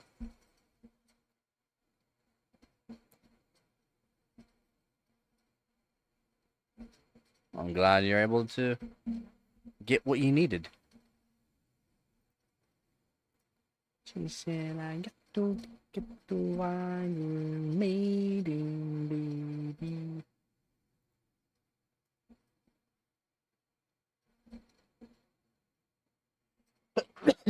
Don't mess with me. I can't breathe, but I know people.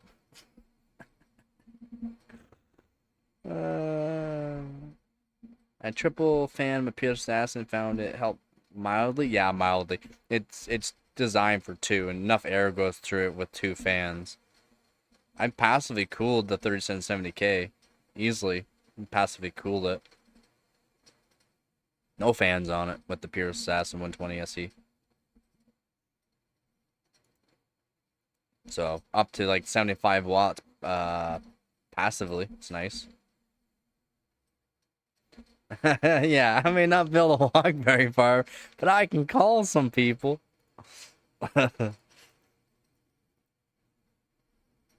She says I got to Iron Maiden, baby.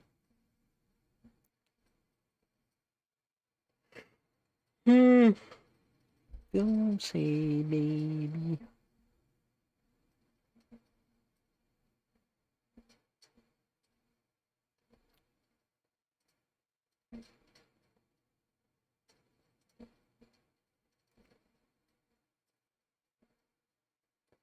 Summer has two fan types, 1500 and two.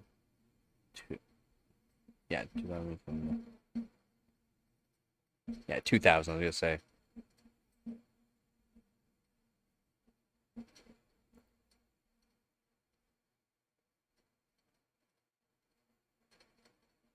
It could be. Never know.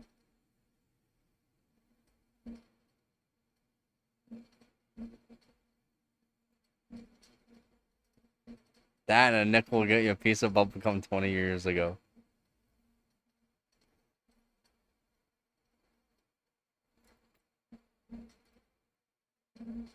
Yup.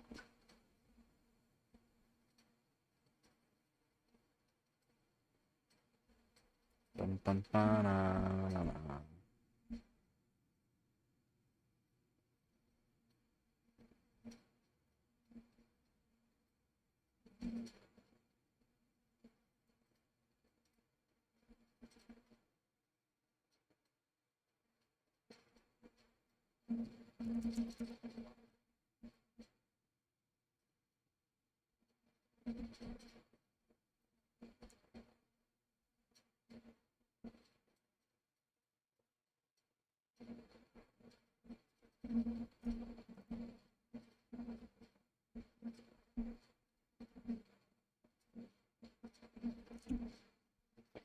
Some RPM fans with better.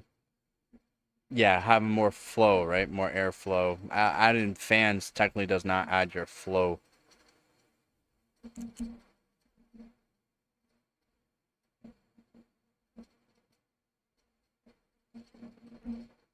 And we'll be rich in no time, he says.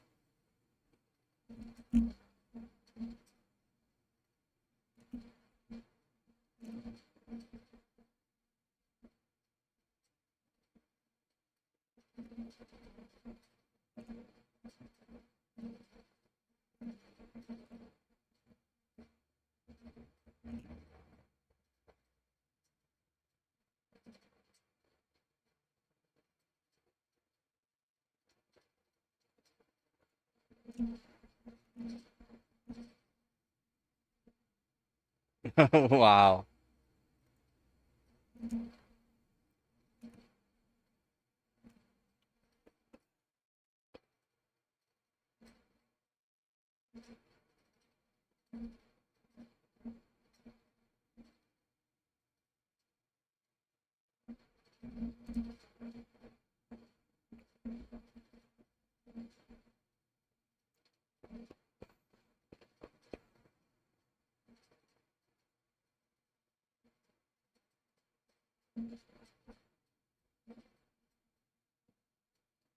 With One Piece? She's obsessed with One Piece?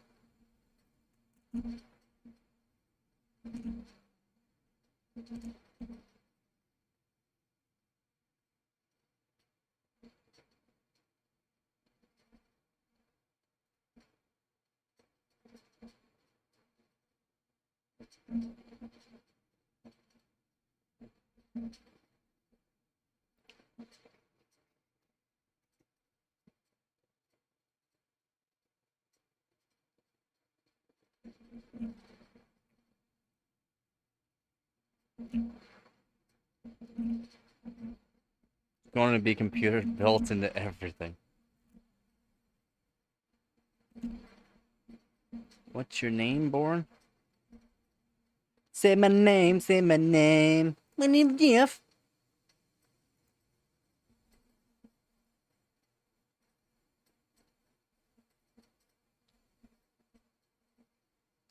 A 3-year-old can identify the characters from their intro music. Wow. So you can't drop my credit score any lower than it already is. Uh...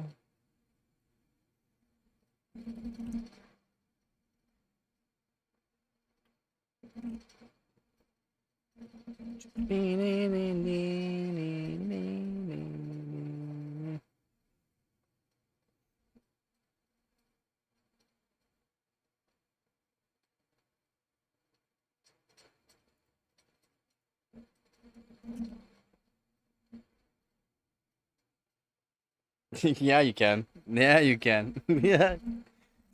Yeah, you can. You can lower it, lower than 500. Oh, yeah. Give me the number of your credit card and the back 3 numbers on the back, please and thank you.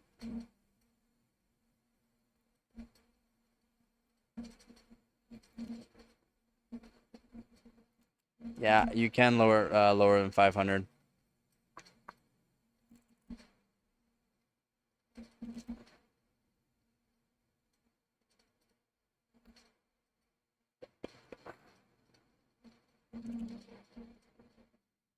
And your mom's maiden name. Where were you born?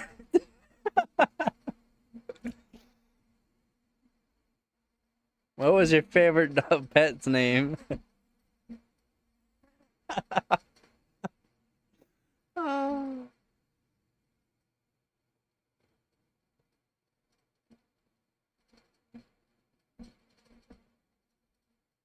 Said it was 0. You don't even have a credit check. Having no credit's worse than bad credit.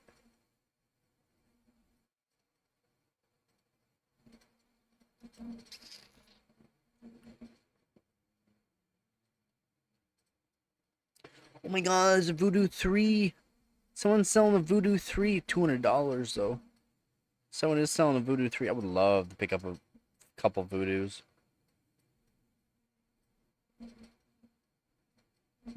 Yeah, having no credit's worse than having bad credit.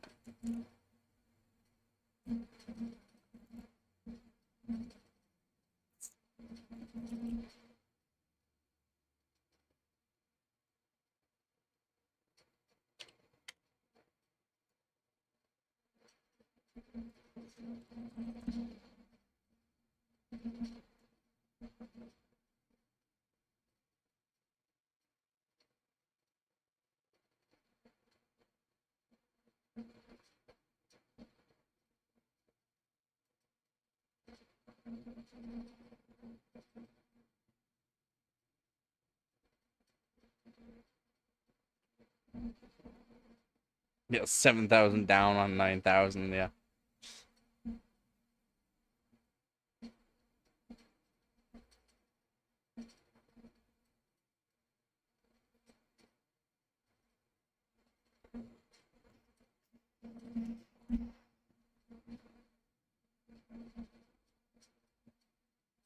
Yeah. I mean, Voodoo cards can sell a lot. It's a Voodoo 3. $200.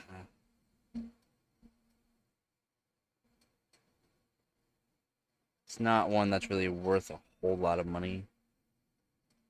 The value of it technically won't go up. It's not for a while. Be awesome collector piece for me though.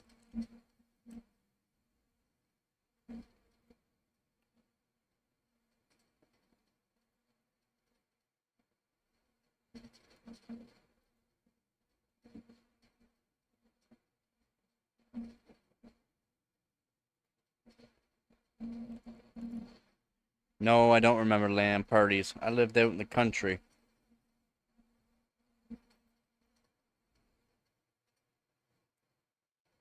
Your parents paid off your school debt? Wow, man. Lucky you. No, it's not Mint in Box.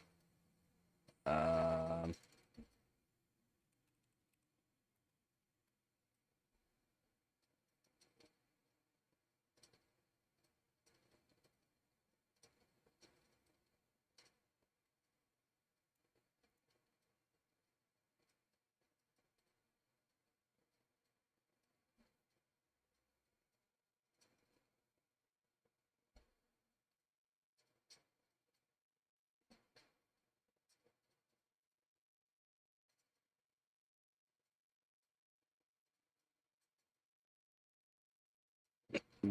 okay, now I can't even find it.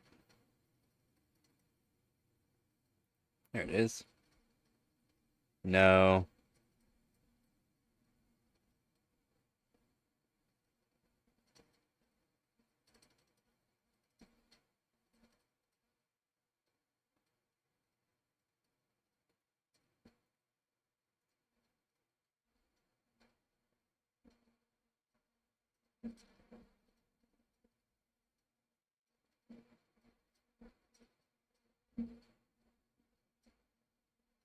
Yeah, it's not really worth it to me either for 200. Be a nice collector GPU to have for me, though.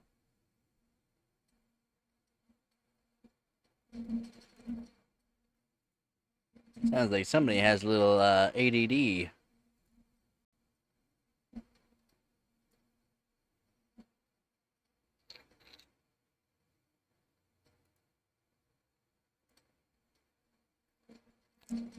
She said I got 2 tickets to Iron Maiden, baby. Come with me Friday, don't say maybe. Just a teenage dirtbag baby like you. Mm.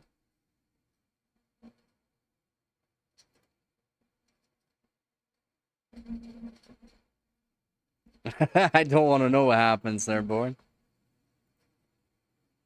I don't know. I don't know if that'd be good or not.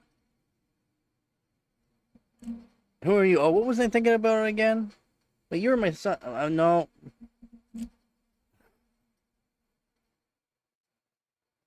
I think I just shit myself. Oh, no, I just definitely pissed myself. We're about to find out yet. AGP. They're AGP. AGP, buddy.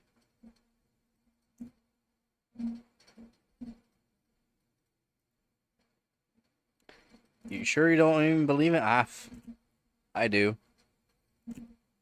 I know people that have it. It's wild. With me Friday, don't see maybe.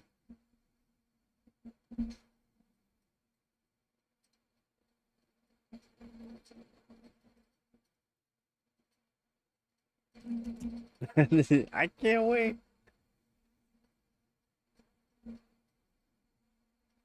Maybe outside making forks and shit.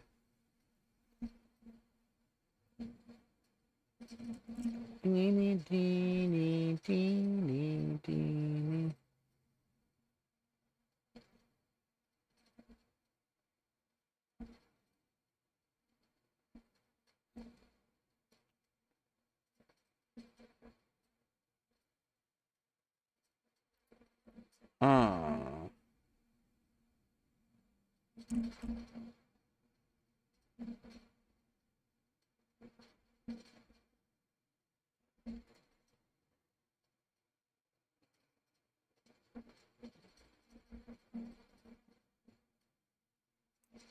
Wow.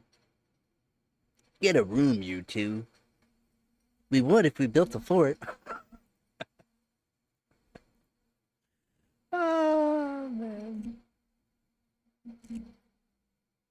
That'd be pretty cool, too.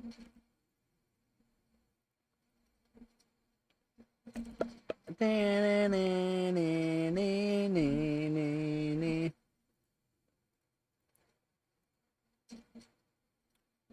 with me Friday, don't see me be.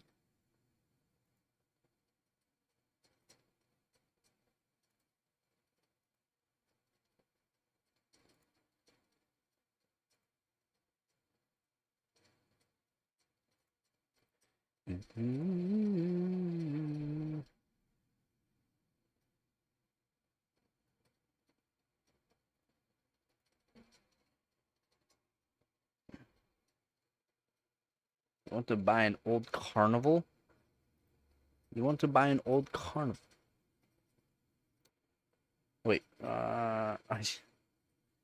what is that smell? Did you shit my pants? That's what did you see the news? Who are you? That's good. That's good.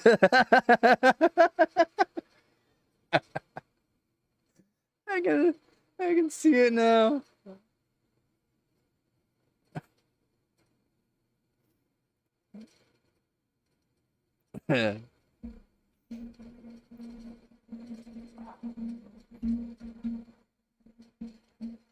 Yeah.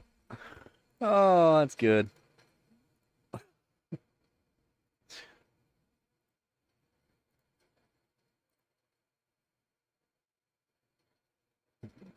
Oh, this fake ADD. Yeah. In 25 years, he says. Uh,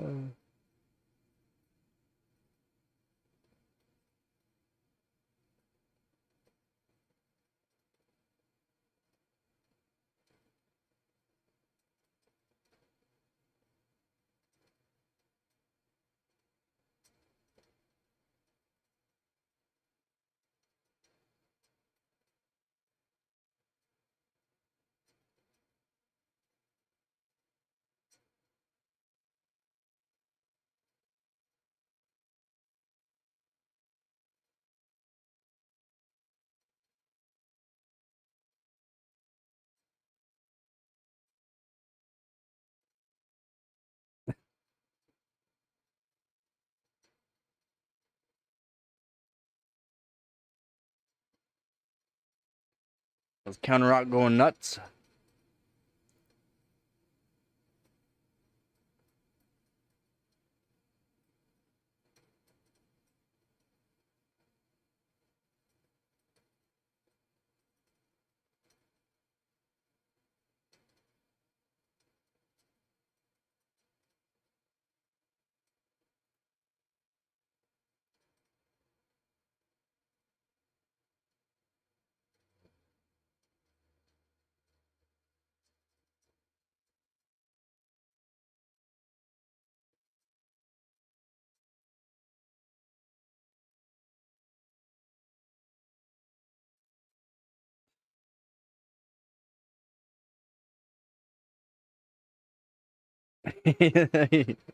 He loves his ball.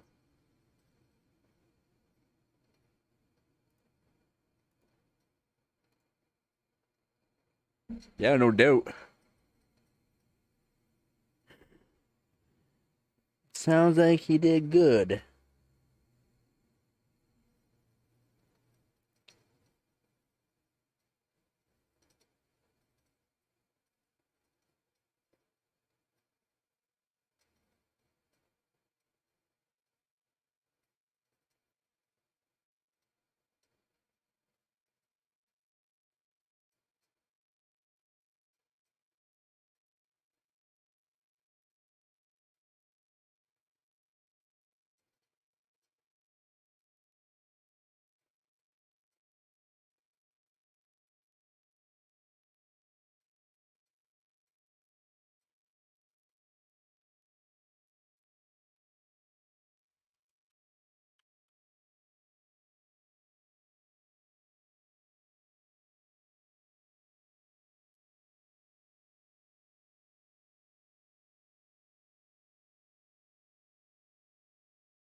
Just reading up on that. What happened to the WNBA here?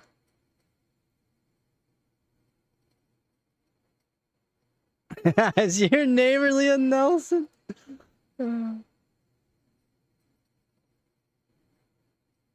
Does he have a particular set of skills?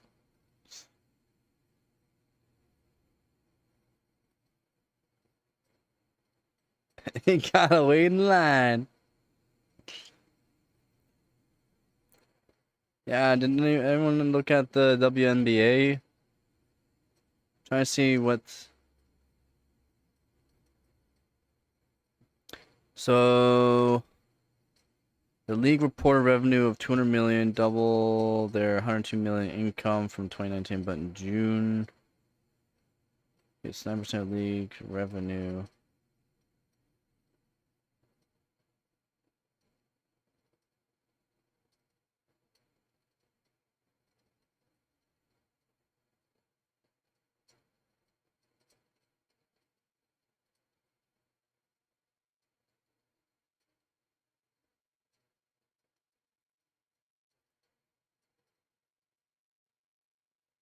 No, not the shirt nonsense. I'm trying to figure out the actual numbers on whether or not they're being paid fairly or not. They're saying pay us what you owe us is what the shirt said, but it's whether or not they're actually able to make money. Like, uh, is that WNBA making money so that way they can actually pay them more, or are they technically gonna be losing money if they pay them more? If they're losing money, they'll just shut down the WNBA. Yeah, apparently they owe the all the women WNBA players that had the shirts on that owe the owe them $400 million now. The players owe $400 million now because of it. I think that's what it is.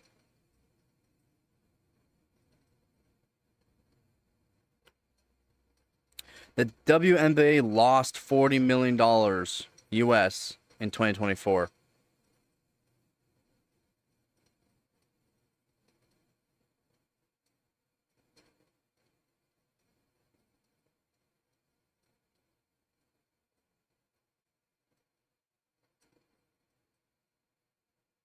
It's because they're saying the male counterparts are making more money. They generate more income. Not the players.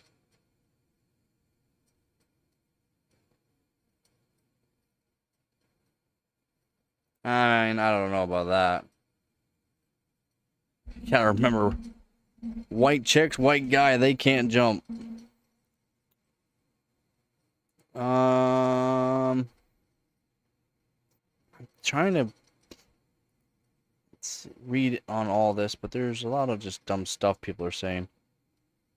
Measures comes amid the players' unions' ongoing collective bargaining agreements, CBA negotiations with WNBA, and their current CBA set to expire at the end of the season. Many on social media have shared mixed reactions to the blunt message, as some seem confused as to how the players could be demanding more money when the WNBA is still unprofitable in 2025. If they lost $40 million in 2024 and they're still losing money here in 2025, why should they be paid more? That's fucking logical. Women logic. Sorry if there's any women in the chat, but that's women logic. You owe us money. No, you owe them money. You've made it so that way the WNBA has lost money.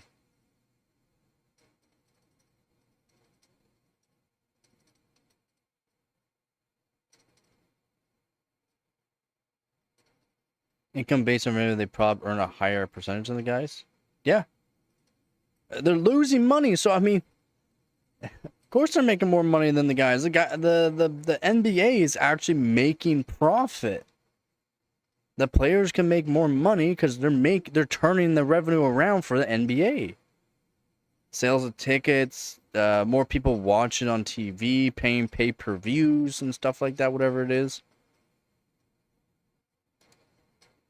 Like, over share in the NBA revenue, TV deals, tickets, and merchandise sales, etc., is split even between players and owners. Players receive between 49% and 51% of basketball-related income.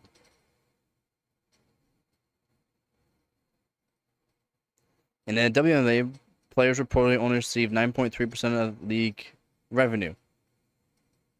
Okay, since the WNBA players reportedly only received 9.3% of league revenue, since they lost $40 million in league revenue in 2024, the women should have to pay back that money to accumulate for the loss. Why should they even receive 9.3% of the league revenue when the league lost money last year and has been losing money so far this year? So, shouldn't it work that way too? Now, yes, the WNBA did lose $40 million in 2024, but this is in large part due to the TV deal they currently signed, in which in 2026 goes from roughly $45 million annually to $200 million annually. This will result in essence result in the league making money overnight from losing 40 to a net gain of 115 just on a TV deal alone. That's it, yeah, in 2026. Even if the game and ticket sales were stopped growing and merch stopped selling, it would still be in the green. The current CBA would amount to players going from $1.5 million in salary to just $4 million, a substantial raise. However, it would cost the league just $2.5 million out of that $115 million TV deal profits.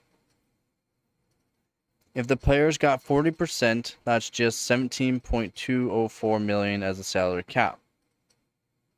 11 times raised over their current salaries, and still in the grand scheme of things less than one Jaden Mack.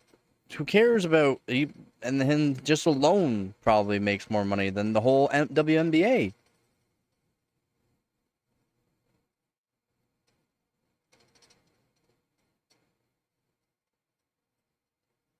Yeah, it's a woman that wrote this. Christian Wong. It's a woman that wrote it, so it makes sense. Just end it there.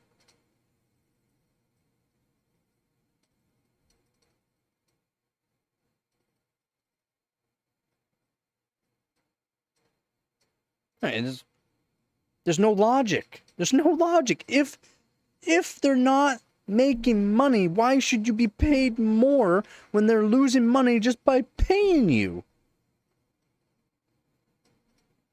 There shouldn't even be a WNBA. You shouldn't even be paid at all. Go back to washing dishes. At least then you're not going to cost the company money. No, you owe us more money. They're not turning a profit.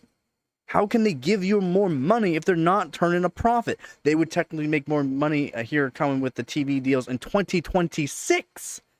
Next year is when they're going to start turning profit. So you're going to have to accumulate all the money back from the years prior to the WNBA that they've lost a lot of money. So how are they going to accumulate that back in a short amount of time? That's what I don't get.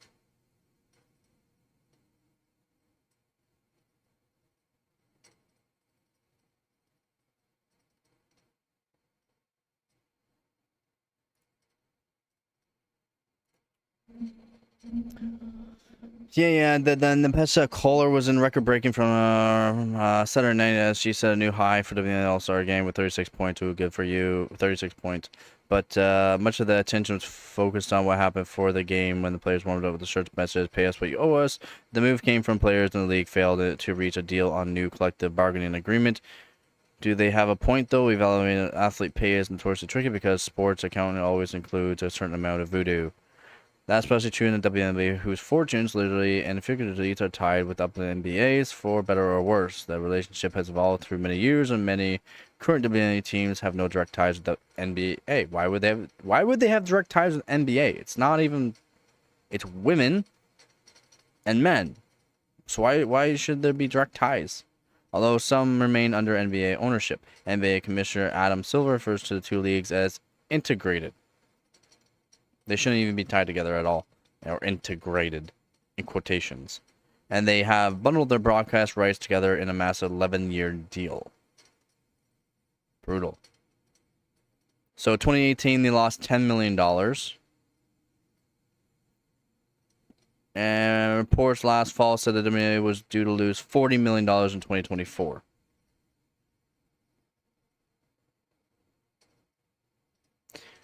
Adjust the 2018 figures for inflation, and the WNBA is supposedly losing 3 times as much as it was a few years ago.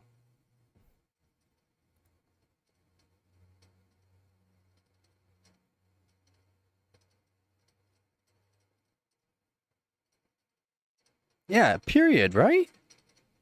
Right, Cowboy? Yeah, it should. So, and what I was reading on, or something was posted, is that the women that had all these shirts on are now owing up to $400 million combined between all of them to the WNBA. That would, make sure that they're paying back what they owe for trying to show off, like, oh yeah, you owe us money. No, you owe the WNBA money. You're not turning a profit. Why should you be paid more if you're not turning a profit? No one wants to watch you.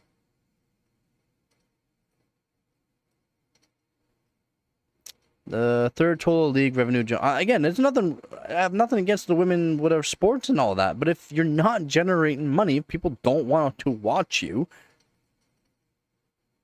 what's the point? League revenue jumped from 102 million in 2019 to 200 million range in 2023. Bloomberg reported some expenses have gone up, most notably a 25 million per year commitment to fly teams by charter planes rather than on regular flights. Okay, so they're on more expensive planes now, costing them more money. Has been the cast past. The WNBA salary cap has also risen incrementally from 622,000 in 2003 inflation adjusted to 2025, 1.1 million to 1.15 million in 2025. 1.15 million now. The league has one fewer team now, 13 instead of 14 than it did in 2003, although that makes sense. Although expansion teams are on their way, this costs more money. So the total cost of player pay has gone from a maximum of 15.4 million to 19.5 million, but these expenses don't add up to a full counterweight to the reported rise in revenue of the well-publicized jump in broadcast rights. It's a good bet that Joe Lacoste, Peter Guber, whatever, Valerie, and NBA Golden State Warriors are taking a bigger risk by paying 37-year-old Stephen Curry nearly $60 million a year than they are paying in the entire Valkyries roster barely $1 million. The bottom line is that we don't know what's included in the bottom line. Reinvestment in the league facilities, post-game meals catered by 5-star restaurants, surely not the latter. We all know what's going on. We all know it. All we know is it's not going to the players. Generally, the less a league makes, the lower the share revenue his player gets. 50% of 1 billion is less of chore to pay than 25% of 100 million. The WNBA players are making less than 10% of rather tiny figure for any professional organization.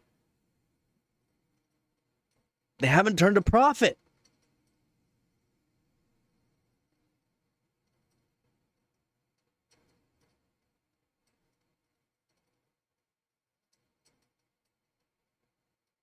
Sorry, I was rambling on there a bit. I'm trying to learn more about this.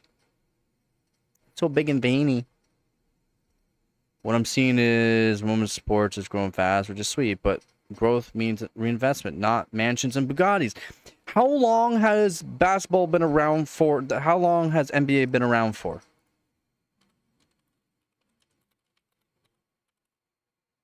$79 years. How long has WNBA been around for? Technically 29 years. So they still have 50 years to catch up, basically.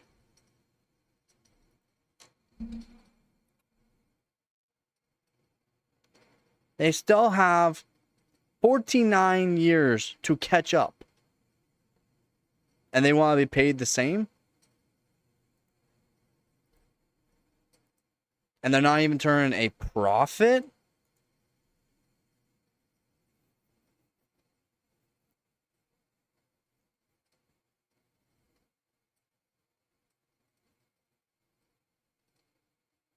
Exactly. They're trying to incorporate the WNBA with the NBA so that way that WNBA can get more views. It doesn't give the NBA more views.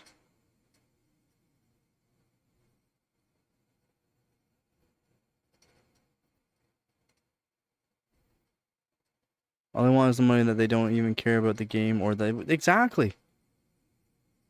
They have it. The WNBA hasn't even been around half the time NBA has been around. That they want to be paid the same amount, even though they're not making a turnaround profit. They're losing. The WNBA is losing money. How does that make sense? Exactly, a growth mindset for the instead of saying pay us more, they'll just cut them off. They'll be like, okay, well, how about this? You women do whatever you want. The NBA's done. If you want to keep this going, pay for it. Pay for your own flights that now cost twice as much just in plane tickets for your fancy planes instead of just being on regular planes.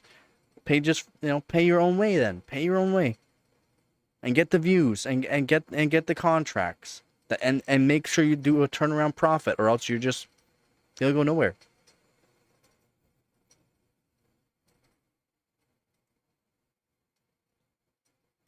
And play in a AAA league and stuff like that for years for pay and never even complain about it. Because they love the game. Because they love what they're doing. They don't even just think all about the money there. You get a pineapple? Persona. Doesn't make sense. It's just so dumb.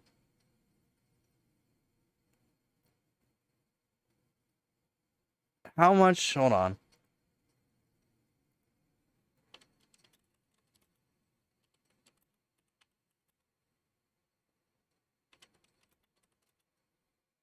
I'll just say 2024.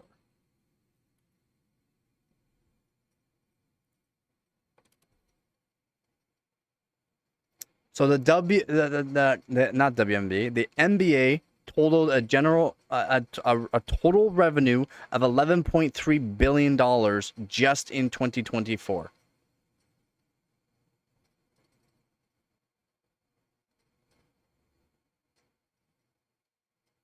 Oh, sorry. 2023 to 2024, 11.3 billion. And for projections for 2024 to 2025, they said was 12 billion. So they probably made about 12 billion in revenue.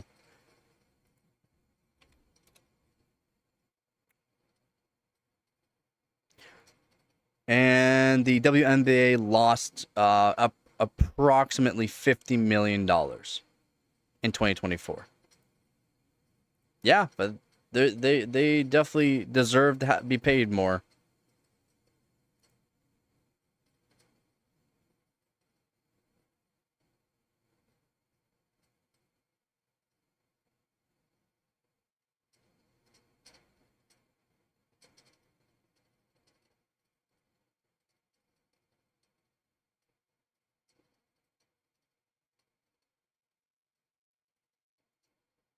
Billions.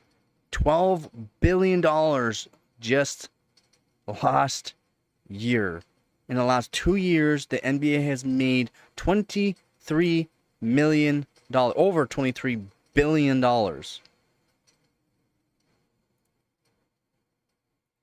Last year, the WNBA lost $50 million. Yet they want more money? They're not making money. How can they give you money if they're losing $50 million? I don't get it. I don't get the stupidity.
It's extra software, right? So extra software is not great, but I heard those all right.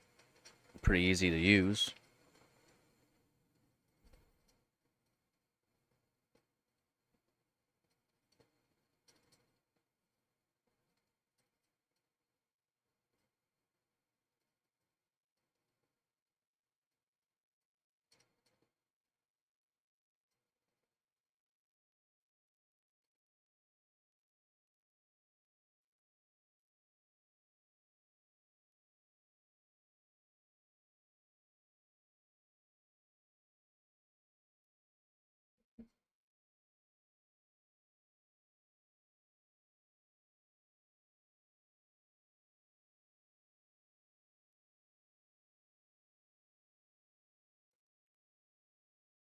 It looks at the only time they really made any kind of money was in 2023.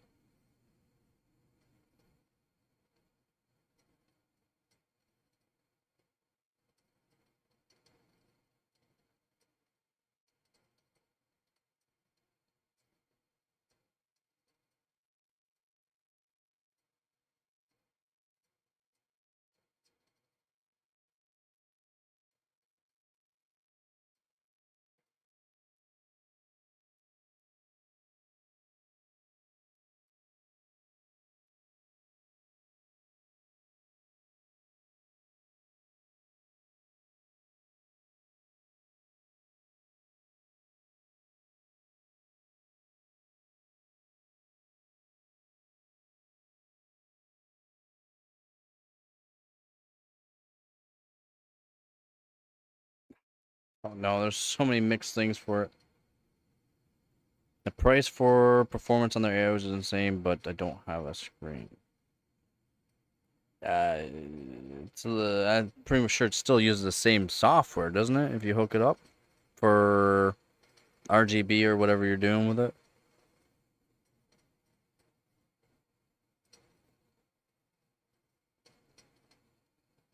Um, Having a whole bunch of softwares for different stuff can cause an issue. That's the thing. Having extra software is just not good because it's just more CPU power going to all the software to run shit, right?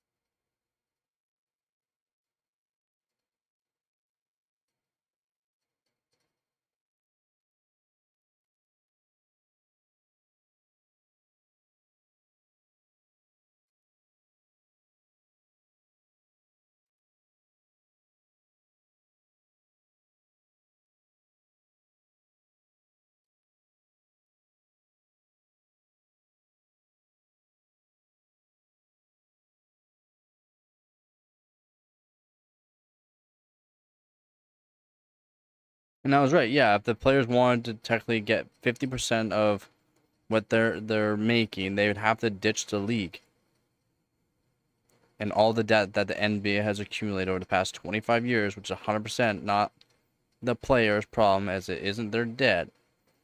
20% over the next 5 years of dramatic and life-changing improvement. Definitely, because 20% of the breaking point on the lost WNBA season, I guess, that's a floor for players in a negotiate. Yeah, they'd have to negotiate. Like, the best they could do is 20%, but they would have to accumulate for all those years of lost money.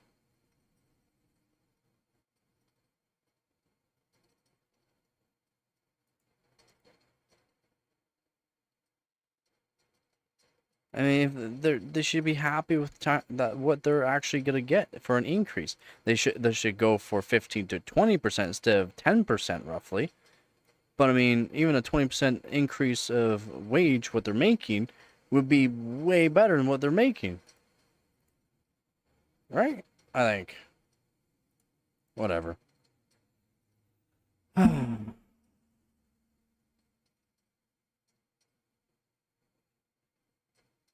Yeah, the pulling rate. Yeah.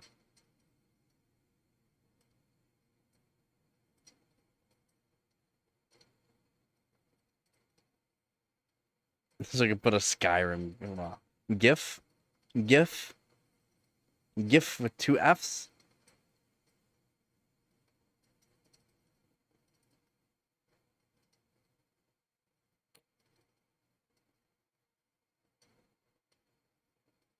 Only in spirit. Yeah, most people only ever played that in spirit.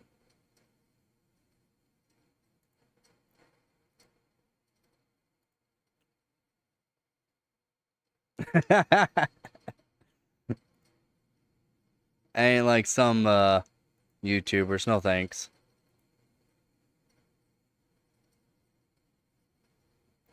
Come with me Friday, don't say baby.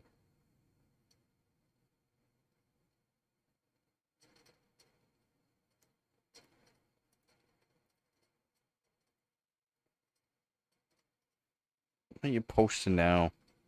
My name's GIF. I like GIF.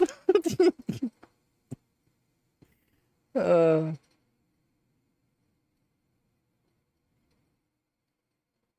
my name's GIF. I like GIF. Of course you did. Of course you did the big and veiny.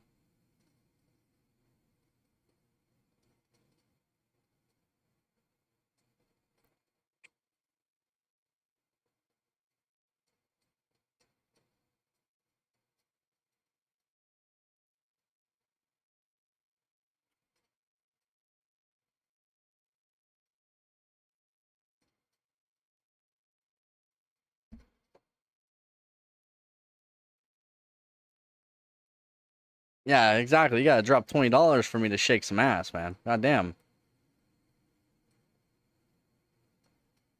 You think it's just a free for all? You get whatever you want? Nah, man.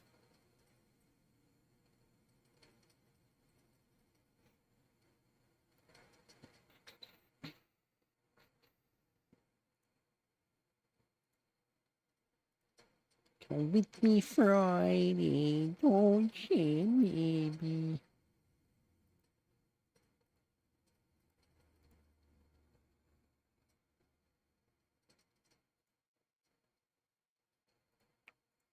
You think he's the NBA gonna have free money? Yeah. I like GIF. Good old, like old peanut butter. Give me 1 minute here. Gotta turn my fan around. Hopefully I get cooler.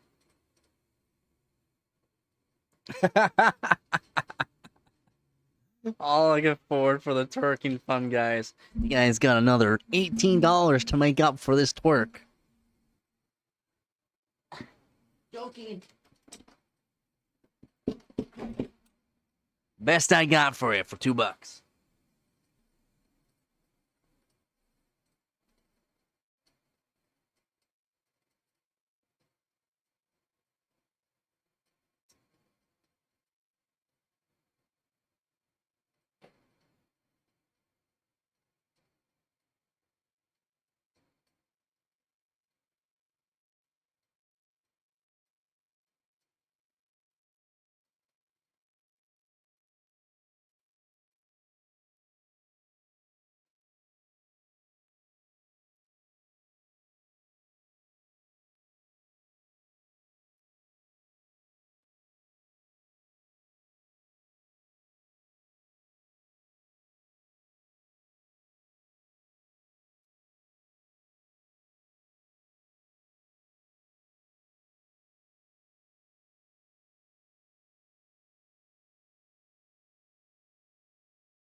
Not bad at all for $2.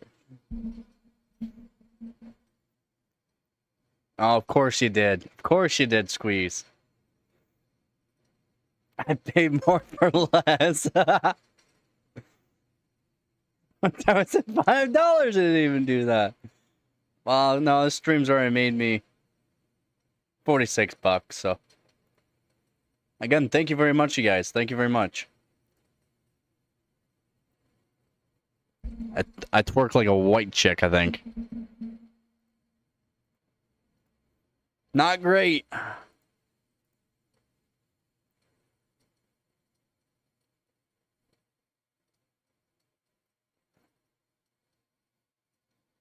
Oh no.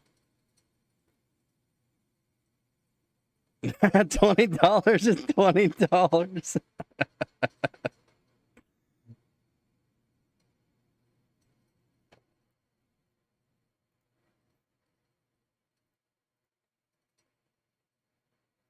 Yeah, again, thank you guys very much. I'm gonna try to. We'll see if I can get dry ice. It won't be the end. It won't be this month. It'll be probably closer to the end of next month. That's when really there's the payout for it. But I'll see what I can do for doing dry ice. If I can't do dry ice, I'll get a whole bunch of ice. If I can, hopefully. Try to get a whole bunch of ice and do a huge ice bucket for some really good overclocks, hopefully.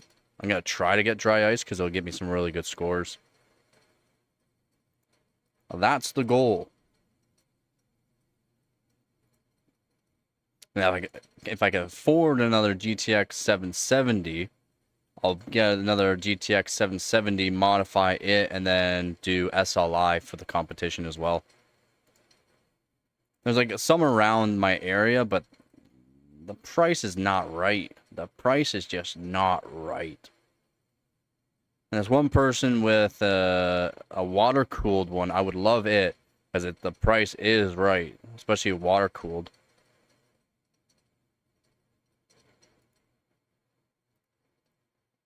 So, I would like to.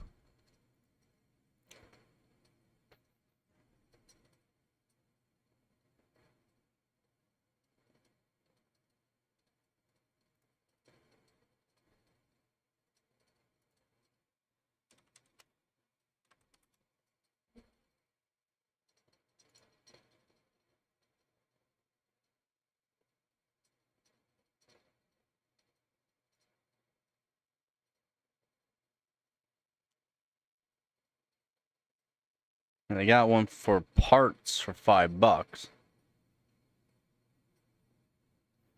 Quickly gives black screen under load. Ooh, that might be fixable. Ho ho, $5. I mean, it's an Asus. No, I'm not gonna buy that one. That model is just terrible, in my opinion.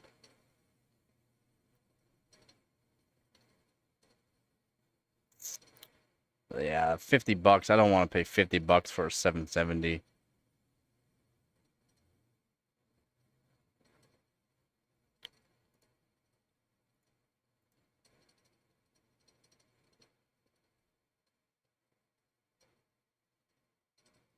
Crossfire is amazing.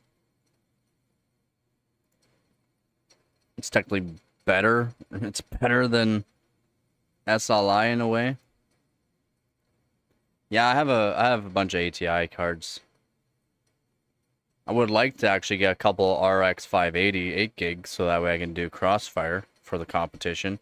But I don't think there's any around my area.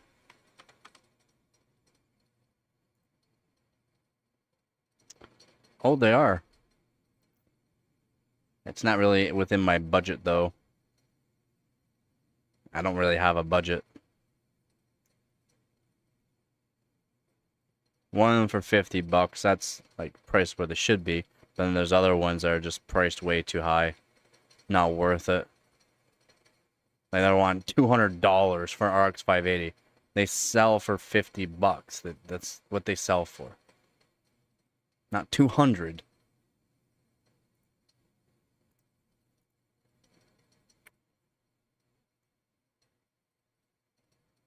Factory. What?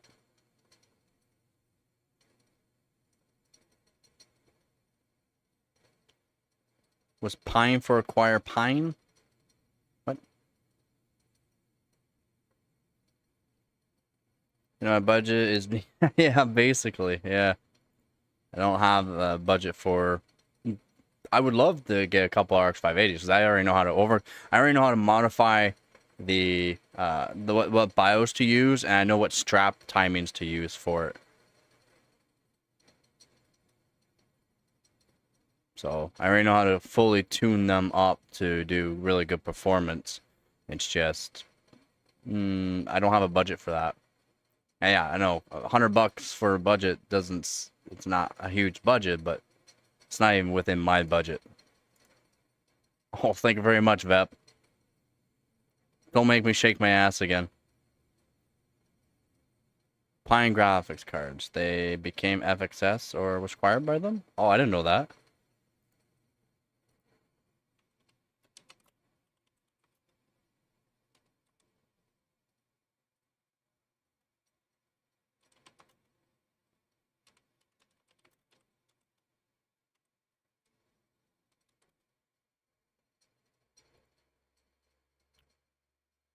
Yeah, you're right.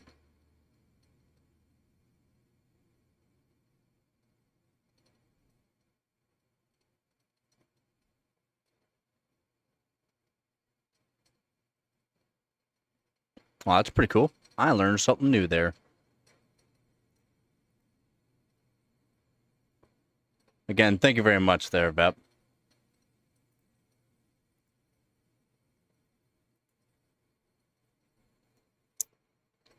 Yeah, I should probably watch more documentaries on that kind of stuff as well.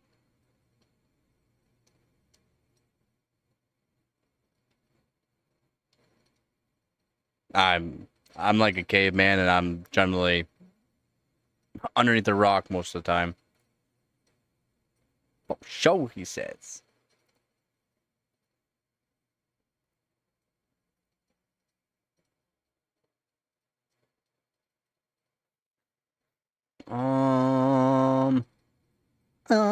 Swimba,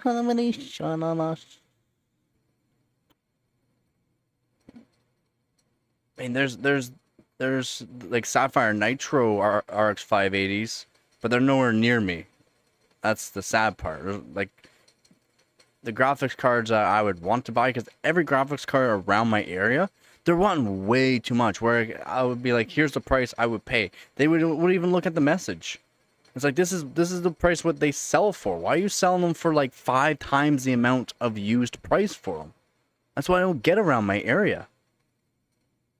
That's what I don't get. Why are they selling them for so freaking much?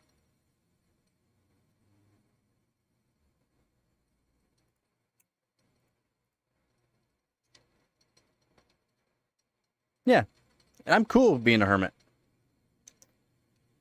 I used to pay for my buddy's Game Pass. Game Pass is pretty cool.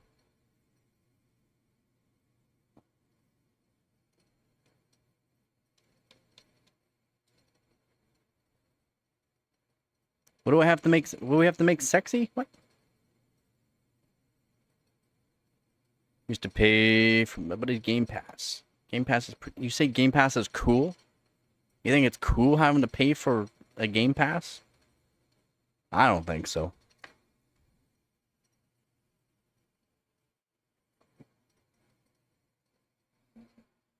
Although, you can sell anything with nips and hips.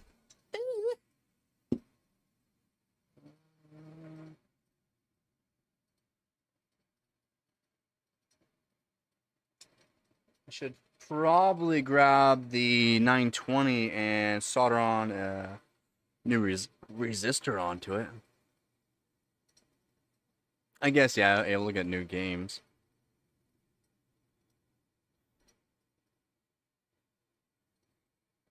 I mean, you gotta have that Game Pass to even play them, right? So it's like over time, you're still technically paying for the games, right? That's what I'm saying. You're still technically playing. Oh, with me Friday, don't say maybe.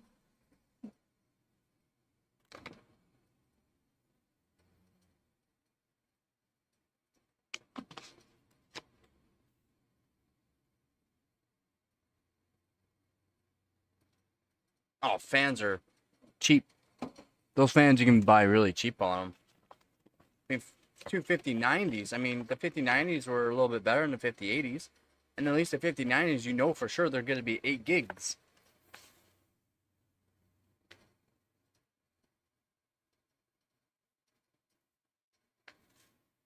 Ah, bag with the damn rip on it.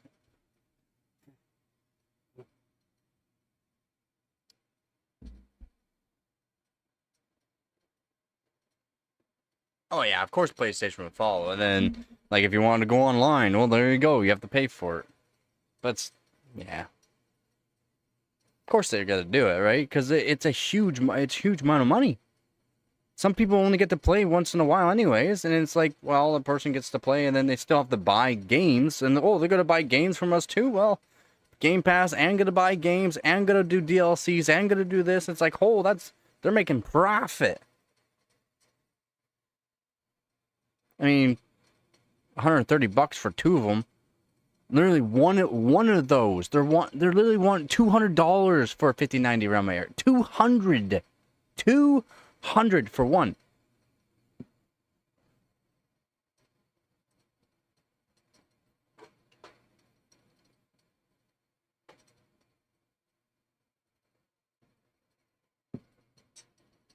Make myself a coffee.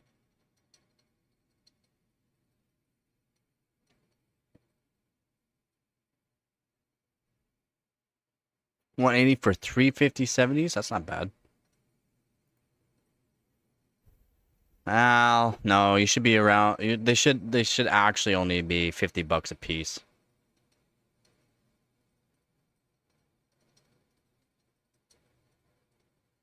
Yeah, right. So when you have no money, it's like, yeah, well, yeah. No, I mean the 5070s though, you should be able to get them for $50 a piece. You can get RX 580s like top end models technically for $50, 8 gigs too. Canadian, like it's what you should be buying them for. You shouldn't be paying more than $50 for them. They were mining cards. They're guaranteed to probably be mined on. And guess what? They were what, $200 cards when they came out. You shouldn't be paying that kind of money for a $200 card now, or 260 or whatever they came out. 220. Wow, they weren't that expensive. Yeah, I mean, in my area, it's wild for the prices. Like, actually wild.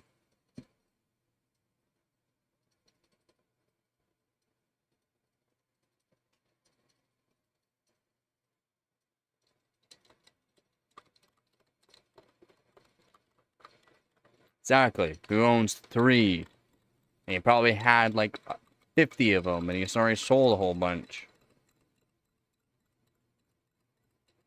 Yeah, they've been abused.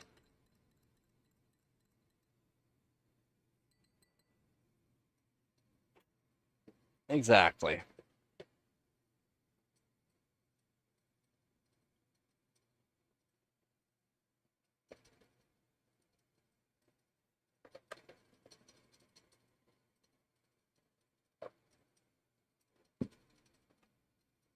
Oh, same here. Same here. Like that GTX 770 Asus, it's a direct CU. It's not really one for $5. It doesn't technically work. It does turn on. That's something I could fix up. That's something I could do. I can replace. I'm pretty sure I know what I have to replace on it, and I have spare parts that I could replace it with. It's just I don't like that style of card. That's all.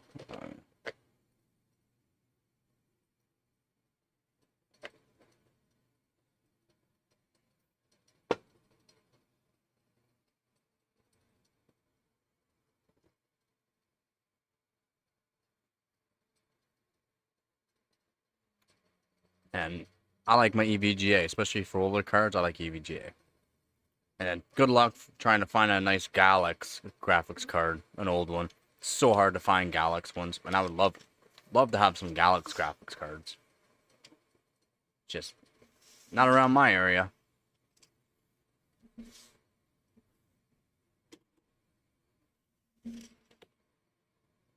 Unfortunate.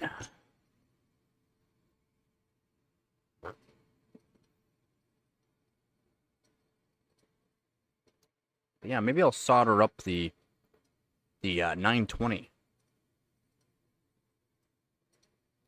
Maybe I will. Where did I put?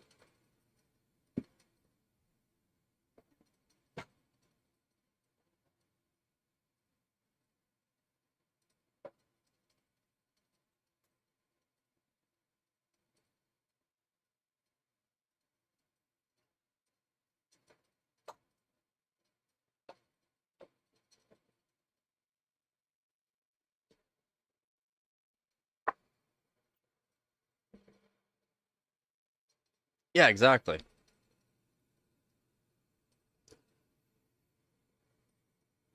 No shrouds is definitely put it was used for mining. 5070 XTs were used for mining big time.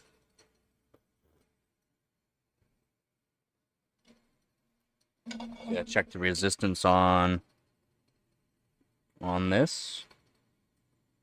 That's a one I have to replace that. And it's one of those ones. We'll check the resistance on her.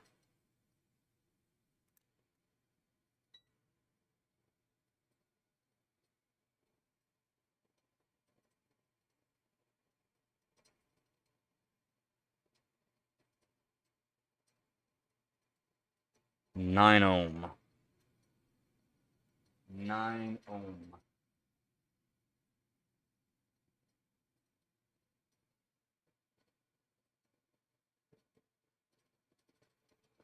Nine ohms.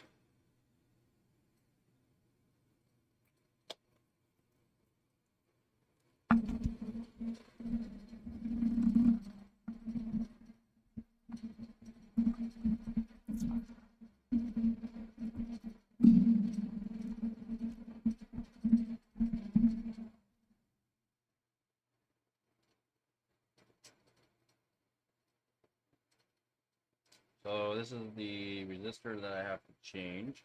I'm just taking it off another CPU that has the same layout, same everything. This is the resistor I have to change. 9. It's basically a 9 ohm.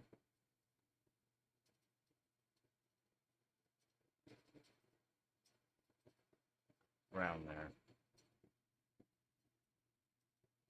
Find the same size one around that might be 9.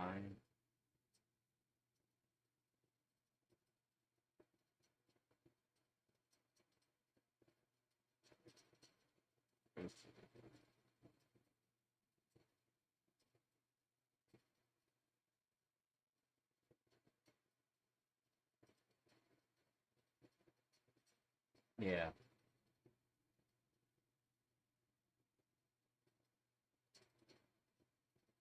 14 too much.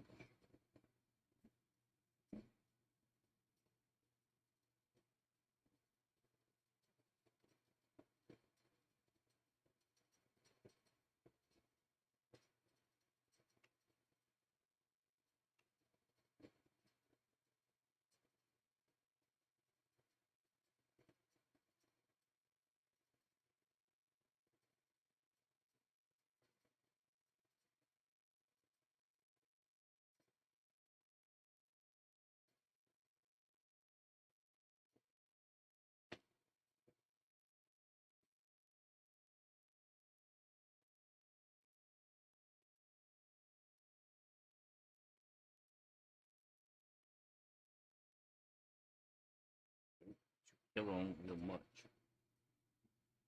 Motherboard. What we got on this board? Is there anything that's close to that? Maybe. Maybe.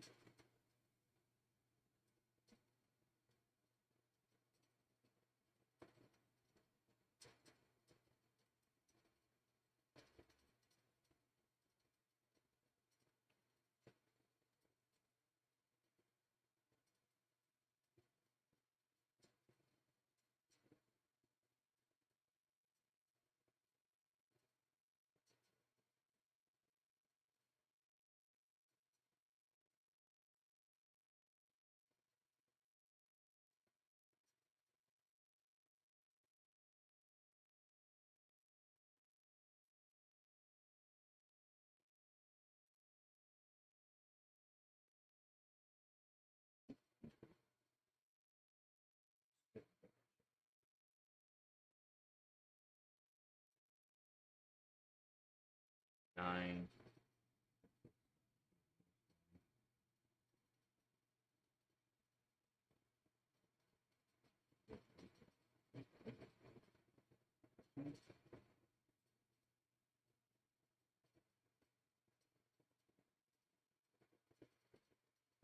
Found a 6. Active S R7870. Ooh, ghost card.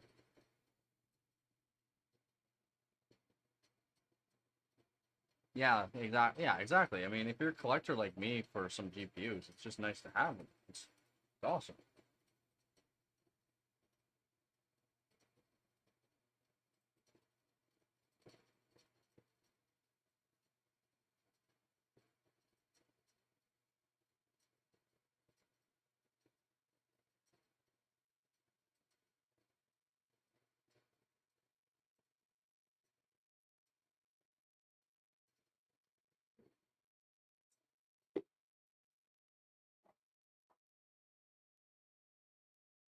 More or less, just really don't want to use another CPU to get the same value resistor here. 60 in box. Looks like new. Ooh, that's always nice to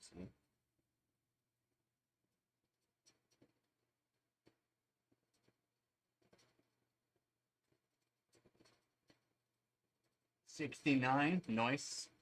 But no. Can't use it.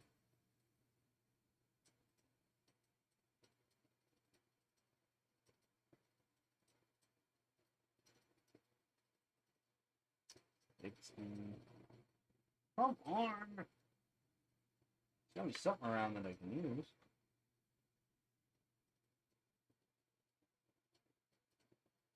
Kill home, who? Nope.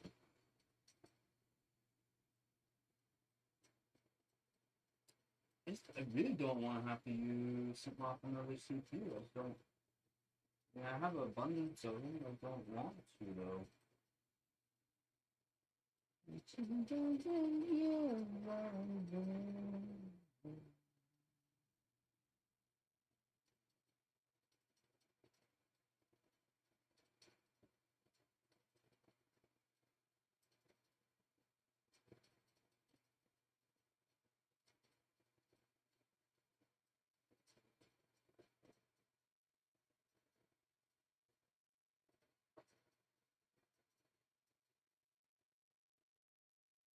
Nine. 9 would be nice.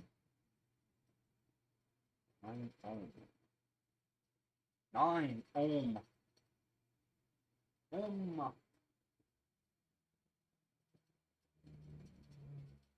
Not.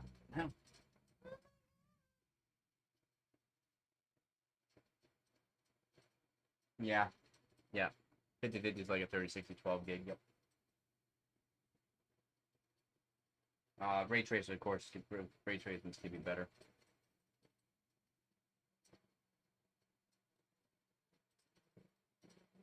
I don't recommend buying a 5050 though. Just saying, I don't recommend it.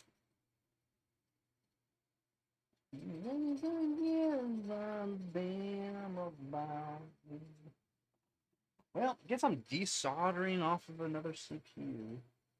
I really don't want to, but I might have to. Actually, I'm gonna check another board here. Hold on.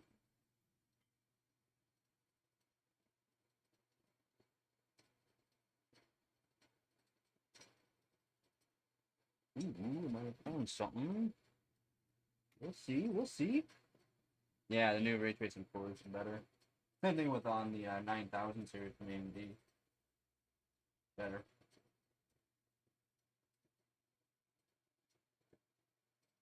That'll go kill it. Oh.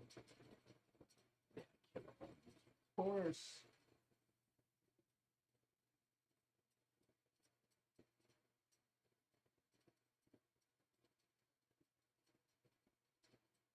I'm pretty sure Gigabyte made say low power, low profile one.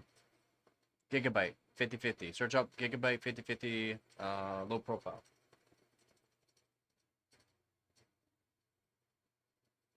Gigabyte always comes there with the first low profile generally.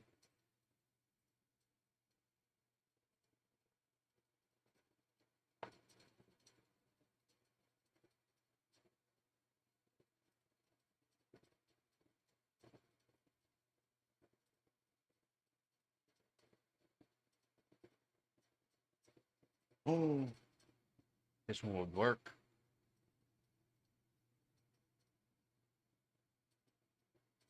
That will work. No, okay, what would this one?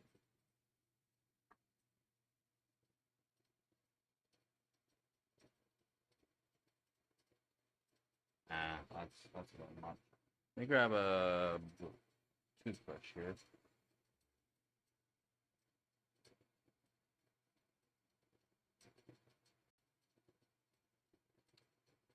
You own the 3050? Brutal.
Pretty clean.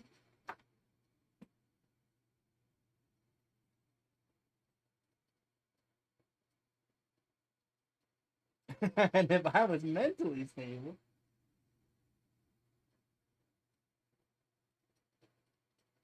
Oh, this would work. This would technically work.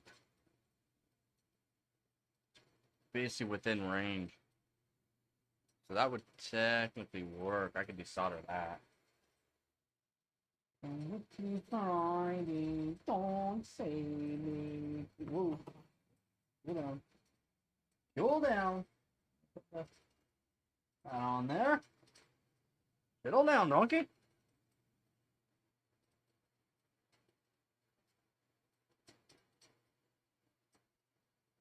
No.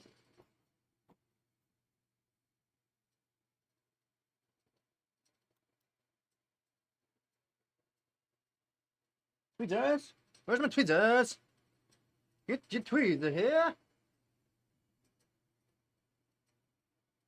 Tweezer? Where are my tweezers?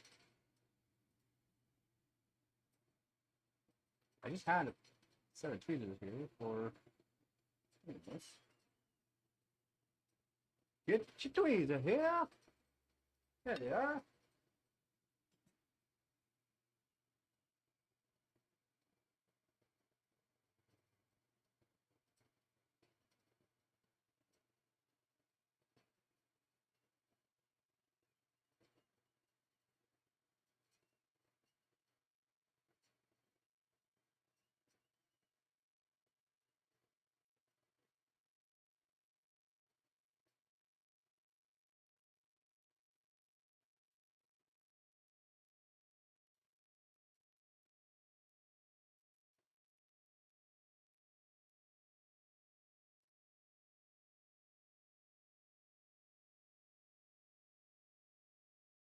We got it. We got it. We got it. There it is. There she be. I'm gonna recheck. Recheck. Check.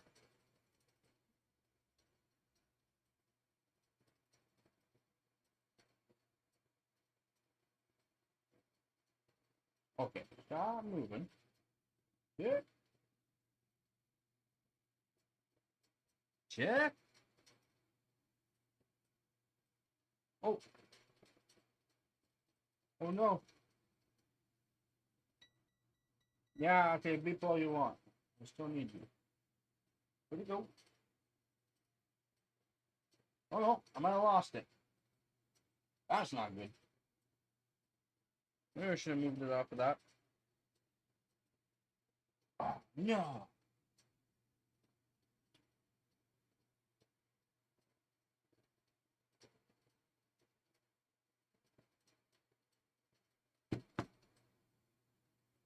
Oh, no. I lost it. It gone. Now working on getting another. Dang, man. Pretty sure I was the only one on the board here that could work.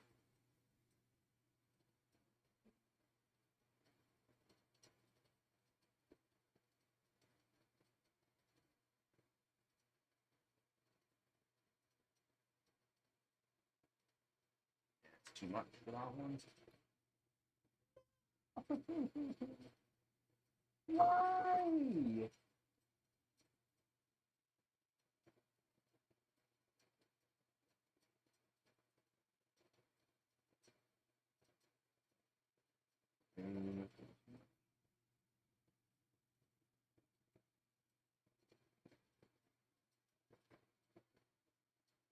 Oh.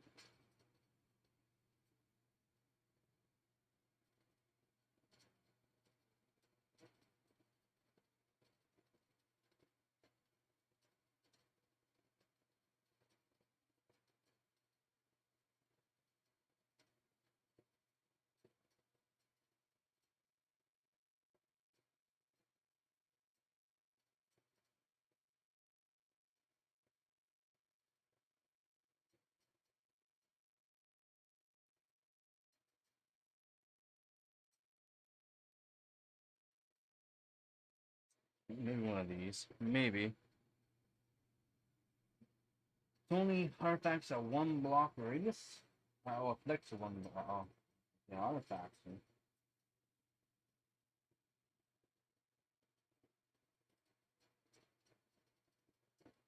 I don't know.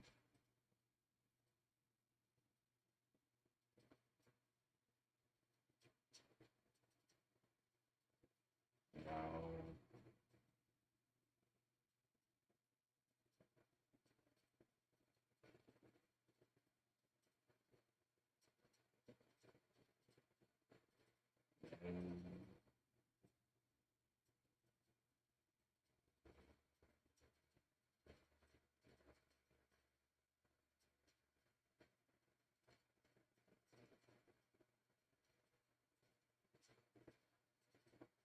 Ooh,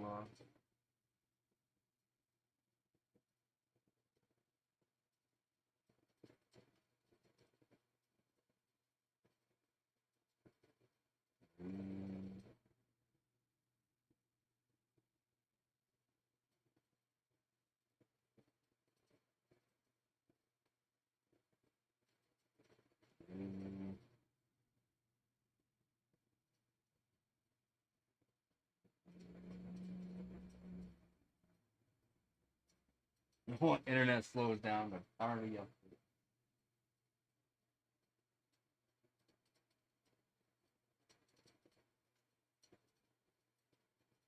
Damn. The one resistor that could work, it just goes gone.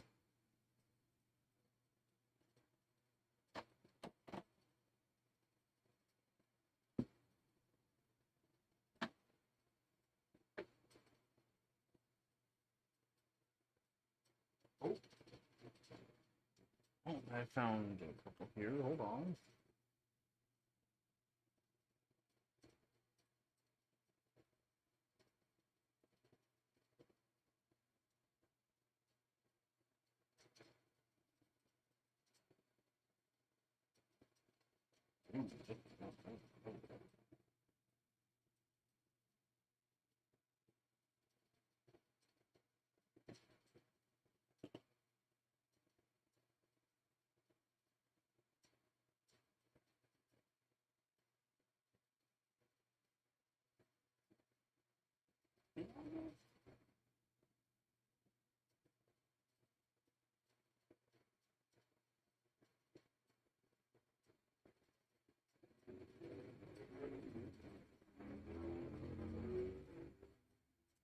Well, it freaking sucks, man. I think I have to desolder one of those ones to make it work. Really didn't want to.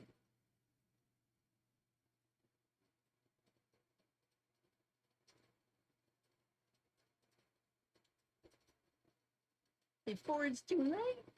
It's already too late.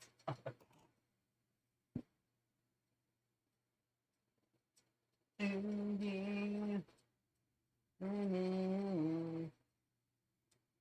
don't know what she's missing. Don't see it on the floor either. Bunch of like matches.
Sucks.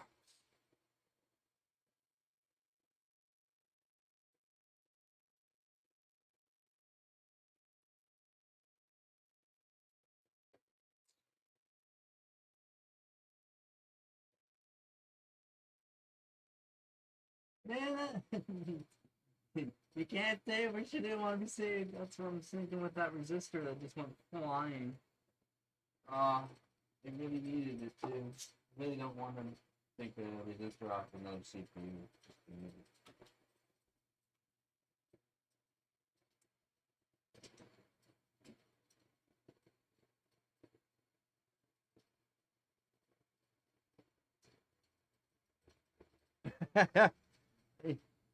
I was checking the resistance on the resistor after taking it off because I checked and it would work for the CPU that I want to add the resistor onto because I need the resistor for it. And then went pew, down. And it's literally like the size of like a grain of sand. So of course I can't find it. Why would I be able to find it? Why would I even try to look for it? Because it's literally the size of a grain of sand. And it's gone. Like literally just barely touch it, pff, gone. Yo.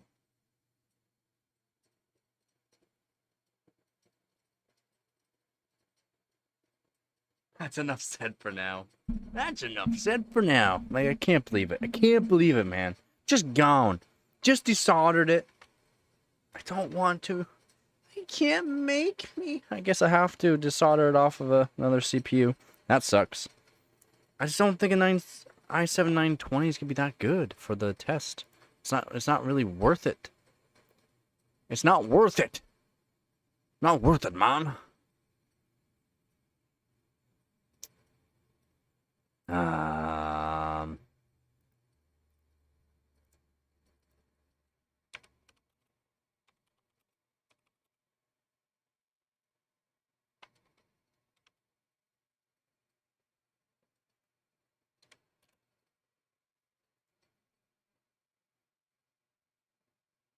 No, it won't be as good. So there's no point in me even doing it. The 5667 is technically better.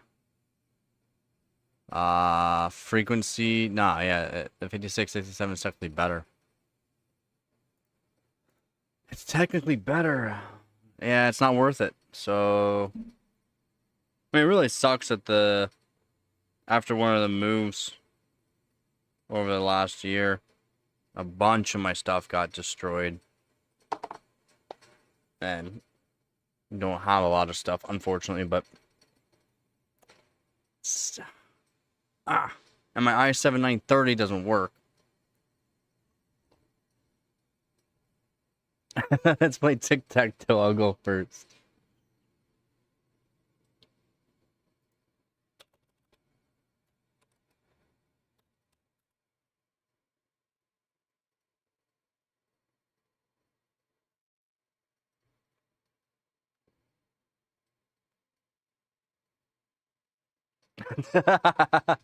I I haven't put some spaces in there so that way we can hopefully get it working. I mean, it's gonna be cooler tonight. I just don't know how cool I'm gonna be able to get it. I was able to get 4.8 gigahertz out of the 5667. Just wasn't finishing the test. I was able to do 5.1 gigahertz on the 3770K. It just wasn't finishing the test. It just needed to be a bit cooler, and it would have finished the test. I already know that. I want to do 5.2 gigahertz, which again, on water, is insane.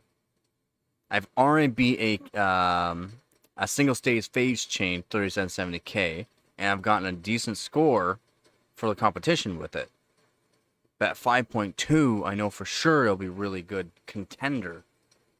It'll be a good contender. So maybe, man, I just don't know.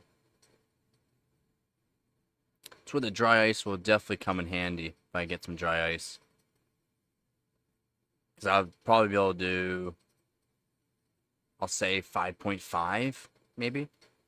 I know I can't put a whole lot of voltage in, but lowering down the temp to where the voltage kind of just makes sense for it should be fine. I'll say 5.5, which would be good.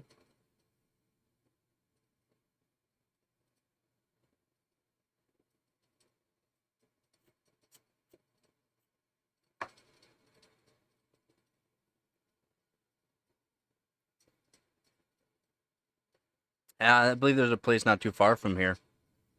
A welding supply company.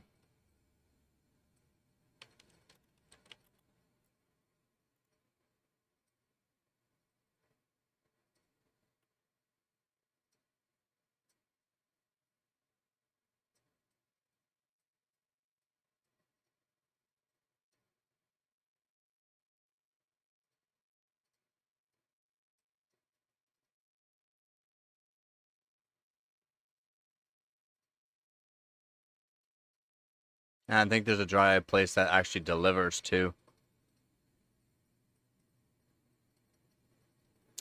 Technically, I would need to grab a jug of propylene,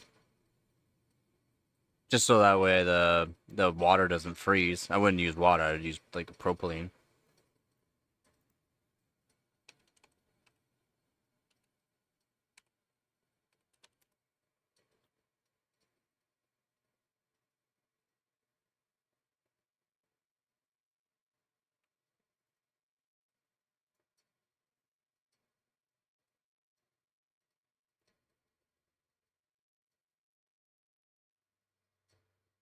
As what is this stuff used for?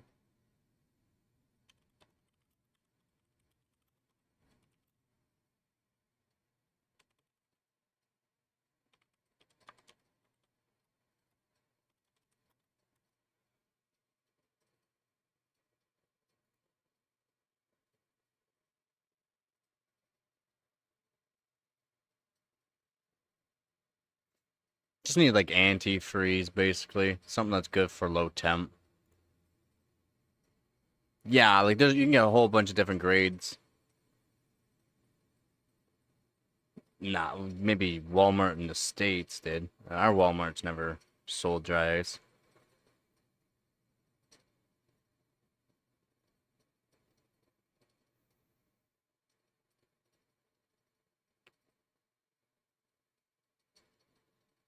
Yeah, so yeah, some sort of antifreeze. I only really need what, maybe a gallon or two, which you can get fairly cheap.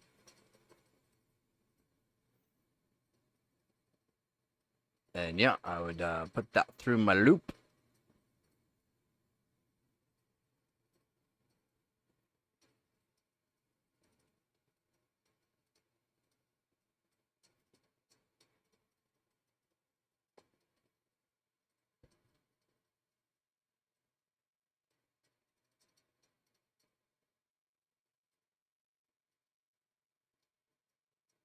No. No. No, I wouldn't do that. I wouldn't want to use any kind of water because any kind of water that actually touches the metal could technically freeze.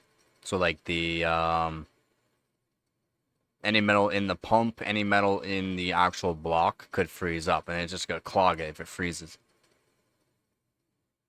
and or explode the block. That's why I use as pure stuff as I can. Completely drain the loops, completely flush the loops. Yeah, I do it a certain way so it guarantees. That's why I use EPDM O-rings. That's why all my stuff has been done up with EPDM O-rings. Because it can handle chemicals, basically. It can handle high temperature, low temperature, and a whole bunch of different kind of chemicals. Yeah. Yeah. Well, when you're dealing like with my one system, like if it went, they'll be gone like $3,000 just gone instantly. There'll be no just let's turn it off. Nah, it'd just be fried. So I'm very careful with the stuff way I do stuff. That's why when I say do it like this way, because it's kind of like a smart way to do it. There's some top overclockers and that have do dry ice and that they'll use some pretty wild different kind of stuff like gasoline because it doesn't freeze until like very low temperatures. So in their like LN2 pots and that they'll use gas. Acetone works really good. No, not diesel. Diesel has oil in it. You don't want that. You want as little oil as possible.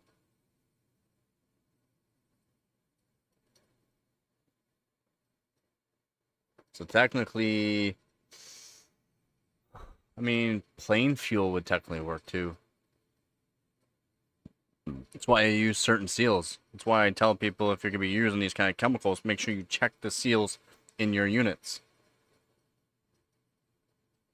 Yeah, basically, yeah. Because it's low, it's very low. Yeah, diesel will gel. Yeah, you don't want it to thicken up at all. So yeah.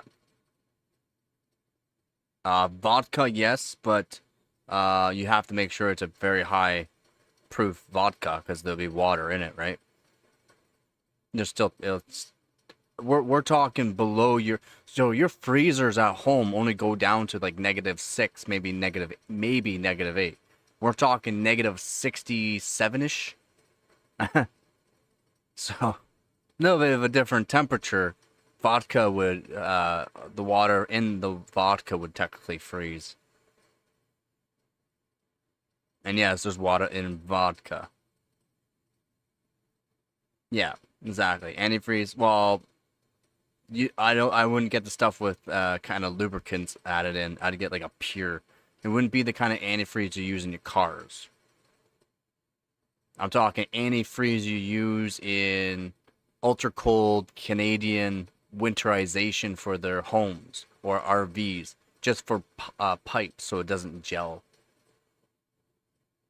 or freeze up. Because if it gels and freeze up, it could eventually blow a line or something.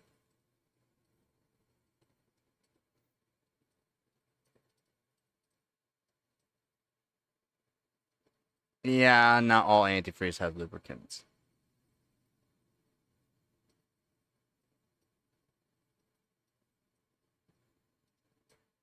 Because you also got antifreeze food grade, you got antifreeze home grade, you got a whole bunch of different kind of antifreezes. Everclear still has, it's 70%, so we're getting there. Rubbing alcohol, yeah, 99.9. You want as high as pure as possible, but that's kind of expensive in a way. If you ever bought 99.9%, it's very expensive.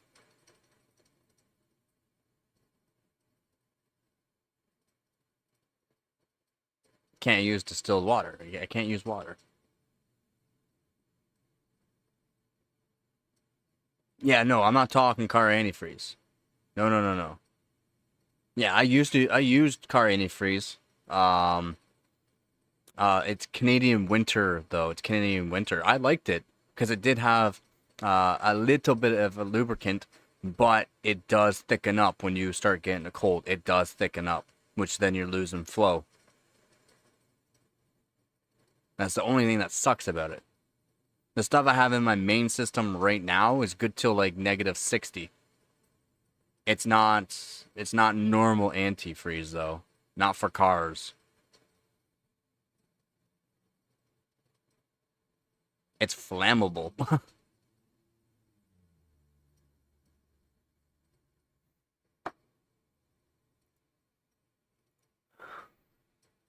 No, no, it's flammable and toxic.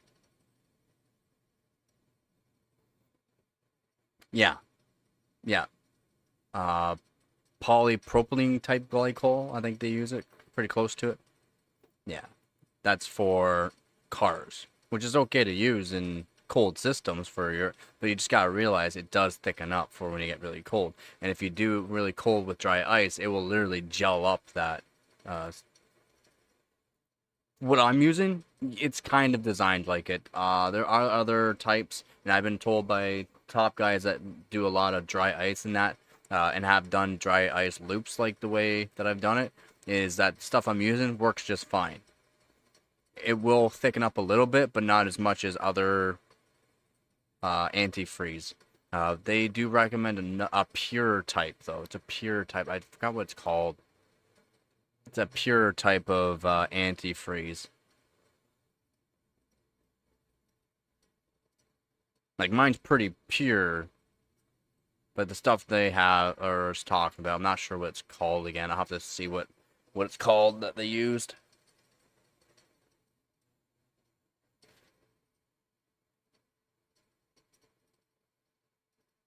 Yeah, there's a lot of different kind of antifreeze. You got like a pure types. You got some that are mixed in with lubricants, some mixed in with water. Which again, I don't want any kind of water in mine, especially if dry ice it. Yeah, no, it won't be good.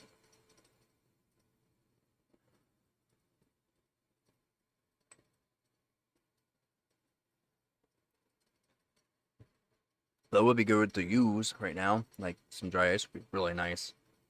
Definitely be able to get some really good scores.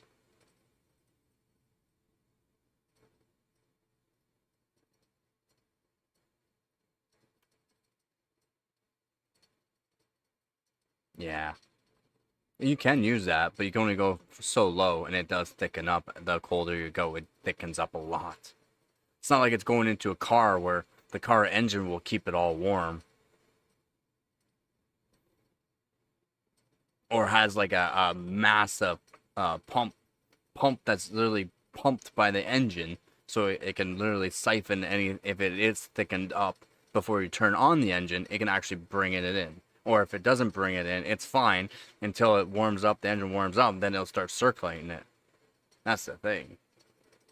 At least it's already in the engine itself and made sure the engine hasn't froze.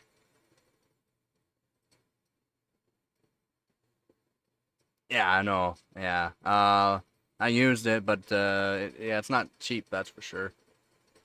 Like, at least the Canadian winter stuff wasn't cheap. Like a lot of water. Yeah, they'll do like a 50-50 ratio on them. And it does thicken up. So like when it really gets cold in Canada, it'll freeze inside the engine, but it won't freeze to a point where it'll break the engine. I don't want that. I want to make sure that it stays very fluid. The fluidity on it just stays extremely viscous. The viscosity is very thin. It stays very thin. The colder you go. So, I mean, like most things, though, the colder you go, the thicker it will eventually get. Just, I want to be able to hit a certain point. That's all. That's all.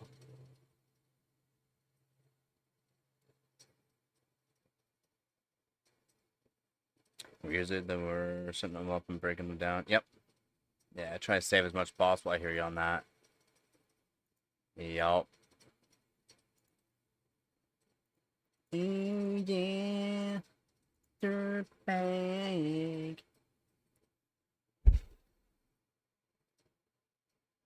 Of course, I flip it around the fan. I got a couple flies in here.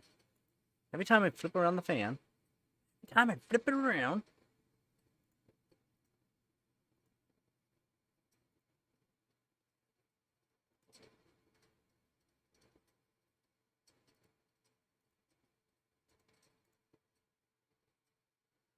yeah, that's what companies want to do. They want to save as much as possible. It doesn't everybody want to be able to technically save as much as possible? Save as much money as they can. Max term profit is what most people want to do.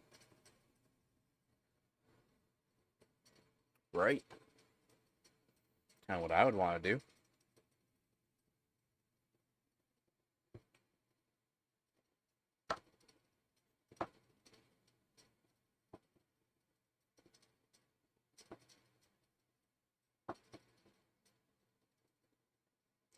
I was already up at 3 a.m., buddy. I was already up at 3 a.m.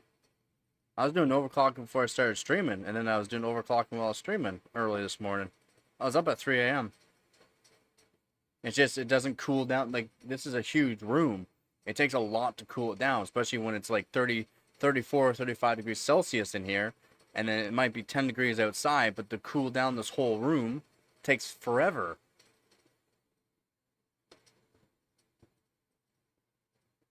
Yeah, I've already been streaming for 10 and a half hours, and I've been up since 3. So, what is it time now? Almost 7, so... Yeah.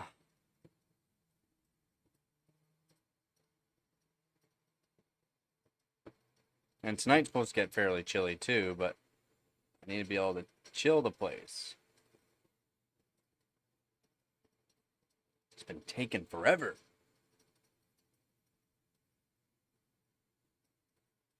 Yeah, that's why I ended the stream last night earlier than what I wanted, and then completely turned off my PC, turned off everything, and it still only went to 20 degrees Celsius. So I would like to end the stream. I don't want to end the stream sooner. I would like to continue on trying to get some more subscribers and people that want to watch the channel, because I would like to get back to my 50 average views. Average viewers. That way people would say, oh, okay, this guy's a chill guy and all that, but during the competition times, it's kind of hard for me to do, especially when it's summertime, it's hot. Wintertime is different, because I can just set it up a certain way. Boom, Bob's your uncle. I can always be cold, I just got to set it up, the motherboard set up, Vaseline the shit out of everything, good to go. You can bench for 12 hours straight. Easy. Right now, no. Unfortunately. It's too hot, and I can't get the scores I would want to get. I mean, I can't believe that Simbench score 3770K at 5 gigahertz did 1,013 points. Amazing. And again, this morning at about 22 degrees Celsius in ambient temperature, I was able to do 5.1 gigahertz on a 3770K. Amazing. Literally outbeating a single stage phase change. Amazing. Yeah, well, how great AMD is, yeah. Yeah, I know, I gotta do some more AMD stuff. I do, technically. It's just, don't really want to, because it's annoying.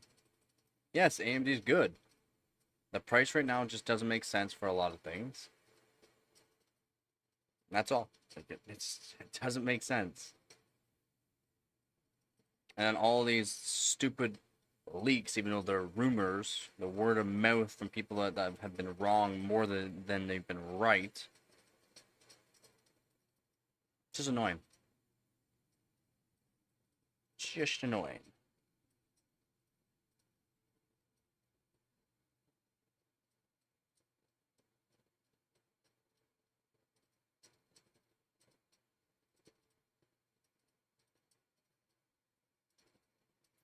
Yeah, the 99,999 XTX. Well, you never heard of it?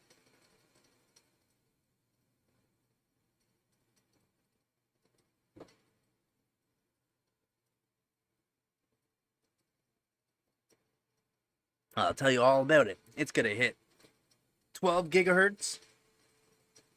It's gonna have 6 billion ray tracing cores, and it's gonna crush NVIDIA. And it's only gonna cost $1,200. Beat that, NVIDIA. No, it's not even gonna happen. When you got AMD, that's what? Not even 1/50th the company NVIDIA's. They're not gonna compare it to NVIDIA.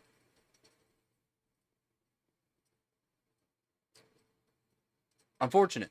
So unfortunate. Yeah, 18 gigs. No, yeah, 18 gigafucks.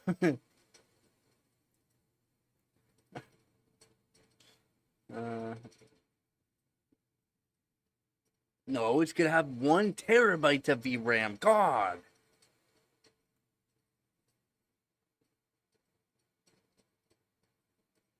You want a supercomputer in your home? Just buy the 99,999 XTX with 1 terabyte of VRAM, 12 gigahertz of clock speeds for only $12.99.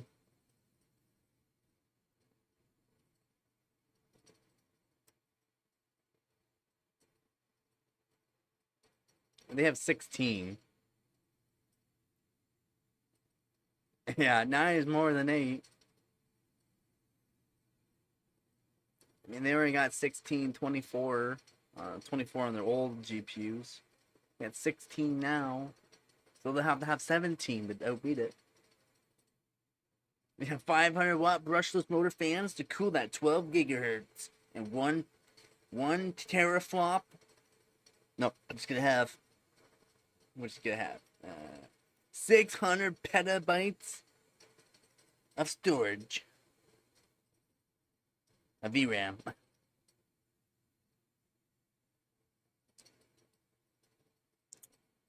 Y'all, for only $1,200.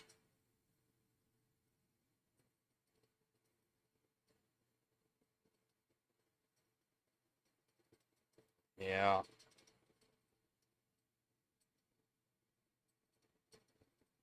When I actually get a real leak on the new Zen 6 and what the N2X actual high-end desktop CPU is gonna hit, I will be making a video about it, being like, this is it. Until there's actual some proof of a leak, not just word of mouth from literally 2 people that have been wrong more than they've been right. I don't know if we need a pedo flap. You didn't know you did, but you do.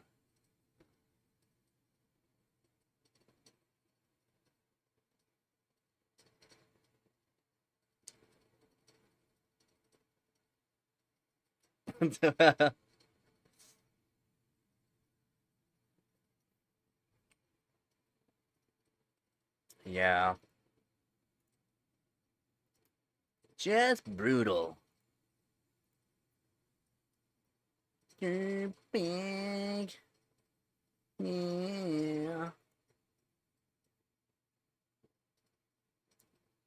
There is no list.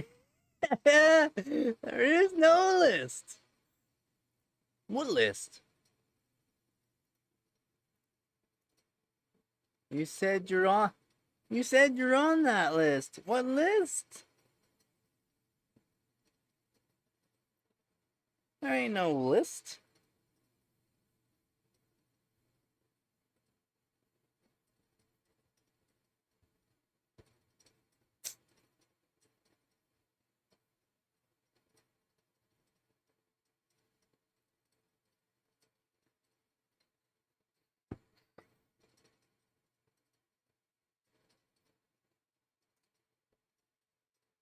Oh, I should probably end it here soon, though, guys.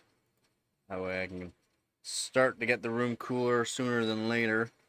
And hopefully I can get things cool. I really need to get an extension cord so that way I can set up the overclock system actually by the window. Cause your kiss is on my list. Hey, Trump said, "Hey, look over there." Oh well, actually, he didn't. I thought he came out with another thing saying that it was from some people just trying to start stuff. His competition, I think it would be. Of course you would. Who wouldn't?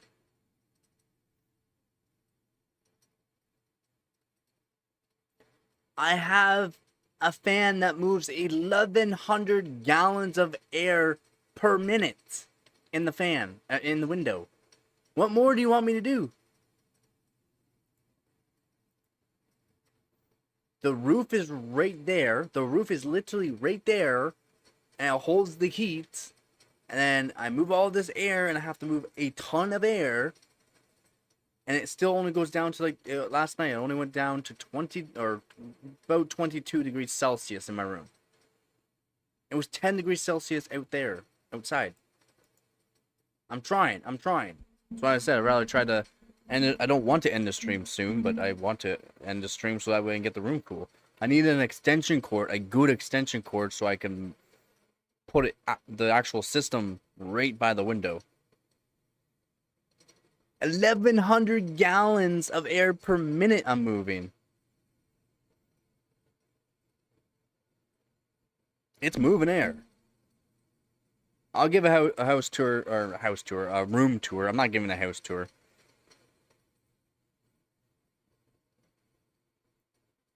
Yeah, I got a pretty good 8-inch inline duct fan that moves, I mean, a crap ton of air. A crap ton. It moves a ton of air, man. It's awesome.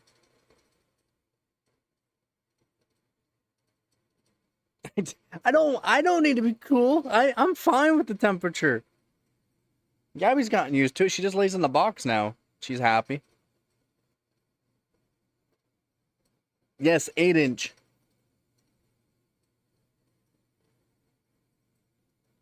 I ain't taking my shirt off. I mean, it wouldn't be the first time I took my shirt off on stream, but I don't need to take my shirt off. Wow, not that tour. Yeah, but no, I have to get some more stuff set up, and then yeah, I'll do a tour. I forgot to do that before. I still haven't got anything set up really. Calm down, he says. Slow down. I gotta get my camera.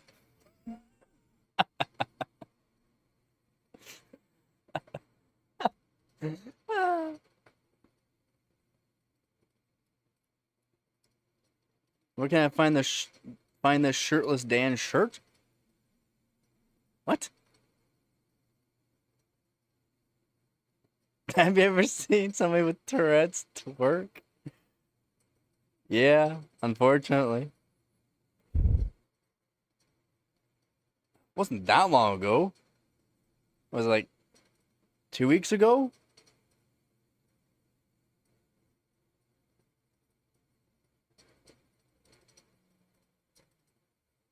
Yeah, it was like 2 weeks ago. When it was really hot, like really hot. I don't know which one. I literally had to switch shirts while I was streaming because literally just sweating buckets. It was so freaking hot. I don't know. I don't know what timestamp. Like, goddamn, I don't keep track of when I don't have a shirt on, buddy. Not much. Why are you asking, bro? He probably wants to make another dance. Stupid goddamn. We won't call it. I forgot we call those things, man, that you're making on the Discord. Yeah, all right. Well, you watch every single one. Whoop. What did I just hit? Just do something. Oh, we're all right. Yeah, you gotta pay the cover charge. Or uncover charge. Yeah, clips. No, not clips. What are the other things you made?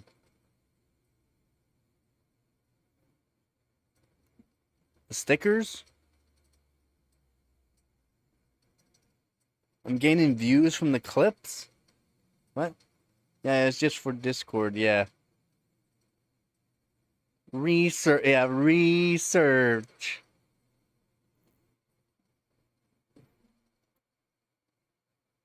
Do they? Oh, I didn't know that. No, what are those other things? Are they stickers that you made? What are they called? What are they called? Stickers in the Discord? Are they stickers? Studying hard? Oh, I'll give you something hard. Stickers and emojis. Oh, emojis. That's the word I was thinking of. Yeah, you're making the emojis. Oh, studying. Oh.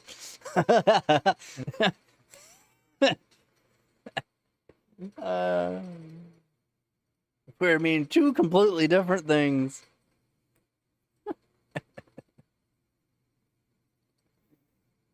All these papers are adhesive?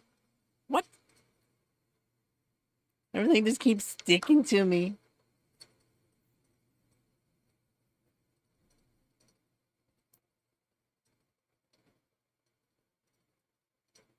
Oh, wow. Of course you gotta clip that. Of course you gotta clip it. Why would you not? Makes total sense. Alright, guys. I gotta get going, though. I gotta get this place cooler. There goes another one into the damn Discord. You and your damn clips.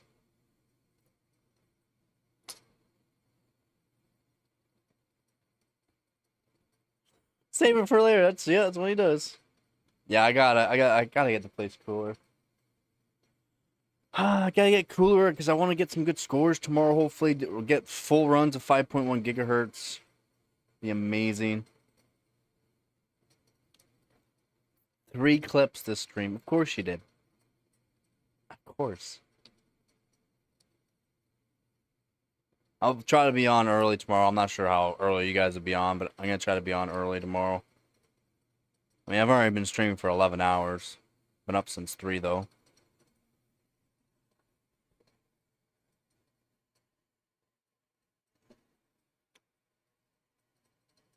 Again, thank you guys very much for the stream. Amazing, amazing. Thank you. All too kind. Too kind, man.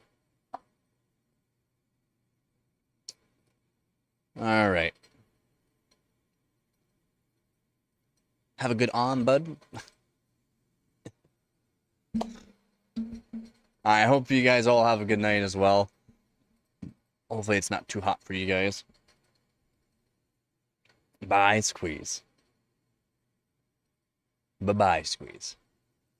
All right, again, thank you to all my viewers, subscribers, and donators. Again, thank you guys so much for the stream. Amazing, amazing. Time to look for that stream. Take your time looking for it. It might take you a while. And, yeah. Again, thank you guys so much. Father Dan?